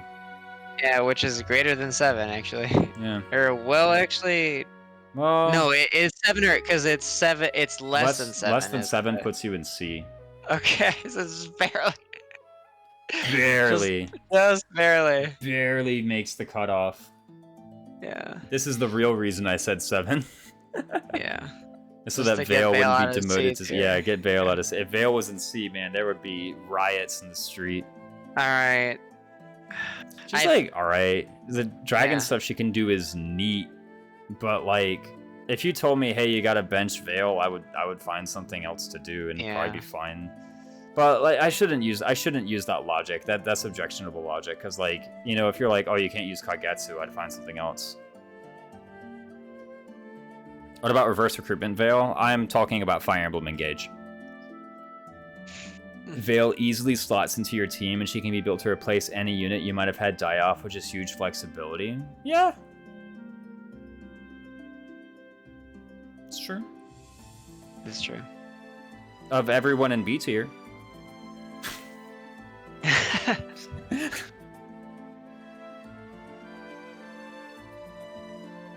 That's my attempt for the A tier Vale. I think Vale is the Myrrh of this game. I don't think so. She and Morb are like FE10 Volk. Worst case, you just bomb blast with her and win. It's like... Yeah, I mean, bomb blast with a lot of people should just be killing. Not amazing, but pretty... It's just like passable. It's like, alright. It's worth the deployment slot that she gives. It doesn't really take a lot of imagination to activate her. I'm pretty fine with this list. Do you want to revisit Hortensia? I do for a second. All right, say your bit. I think ultimately, I don't know that anything is going to change, and that pains me so much. And this is what I said, is because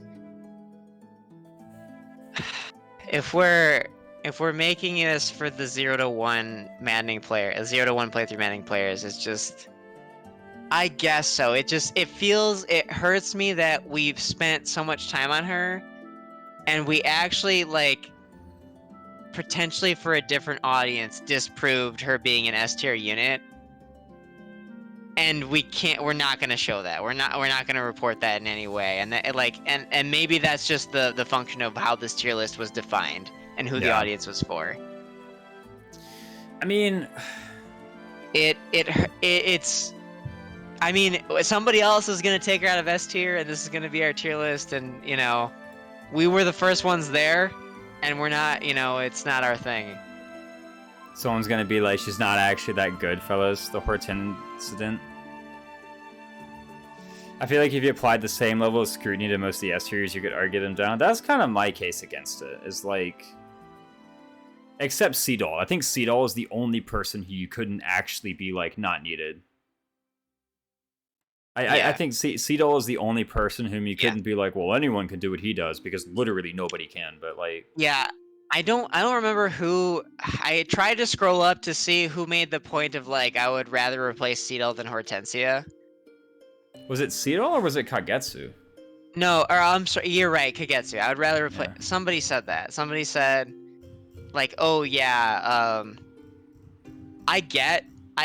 Blackmaster, yes. Blackmaster. I understand exactly why you said that, but I disagree with it. I'd rather play with, like, if you're like, hey, you gotta forever bench Kagetsu or forever bench Hortensia, I'd rather just forever bench Hortensia. But part of that is because, like, I've looked at this game enough times that I can see that she's replaceable and how she's replaceable. Exactly. Whereas with Kagetsu is like,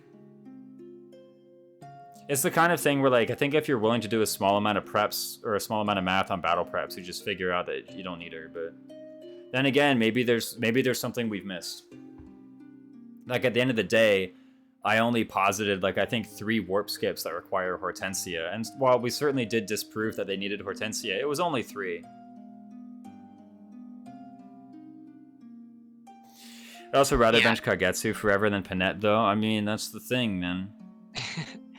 Yeah, I think your point is that is the point, is like, I think it's because people have had so much experience just like auto deploying Hortensia and being like, yes, she, you know, it's easy to build a strategy around her, right?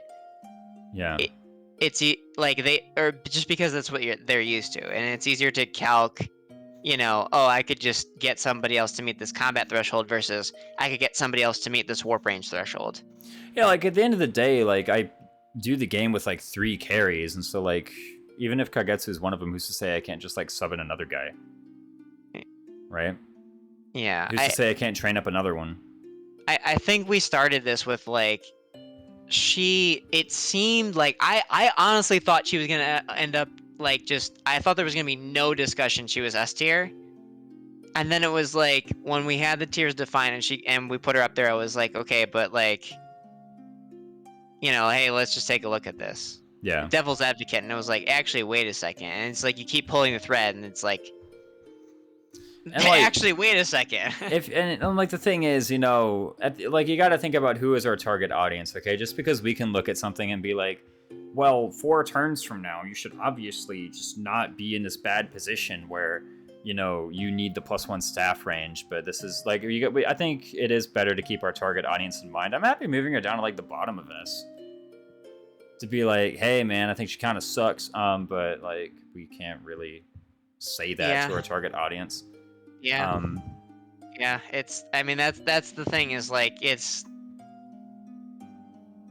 like, I do think that, frankly, I'm not as, like, enthralled by Hortensia anymore. The spell has been broken for me as well. Same. But thinking about the target audience. Yes. Like, if we give them a blueprint that allows them to just, like, unga bunga deploy units and play map, I think that's actually mission success. And Hortensia accomplishes that better. Yep, I agree. Shit. That's correct, and that's why it hurts so much. So, I'm kind of fine with this list. We're good. Objections from the chat. Good. There was some talk of Rosado. But you need Micaiah. And from 15 to 19, you don't have that? Yeah, just make no mistakes ever. Exactly. Rosado too high. He's, like, passably good for 1 map. Yunaka lower. Saline move up. Okay, like, she kind of sucks, though. What was the argument for Jean being 2 tiers above Anna? Staff Flunky is useful.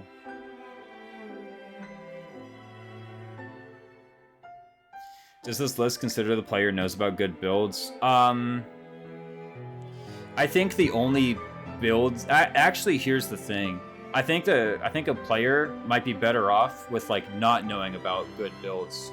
The more build videos they watch on YouTube, the more likely they are to do Olwen, Dire, Thunder, Citrine. Don't do that. Just go Mage Knight. Go for the obviously better class. LOL. Saline's combat is so tepid after early game. What a good word, man. Citrine needs to be S tier so you can get a private island. That's true. Yeah, Jean is 2 tiers above Anna because, like, staff utility is actually useful. And he does it completely for free. I mean, you need to give him the staff, I guess, but, like, come on. Elwyn, exactly. That's why she pivots in staff utility. I would move Boucheron above Alfred. Wow. There was the argument of whether or not Alfred is better than in his maps than Boucheron was. We went on it extensively, and we concluded, yes, Boucheron is better than his few maps. Could you swap Zelkov and Mailer so both the leaders can hold Zelkov's hands? Okay. Zelkov has 2 hands. Alfred is super good till like 6. Make Boucheron work. Yeah, Boucheron kind of sucks, bro. Does have backup, and backup is very nice. I think Cav is better than backup. Hold on, Like, wait at a this- second. Go ahead. Or actually, I have a thought actually for a second. Go on. What's a? I just want to look something up real quick for gross. Let me just verify this real quick. Okay. Question on Rosado actually, All right. because I actually, when I was using him as kind of just like Korin, like warrior flunky, one thing I noticed was that he actually like ended up like doubling like a decent amount of time. I'm looking at his speed growth. I'm looking at his speed base. It seems like workable. 12 plus And 2 speed plus build is okay. Like, it's the same as Marin's speed plus build. It's the same as Kagetsu's speed plus build. Right, but like we're saying those guys, like obviously he joins much later, but those guys are like S tier and A tier for like they have other stats, but like does the speed allow Rosado to do anything that other people in S tier cannot achieve? S tier or C tier? I'm sorry, C tier. Does it allow him to do other things that people in the C tier cannot do? So, like, he kind of does have 2 problems where, like, his speed is kind of low and his strength is kind of low. And you mentioned you can fix the speed kind of fine, but then what? Like, then what? Like, you still gotta fix the attack power. Like, he has 7 personal base strength. That's 1 more than Lapis. Like, what do you do about that?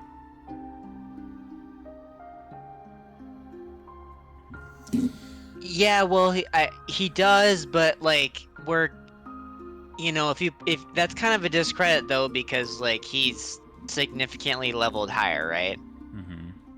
So like, I think the Lapis test probably has some kind of shelf life, right? Because like he just gets all these free levels. Like even if his personal base speed or personal strength is like only a little bit higher, like he has all these other levels. At the end of the day, you're not training him up to this point. You're just getting him here for free, right? Yeah. She's just an enchanter that does nothing on the map. I don't think that speaks to you. Naka specifically says this. Like anybody could have done that. Zhang could have done that. Like, I guess with Rosado.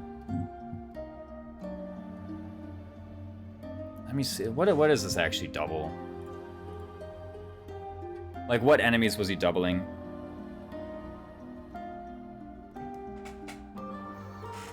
Have a trained Boucheron? That's not really that good.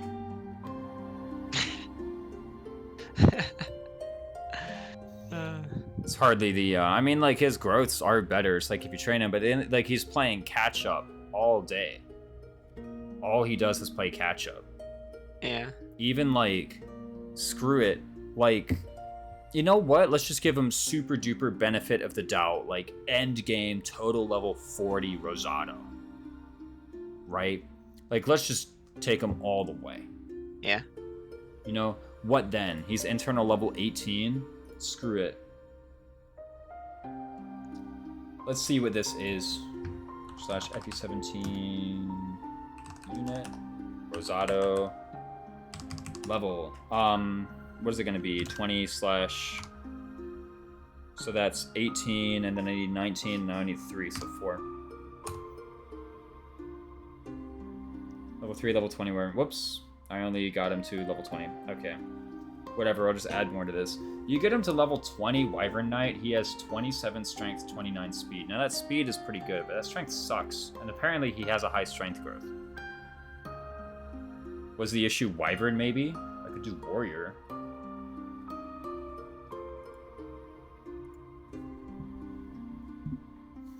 What would it take to move Fogado up to A tier? Some build that makes him like better on both phases. Maybe that's Warrior.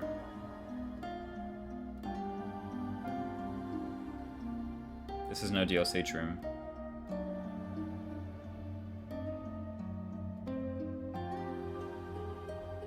Warrior Fogado does seem plausible. I mean, like, a lot of these characters are plausible as carries, right? Maybe not this one or this one, right? But, like, okay. I tried Warrior Fogado and it wasn't super impressive. Like, he needs to be making better use of investment than these guys. Or use of investment, like, as good as these guys.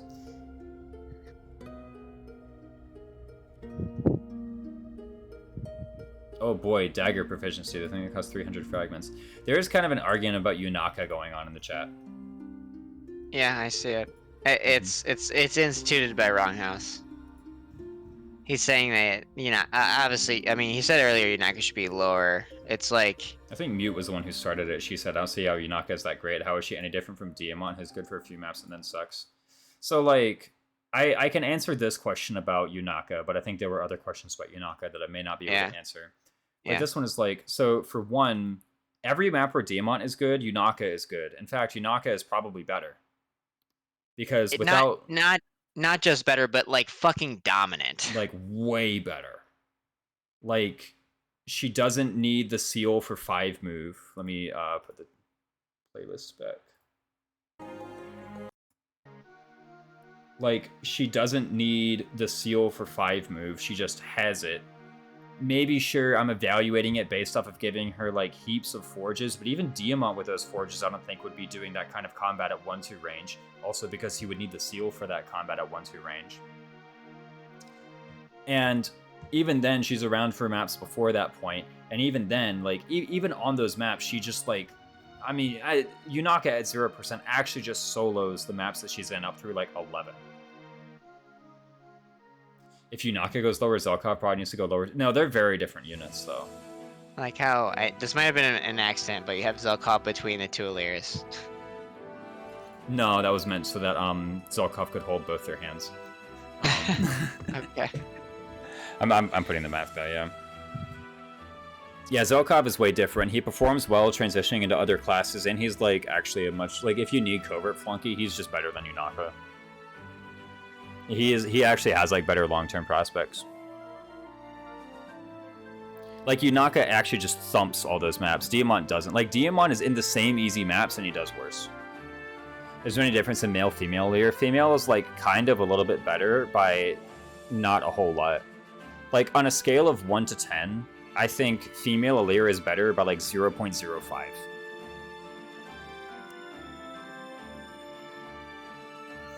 Yunaka doesn't get smoked by magic as bad as Zelkov. Does he even really get smoked by magic that bad? Like, we already talked about that. We talked about the whole Thoron thing. We already talked about that. Just pure water. Just pure water him, dude. Yeah, because of, like, various random personals in the game that affect male and female units differently. Female Lear is better because they have extra hit against Gold Mary. No, I'm kidding. With Korin cover, I guess if you're doing Korin cover, it's a bit better, but, like, I don't know, even then you have plus res. Like, pure water exists in this game, find a way.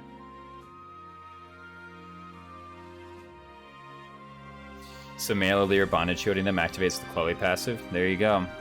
I mean, if you have a way, then Chloe needs both a guy and like, okay, I don't want to go on too much about the differences between male and female Lear, because I think that they're so minor that, like, whatever. Anna kind of bad, Anna sucks. But, like, Yunaka actually just trounces several maps. Like, it's not even that she's good or that she's passable. She actually just, like, thumps them. For cheap. She thumps them. So that's why Yunaka goes top of B. Who cares if she sucks after, which she does, but she sucks after. Who cares? Were you looking up something about Rosado thresholds, or was that not a... Did you already determine that was not a thing? Oh, I think I asked you which ones he was doubling. Not to say that this was your job, but I think I put it in your part. I thought you were just saying... No. It was like, oh, it's like it just like a rhetorical question. No, like I was actually like, you said he was doubling enemies. Which guys? Oh, I mean, They would have been promoted. probably like warriors or something. Like just Warriors and Berserkers. I could look up like chapter 18 Berserkers. How hard is it for him to double these guys? 21 speed? Youch. Does he do that at Wyvern Base? I don't even remember him. I put him into Warrior, so. Oh, true. Three Houses Anna is probably the worst unit in the game.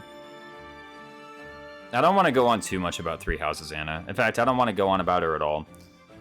I was about to elaborate, but I decided against it. Yeah, he has 21 speed in Wyvernite as base class.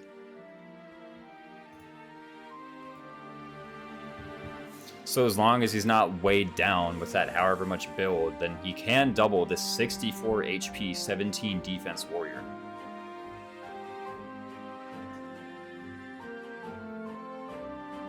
Yeah, I mean it's like the question is two parts. Is like it feels so weird to have such a late joiner be so low, like less than Lapis. Like it was the auto levels point, right? It's like his personal stats, yeah, like they're, you know, in any base point are worse than Lapis, but it's like he's not at Lapis's base level is the other point. Like his growths are so bad, I actually don't care about it. He's got to do so much work just to like. And here's the thing, like, it's kind of trite to say, look at what he has to do to tie Kagetsu. Like, I know it's kind of trite to say that, like, oh, let me compare this unit to Kagetsu. But it's different because half the time when people are like, let me compare this unit to Kagetsu, they're talking about someone who joins earlier than him, not 5 maps later. Yeah, like, it's not, comparison to Kagetsu is like, it's not the thing, it's like, what are, like, this is the time where I think we need to look beyond personal bases and look at, like, converting his... SP? No, actually just his auto-leveled bases to a different class and what that can do. Like, with his growths? Okay, even then, like, let's give... No, I'm saying he shows up with 21 speed, you know? Yeah. Okay, that's like, okay. That's pretty good, actually. Yeah, like that's what like he shows up with 21 speed, which is what Marin shows up with 3 chapters earlier. But like the point is that he's like has Marin speed 3 chapters later, right? Like maybe it's because of the class, but like there's something here where yeah, his personal bases suck, but he's gotten so many auto levels. Where it's like, he shouldn't actually be judged based on the Lapis test. Like, are the auto levels in his favor or point against him? Because he has a really high internal level. He's like, what? No, but I think it's a point for him because he has these hard stats to work with. Like, his internal, like, his personal stats, like, let's talk about the calculation, right? Like, that's just him at, you know, whatever auto level plus or minus these personal stats, right? Mm-hmm. So, like, yes, like, Lapis fucking sucks, but, like, also part of the reason that she sucks is because she comes at... Exactly. Whereas so, like... with Rosado, you just get Lapis, but for free. At, like, X number of levels beyond base Lapis. Mm-hmm. Which is like those stats might mean something, like, and I think that something is greater than just base Lapis in, you know, her chapter. Okay, then let's talk about like people he is similar to, right? Like yeah. Marin, he's 17-3. I think he's 18-3. So like Rosado has the same speed plus build as Marin. Mm-hmm. He has 2 less strength than Marin. The only thing he has over Marin is more HP, which to be fair is a lot of HP, but he has less strength and the same speed plus build. I think 6 levels higher. Yeah. So his EXP gain is in the toilet. And like, people talk about Is it though based on the enemies that are on the map at that point? Compared to what Marin would be getting. Like, okay, let's auto-level Marin up by 6 levels so to match her, because if this is our natural point of comparison, let's get Marin 6 levels. No, because he is fighting different leveled enemies on the map that he joins at. Okay. So it's not really a comparison to Marin at her base with 6 levels lower. It's really like yes, he's definitely worse than Marin, but we're comparing him to a unit that's second in A tier. Okay. So what is he doing to the I have no invested interest in him, but I think the Lapis test has expired, and that's kind of what I'm trying to call out. Is like we're kind of past that, and we judged him based on the Lapis test. That's fair. He's earning, I think, like 16 EXP on these kills. Okay, that's pretty fucking low. Let me actually pull up the formula. How much does he earn for a kill at +3? Base kill lunatic and min kill lunatic. He earns 15 for a kill, yeah. Actually, no, right. Stop. Wait, I'm wrong. 18 for a kill. That's pretty low. This is what he's getting on a promoted unit. Okay. I should add. On an unpromoted unit, he's getting like 9. Is that? But like in his base form, though, like as just a Wyvern rider with these stats, with 16 strength, 21 speed. He's not better than base Lapis? Than base Lapis? Or than auto just like Lapis? Than just Lapis like being used in the game. I think Lapis by now would have like better stats. It's not by now. That's not the comparison, because we're not comparing him to Lapis now. We're comparing him to Lapis we're saying Lapis was good in 7, usable in 8, and then it's like she kind of, and then we're like not really question mark, and now you're saying that Rosado's some usefulness in some as in like SUM usefulness in 16 and 17, question mark is better than Lapis. That's not, we're not comparing him to Lapis if you level Lapis up to that. Like, that's not fair. Mm-hmm. Can vouch for Warrior Lapis. Lapis can be insanely good in 8 to 11 if you go Warrior and use Leaf. I can kind of buy that. But that's like still a lot of, like, that's 2 seals. That's many seals.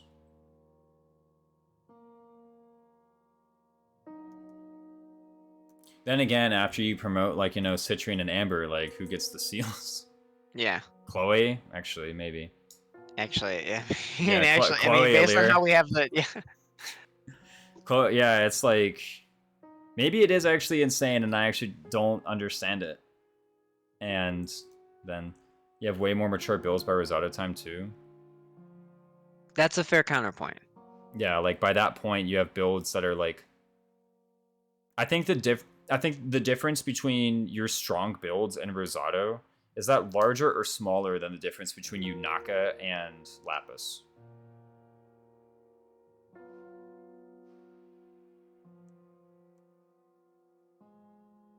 Which is a larger difference. Because I think Rosado... the larger difference is between Yunaka and Lapis. I can kind of buy that. Because, honestly, if we're actually being honest...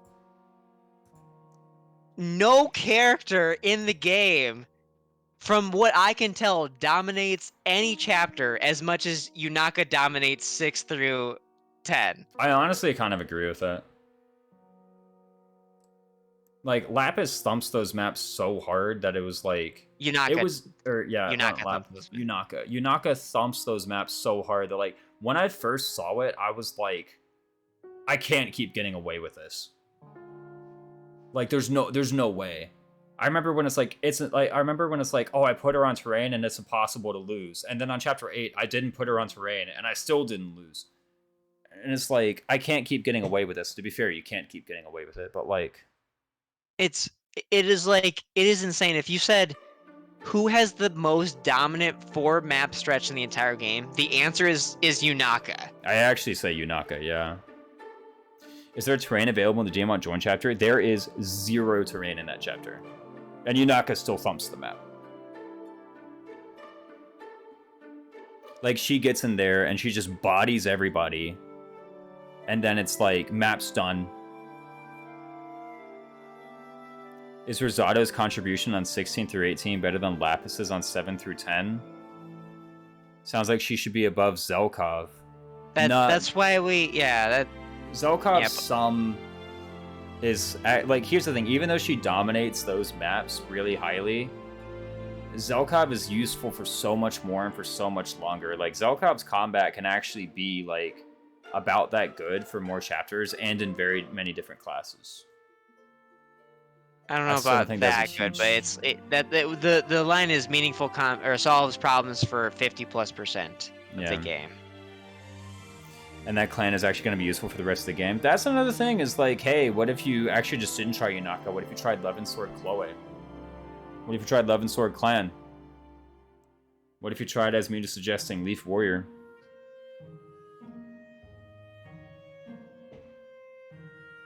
I mean, are you rolling them out there and just hitting end turn? Levin Sword Chloe dumpsters that section of the game, yeah. And continues to be a top 5 unit. And that's why we put Chloe in S. Do you really just roll her out and just hit end turn for the rest of the map? Is that what you is that exactly what you do? Dumpster. I mean, kinda. I can see it on 8. Okay, with Levin Sword Chloe, you literally just move her forward, like boom, done, kill. Okay. And then you there's a reason why she's S and Yunaka's in B. And then you like Sigurd Alchrist and like move Etier and get the kills on Ivy health bar. Levin Sword Chloe really was about as good as Yunaka. Not quite as good, but pretty close. If Zelkov didn't exist, would Yunaka be higher? No. I'd still bench her.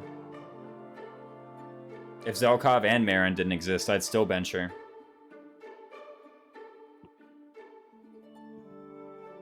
Like, she actually does just suck after that point.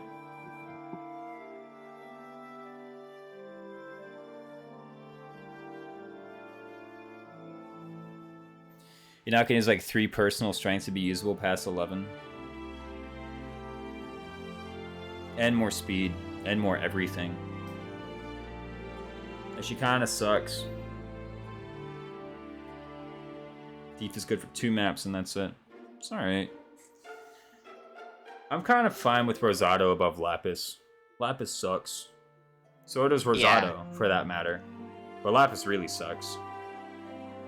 Like, Lapis, actually, there is literally nothing to be done with Lapis except for, like, hit people with a iron sword. I guess, no, the whole warrior thing, but that's actually investing a lot of resources, whereas Rosado, you can do, like, 1,200 bond fragments and get D-Hex. That's actually not bad.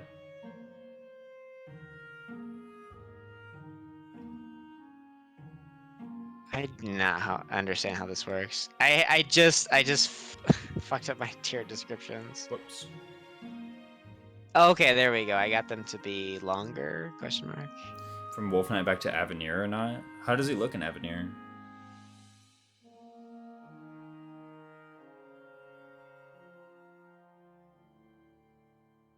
Like, to be fair, a lot of the units that people are like, ah, this unit is better than Yunaka on these maps are like multiple tiers above Yunaka. So I think Yunaka is well placed.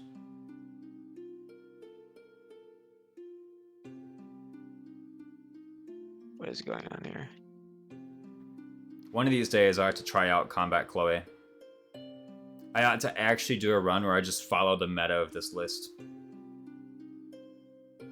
Where I put my money where my mouth is. But I've done that a lot. This is where I do the low tiers run. Just doesn't progress as well. Yeah, I think like being an entire 2 tiers below Chloe is like reflective enough.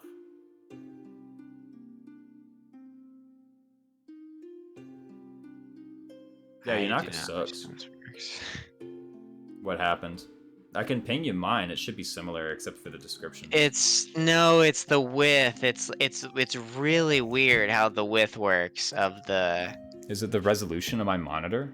No, it's not. It's the title of the tier were S whatever, the text. Mm-hmm. The width of that cell is like super fickle based on like where the source that you paste into there. Oh. And it's like not even defined by the it's super weird. I had it super perfectly before the stream and I'm just. I think Bouchron has enough utility to be C personally. Someone said something earlier and I had a really smart response, but I didn't say it in time, so I'm gonna say it now. Someone said Boucheron good because he's backup type, and that's nice. I think this is an argument that Boucheron should actually be above Alfred. Well, Alfred has Cav type, and that's nicer. Isn't the low tier was most of your no pre-promotes run? Yeah. No pre-promotes was basically the entire low tier thing.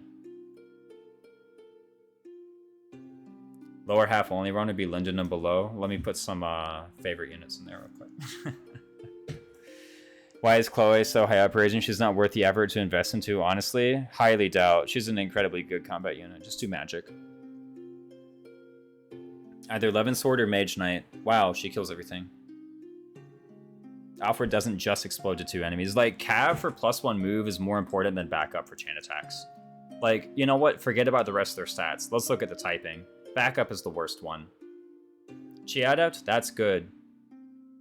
Mystic? That's good because you have Celica.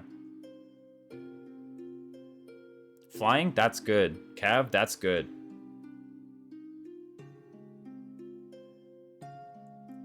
Armor? Man, even that's kind of good. But backup? That doesn't do anything. It's like, whoa, 2 damage sometimes.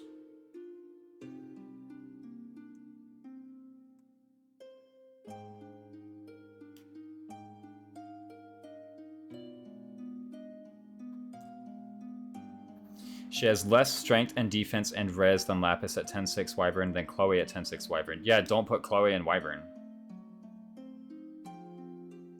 Put Chloe in Griffin with Levin Sword, or put her in Mage Knight with Tome.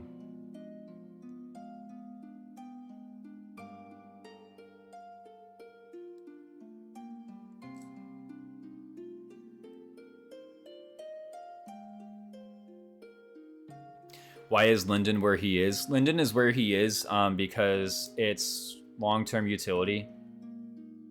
He just has really good utility, and he's around for, like, you know, 12-ish maps. I think Boucheron contributes more than Bunet in most runs. I think theoretically Bunet is, like, generally better, if only because his maps are a bit easier. Yeah, Warrior backup is pretty good. Also, Warrior's just good. Like, subtract the class typings from everything, and, like, Warrior's still good. I guess that's kind of unfair, because that means that, like, Paladin and Wyvern lose 1 move, but, you know, whatever. Like, remove the chain attacks, and Warrior is still the best backup class. Bunet helps you get the rescue staff, I don't know. There's a decent chance that on 13 or on 14, when you're on your deployment, that Bunet is actually one of your units who's better.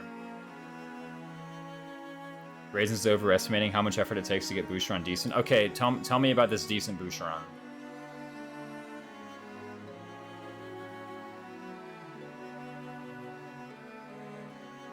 Like, I'm you know what? Now I'm curious. What is the end result? Like, what's the end result?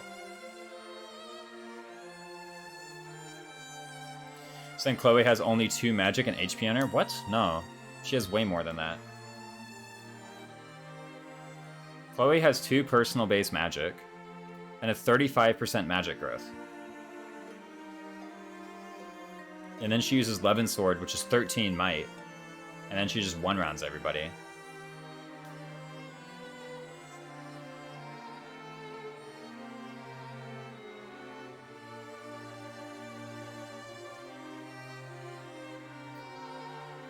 One-rounding Rosado in Chapter 10.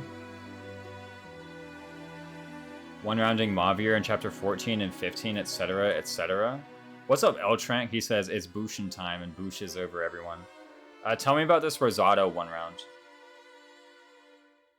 I think it's fair to assume Cavs will still have 6 move without type. 14 and 16, Warrior class alone can carry Boucheron. I don't think Boucheron makes better use of Warrior than, like, anybody. Mm-hmm.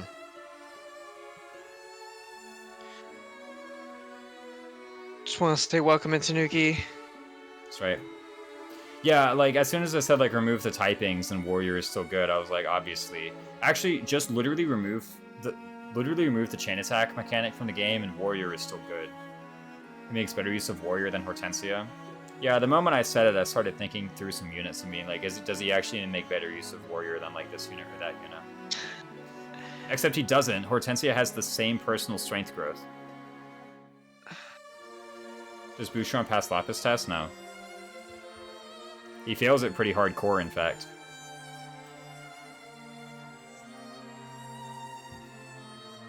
Hortensia actually a better warrior than Boucheron. Wait, really? No way. Oh my god, she is.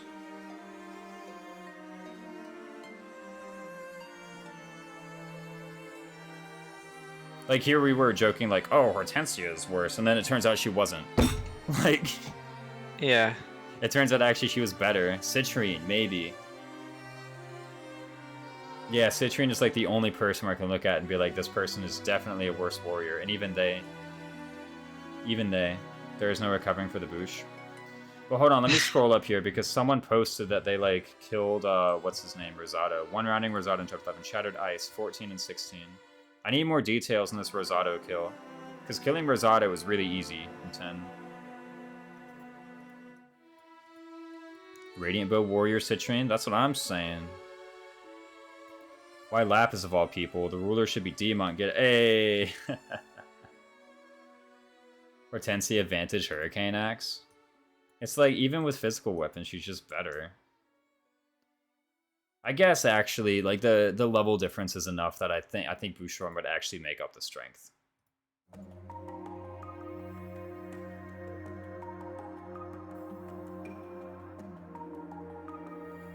At 10-6 Mage Knight, Fram has more magic, speed, defense, res than Chloe.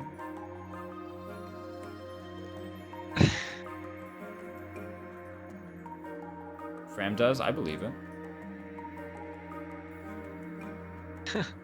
Shiki's like, is this upside down Lapis is at the bottom? Yeah, exactly. Yeah. But Chloe like starts 5 levels ahead and in a better combat class. Chloe gets online way sooner. Bonk. Was just a Marth +1 hand axe kill. Might have had Leaf Engrave. So if you have Marth, then like base Amber just walks up and Lodestar rushes.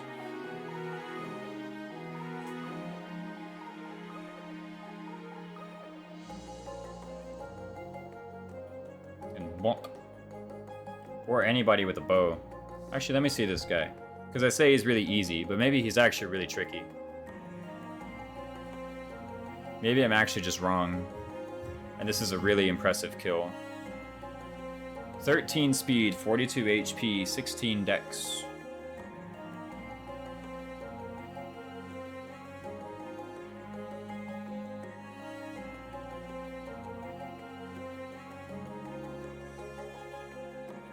And still being weighed down considerably.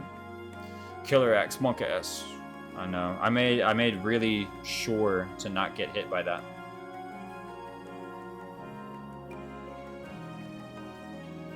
Boucheron has more speed plus build than almost every other character in the game. Wait, really?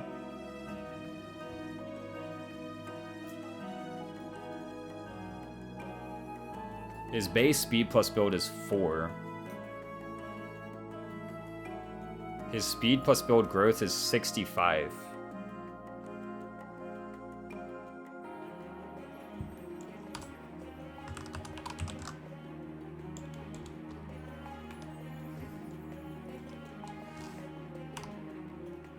Bonk. Bonk. Bonk.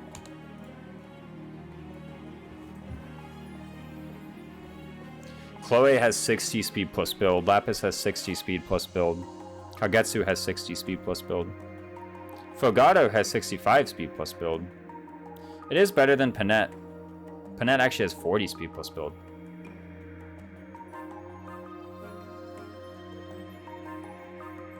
Is that Rosado better stats than the one that joins you? It might be, actually. No, it's way worse speed. It's better strength, but it's way worse speed.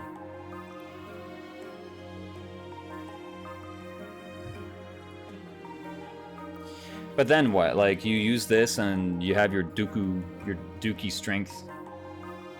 If you can double with a Silver Great Axe, it would be pretty cool. There's a small barrier to that. Yeah. There's no emblem attack that allows you to double with the sword. Yeah, no.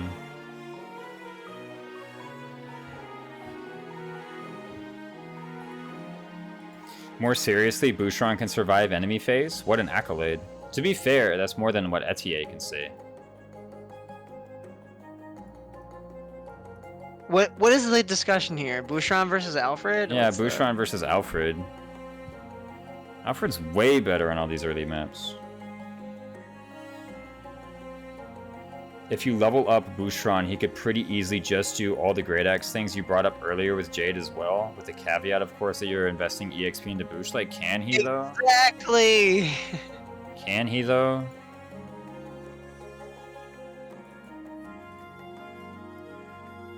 He's got a lot of strength to make up. Like, also, he takes a second seal.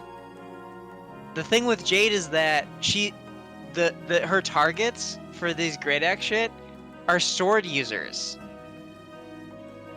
And the fact that she's in armor, it works in her benefit so that she doesn't get broken while she's using the Great Axe. Alfred gets double a lot more than Boucheron early on and still takes less damage when it happens.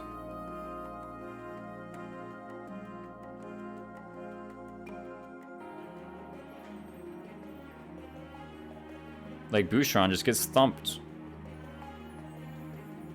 And he's still at 12 strength. Is that his base? That's actually pretty impressive.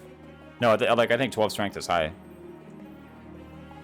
Boucheron has more speed plus build than Jade, though. That's really important when doing Silver Great Axe strats.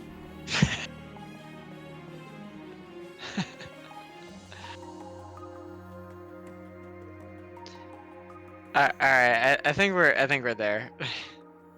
I was a shitter in chat. Boucheron is statistically worse than Alfred. Oh boy. Thumping them with a Silver Great Axe with doubling potential? I mean, like, maybe. I'm not really sold on it.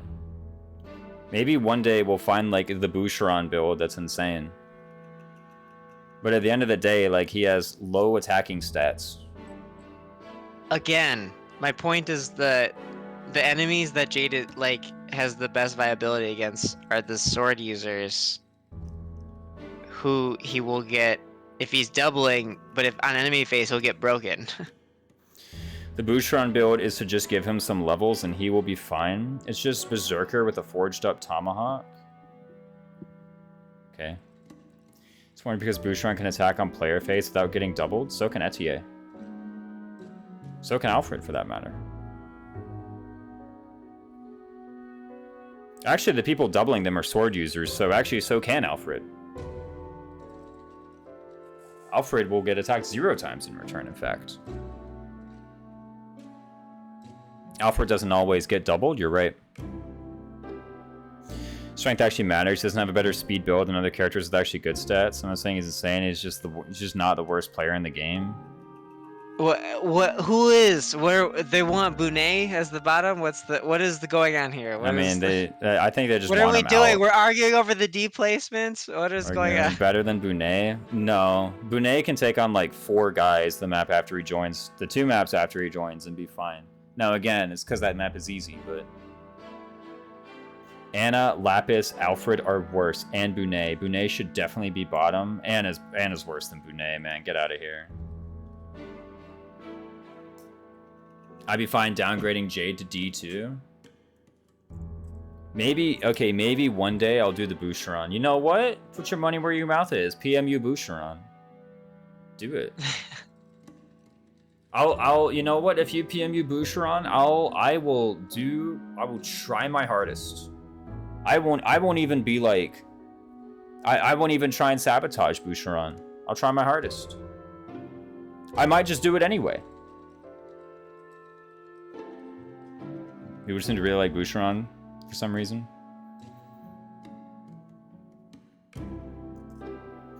Can't wait for him to have less strength than Linden when he joins. What's the odds of that? Ooh, pretty decent. I can just link you to someone else who used him. He's so wide and massive. He's kind of cute, yeah. Definitely the bottom of the hotness tier list. I could kind of get behind that. Just like saying the Bouche. He has the same strength. No way. Get out. 0% Boucheron has higher base strength. What class did you put him in, Mute?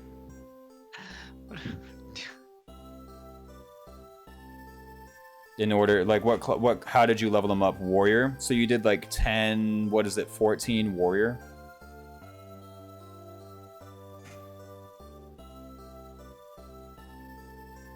And 10, 14 warrior had the same personal strength as Lyndon.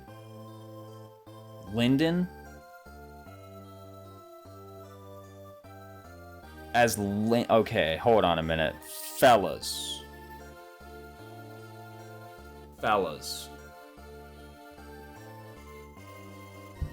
Lyndon.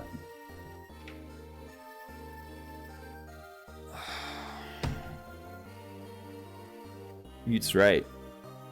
As Lyndon?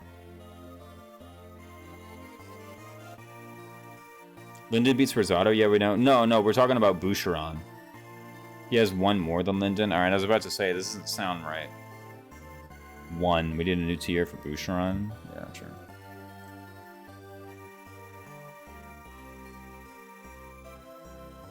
So Boucheron beats Rosado. What an accolade. So does Lapis. So does Alfred, for that matter.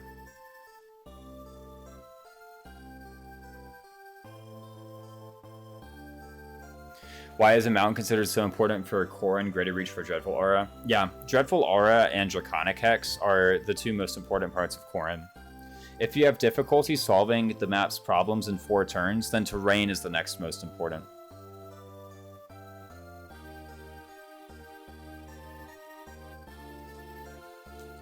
If you want to use a Silver Great Axe or an Ike build, I think Boucheron is a good option. I really am not convinced. Does Jean beat the Boucheron? At base, actually.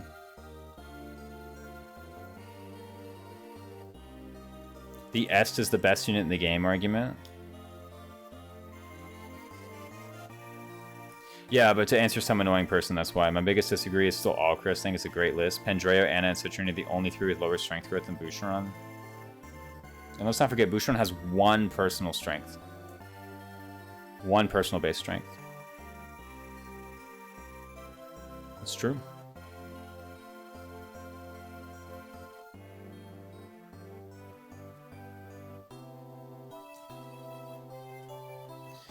I mean, like, if someone PMUs Boucheron, I'll do it. I'll be like, yeah, sure, I'll give him a go. I was pretty hot on, like, Marthering Boucheron when I first played Maddening. I'm like, man, this thing is the bomb. And now it's like, I don't think so, really.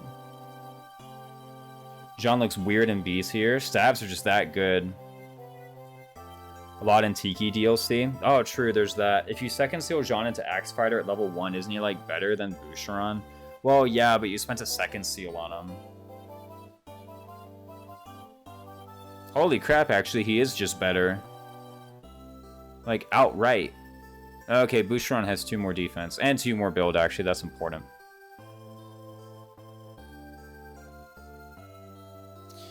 Boucheron wants to work with silver axes and tomahawks. I know. If he did that, he might match Kagetsu with an iron axe. And brave axes, so we can deal 0 times 4. Lol. Bunei just feels entirely unsalvageable to me. I think, like, of the people in D tier, Bunei is actually the person with the worst future. Like, I think Boucheron's future is horrible, but is better than Bunei's. Some people want Boucheron out of this tier. They think he's good. I don't think so. Like, at the end of the day, I think Alfred has an awful future. I think Lapis has an awful future. I think all of these units in C tier have an awful future. But one thing they have that Boucheron doesn't is they're at least good in their join map. Boucheron's like, wow, I took more damage than I dealt.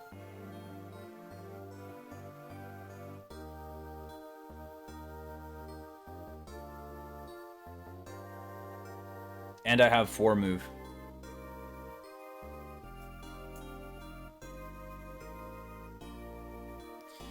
Boucheron's future can rely on Erica. You know, I could actually do that. I could try it.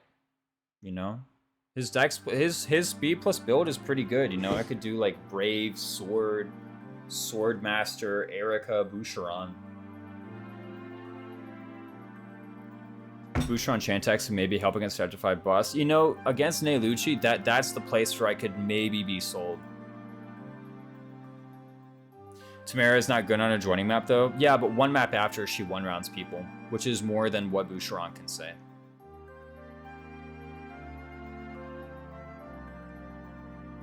One map after, she's good. Isn't Boucheron a good Cannoneer, whatever the new class is? I don't have much experience with Mage Cannoneer. This list is not considering DLC, and I think a lot of units are still better. In Cannoneer, even. Xenologue map 6 when? I could do it tomorrow. I still got a while before I need to, you know, decide on the PMU list, right? PMU is only 40% of the way done.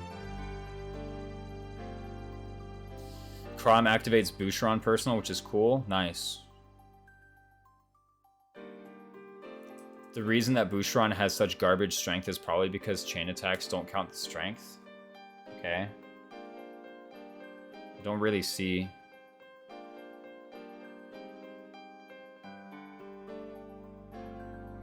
what that has to do. Brave X 8 true damage? Massive. No one else is capable of doing 8 damage.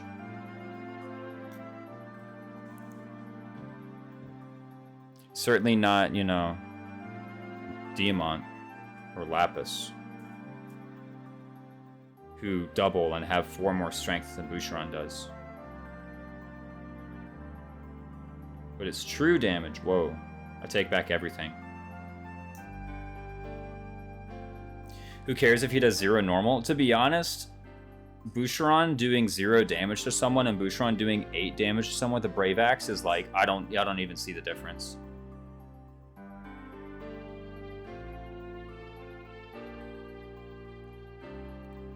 To see that he has some redeeming qualities. I still don't really see them, though. Cursor on the screen? Sure. Over whom? DLC is being used on PMU? Probably not. I just don't feel like it. When you get to Lucina, Boucheron is getting a lot of +2 damage procs. Massive. All for one, finally passable. I do not know where the Boucheron doing 0 damage is coming from. Are you attacking enemy generals?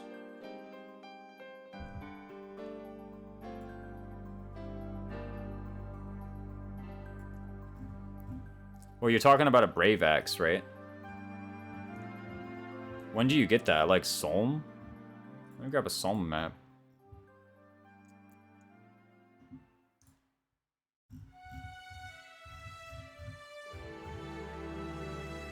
That's a decent bit of damage.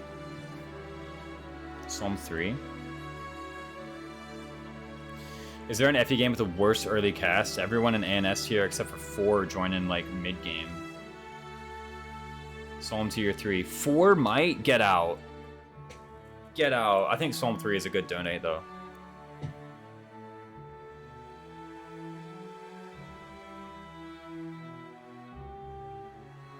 Wait, is it? It's Psalm 4? Just, no, okay, take it back. I ain't doing Psalm 4. I will forge a Brave Axe before I do Psalm 4. That crap is trash. Is Firene 1 a good donate? That's 0 gold. I would say Firene 2. 3 is Brave. What? Psalm 4 is the Great Axe.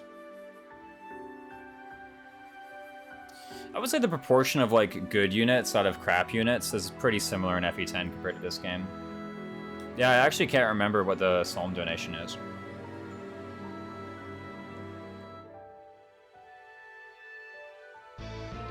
What? With the Prime sub? Massive. Thank you, Joy Division.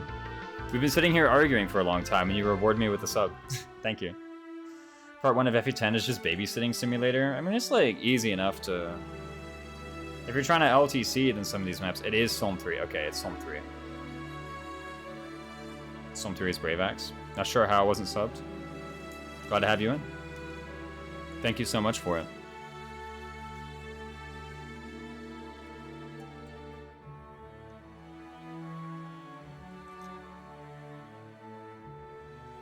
I think FE10 is pretty hard if you try and like FE10 early game especially is pretty hard if you like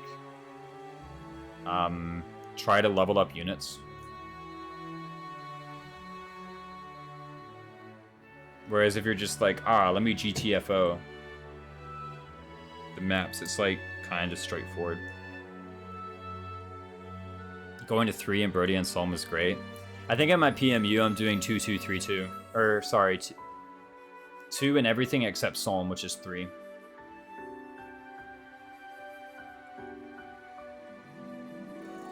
Maybe he likes to babysit. Hey, I could try it. Yeah, this early cast kind of sucks. People said FE6 early cast is bad. I would disagree. Marcus and the 2 cabs are pretty good.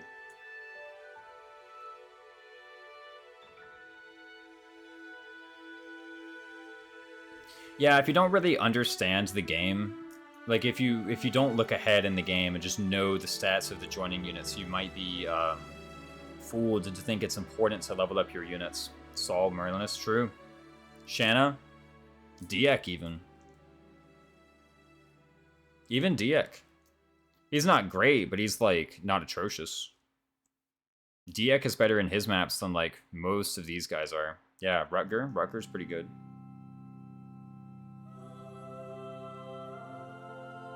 Yeah, the fixed growth first level is kind of yikes. The good old HP something else. Clarion is solid. Yeah, she exists.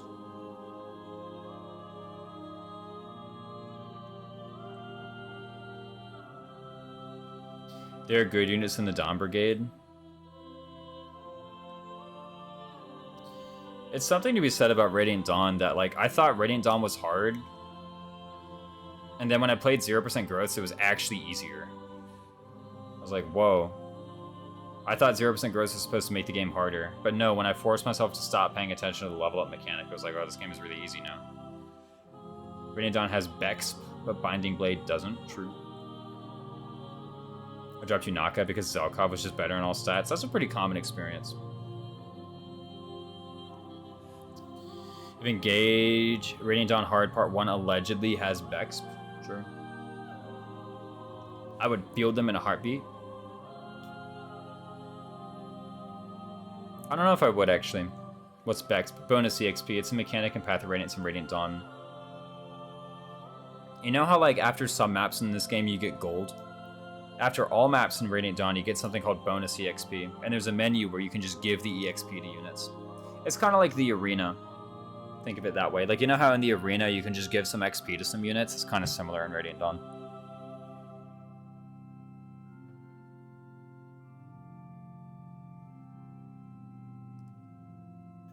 I don't know if I would actually deploy Merlinus and Engage. Maybe I would. So when it comes to arena, should you always feed your higher level units? I think if you, okay, so like objectively speaking, like usually the people I send into arena are the people whom I just kind of like want to see the arena fight animation for. But objectively speaking, which game has the Bex where it guarantees 3 stats on levels? That's Radiant Dawn. Feels like a waste to give 10 EXP to a unit that earns EXP easily. Objectively speaking, it's probably best to give it to units who just don't earn a lot of XP, or Seedall. Any unit who needs to hit a level benchmark, like Seedall or Hortensia, is a good choice for the arena. Even if they're already gaining EXP quickly. Like, Seedall basically gains EXP at the same rate throughout the entire game.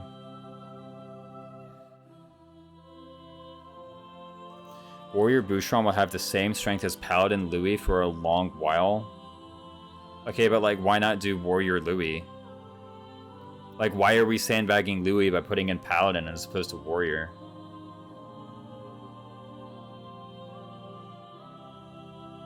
Like, yeah, I think Warrior Bouchon also has more strength than, like, Mage Knight Lapis. Bouch Hodder, you know, you got a point. Actually, no, he isn't. He sucks. Louis isn't gonna double?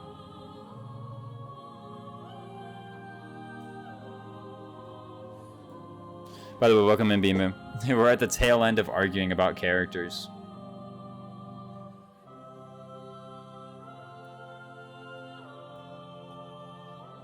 Boosh does have slightly higher speed and build.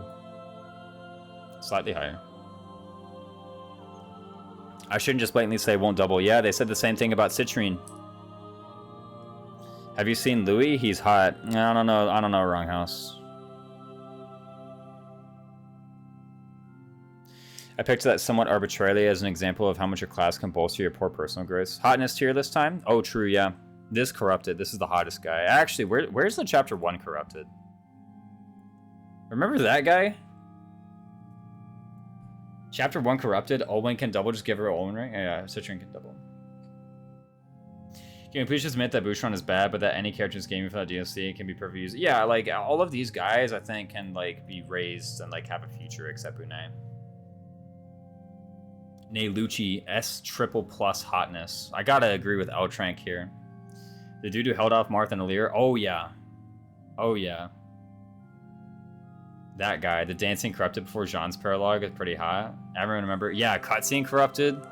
I think we all saw that guy and we're like, man, we're on the wrong side. They got that unit? Man, get out of here.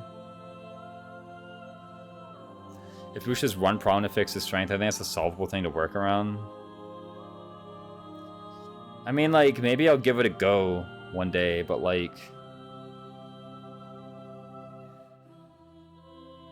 it really is hard to see when he ever turns into anything that's better than anyone. Someone should do a counter for how many times in the game Corrupted says, "Rawr! Yeah, yeah!" Happy 10-hour stream? Oh, thank you. Yeah, 10 hours, 11 seconds. So fun fact, sure things, Angry. I'm just enjoying chatting at this point. I'll just do it. We'll just talk. I told you it would be 10 hours. What? Yeah, Justin, were you away for a bit, or were you dozing? I took a step away for a second, yeah. Fair enough. We're still on Boucheron. I know. I've been here for a while. That's Mecha's Nolan decided to make that type of Axe Fighter canon. Axe Power 2 probably still isn't doing much on Boucheron. I was about to ask if Justin... I was wondering where you went, but I wasn't about to be like, Justin, no.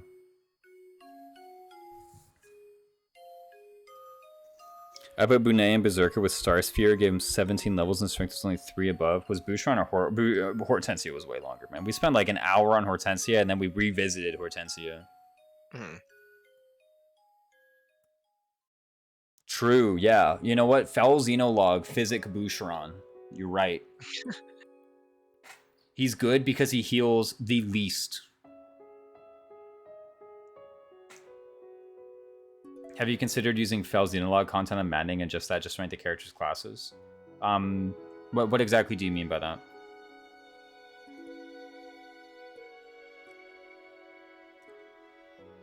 Anna amuses me because so many people say she's S. If you train her, she does have a future, but like... I think... spending less gold on other units is going to have a better end result than using Anna and getting a ton of gold and then spending that gold. True, he one rounds Veld in normal with Leaf.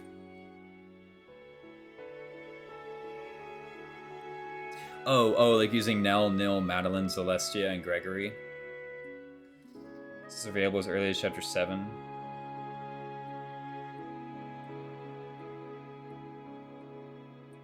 Nah, I mean, like, here's the thing, right? So, like, if you train Anna, the end result is, like, okay. If you train her. Well, let me save my spreadsheet right now.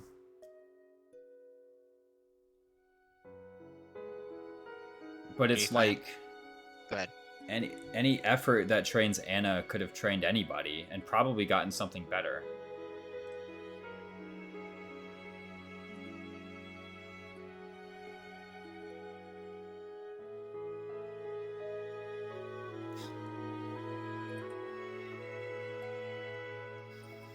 The argument I saw was pre-17 easy. I actually disagree there. So why is Ivy S tier? So Ivy is S tier, so they valued the post-17 Anna. I guess, like, so there is that perspective where you just view everything before chapter 17, or before whatever, as just free. And so whatever you could theoretically get to in chapter 17, just assume that you get with no complication.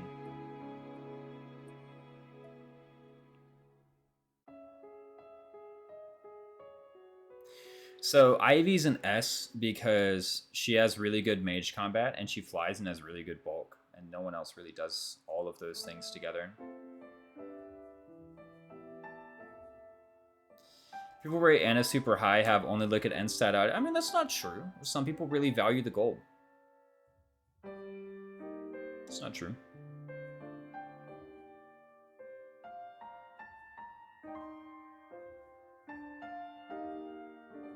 You know, I mean, you get a lot of gold procs. Love the Anna placement. Anna's window to become good is also tiny. I had her sit and fighter for a little while long before transition to Mage Knight has plummeted her effectiveness. I mean, like, the class growths are, if you miss the class growths by like a level or two, don't fret. I don't think any class growth is higher than like 25%. So like, okay, if you are 4 levels late on your class growth, on upgrading your class growths, then maybe you complain. You can complain that you lost a stat point. An example I can give is a 10-1 Anna looks very similar to a 10-1 Chloe, like very similar. Okay, yeah, but Chloe just like gets there by killing things. 30% Magic Sage. Like, Chloe just joins and she like, wow, kills everything. Usually, who do you put Micaiah on early game? It kind of depends. I mean, early game Micaiah is like, that gives a lot of XP to somebody. The only thing I can say for sure is it's usually not someone with the staff rank.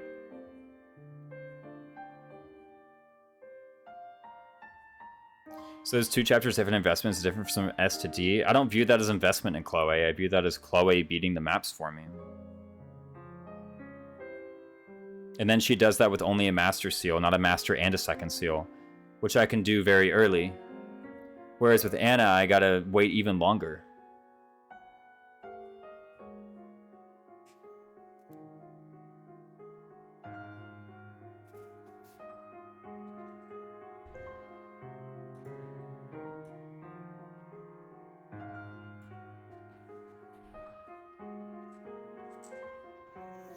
Like, Chloe's around for earlier, and she has better stats, and she has better bond. And then when I finally get the Master Seal on the Anna paralog, I also get Anna. And at that point, I can either promote Chloe straight away and have that unit, or I can train Anna and promote Anna and have that unit. Like two or 3 chapters later, I gotta pay for a second seal too. I did Bona and I just gave her sword. It seems like it'd be okay.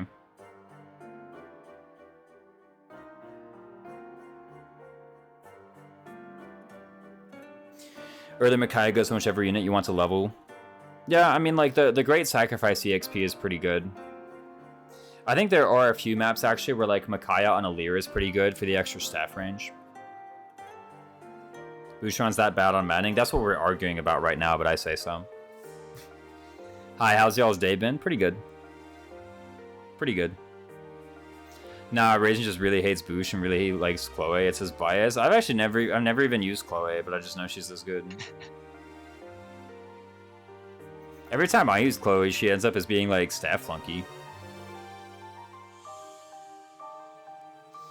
Warrior Steel Bow +1 is 1 rounding until Radiant Bow on Anna if you don't want a second seal. Really? I somehow doubt that. Chloe I put first, to be honest. There are arguments to be made. If you want to give them, I'm really curious to hear. Remember when we theory crafted Berserker can kill everything with hand axe in normal mode? No, true. Chapter 14 is what I'm at. Yeah, that one.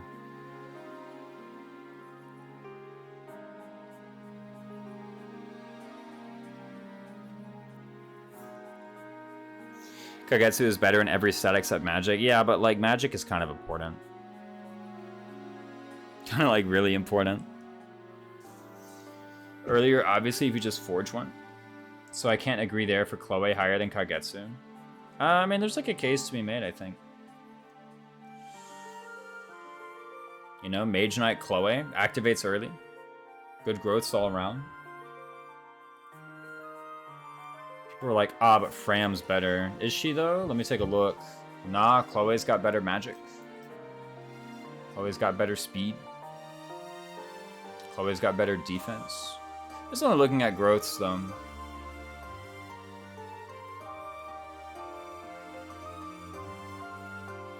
And she can get build plus.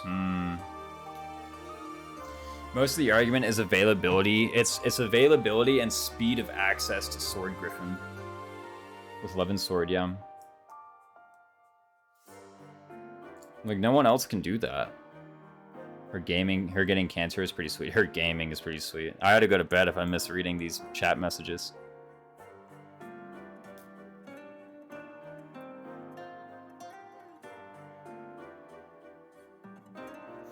By chapter 16, Chloe is probably on 4 or 5. Level 6 base. Yeah, true. Easy to level that person up. Gaming.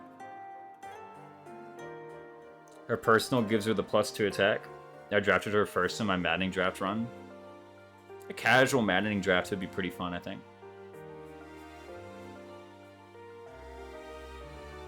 Yo, Maddening casual draft? Wanna do it? Let's do it right now. Meet me in VC. Okay. Lapis is really that bad? Yeah. I mean, she's like alright for a few maps. And then she sucks.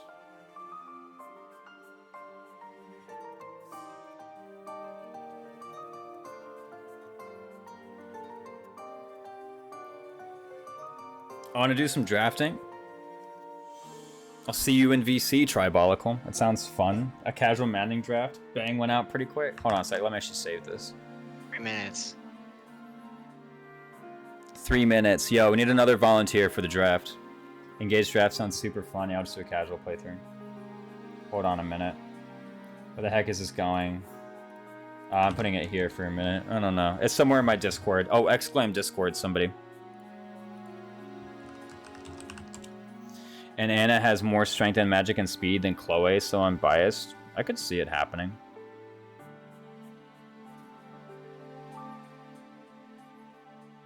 But yeah, I posted it there. What the heck am I doing here? We're just looking at this list over and over again. Nobody's really brought forward a compelling argument. What leaves Ulcris so low seems solid enough, though I haven't used him. So, like, he's at least this high because he's decent on, like, his map. His join map, and the map after that, and the map after that one too. But like, every time after that, it's just like total dubious. Everything he does is just total dubiousness. Like, the highest praise I've ever heard him get is that he can like one-round things in one action on player phase, which is not that hard to do. And here's the thing, he only has a chance to do it. Actually, Tribolical posted a really nice video today. Where was this video, man? Tribolical. Post it again. Where is he? You posted an excellent Alcris video today. His strength is low and he's locked to bows. That's true. Hold on, I just have literally a whole nother browser tab I can open.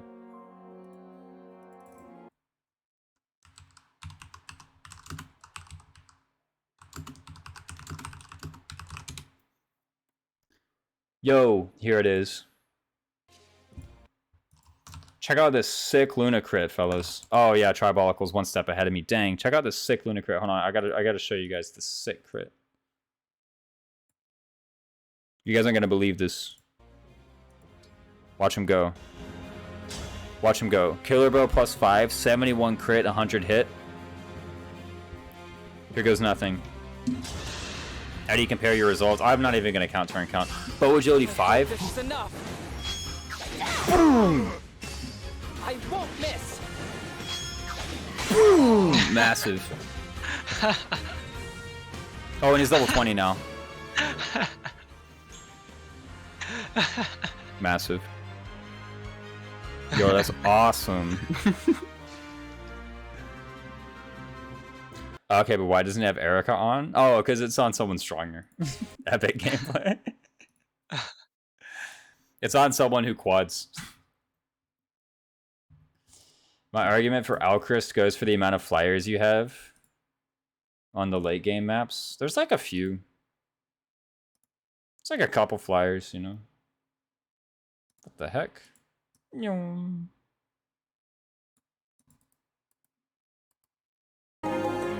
Whoa. That was really loud. 19 strength, 19 magic. That never happens on Alchris. Warrior Arcus and Link to... I should do a Lapis test video. True. What's the meme gonna be? Why am I on Saranez Forest? Warrior goes crazy. I was watching from... Oh, check out this YouTube video, Wrong House. It's massive. Yeah, we need to do one who passes the Lapis test, who doesn't pass the Lapis test.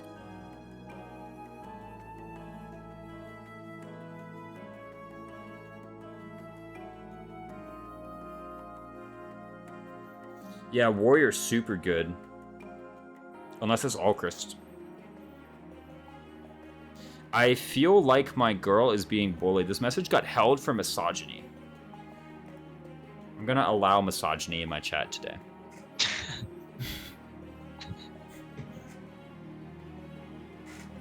Turns out 0 times 2 really is 0. No, it's 6. I'm telling Twitch police, Lamau.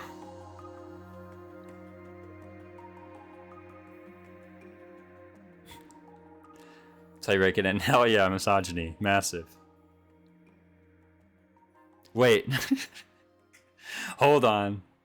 Kieran, thank you so much for the follow. 3 Houses Discourse, probably. Yeah, man. And thank you, Awkward Lord, for the follow. We're just chilling out, talking about our favorite units. No, I'm not moving anyone in the tier list. I've already made up my mind. Argue whether you will. Not posted. What up? Did I post it? I posted it. Oh, true. It's been posted.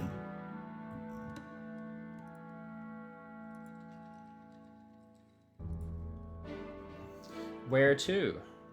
Or was it posted? Engage spoiler. Big. Wow, you were, dude. You weren't lying about your tier columns being wide. Yeah. Holy moly! How did that happen? It has to be your monitor's resolution, man. Get out of here. No, it's so what? That's what I was talking about. Is like when I tried to reload the code, and it erased them, and I tried to write it back, and it would not set that width again, and so I had to go screenshot that from my stream. Mm-hmm. I could not recreate that in the tier maker. I just got lucky with that width.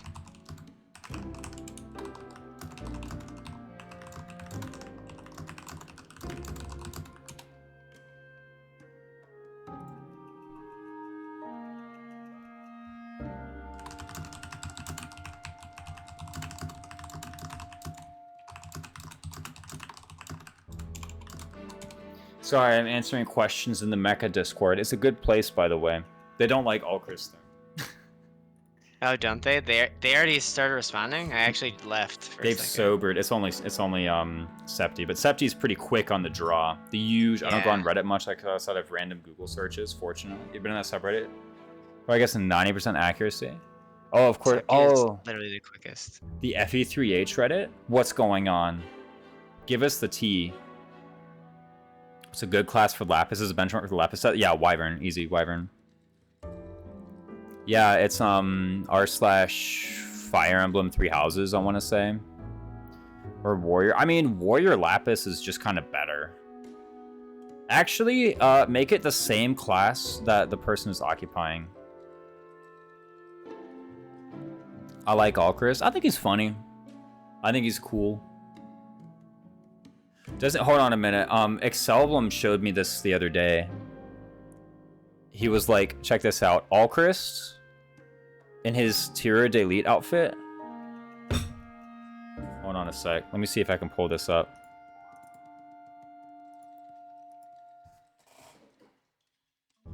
I gotta see for myself. We're gonna get Rise from 1,000 Years Ago in just a moment. Do you want? I might have a file with this. Hold up. What the heck? Turn off my browser. Boom. Yeah, he wears fishnets. He's got his thighs out. You're kidding. He's got the sexy thighs. Skies out, thighs out? Skies out, thighs out.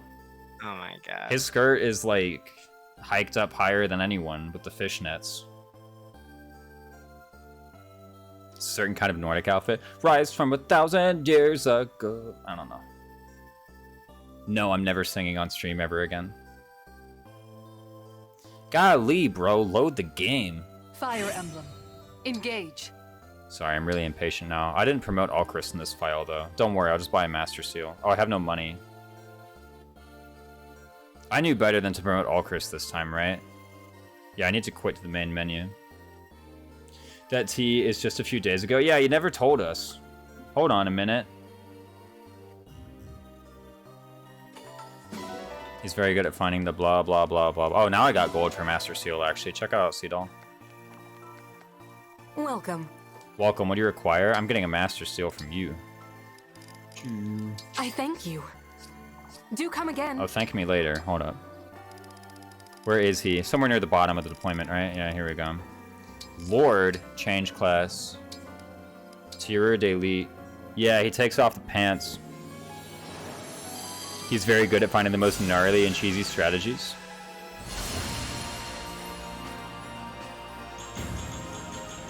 Yeah, oh, I had 3 Master Seals. Dang, yeah, that promotion's actually kind of good, though.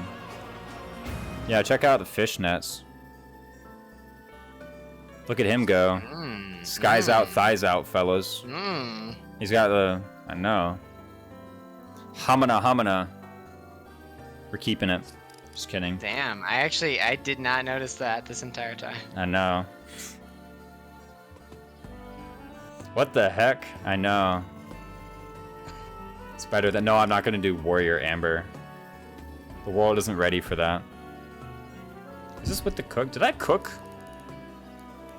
Apparently. Yeah, he's kind of goofy with it. It's a huge outfit change compared to some other royals. I know, like, Lindworm gets the flower and the fascinator, and that's it.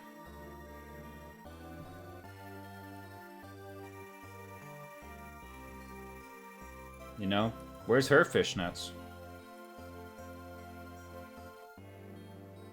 Fiorne royals be like, I know, right? Whoa. Yeah, I'm saving it.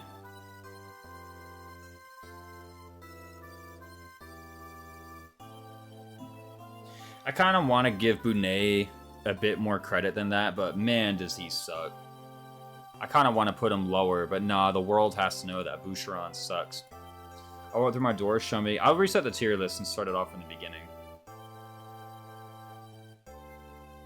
Did you notice Alchris and Diamant's theme is the same as Erica and Ephraim? What do you mean? Luna and Soul? Oh yeah, Boucheron is fine. No, terrible. I couldn't even make like a poot noise. Did you just say a Putin noise? A poot. No, not Putin. Oh my god. A poot. Copium. It's just the bracelet names? True. I mean, it does count, though.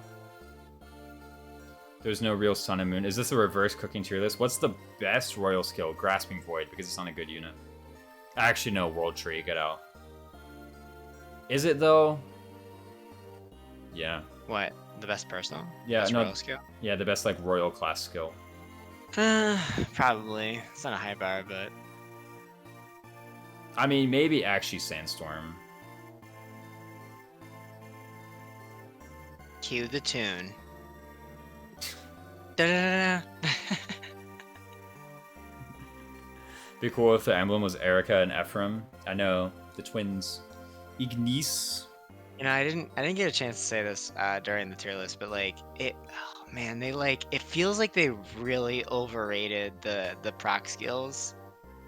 It almost feels like they were like, yeah, well, we had these in Fates and they were really good, and like, let's just make them even, you know, even harder to get, and these will still be good. And then they just went too far with overcorrecting.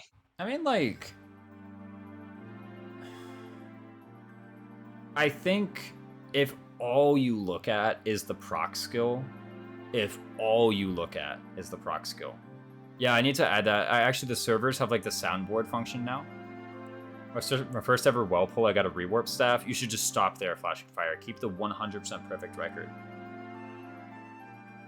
Like, if all you look at is the proc skill and the proc rate, I actually think this is stronger than, like, every iteration of it in the Fates proc skills. The issue is that in Fates, you can get 4 other skills and just stack your stats, like, to high hell. And now, like, and you have dual guard.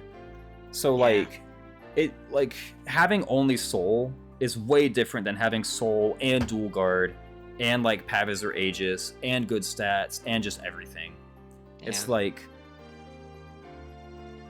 It's harder to have a unit that one-rounds everything on the map in Fates than it is in Engage. Yeah. Like, in Fates, you have this proc skill, and it's, like, one of many things. In Engage, you have this proc skill, and, like, that's all you got. You don't even have stats. And you aren't Successor. Yeah, have terrible skill like caps. Ninja or something. Now's the time to bring up the Diamant Dex cap. I don't care. Someone said it 3 times this stream. Diamant is like 23. It's 22. Diamant Dex cap. Doesn't matter. It's 22. It doesn't matter as far as soul proc rate. 22 after his modifier. Yeah, true. Doesn't matter. Doesn't matter. Look, I got the spreadsheet. Where am I at?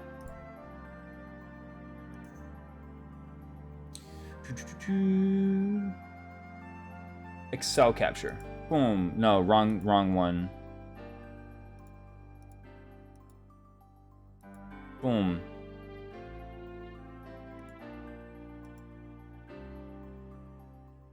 This was from my mentorship thing.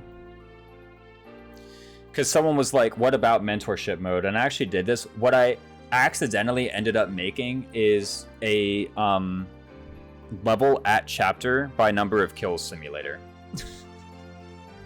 What I accidentally ended up making. And so what I did was I actually, like, this is if he's taking like 1/3 of the kills in every single map. Like, this is his join map, and then this is his join map, and look, there's Ivy, and then there's the map after, and then there's like the map after that. And then here's like the bosses. Right? And then here's chapter 10, and then there's some promoted enemies.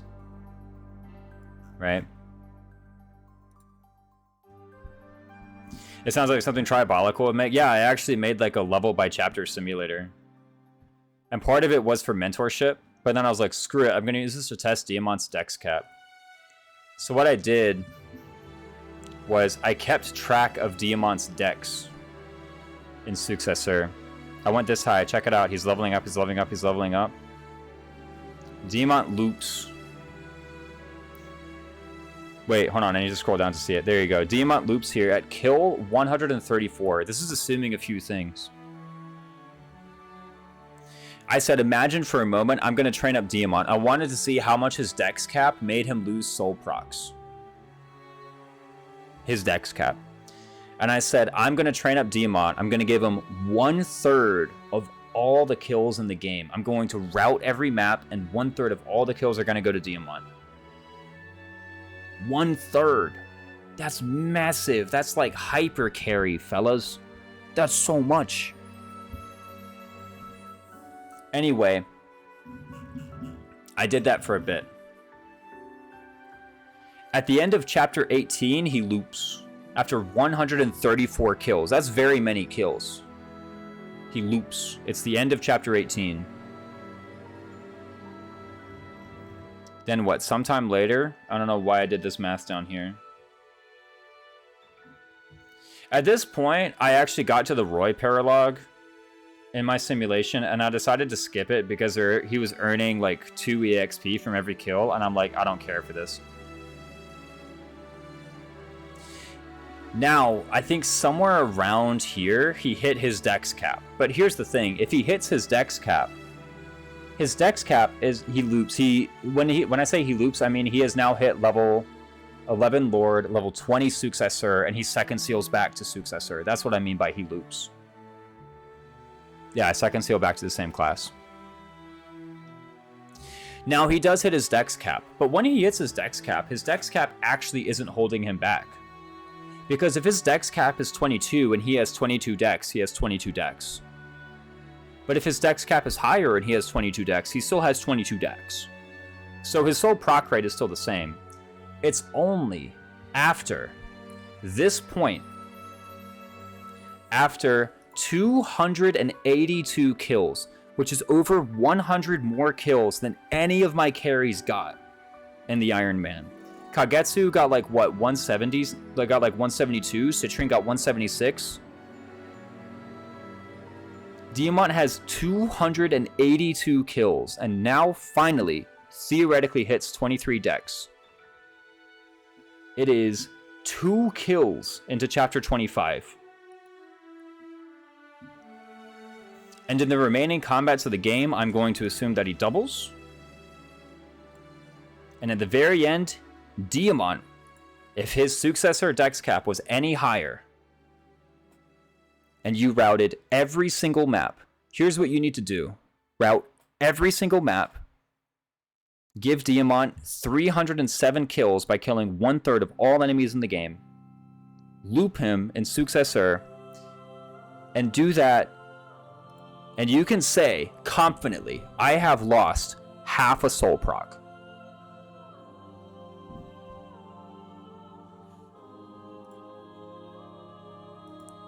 .5 soul procs lost.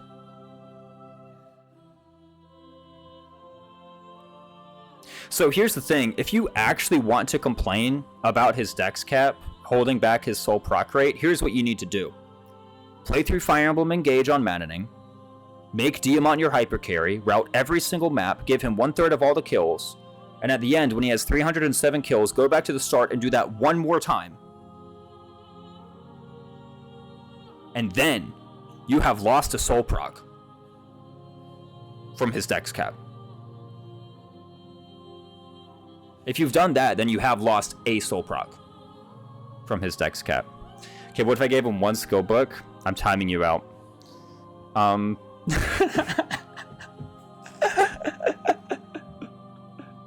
kidding.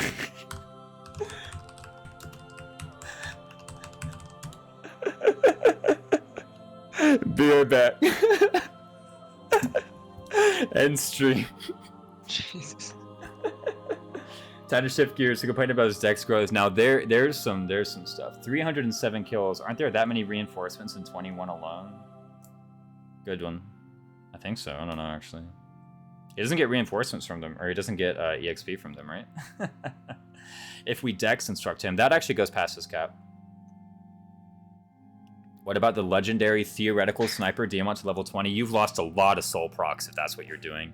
Actually, big brain, Diamant's dex cap makes you lose soul procs because it fools you into thinking that you need to briefly go into a class with higher dex, so you spend less time in Successor and get fewer dex procs.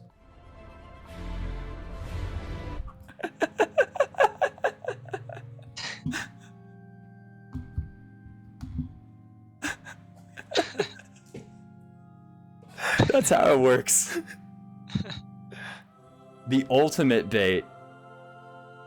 I like the number of people who have actually hit Diamant's dex cap is probably like less than 1/10 of the number of people who like have actually ever had it be an issue. I don't know, bro. Just engrave. It's just side grade warrior. I had it legit though. I don't know. It's pretty good. I mean, I think Diamant's like all right. One day I want to do the Diamant run, Sniper better than Tier Revives, because Sniper has 10 more Ds. 10 more Ds nuts.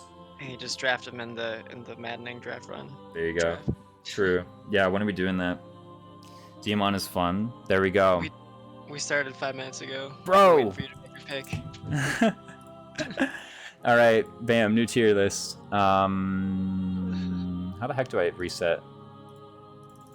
Me? Screw it. Justin, who else? Yo, Tribolical, weren't you on here? Yeah, you got your spreadsheet up there. Oh crap, hold on a sec. Are we doing no DLC? No DLC? Pff, whatever you want to do, I don't care. I want to do DLC. No DLC character. Actually, if you want to draft a DLC character, you can. I'm just gonna not draft any DLC characters because I don't feel like it. Okay. So they're just free. 3-man draft? Nah, wrong house you're in here. No, they're draftable. You still gotta draft them, but I'm just not gonna do it. All right, wrong house. You're in here. You never signed up for this. Where's the fun tier list? We need one more guy for the draft. Tribolical was in here a moment ago. Oh, a free Alir. Screw it, and Vander. And Seedol. Anyone else? No, I'll get out of here. Okay, let's do it. What's up, Tribolical? Mecha did the fun tier list. All right, give me clan. Nice. What do you want? I want Celestia. Celestia. What? Oh, wrong house. Whom do you want? Not draftable dancer again? Nah, dancer free, bro. Get out of here. I ain't doing that crap. Chloe, rip. Good first pick. Tribolical. Whom do you want? Tribolical's gonna say Lapis and Alchrist. I can already tell it. Louis, dang it. Ugh. Taking the L. And whom else? You get 2 picks, Tribolical. Back to back. Yeah, you're on the swing. Louis Enjoyer. I'll just give you Lapis. Wrong house. Who do you want? I'm kidding. Pennet. Amber? Okay. Yeah. Wrong house can get Pennet. Unless Tribolical is like, I want Pennet. I didn't even see Marin? That's fine. That's fine. Marin, whom do you want? I'll take Ivy. Ivy. Alright, I'll take Kagetsu. Whom else? I can't be super good all the time, right? I know better. Oh, Pandreo. Get him in here. Who do you want? Ivy, Celestia. Insane. Whoa. I know. I want Tamara. Tamara. Oh, golly. Wrong house. Citrine. Ah, trash, man. Gotta take Boucheron, man. Screw it. I'll take him on the swing. Watch Tribolical steal Boucheron. Amber. Amber Benamber. And whom else? I should have put you on the swing so you can do the faster 2 picks. Yeah, it's okay. Justin. Ephraim. Watch out. No, I'm kidding.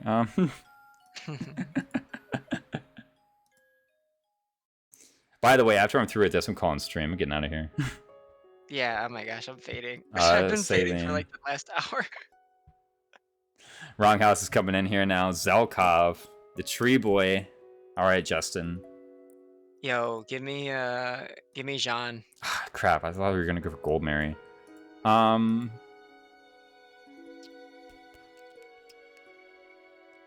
screw it. I'll take you Naka. And Oh my god, I thought she was gonna make it back. Damn nah, bro, get out of here. Get out of here. I ain't doing that. he can't do chapter 6 without her. Give me Boucheron. Yeah, I don't know how to do chapter 6 without her. No, I got Boucheron now. I got the plan. Celica Boucheron. Get him up there. Yo, give me Fogado. Fogado. Oh, I forgot about him. Ho, ho, ho. Lapis, bruh. Actually, get out. Slash unmod wrong house. Tribolical, take your 2. Gold Mary and Hortensia. Okay. We gotta let him get Rosado too. She's the best physical for now. Oh crap, you're right. They're running out. Oh shit. No, we Do I got have Rosado. No, I have nobody Diamond. before chapter. Wrong house. You missed Diamond, man. Get out of here, Anna. We're trying to give you Diamant to do the Oh, Diamant. true. Yeah, I gotta do the Diamond. Saphir. Dude, Sapphire is so cool. I love her. After that Iron Man, If I had done the Pack Train Paralog, it would have been Sapphire. I'll take Diamant. Give me Linden too. Dude, early game is gonna suck. Nell. Nell. She's pretty cool. Linden's cookies are burning. London. That's right. I want that late game. This is where the real priorities come out, right? We gotta build that team. I don't even know who my magic... Oh, no. Easy magic carry. Jade. Jade, massive. Don't worry. Tribolical's gonna take the Bunet and Rosado out of our hands. Oh, hold on. Wait. We have Mavir and Vale wasn't on the list. All Chris, sure. For Rex. Hey, does anybody want to London? If anybody wants to replace one of their picks with Mavi or Veil, now is the time. Fram is off frame. Oh crap. Oh, Whatever, that's she's okay. here. I use so much Mavir. I'm fine with. Okay. Fram is off frame. Oh, you wanted Alchris and whom else? Sleeping on Gregory. Ooh, Monka S. Here, let's put Lucina in front of Fram. There we go. Veil. You want Veil? Fair enough. Okay. Wait, Mavir. Flashing Fire takes Mavir. Okay. You're gonna have a really rough draft. A rough draft? Not Yeah. the final draft? No, not the final draft. Fram. Tribolical is the final draft. Flashing Fire is gonna get a better turn count than all of us combined. No, I wanted Fram. Oh, I already have John. Wait, who's left? So I can't see. It's Just scroll down, Alfred. scroll It's Alfred, Etier, Bunet, Rosado, down. Nil/Rafal, Gregory, Madeline. Give me Greg. I'll go Gregory. I'll go Gregory. DLC. I got the DLC squad. Yeah, what the heck? Oh, it's Zelkov. It kind of just happened. Mavir can't be damaged during the early game. True. Oh my god, man. All these guys suck. Give me Bunet and Rosado. Yeah, I'll oh my god, do I go full DLC? Just give me Madeline. Just give me the full DLC cast. Okay, there we go. Who does Wrong House want? Does run start after 6 or is Felxenolog time for DLC? I don't know, whatever. Just like do Felxenolog on normal mode. Rafal, gotcha. Got him. Etier last pick. Whomever you don't pick goes to Flashing Fire. Etier last pick for Dodgeball. I almost picked her over Madeline. I probably should have. Oof. Rafal is good though. He's God Early game though. is super Etier, I rough. suppose. Alright, Flashing Fire, you get Alfred. Alright. I might actually just be locked. Wait, how do I do chapter 5? You'll find a way. There we go. My early game is salvage. Yeah, you got Alfred now. All right, you got something to work with.